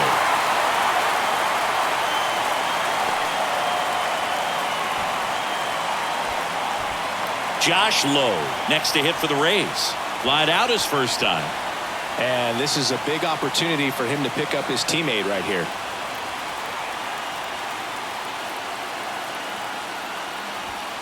Next pitch in the dirt. And the count is 3-1. Look, in situations like these, the air can get really thin up there at the plate. Got to find a way to breathe and slow everything down.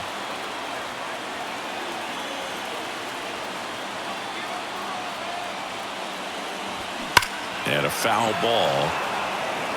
Definitely got the hitter conscious of the pitch inside. Really think the outer half is open. 3-2 on the way. That one drilled left field.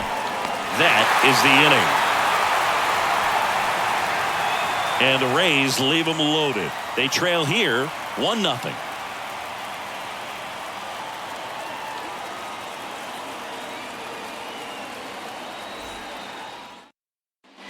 And welcome back. Ready to go. Bottom 4. Here's the Toronto catcher, Alejandro Kirk.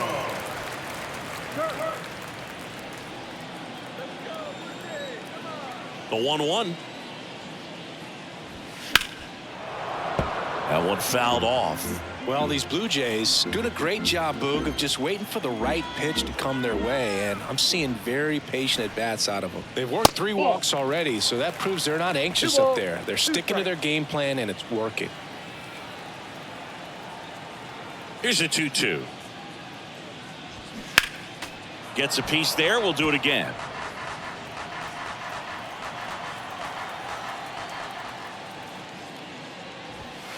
Next pitch misses inside, and it's 3-2.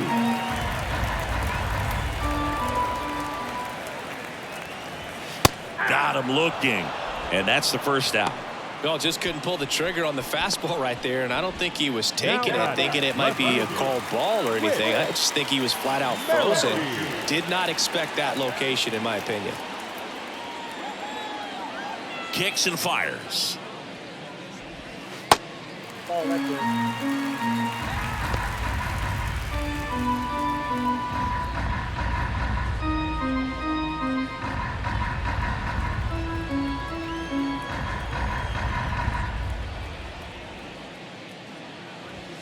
Next pitch in for a strike, and now it's 3-2.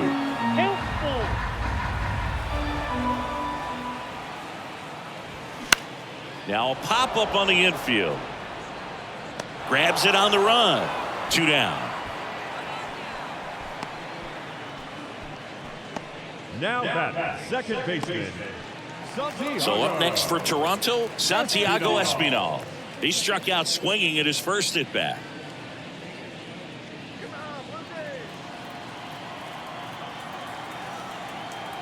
The wind of the pitch.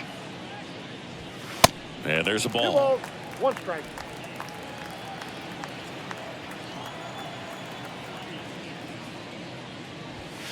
And another ball. There's an opportunity to do some damage and perhaps unlock this offense. 3-1 count. Be ready to turn on a fastball. There's the strike. Countful.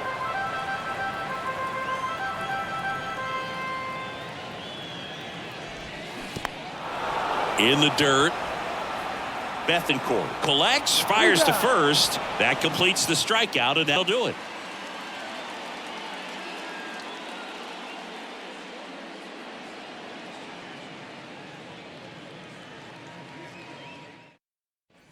Welcome back. All set for the start of the inning. Now up for Tampa Bay, Vidal Brujan.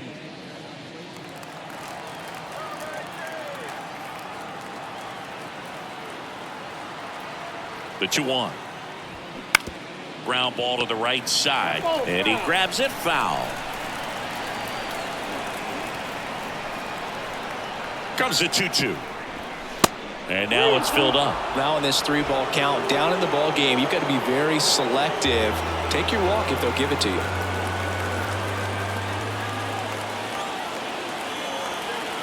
Righty delivers. Swing and a high fly ball to left. Merrifield hauls it in, 1 away.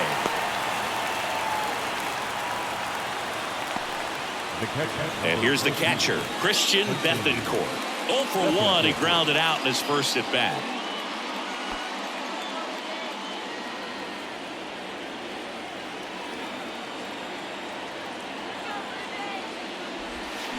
Hit weakly on the ground. Espinal fires to first on the run. Quick recovery from the misplay, pays off for the out. Well, he's doing a nice job of keeping the ball out of the air. Lets the defense work behind him with another ground ball. Good execution. Back to the top of the lineup, Yandy Diaz now, who's 0 for 2 with a pair of strikeouts.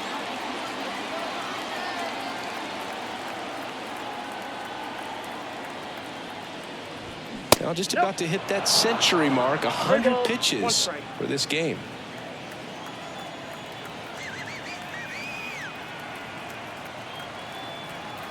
And a pitch. Fouls 1 away, and now 3-2.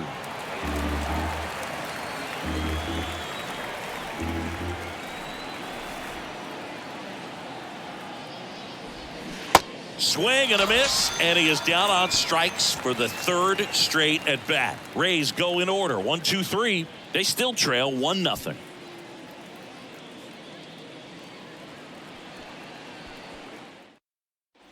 Back here at the ballpark, ready to go for the last half of the inning. And now here is Jordan Luplow.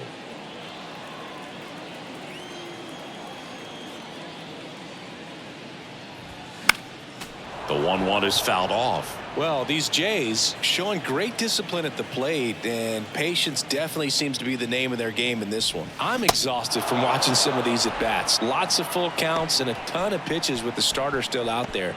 They're taking up a lot of his energy. Here's Kiermaier now. Worked a walk in his first trip to the plate. Boog, I can't even keep track of how many full counts we've had in this one. I've messed up my scorebook because there have been so many, and you know my scorebook is a work of art. Next offering is in for a strike.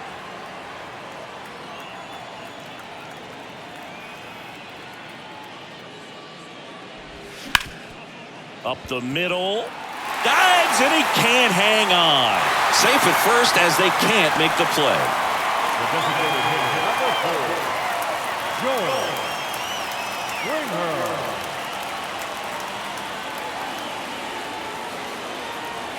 And it'll be George Springer to step to the plate. Good speed on the base paths. He handles the bat very well. I wouldn't be surprised if the skipper puts on some type of hit and run or run and hit. Kiermaier, the base runner at first with one out. Runner takes off. The 1-1 is fouled off. Here in the 5th inning, and here he is about to throw his 100th pitch. Man, he's really had to grind through to get to this point.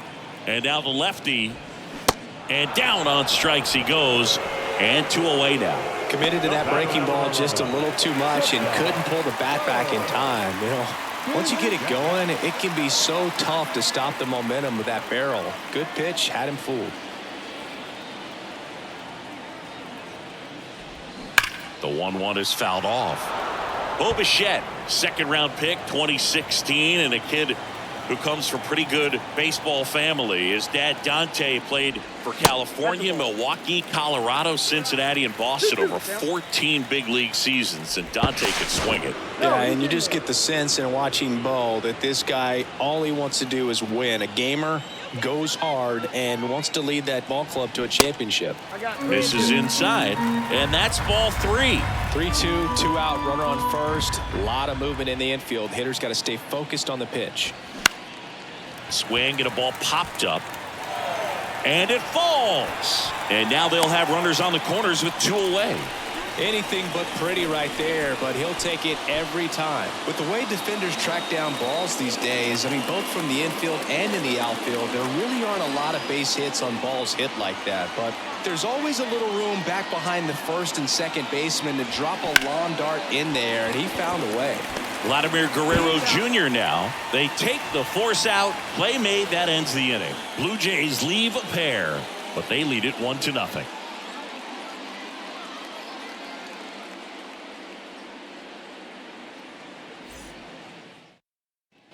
Back now in Toronto, top of the 6th inning, and now it's Brandon Lau.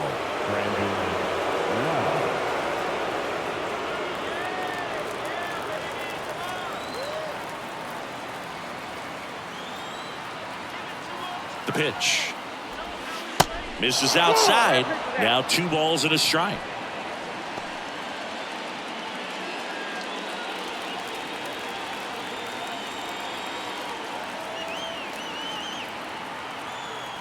Here comes a pitch. Swing and a miss. It's 2-2.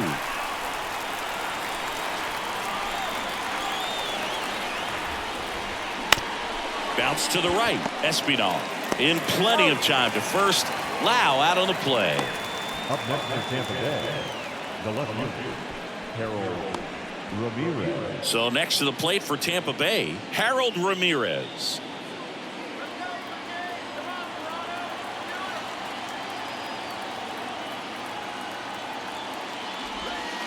And it is 2-1.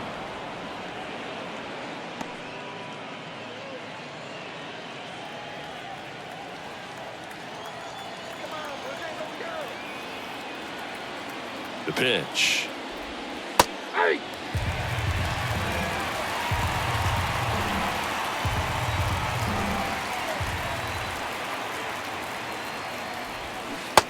swing and a miss, and he struck him out. Picks up strikeout number 7. And he'll be beating himself up on the way back to the dugout. Got a pitch to hit and just couldn't get to it. I think that slider really caught way more of the plate than it was supposed to. Next is the designated hitter, Wander Franco.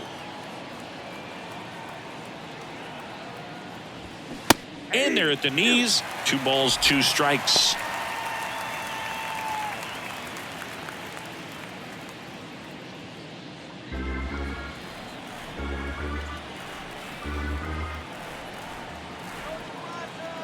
Two down, nobody on. That one missed. Luke Raley up next.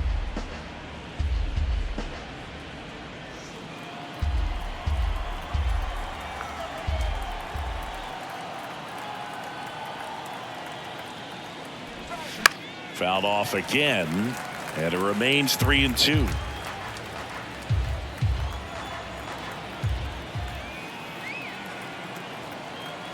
And the righty deals. Hammered on a line to the left, base hit.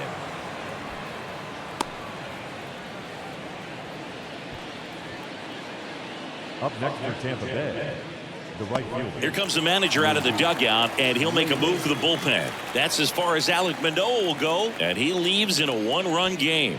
New pitcher coming on. We'll be back in a minute.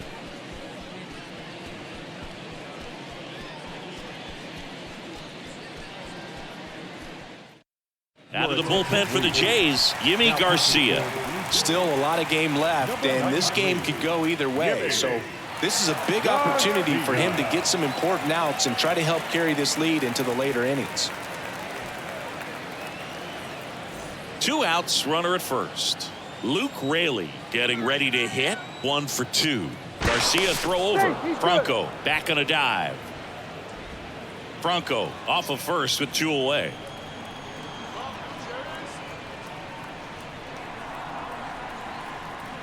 The kick and the pitch. Runner goes.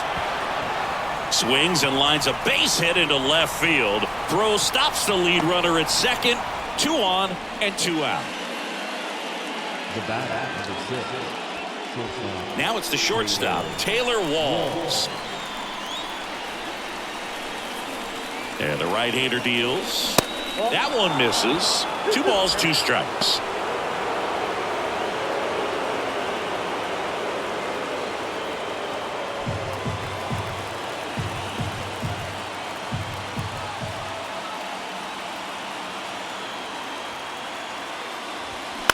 Ground ball up the middle.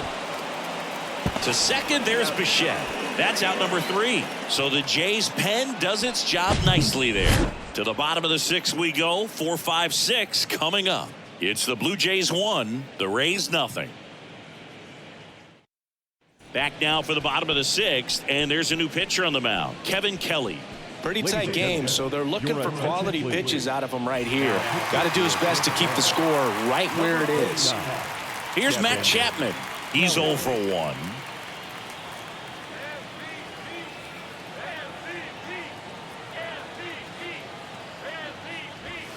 Got it by him for the K. Came inside with that 2-strike fastball nicely and just bunched him up on the inside part of the plate. Couldn't get around on it and catch it out front. Many times if you do, it's a foul ball. And you know, a lot of pitchers, they really don't like working inside with 2 strikes because they do not want to hit that batter. And when they've got him up against the ropes, got to figure out a way to put him away. Did a nice job right there. Double-barreled action in the bullpen. Jalen Beeks up and loosening in the pen. Number 58 getting loose as well. The 3-1. Tapped softly on the ground. Loud. 2 up, 2 down. Now batting, the left fielder, Whit Merrifield. Whit Merrifield up to the plate.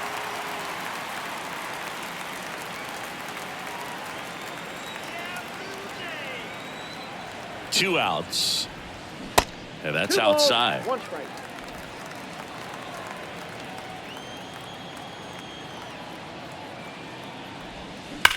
Now a fly ball to right center.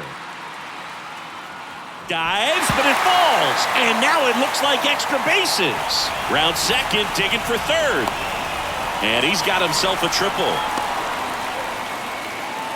I'm sure he feels really good about that one. Put a really beautiful swing on that pitch right there. Just didn't quite have the combination of launch angle and exit velocity to drive it over the wall. But when you can beat a center fielder like that, you know you hit it well.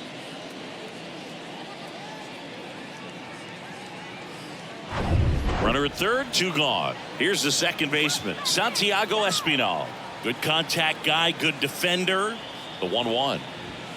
And strike 2. 1 ball, 2 strikes.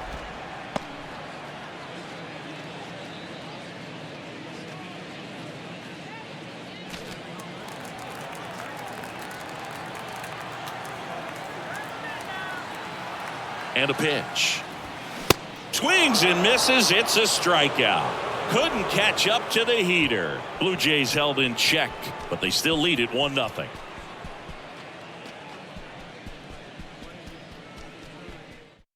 New pitcher on here, Anthony Bass. He's pitching on 2 days rest. Now pitching for the Blue Jays, number 52, Anthony Bass. So digging in, Josh Lowe. Tampa Bay, the center fielder, Josh Lowe.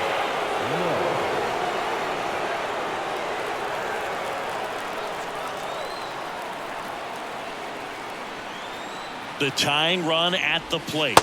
Just off the outside edge. Bullpen activity starting up now. Trevor Richards, a right-hander with big strikeout stuff, is getting it fired up.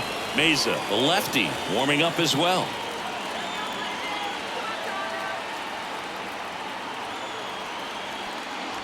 And that's ball 4. Maybe a little loss of focus on the mound right there. Pretty much gifted him first base with a quick free pass.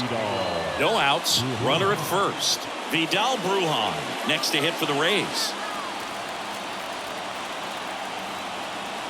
Bass picks over, and he's back in there. If you're a base runner, you got to stay dialed in here. Look for anything in the dirt. Try your best to get into scoring position.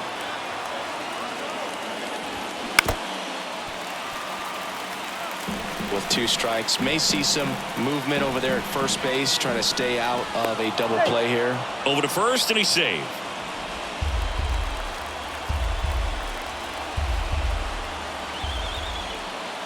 And the pitch. Cuts and misses. It's a strikeout.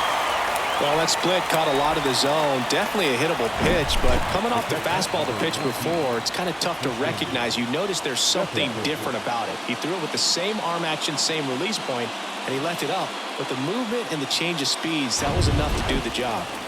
Here's the catcher, Christian Bethancourt, known for his rocket arm behind the plate. Swing and a miss as he was late that time.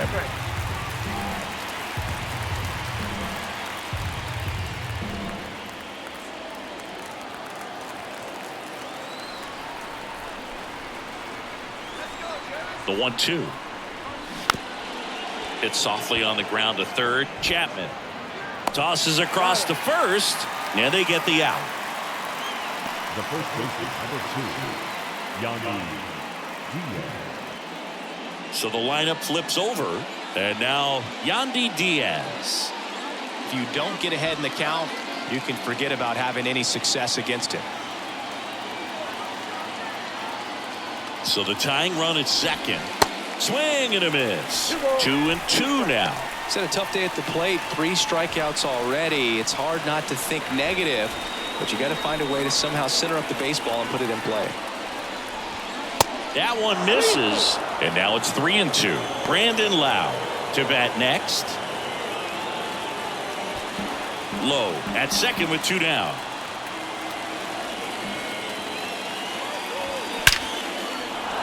Laser base hit. Runner around third on his way to the plate. He'll score, and the Rays tie the game. It's 1-1. Well, there you go. The RBI machine. Another clutch run scoring at bat. Yeah, he's been so good in these situations. Call it clutch if you want, but his resume speaks for itself. Lau at the plate, 1 for 3. Ball to strike. Swing and a ball lined out towards center. Kiermaier makes the play, and that'll do it. But they pick up one run on the RBI single. All even now at 1-1. You're dialed into the show.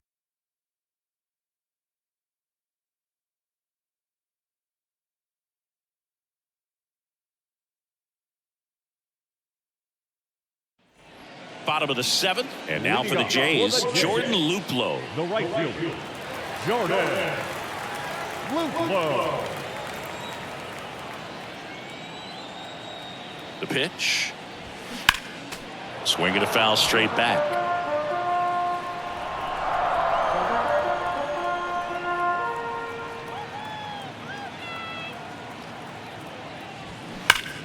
Foul ball, still a 1-2 count.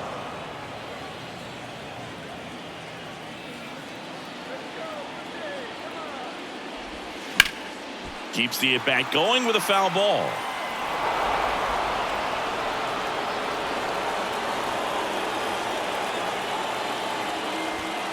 He goes down looking. Well, he's going to have some thinking to do when he leaves the ballpark after this one. That was his 3rd strikeout, and this one looking, obviously, so he's been a little overmatched. He's got to find a way just to be more competitive up there at the plate. So up next, Kevin Kiermaier. Right-handed reliever. They say a win.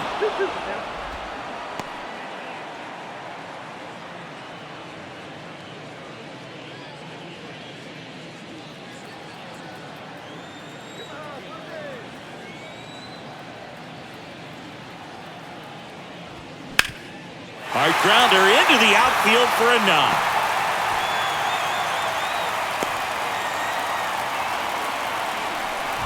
Just so sound in his mechanics. Hits against a firm front side, and the hands just continue to carry through the middle of the field.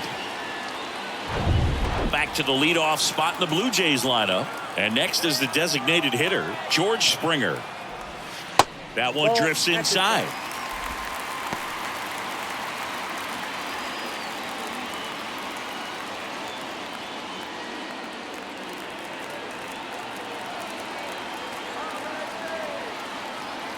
Kelly checks the runner. Kiermaier back in. One away. Tie game. Go-ahead run stands at first. And a 2-1 hammered but foul.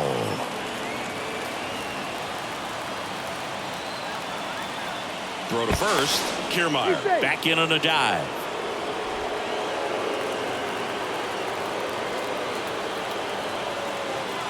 The 2-2. Just misses there. Way to lay off that pitch down. Bo Bichette on deck for the Blue Jays.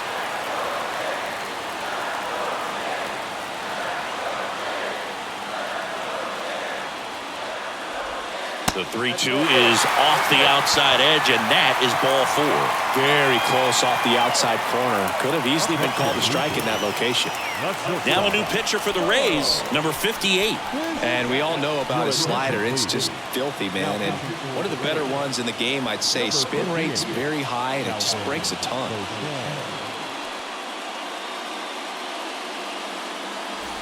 Bo Bichette gets a chance to hit. He's already homered here in this one. He's been such a good hitter with runners in scoring position. Some guys just take it to another level. For him right now at the plate, it's like everyone else is in slow motion, and he's in full speed. Next pitch is outside. The last thing he wants is to hit the ball on the ground, but I wouldn't expect many pitches up in the zone. They'll be pitching for a double play in this spot.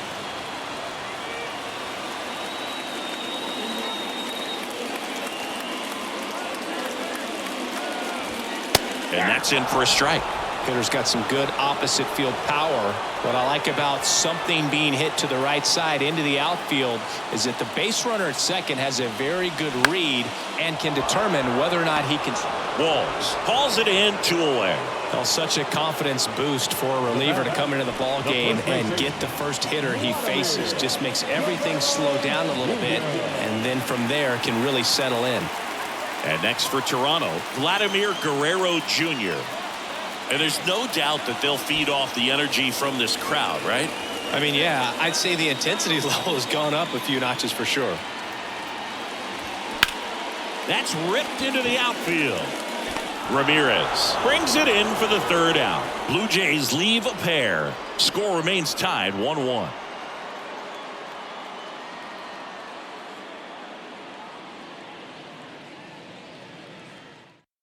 Welcome back, and a new arm on the mound to start the eighth. Adam Simber. He pitched yesterday, and we'll see him once again. Adam Simber.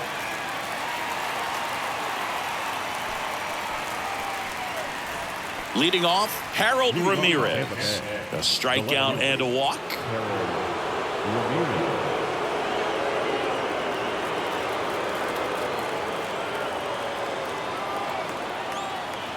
Simber is ready. Swing and a miss, and that's strike two.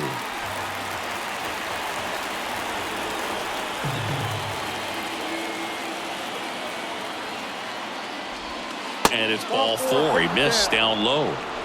Well, a breaking ball in that 3-2 count kind of tells you that that's the pitch he has the most confidence in right now. Just couldn't find the strike zone. Wander Franco next to hit for the Rays.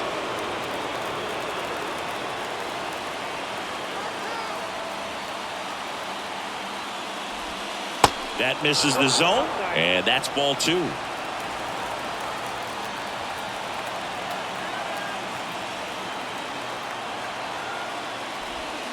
Upstairs. Luke Raley in the on-deck circle. The go-ahead run aboard at first. Nobody out. And now the count filled up 3-2.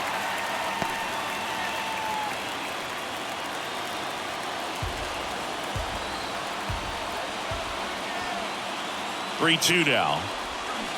Hacks and misses. It's a strikeout. Well, Boog, I'll tell you, when he goes to look at the video of that pitch, he's going to want to punch himself. That slider had hit me written all over it, and clearly he just got a little too excited and was out in front. I'll tell you what, when you get a pitch like that, you cannot miss it. Those have a chance to go a long way. And stepping in for the Rays, Luke Raley. The 3-1. And ball four, two aboard.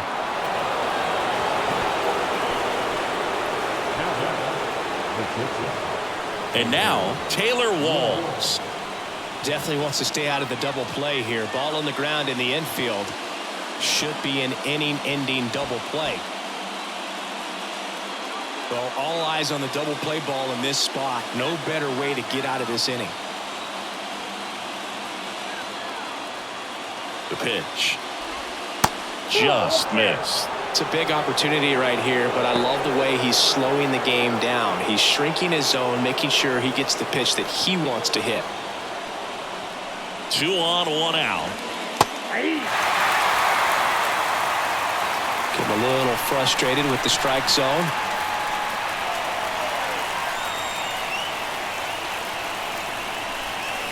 Next pitch is outside. Josh Lowe up next for the Rays. 1 out. The go-ahead run is at second.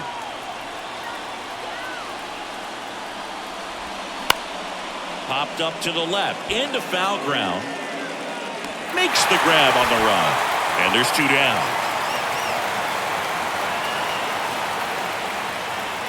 Now batting, the center fielder, Josh Lowe. So first and second with 2 outs. Here's the center fielder, Josh Lowe, known for his late inning heroics.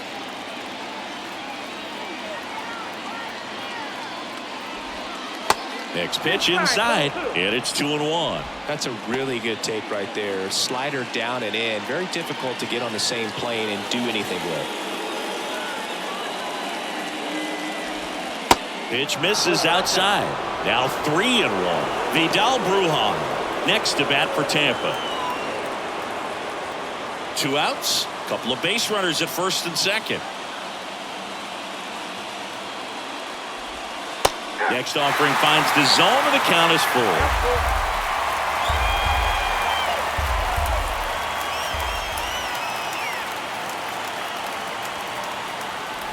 And that'll load the bases.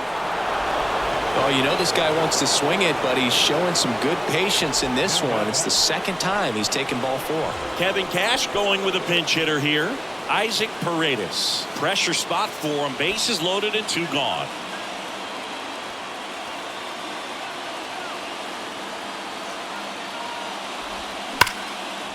Hard hit, base hit. 1 runs in. Now a second crosses the plate, and it's 3-1. The tag, and that's out number 3, inning over. So it's 2 runs on 1 hit, no errors, and 1 man left. Last half of the 8th coming up. Rays 3 and the Blue Jays 1. Staying in the game on defense, Isaac Paredes. He'll play third after coming into the game as a pinch hitter. And here is Matt Chapman. The wide to kick the pitch. That misses. Ball 3.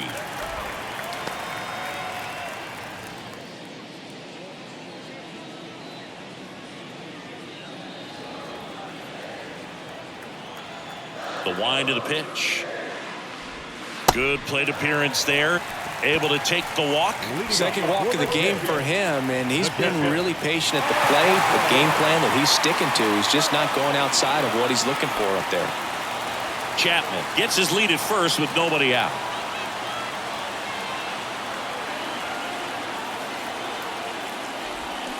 Swing and a miss, and the count is 2-2. Tampa Bay's bullpen with some action. Pete Fairbanks warming up for manager Kevin Cash.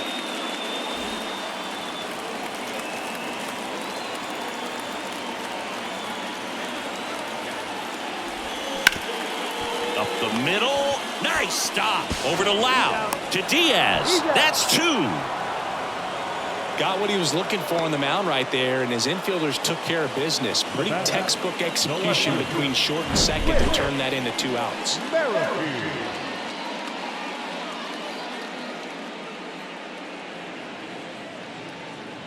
Jason Adam gets handed the rock out of the pen. He's into the game with the bases empty. Jason Adam.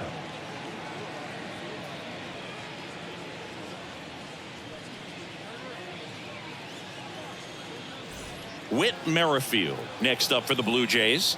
Really good piece of hitting last time, going to the opposite field. And there's ball 4. Well, 2-out walks are never good, especially when you're trying to get back into that dugout. But he's still in a good spot. He's just got to refocus and deal with the bottom of this order. Santiago Espinal next up for the Blue Jays.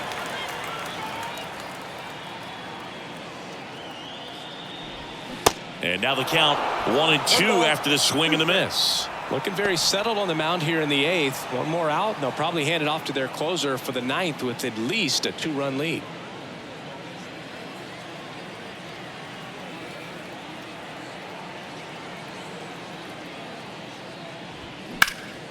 In the air out towards right center. No trouble here. Puts it away for the out. And that is that. 1 left for Toronto. And they still trail it here 3-1.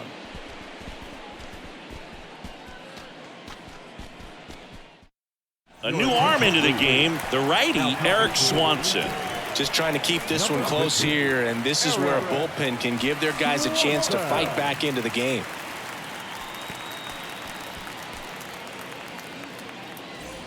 And now the catcher comes up to him. Christian Bethancourt. Number 14, Christian Bethancourt. Right-hander kicks, deals. Check swing, went around, and the count is 1-2.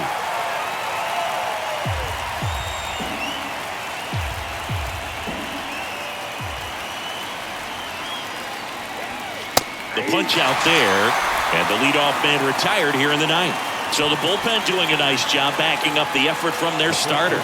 Yeah, we've seen some pretty excellent pitching out of this staff so far. I mean, they've come in ready to do their job and get outs. They've been pretty tough to get to in this one. In the air right field. Luplow racing over to make the catch. Now that second baseman, Brandon. 2 outs, base is empty. Now up for Tampa Bay, Brandon Lau.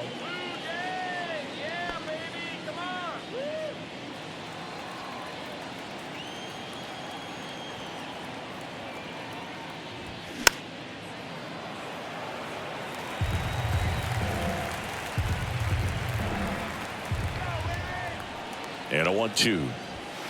And down on strikes. And good work there as he gets a 1-2-3. Nothing doing here this half. 8-9-1 due up in the bottom of inning number 9.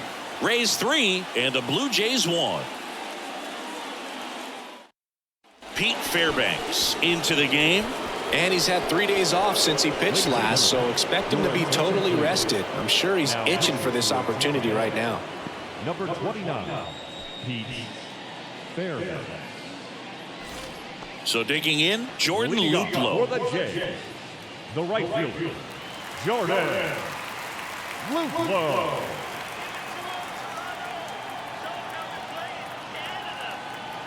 And a pitch. You see the velocity 97 with that fastball.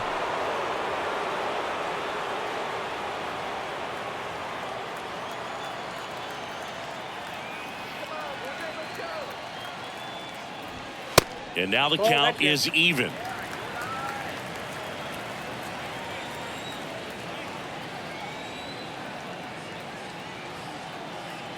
Righty to the plate. Still 2-2 after the foul ball.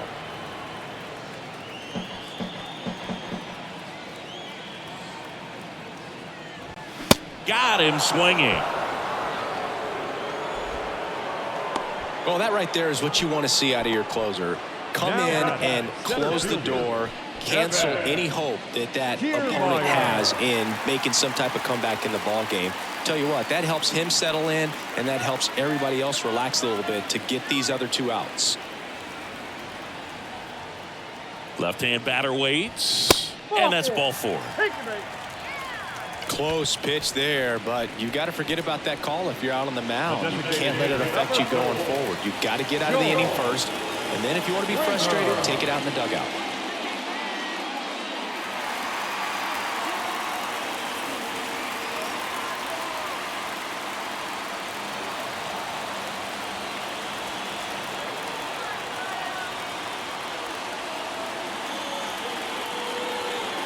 The 1-1.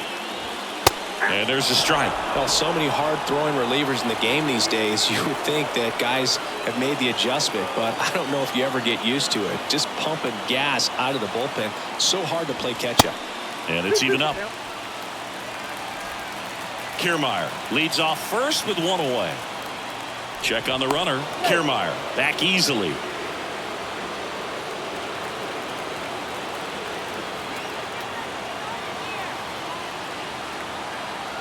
And he deals. Spoils that one, and it remains 2-2.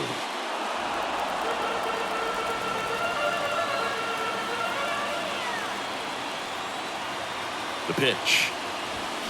Got him swinging. It's a strikeout. Blew the express right by his bat for strike 3. Oh, you got to be pretty quick with the bat speed these days. So many guys throwing in the upper 90s, and you see the velocity on that one. Just tough to catch up to. I mean, guys are coming in, and they're going max effort. They're not looking to go a long distance. They want to get as many strikeouts as they possibly can.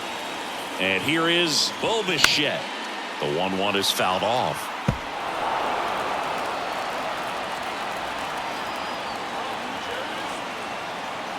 Here's a 1-2.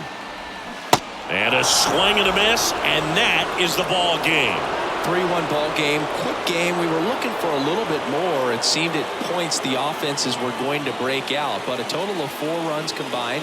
Really good pitching and defense on both sides. Just a couple of key swings making all the difference. And your final 3-1 for Chris Singleton and our entire outstanding crew here at MLB The Show. I'm John Shambi saying so long.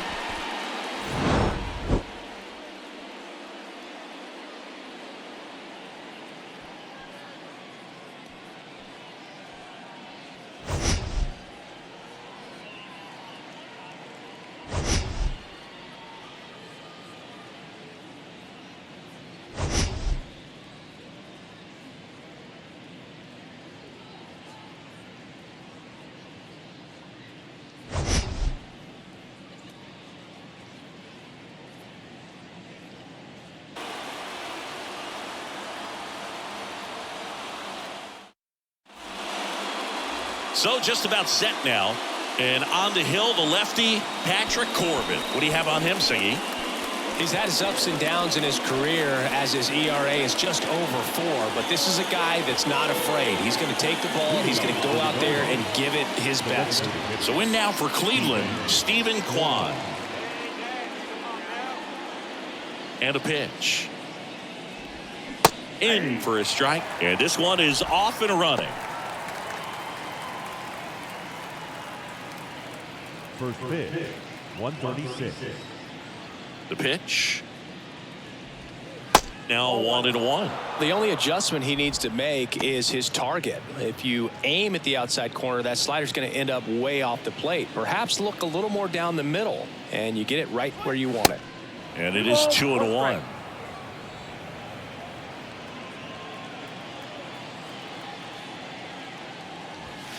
And a foul ball.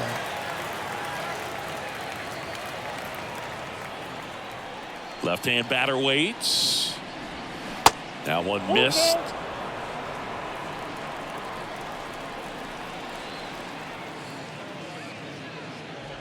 And there's ball 4.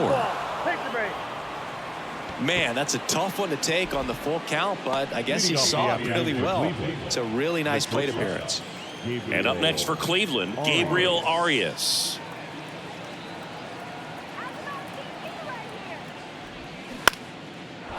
Liner, base hit.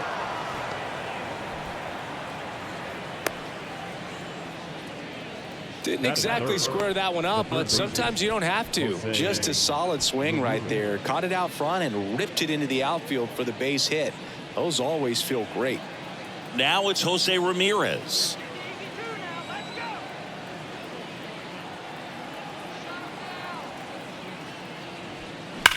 On the ground right side, and it stays fair. Now it rolls down into the corner. 1 runs in. Arias rounds third, headed for the plate. Throws high and over his head. Went up there looking to be aggressive and got something he could handle. Wasn't able to elevate that one, but he sure hit it hard enough to get through the infield. There's not a whole lot of time for the defenders to react and try to make a play when it's ripped like that.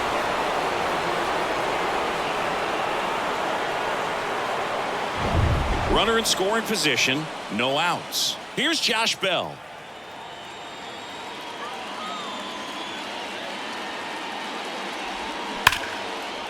Line drive, base hit. And they get it in quickly. First and third now with nobody out. Well, a swing like that can help you come out of the struggle. We saw the numbers coming into the ball game, but all he's trying to do at this point is help his team win. Stepping up for the Guardians, Oscar Gonzalez.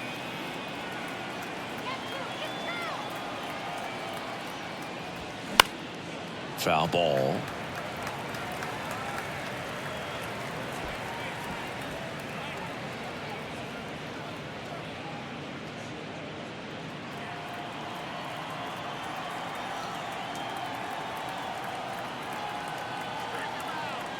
The pitch. And that's in for a strike. Don't play situation here. He's been working up in the zone. Typically, you look for guys to get that ground ball. See if he adjusts on this next pitch.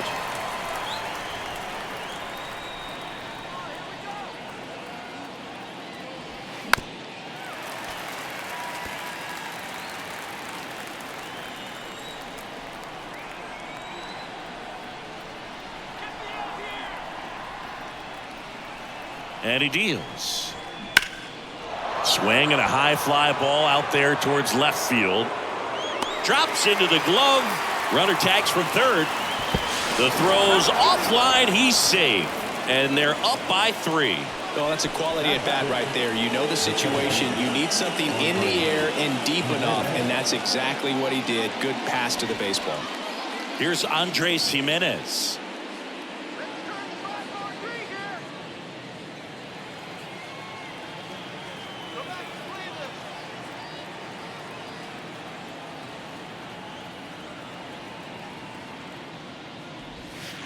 And that's outside. Ball 1. This guy absolutely flies. The defense wants to turn 2, but they've got to get a ball they can do it with. Make sure you get the first out before you try to rush and get 2 and end up with nothing.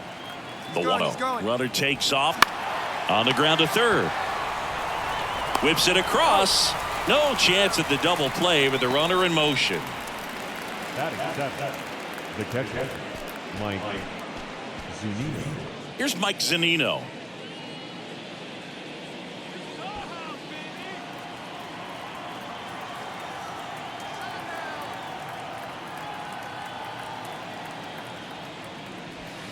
First offering misses the mark. They've got him working a little harder in this first frame than he anticipated.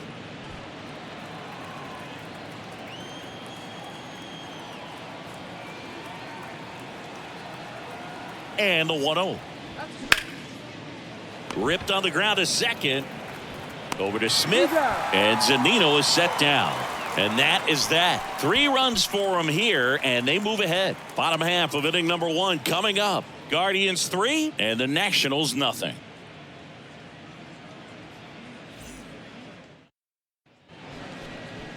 Welcome back. And on the mound now, Shane Bieber. What should we keep an eye on here?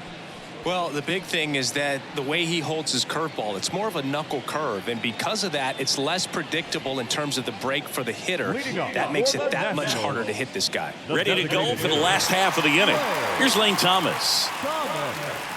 Well, after putting up a nice inning on offense, got some runs across, this is where you look for the starter to go out there, have a shutdown inning. Don't give that other team any hope. You just hope that he can get through this inning, get the bats back up there while they're hot. 0-1. And a strike.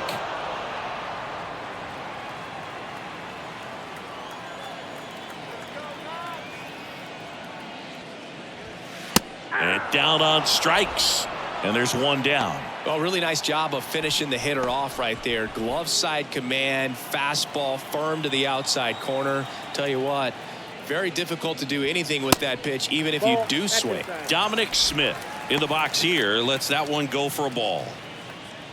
Shane Bieber's control and command some of the best in the game. 2017, the year before he made his big league debut, he struck out 162 batters and walked just 10 across 3 levels of the minors.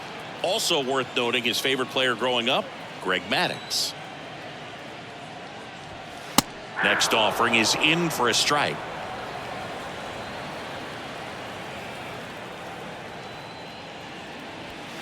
Struck him out looking. Well, anytime you can punch out the top 2 guys in a lineup to start an inning, got to be feeling pretty good out there on the mound, because when you think of just having a distraction, table setters on the base paths, and all of a sudden you're dealing with the number 3 hitter, any distraction can cause you to serve up a cookie, and instead of it being a solo shot, it's a 2 or 3 run homer. And now Joey Meneses.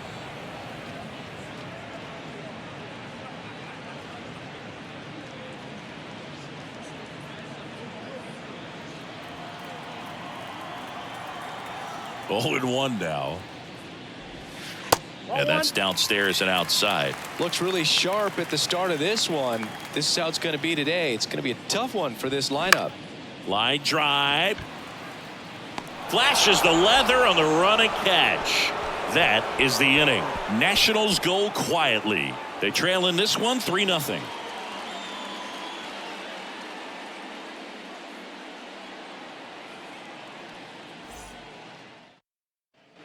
Second inning set to go. Now the left fielder, Will Brennan. Will Brennan. The pitch. And a good eye there. Saying he wasn't very sharp in the first, got hit around a little bit, just wasn't able to locate particularly well. A lot of stuff in the fat part of the plate. Yeah, Boog, he wasn't fooling anyone. It's a tough place to be because it's not always obvious what adjustments need to be made. Sometimes it's location, sometimes it's being too predictable. Sometimes you're tipping your pitches. He's going to need to figure it out quickly, though.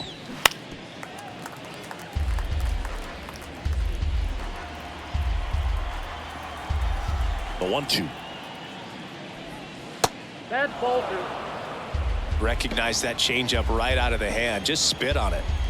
2-2 now. Back up the middle and a base hit. Man aboard on the leadoff single. That pretty much split the zone down the middle, and those are the ones where you got to make them pay. Straw. Miles Straw digs in for the Guardians.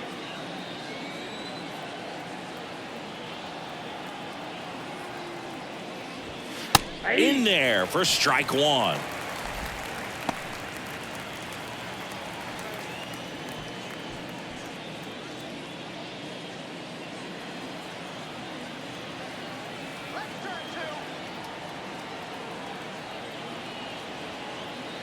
The pitch. Runner on the move. Pitch is high. Throw, and they got him. Usually when you see a team try to steal a base in the early innings, it tells you they want to be aggressive on offense. Try to force the defense to make plays and slow them down. That's exactly what they did right there. So we'll see if that caught stealing changes the offensive approach moving forward.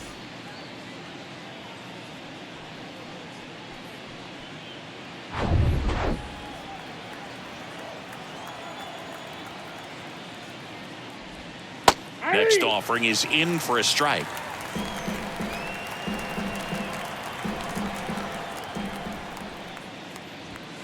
And now 2-2.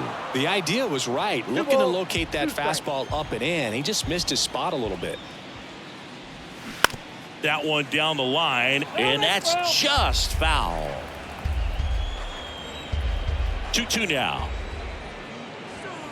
Foul off the plate. They'll do it again.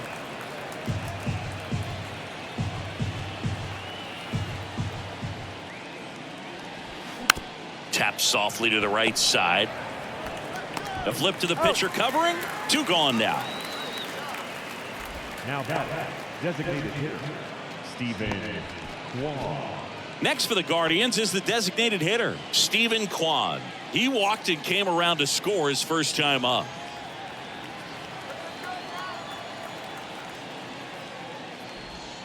That's in there. Strike one. This strong second inning is a confidence builder for him, a relief for his manager. Doesn't have to get into that bullpen quite as early.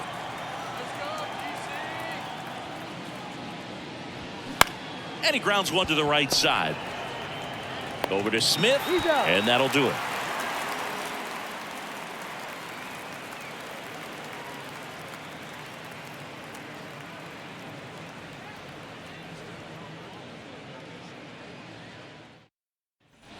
Bottom of the second, and now up for Washington, Jeimer Candelario.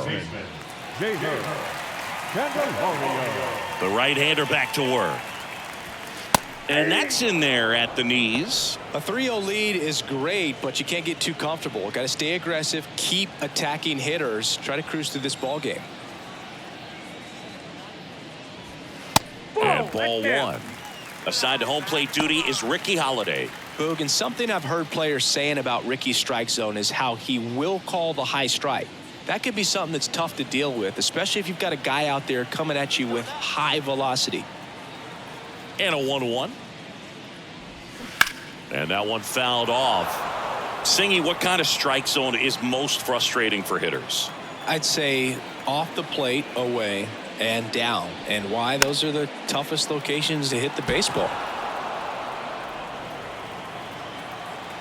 And the right-hander deals.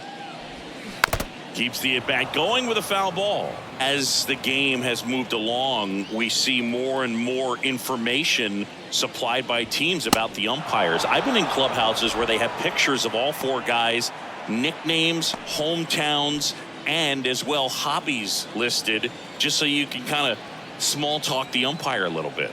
That's great. And now it's Luis Garcia. And that one just misses. A ball and no strikes.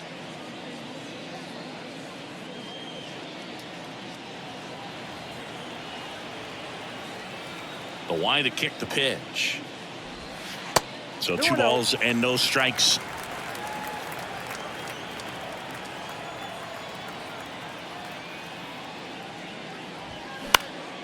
Next pitch is popped up. Makes the grab for the second out. Batting 6, the catcher, Keibert. And now it's Keibert Ruiz.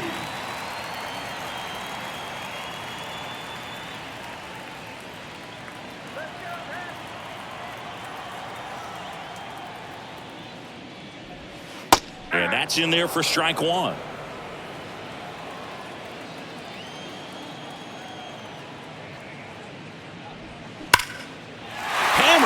base hit.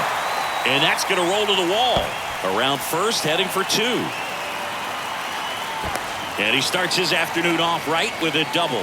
He was all over that one. Just a really nice approach to shoot that line drive to the opposite field. There's a lot of hard work and discipline that goes into getting a result like that at the plate. Doesn't come naturally for most hitters.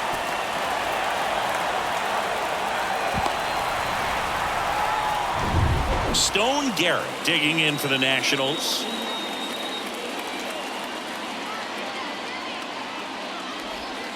First offering, and it just misses.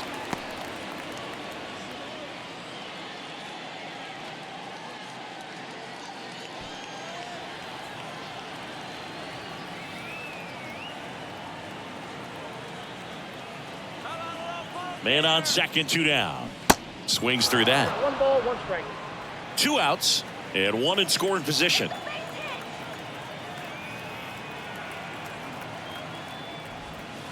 Next pitch is outside.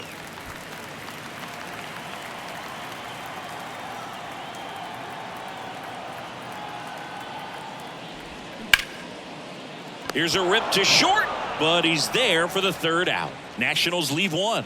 They trail it here 3-0.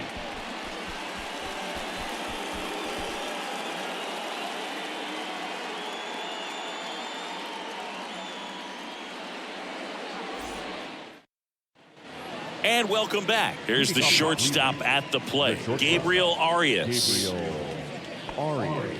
Been a rough start on the mound for this guy. This 3rd inning, so important for him to get on track, turn the page, settle in, do all those things you need to do to give your team a little bit of length in this one.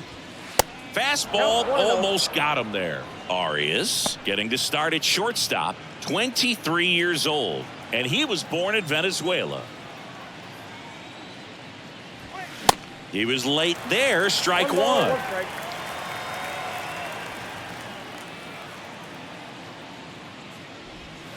Pitch misses there, and that's ball 2. And now the lefty. Pitch misses there. 3 balls and a strike. 3 balls, 1 strike.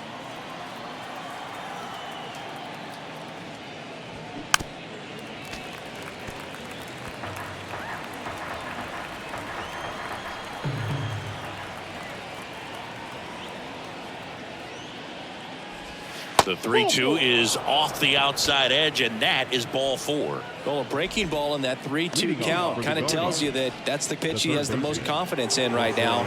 Just couldn't find the strike zone. Man at first. So in now for Cleveland, Jose Ramirez.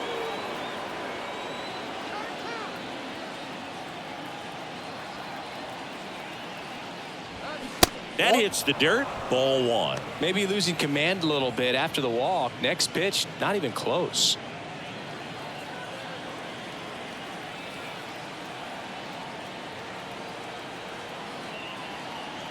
And here it comes. Yeah. 1-1. Arias gets his lead at first. Nobody out.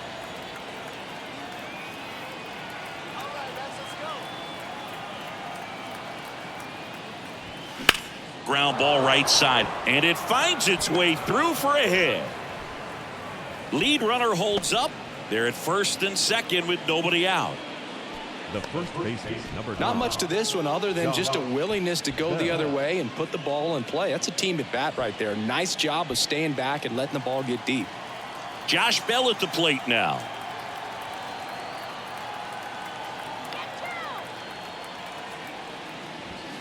And the first pitch misses for ball 1.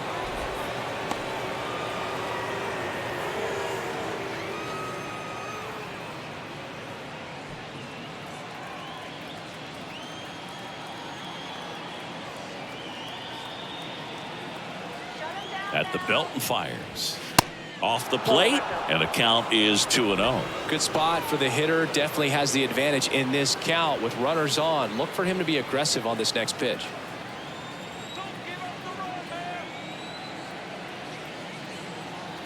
Kicks and deals.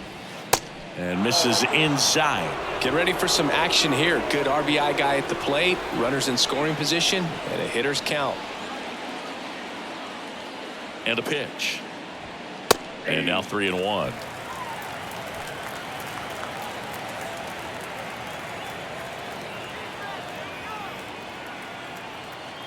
And a pitch. On the ground, could be 2. Steps on the bag for 1. On to Smith. 2. Good 6-3 double play right there. Takes it himself. And it's a nice job. We work closer to getting out of this inning.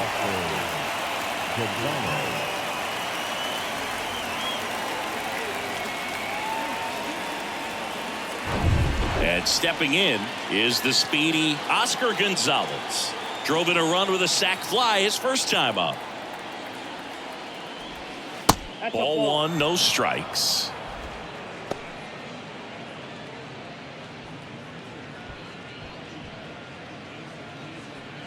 Runner at third, 2 away.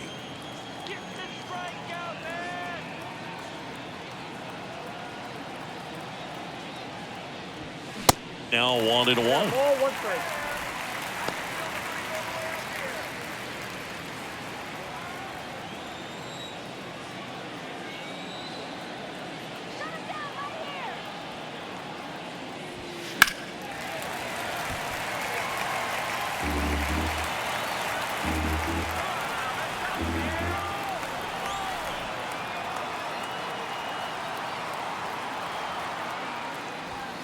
Two balls, 2 strikes to count with 2 outs.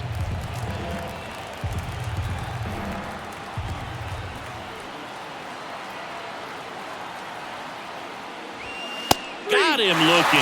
A controversial called strike 3 to end the inning. 1 left for the Guardians, but they lead at 3-0.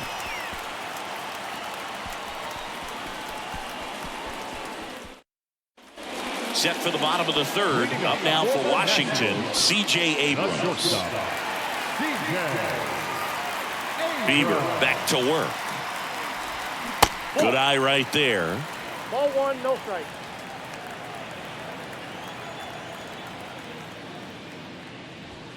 There's a strike.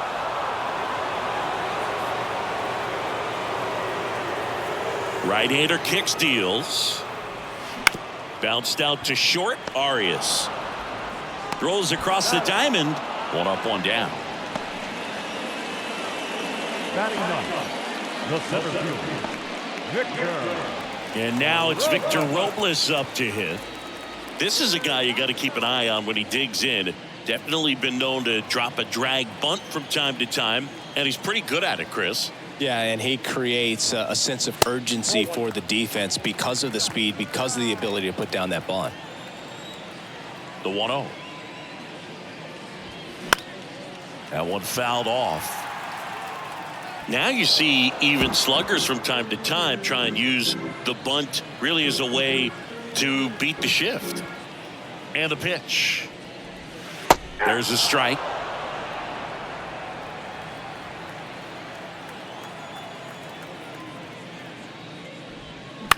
On the ground, right side. Sends it to first. 2 up, 2 down. Now batting, the designated hitter, Play. Lane Thomas digging in for the Nationals. His first at bat was a strikeout. Thomas measures 6 feet even, hitting leadoff in today's game. He's usually in right field, but today he's getting the DH treatment. 0-1's the count.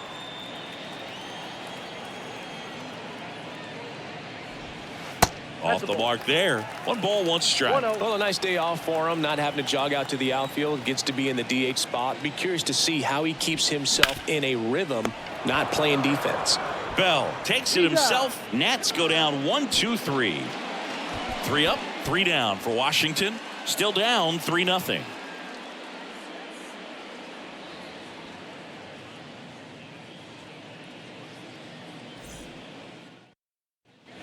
Back in Washington, D.C. as we go to the top of the 4th. Now it's the second baseman, Andres Jimenez.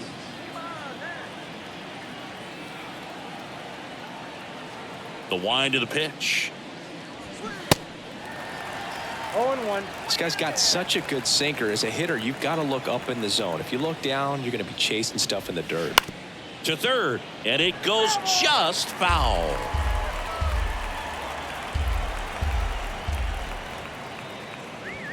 That one off the mark, and it's 1-2.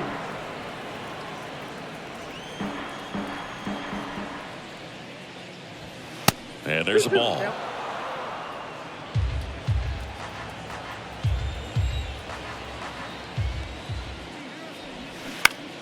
Still 2-2 after the foul ball.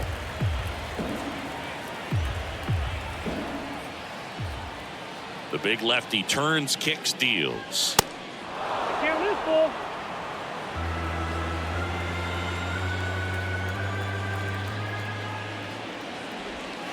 Fouled off again, and it remains 3-2.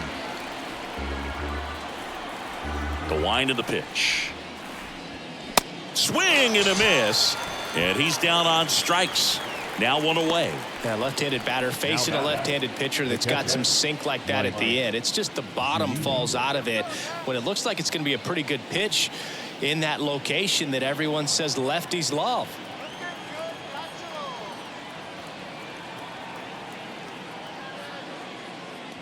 Zunino batting for the second time, and that's strike one.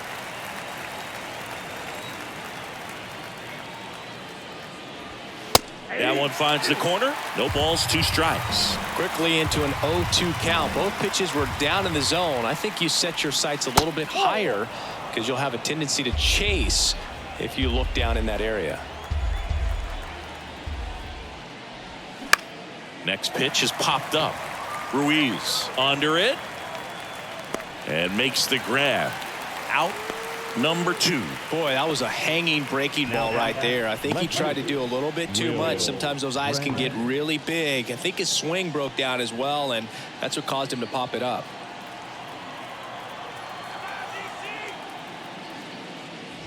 Brennan in the box now. No balls and a strike.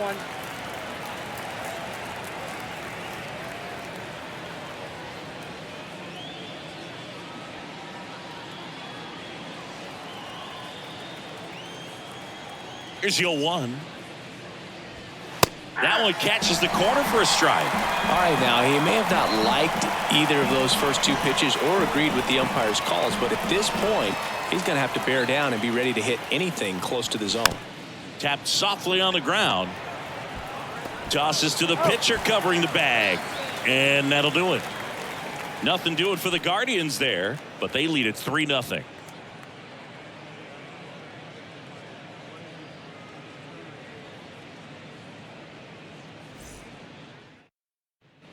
Back here at the ballpark, bottom of the 4th. Now it's Dominic Smith. The first baseman, Dominic Smith. And a pitch. That misses off the outside edge.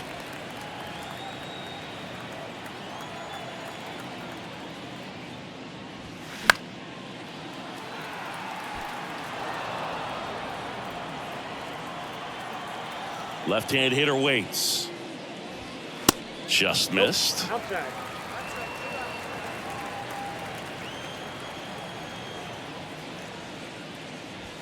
2-1 pitch is in there, and the count is even.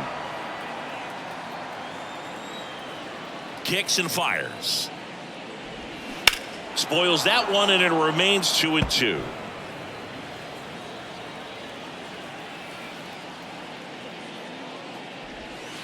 Good eye in that spot. Now in this 3-ball count, down in the ball game, you've got to be very selective.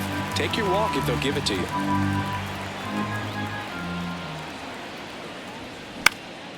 Line drive, caught. Now back, right fielder. So digging in, Joey Meneses. 0 for 1 so far.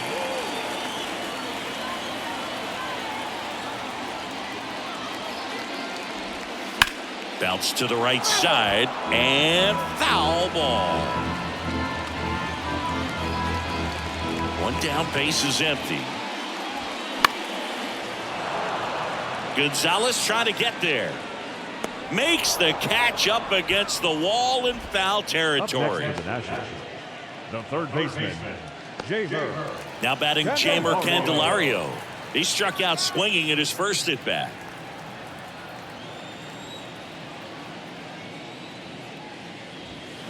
That one's in there, 0-1. It's just been an impressive outing so far. Continues to pound the zone pitch after pitch, and he's been able to stay down That's what's been key.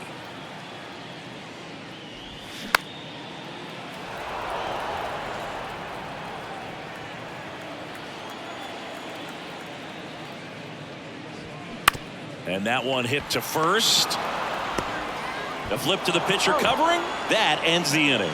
Nothing across here this half. We played 4. Guardians 3 and the Nationals nothing.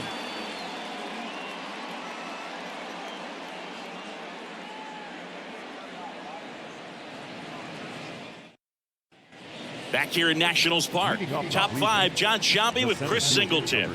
And leading it off, Miles Straw.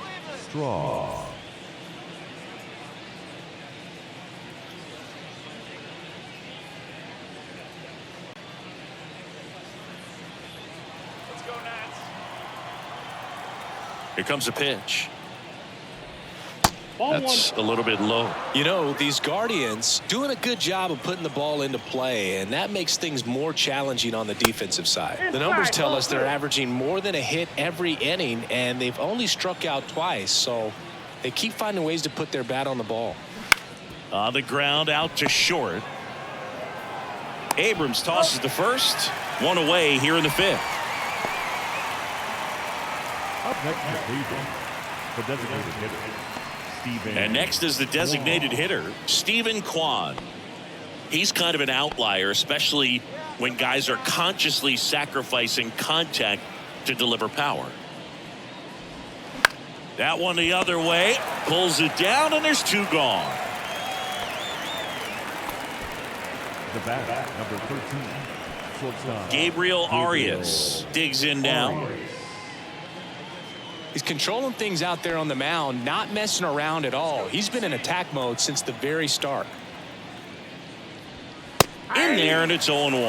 Well, it was bumpy in the early going for the lefty, but he settled into a really nice groove.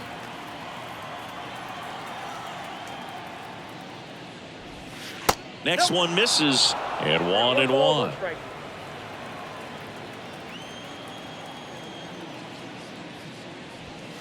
Good eye right there. The 2-1. Right back to him on the mound. The throw to first. That's out number 3. Guardians fail to score, but they're on top by a count of 3-0.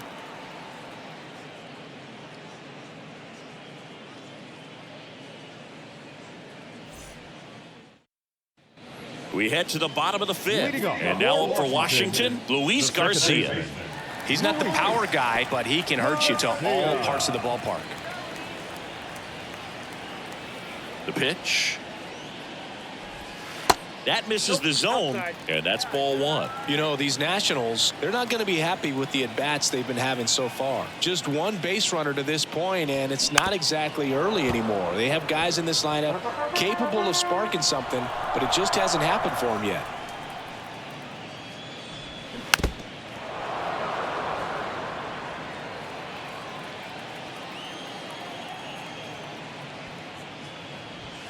That misses the zone, and it's 2-2. It's a good take.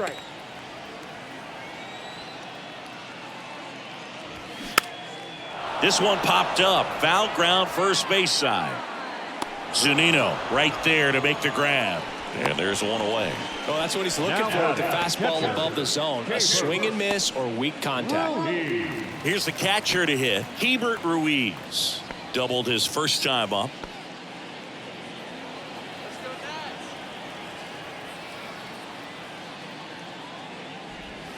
Ball 1, no strikes.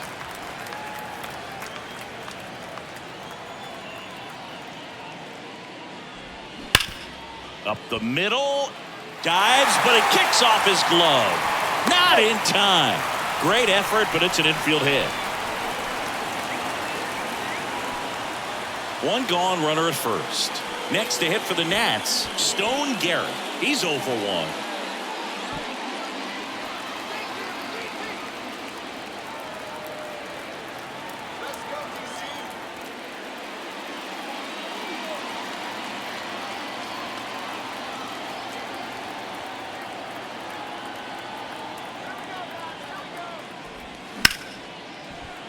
That one laced to center and a base hit. They get it in quickly. So first and second, now one out. Well, clearly he was ready to hit right there. Challenged him with the fastball right in the heart of the zone, and he was clearly ready to jump all over it. Here's C.J. Abrams to hit. Grounded out his first time.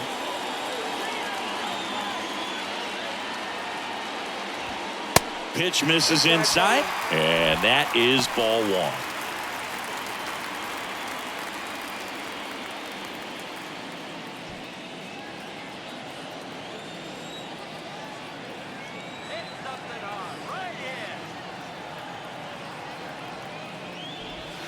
And another ball. There, he can move the ball around, add and subtract, get some weak contact at times.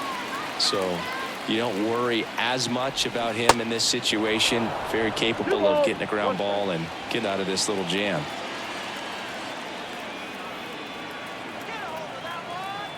And the righty deals. That misses the zone, and the count is 3-1. He's looking for a ground ball to get a double play and out of this jam. Ruiz, the lead runner at second. Garrett at first. One gone. And that's ball four. He's making things difficult for himself right now out there on the mound, but you know his confidence should still be high enough to get out of this, but he's gonna have to buckle down right here. One down. Here's Victor Robles.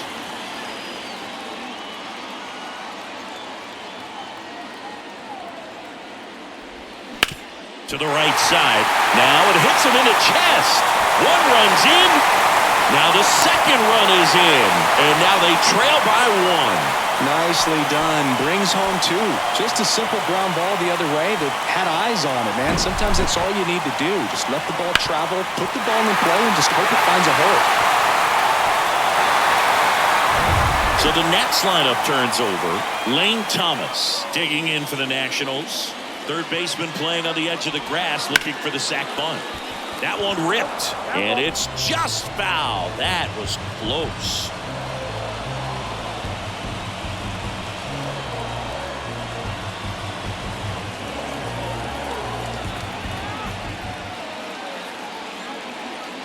One. He swings and fouls one off. First and third, one down. I think ultimately you want to tie him up, get the ball in on the plate so that he can't get the barrel to it and hit it to the outfield. Next pitch inside, and a count 1-2. He's gone off speed. He needs to elevate here with two strikes out of the zone. Swing and a bouncer. Throws to second for one. Not in time at first. It's a fielder's choice. I promise you, there are guys that get a little bit faster when they can smell an RBI. That was a possible inning-ending double play. Great hustle, and he gets rewarded with the RBI because of it.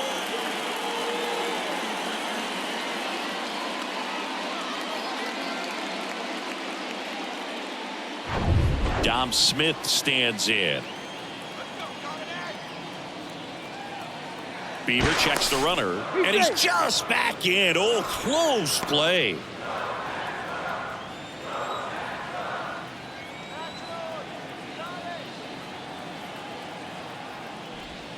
First pitch, and he just misses.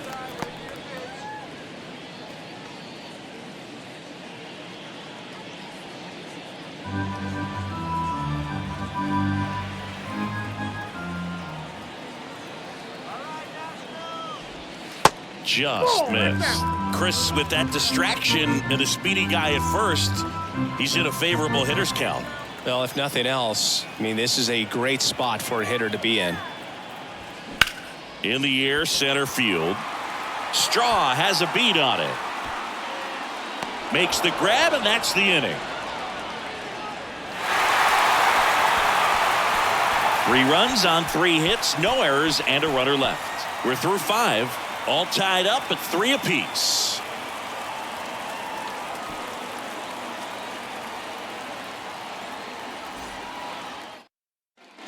Welcome back. Top of the 6th inning. Now the third baseman, Jose Ramirez. Well, after scoring runs, this is where you're looking for that shutdown inning. Get that hot team back in there to swing the bats. That one finds the zone. That's strike one. Ramirez goes 5 feet 9 inches, 30 years old now, and he's won a Silver Slugger in the American League. Now the 0-1. That clips the corner. Backdoored him with a breaking ball. Just got the corner. There's nothing you can really do with that. Fights that one away, and the count remains 0-2. The pitch. Ball.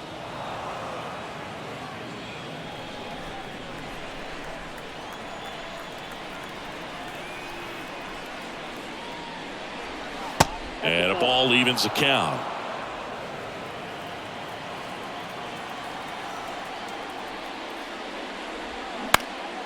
In the air, left field.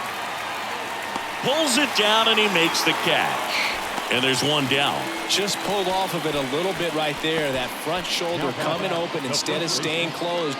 If he does that, he's going to be able to go up the middle the other way with some authority instead of a fly out to left.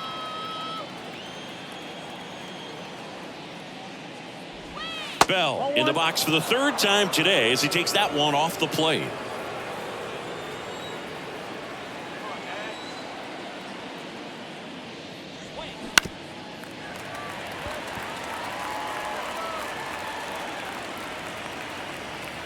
The pitch. And a foul ball.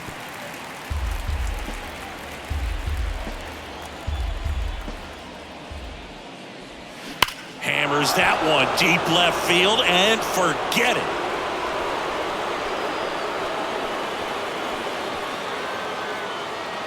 His 2nd of the year, and they slide in front in the 6th. It's 4-3.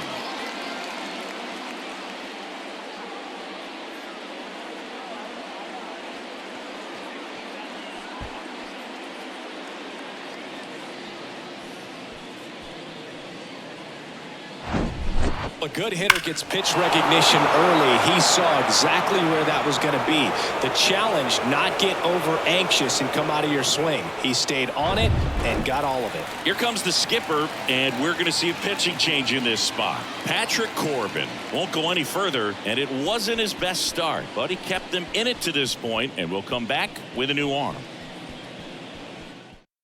Trevor Williams takes over on the mound. He's being eased into the game here with the bases empty. Trevor Williams.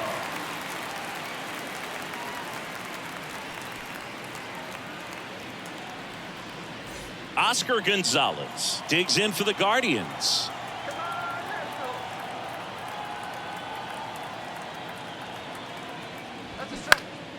And first offering is fouled off. Williams, in his 7th season, he features a 4-seam fastball, a changeup, a sinker, a slider, and he occasionally uses a curve.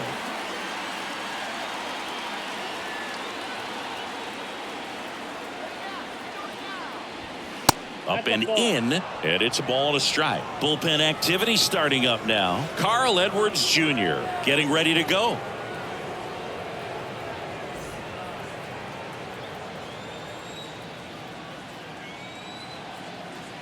The 1-1.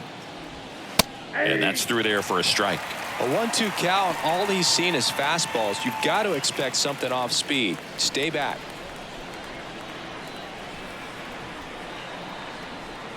The 1-2. Popped up.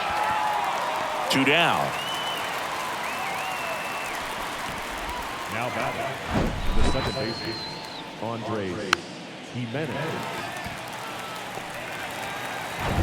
Andres Jimenez digs in for the Guardians.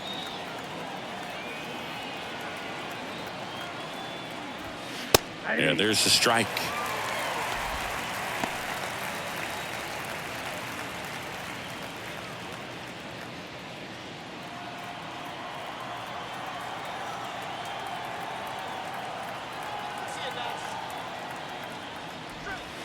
Just missed.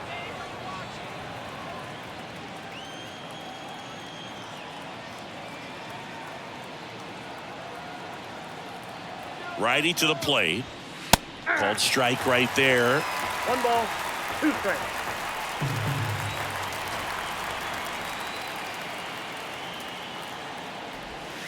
And that one almost got him.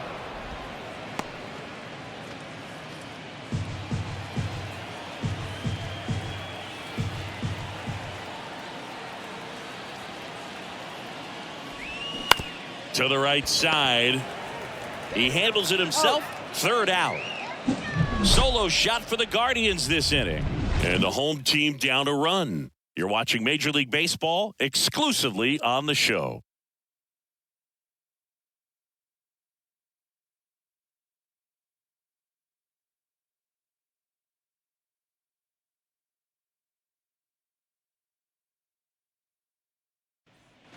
Back in Washington, D.C., bottom of the sixth. Up now for Washington, Joey Meneses.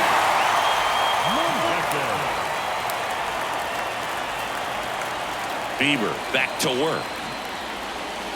And the first pitch misses for ball one.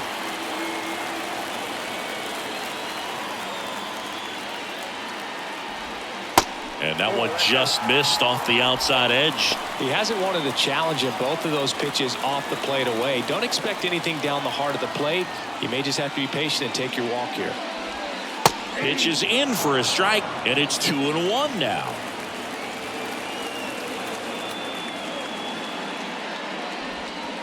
Next offering misses down and away. Jeimer Candelario up next for Washington.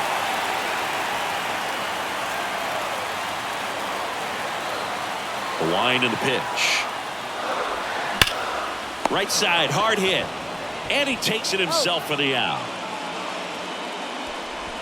Now batting, third baseman, Candelario. And now it's switch hitting third baseman Jeimer Candelario.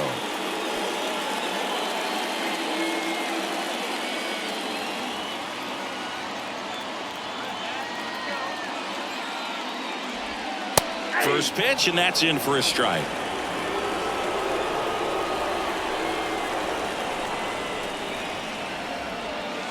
Just off the outside part of the plate. Just missed with that backdoor breaking ball. If he gets a swing and miss or called strike, 0-2 count.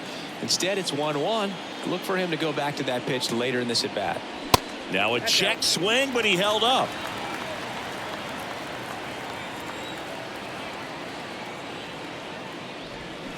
Swing and a miss. 2-2. And he deals. Hacks and misses. It's a strikeout. Luis Garcia digging in for the Nationals. Chris, baseball today, so many strikeouts, and they are available to pitchers. But this is a guy that puts the bat on the ball and is kind of different from the players that we see day in, day out.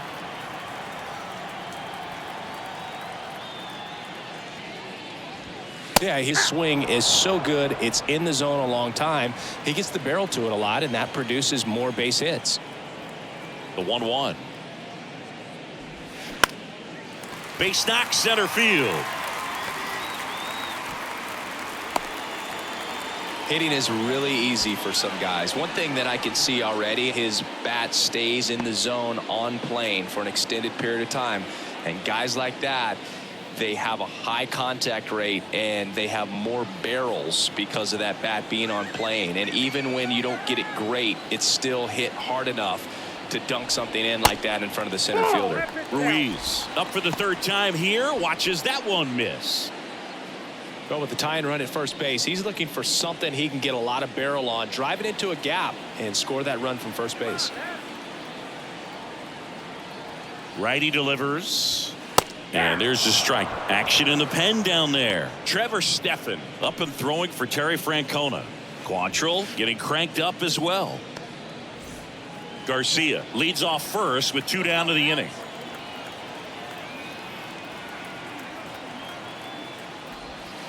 Next pitch is downstairs. Singy, one of the things that's interesting is that guys really don't worry about swing and miss from an offensive standpoint anymore. So when you see somebody who contacts the ball like this, do you think of that as plus value? Absolutely, if he's doing damage. Now, if he's rolling over and grounding out, then it's a different story. But yeah, if he can put the ball in the gaps or over the fence, 100%. That's down and in. Yeah, and the domino effect of that is running up pitch counts on pitchers and then either getting them to a place of fatigue or getting into the bullpen perhaps before you get to those higher leverage arms at the back end. And the right-hander deals. And ball 4, 2 aboard. It feels to me like his time on the mound is running short, starting to show some signs of fatigue. So we'll see how much longer they let him go. Stone Garrett digging in for the Nationals. Really nice swing in his last at bat. Shot a line drive into center field.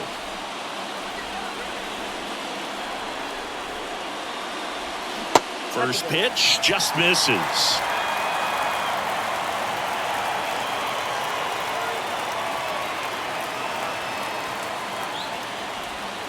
Misses inside. 2 balls, no strikes, the count.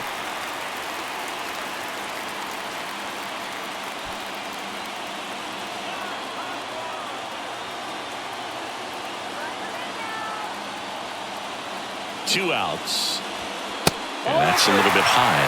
Home plate umpires trying to tighten things up a little bit. C.J. Abrams in the on-deck circle for the Nats. 2 outs. Couple of base runners at first and second.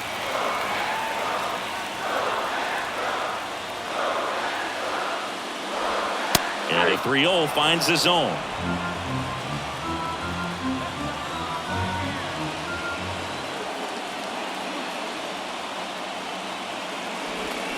Turned on, but foul wide of third. Well, he saw that changeup really well. Just a little early. Still barreled it. As you see, home run distance. Just couldn't keep it fair. 2 on, 2 outs. He goes down looking.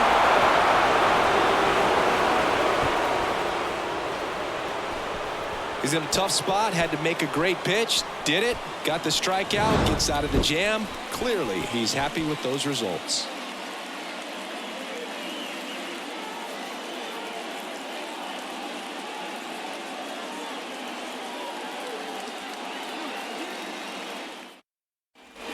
All set for the start of the inning. And here's the catcher, Mike Zunino.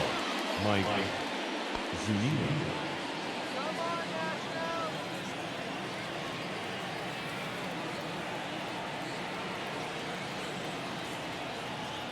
The pitch. Looked like it was a little bit up.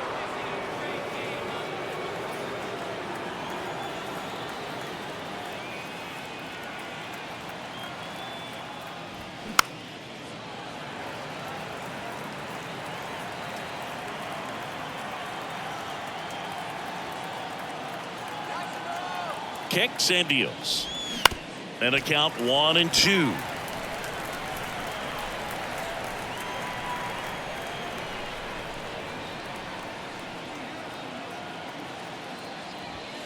Got him looking. That's a strikeout.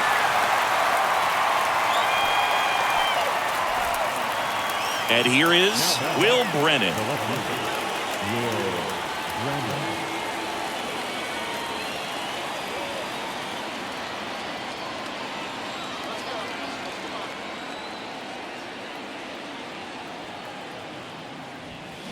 And first offering is fouled off.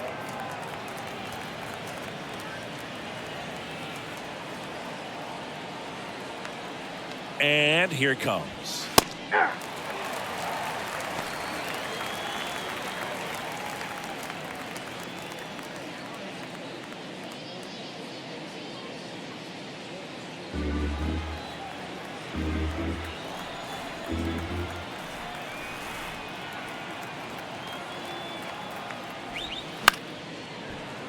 Gets a piece, and it stays 0-2.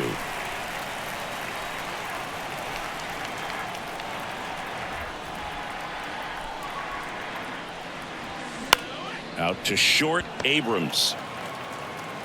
Tosses to first, and 2 away to start the 7th. The center fielder, number 7, Miles Straw. Miles Straw digs in for the Guardians.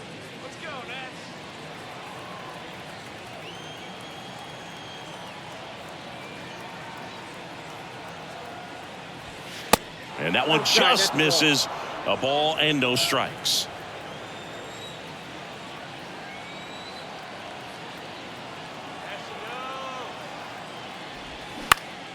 Ground ball up the middle. That's a base hit.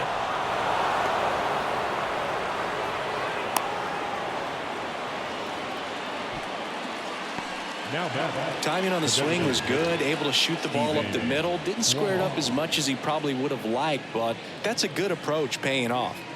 Next to hit, Stephen Kwan.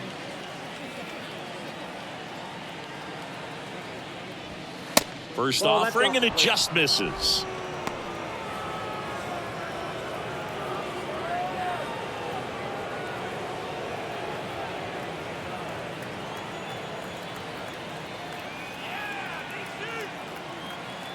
Pickoff throw. Straw dives back in safely.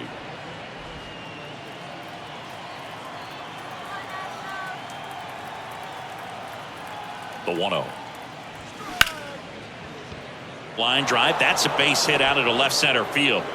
Throw in holds the lead runner at second. 2 on now with 2 away. 2 consecutive base hits for these guys here. Anytime you rip a line drive the other way, you feel really good about what you did at the plate. You trusted your hands, you let the ball travel, and you took the barrel straight to it. That's great work right there.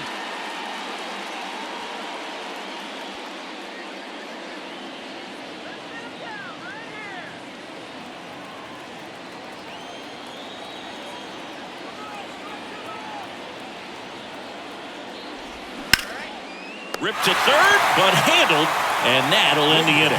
Guardians strand a couple, and it remains a 4-3 game.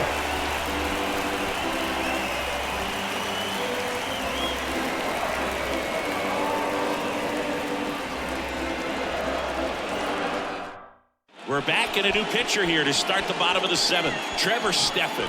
These are the spots relievers really make a name for themselves, late and close. There's not much margin for error, but at the same time, there's a reason they're put in these situations. So digging in, C.J. Abrams. The shortstop, C.J. Abrams. And the pitch. Ball 1, no strikes.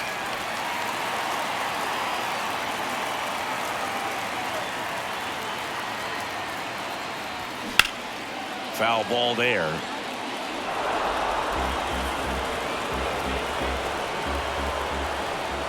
Here's a 1-1. 2 balls, 1 strike.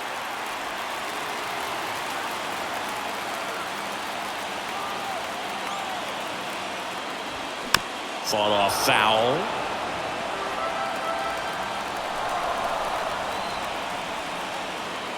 Looking to get the tying run on base. Battling here as he fouls it away.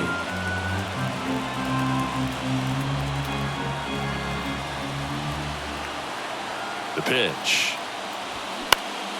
This one in the air, right field. Puts the squeeze on that one. 1 up, 1 down. Well, such a confidence boost for a reliever to come into the ball game and get the first hitter he faces. Just makes everything slow down a little bit, and then from there can really settle in.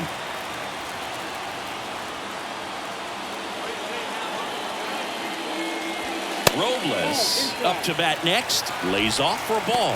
Boog, he never moved because he never had time to. But that kind of velocity, you'd prefer that pitcher work away. Next offering is in for a strike. That split is a pretty nasty pitch. Explodes out of the hand. Looks like a fastball, and the bottom just falls out of it. And strike 2. 1 ball, 2 strikes.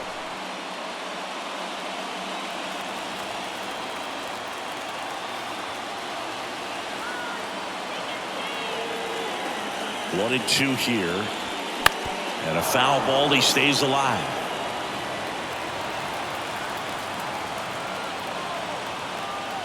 And a pitch. Bounce back to the mound. In plenty of time to first.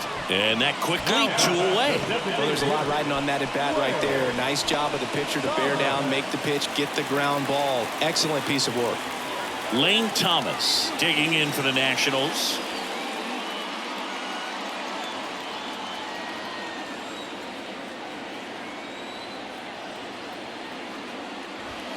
And the first offering is not close.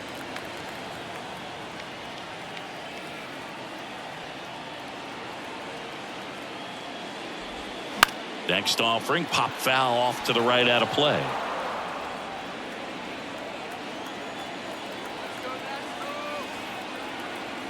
And a pitch. Good eye right there. Last couple of pitches breaking balls away. I think he's going to have to come firm inside to be able to open up that location if he wants to go back there later in this count. The tying run at the plate.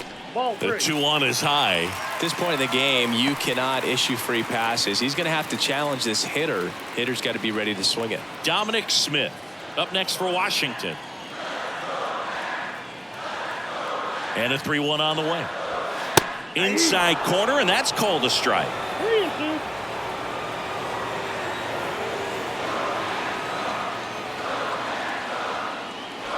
The right-hander gives up the 2-out walk. One of the things about that 2-out walk, the base runner over at first base is going to have a very aggressive secondary lead. So a ball down the line or into the gap will produce a 2-out RBI, and those are the best. That is, if you are the offensive side of it. The Guardians going with a new pitcher, Cal Quantrill. Left-handed batter at the plate, and he's been excellent in those matchups this year. So this seems like a calculated move. So 2 down, and now up for Washington, Dominic Smith.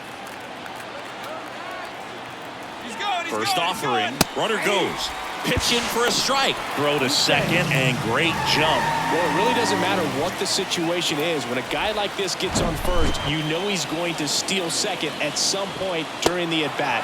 Nice job to get in the scoring position. The defense probably knew it was coming, but they just couldn't do anything to stop it. Quantrill back to work. Ball left outside.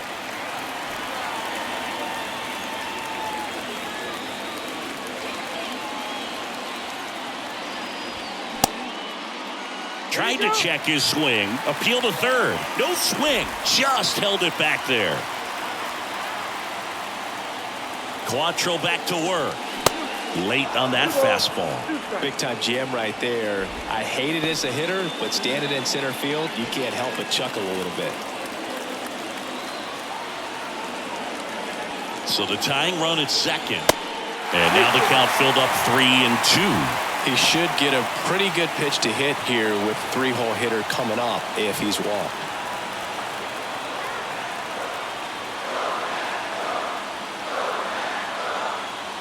Three-two. So now 2 on and 2 outs. So close to getting out of it right there, but this inning still has life. Next to hit for the Nats, Joey Meneses.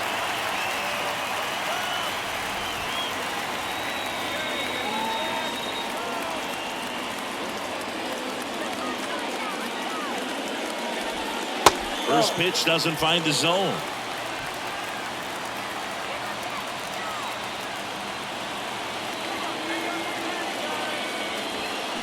And there's a foul ball. Big spot. 2 out. Both the tying and go-ahead runs are aboard. Comes up empty. That's strike 2. 2 strikes.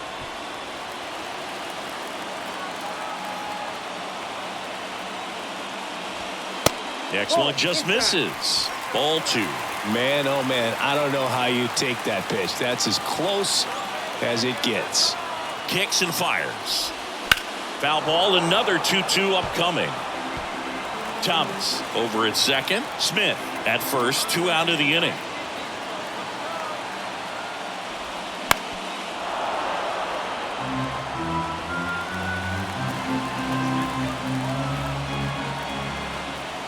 Here comes a pitch. That one back up the middle, and it gets through. Heading for the plate. Here's the throw, and he's safe. Tie ball game. A big 2-out hit, and the game is tied. Such great concentration. Everybody on their feet, knowing that you can come through with a good swing. And there he doesn't try to do too much. So next will be the 4-hole hitter for the Nationals, Jeimer Candelario. And first offering is fouled off.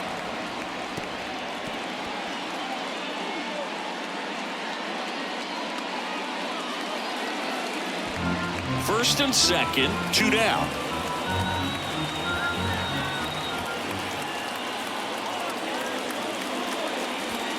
Next offering is in for a strike.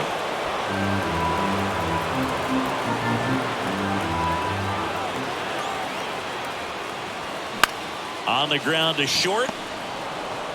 They take the force out, and that is the inning. But the RBI single pushes across a run. All even now at 4 apiece. Major League Baseball is on the show.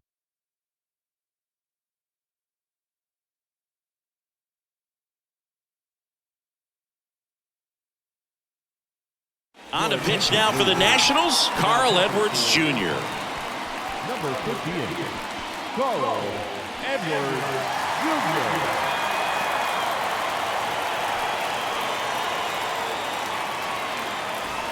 Here's Jose Ramirez.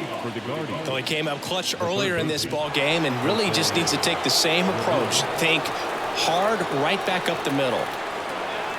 The pitch. And a strike in there.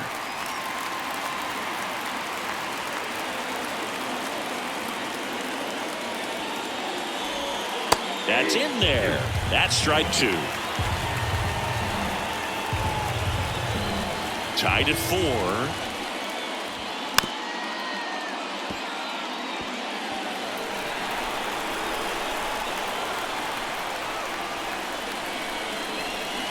Cuts and misses. It's a strikeout.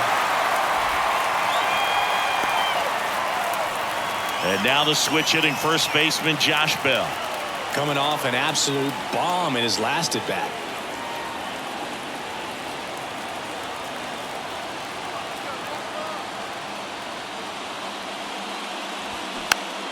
And first offering is fouled off. The wide to kick the pitch. And that one wrapped foul.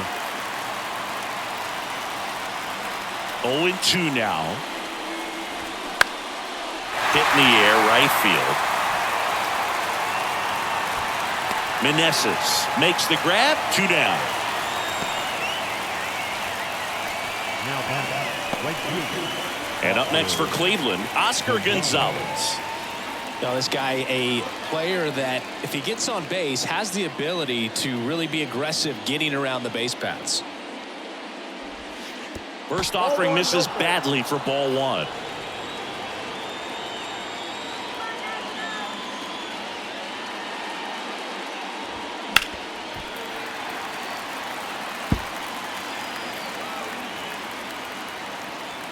Right-handed reliever.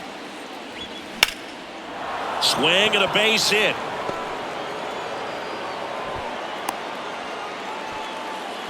Showed a willingness to drive that pitch the opposite way. Didn't get jumpy, didn't try to pull the ball. He let it get deep, took the barrel right to it, and then extended through the swing for the line drive base hit. And now a chance to maybe get creative on offense with good speed on first.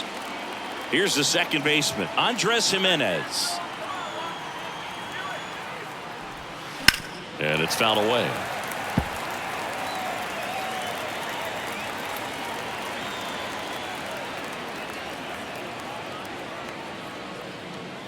Two gone. The possible go-ahead run at first.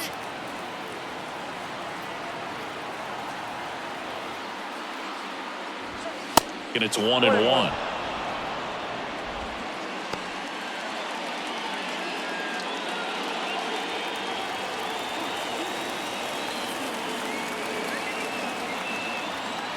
At the belt and fires.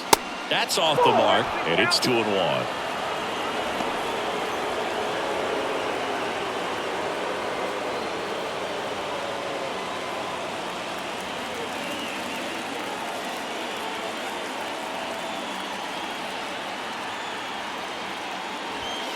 And that's down and away.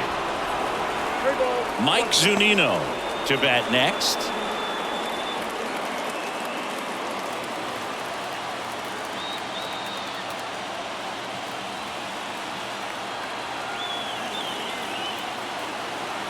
Three-1 is on the way.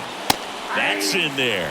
Great RBI spot here. Just got to stay focused on the pitch. The runner will be in motion, so something in the gap should definitely score it. 3-2 now. Foul ball left side. He'll see another.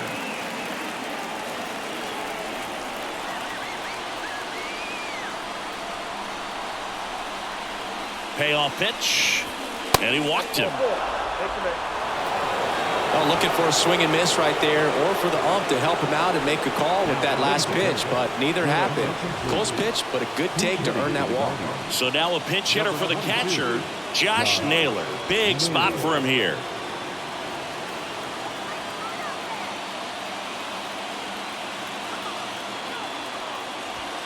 In there for strike one.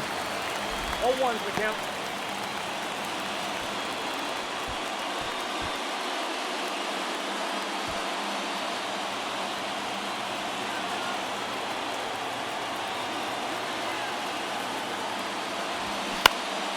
Next offering is fouled back. Gonzalez, the lead runner, out at second. Jimenez on at first with 2 down. Line drive, base hit. Runner around third. 1 run's in. Here comes the runner. Throw cut off, down to the plate. Not in time. He's safe as 2 runs score on the play. One of the hardest things to do in the game, to stay mentally and physically ready for the big opportunity, and he came through for his club right there.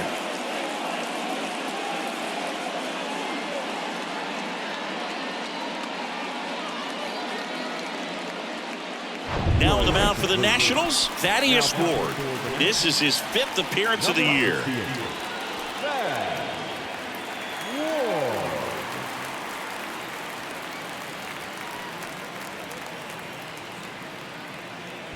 So up next, Will Brennan.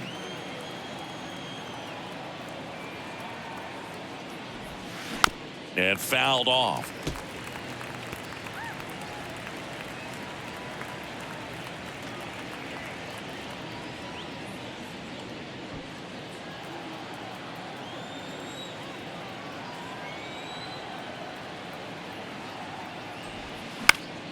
Popped up to the left into foul ground.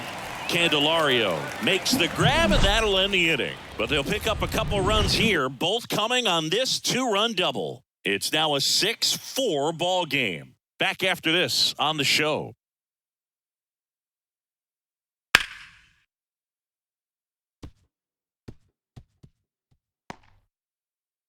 Back now, new pitcher on the mound as we roll into the bottom of the 8th, Tim Herron. Bringing in the lefty with the left-handed hitter coming up to hit. Classic bullpen move right here, so we'll see how it works out. So coming into the game now on defense, number 46. He takes over behind the plate. And the batter now, Luis Garcia. For Washington, the second baseman, Luis Garcia. The wind of the pitch.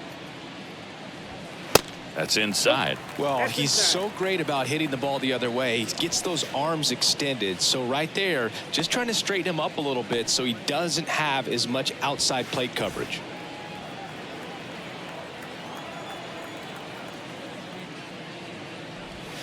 That one drifts inside. No strike.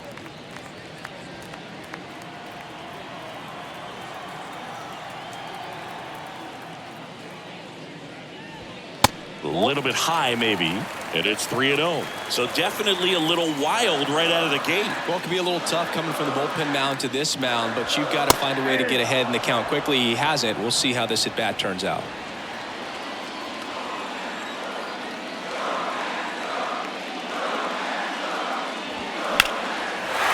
Slice the other way. That's a base hit.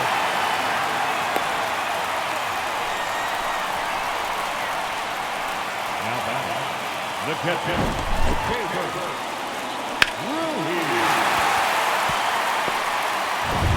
and now the switch hitting catcher, Hebert Ruiz. And the first pitch misses for ball 1.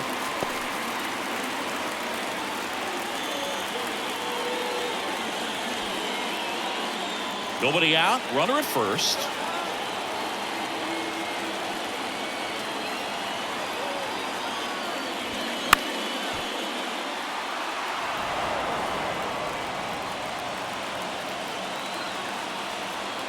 The lefty ready, and a 1-1. Just missed.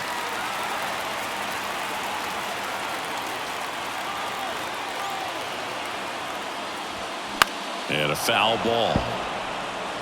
With 2 strikes, may see some movement over there at first base, try to stay out of a double play here. Sets him down looking. Not sure about that call. Pitcher might have gotten a friendly strike 3. A big strikeout right there, and maybe a little controversial with the call. I think he got a little bit of favor on the mound, no question about it. It's not exactly what you want to see in a big spot like that, and I'm sure there's some chirping going on from the dugout, making it clear that wasn't his best call behind the plate today. Garrett, the next to hit, takes low for a ball.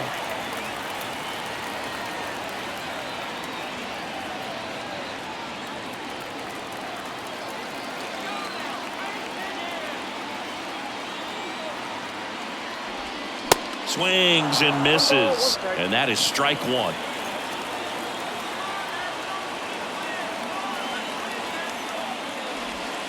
And now 2-1 after that missed inside.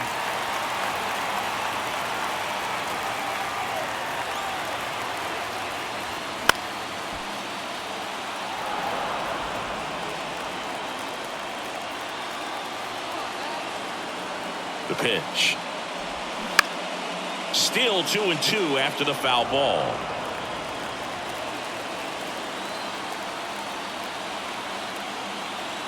Tying run at the plate. Gets a piece and stays alive.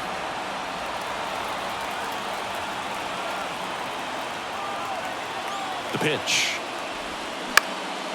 Swing and a ball popped up. And that's a fair ball. Lead runner holds at third, so 2 runners in scoring position and just 1 out. A perfect example right there. That plate discipline, it pays off. The deeper he gets into a count, the more comfortable he becomes, and he usually wins the battle. Now we've got a substitution at third base. On to pinch run, Michael Chavis. Your attention, please. C.J. Abrams digging in for the Nationals.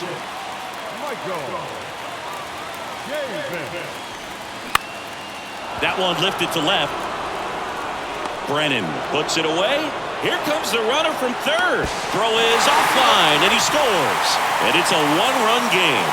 There you go. Nice little RBI there. It's a great at-bat. Got the job done.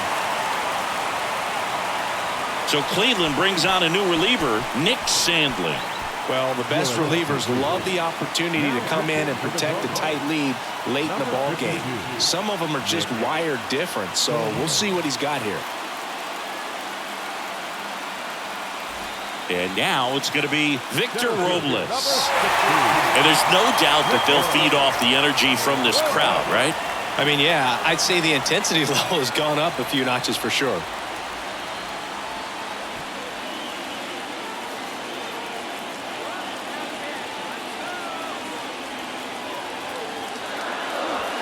That's off the mark. 1-0.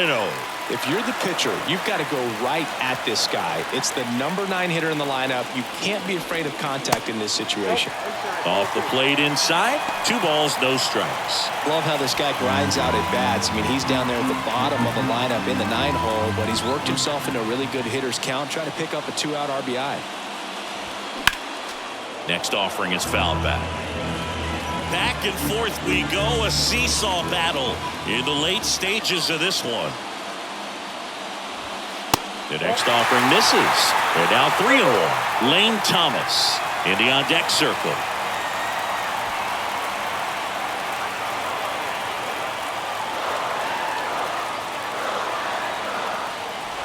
And there's ball 4. Walks out of the bullpen can absolutely kill your momentum very quickly. They're in some hot water trying to protect this lead. Lane Thomas digging in for the Nationals. This is what stat nerds like myself might call a high leverage situation. Yeah, Boog, not sure what the numbers say, but clearly an at-bat that could change the course of this game dramatically. That one missed. Well, this is a critical spot for both the pitcher and the hitter. You can learn a lot about a guy by how he handles these pressure situations. And the pitch. Way high with that one. And that's ball 2.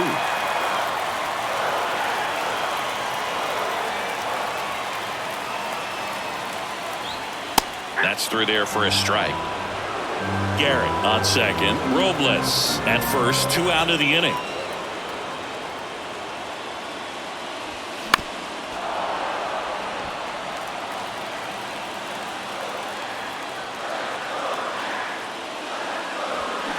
Next offering is downstairs. So both runners should be on the move here on the full count pitch. Yeah, this is a good chance to tie up this ball game. See if he can find some open grass in the outfield.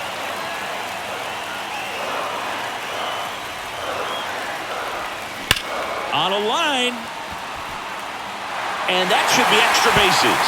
One runs in around third. He's also in to score. And it's a 7-6 game. But he throws on the brakes, gets back to second.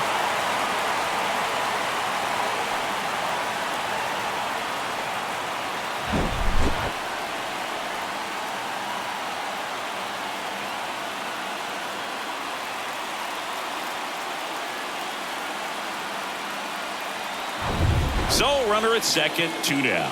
Up now for Washington, Dominic Smith. And downstairs.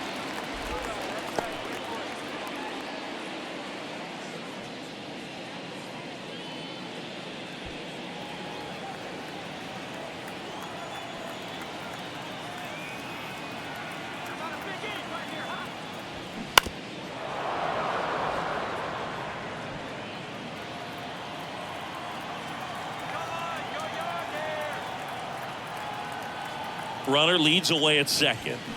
So a foul ball makes it 1-2.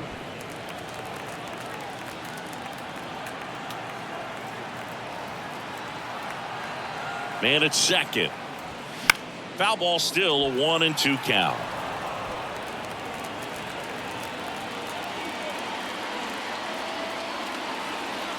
Right-hander kick, steals. Outside. Ball 2.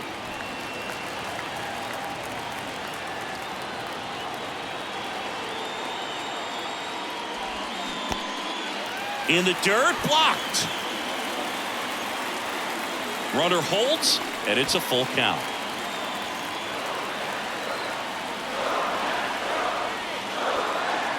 Left-hand batter waits. Now he breaks his bat. Goes to first, save. And there are runners at the corners. Well, from the time you're a little leaguer, you're taught to hustle out of the box and give it a full sprint through the base regardless of how you hit it. And he didn't make great contact, but the effort was there, and he earns the base hit. Angel De Los Santos on the pitch out of the pen here. Just trying to keep this one close here, and this is where a bullpen can give their guys a chance to fight back into the game.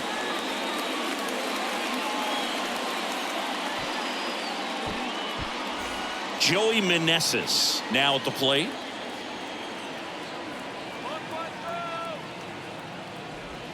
Oh,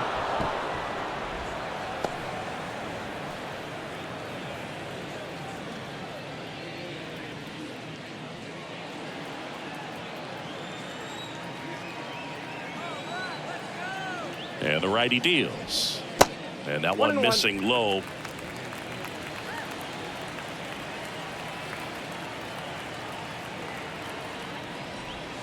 Check swing, no appeal. And it's 2-1. Really good check swing right there. So difficult to hold off on the slider from a same side thrower. Very difficult to pick up the release point. Worm burner into the outfield for a knock. In comes some insurance as the runner scores from third, and they lead by 2. Well, that was one of those high percentage advantage counts where batting averages are just so much higher. Really nice job staying up the middle with his approach. He didn't try to do too much with the pitch, just shot it through the infield. Stepping in, Jeimer Candelario.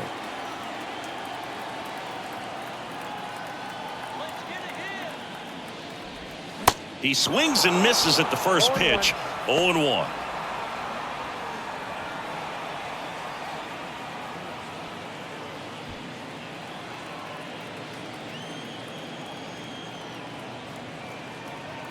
And he deals. Out towards right center. That's well struck. Straw ranging back. Back some more. And that one is off the top of the wall. 1 run is in. Another comes in to score, and they're up by 4. Everything came together for him. Anytime you smoke a ball off the wall, you kind of think about what it could have been, but obviously you have to be happy with that result.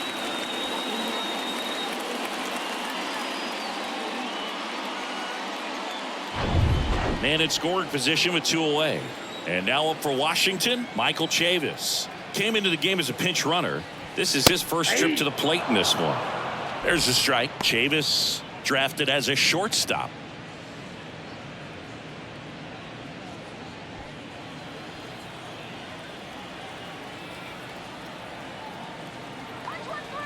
Oh, 1 down. There's a swing and a miss. Quickly in an 0-2 count, you've got to figure out a way to shorten your path to the baseball. Put it in play somewhere, then you got a chance. And now 1 and 2. 0-2 fastball way out of the zone. I think he's trying to speed him up. Got to stay back. Off speed's probably coming.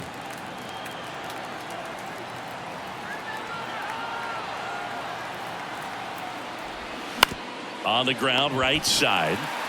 He takes it himself to the bag, and that'll do it. So in the end, 10 men come to the plate. 6 of them come around to score. Through 8 full, it's the Nationals 10 and the Guardians 6.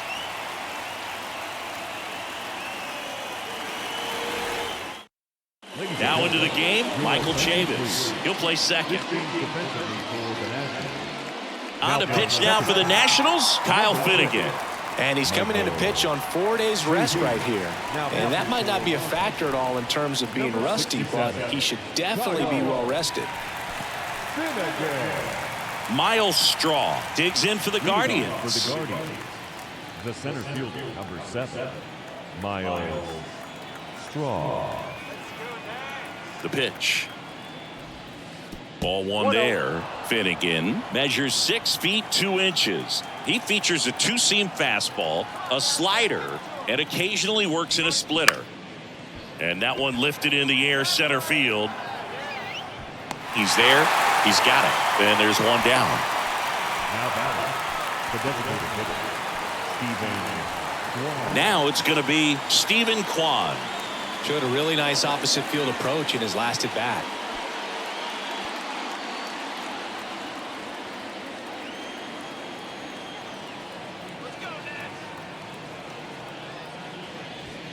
Ball 1 low.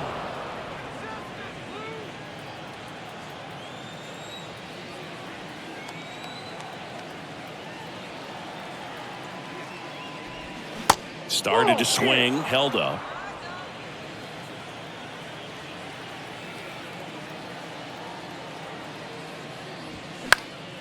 Swing and a pop up in foul ground. And a couple of quick outs.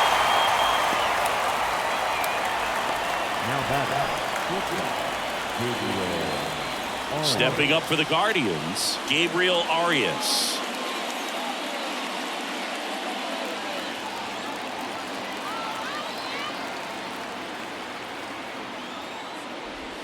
That's in for a strike.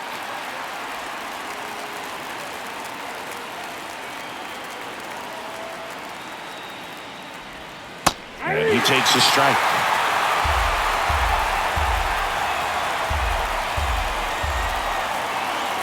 The 0-2. Out to short. Throw to first. In time. Ball game. And the Nationals slug their way to a win in this one. Well, these guys were able to take the lead in the bottom of the 8th and just cruise to this win, getting those final 3 outs in the top of the 9th. Excellent job of securing your home field and keeping the fans in the ball game all the way to the end. Nice W all the way around. Final score here today, 10-6. For Chris Singleton and our entire outstanding crew here at MLB The Show, I'm John Shambi. Thanks for joining us.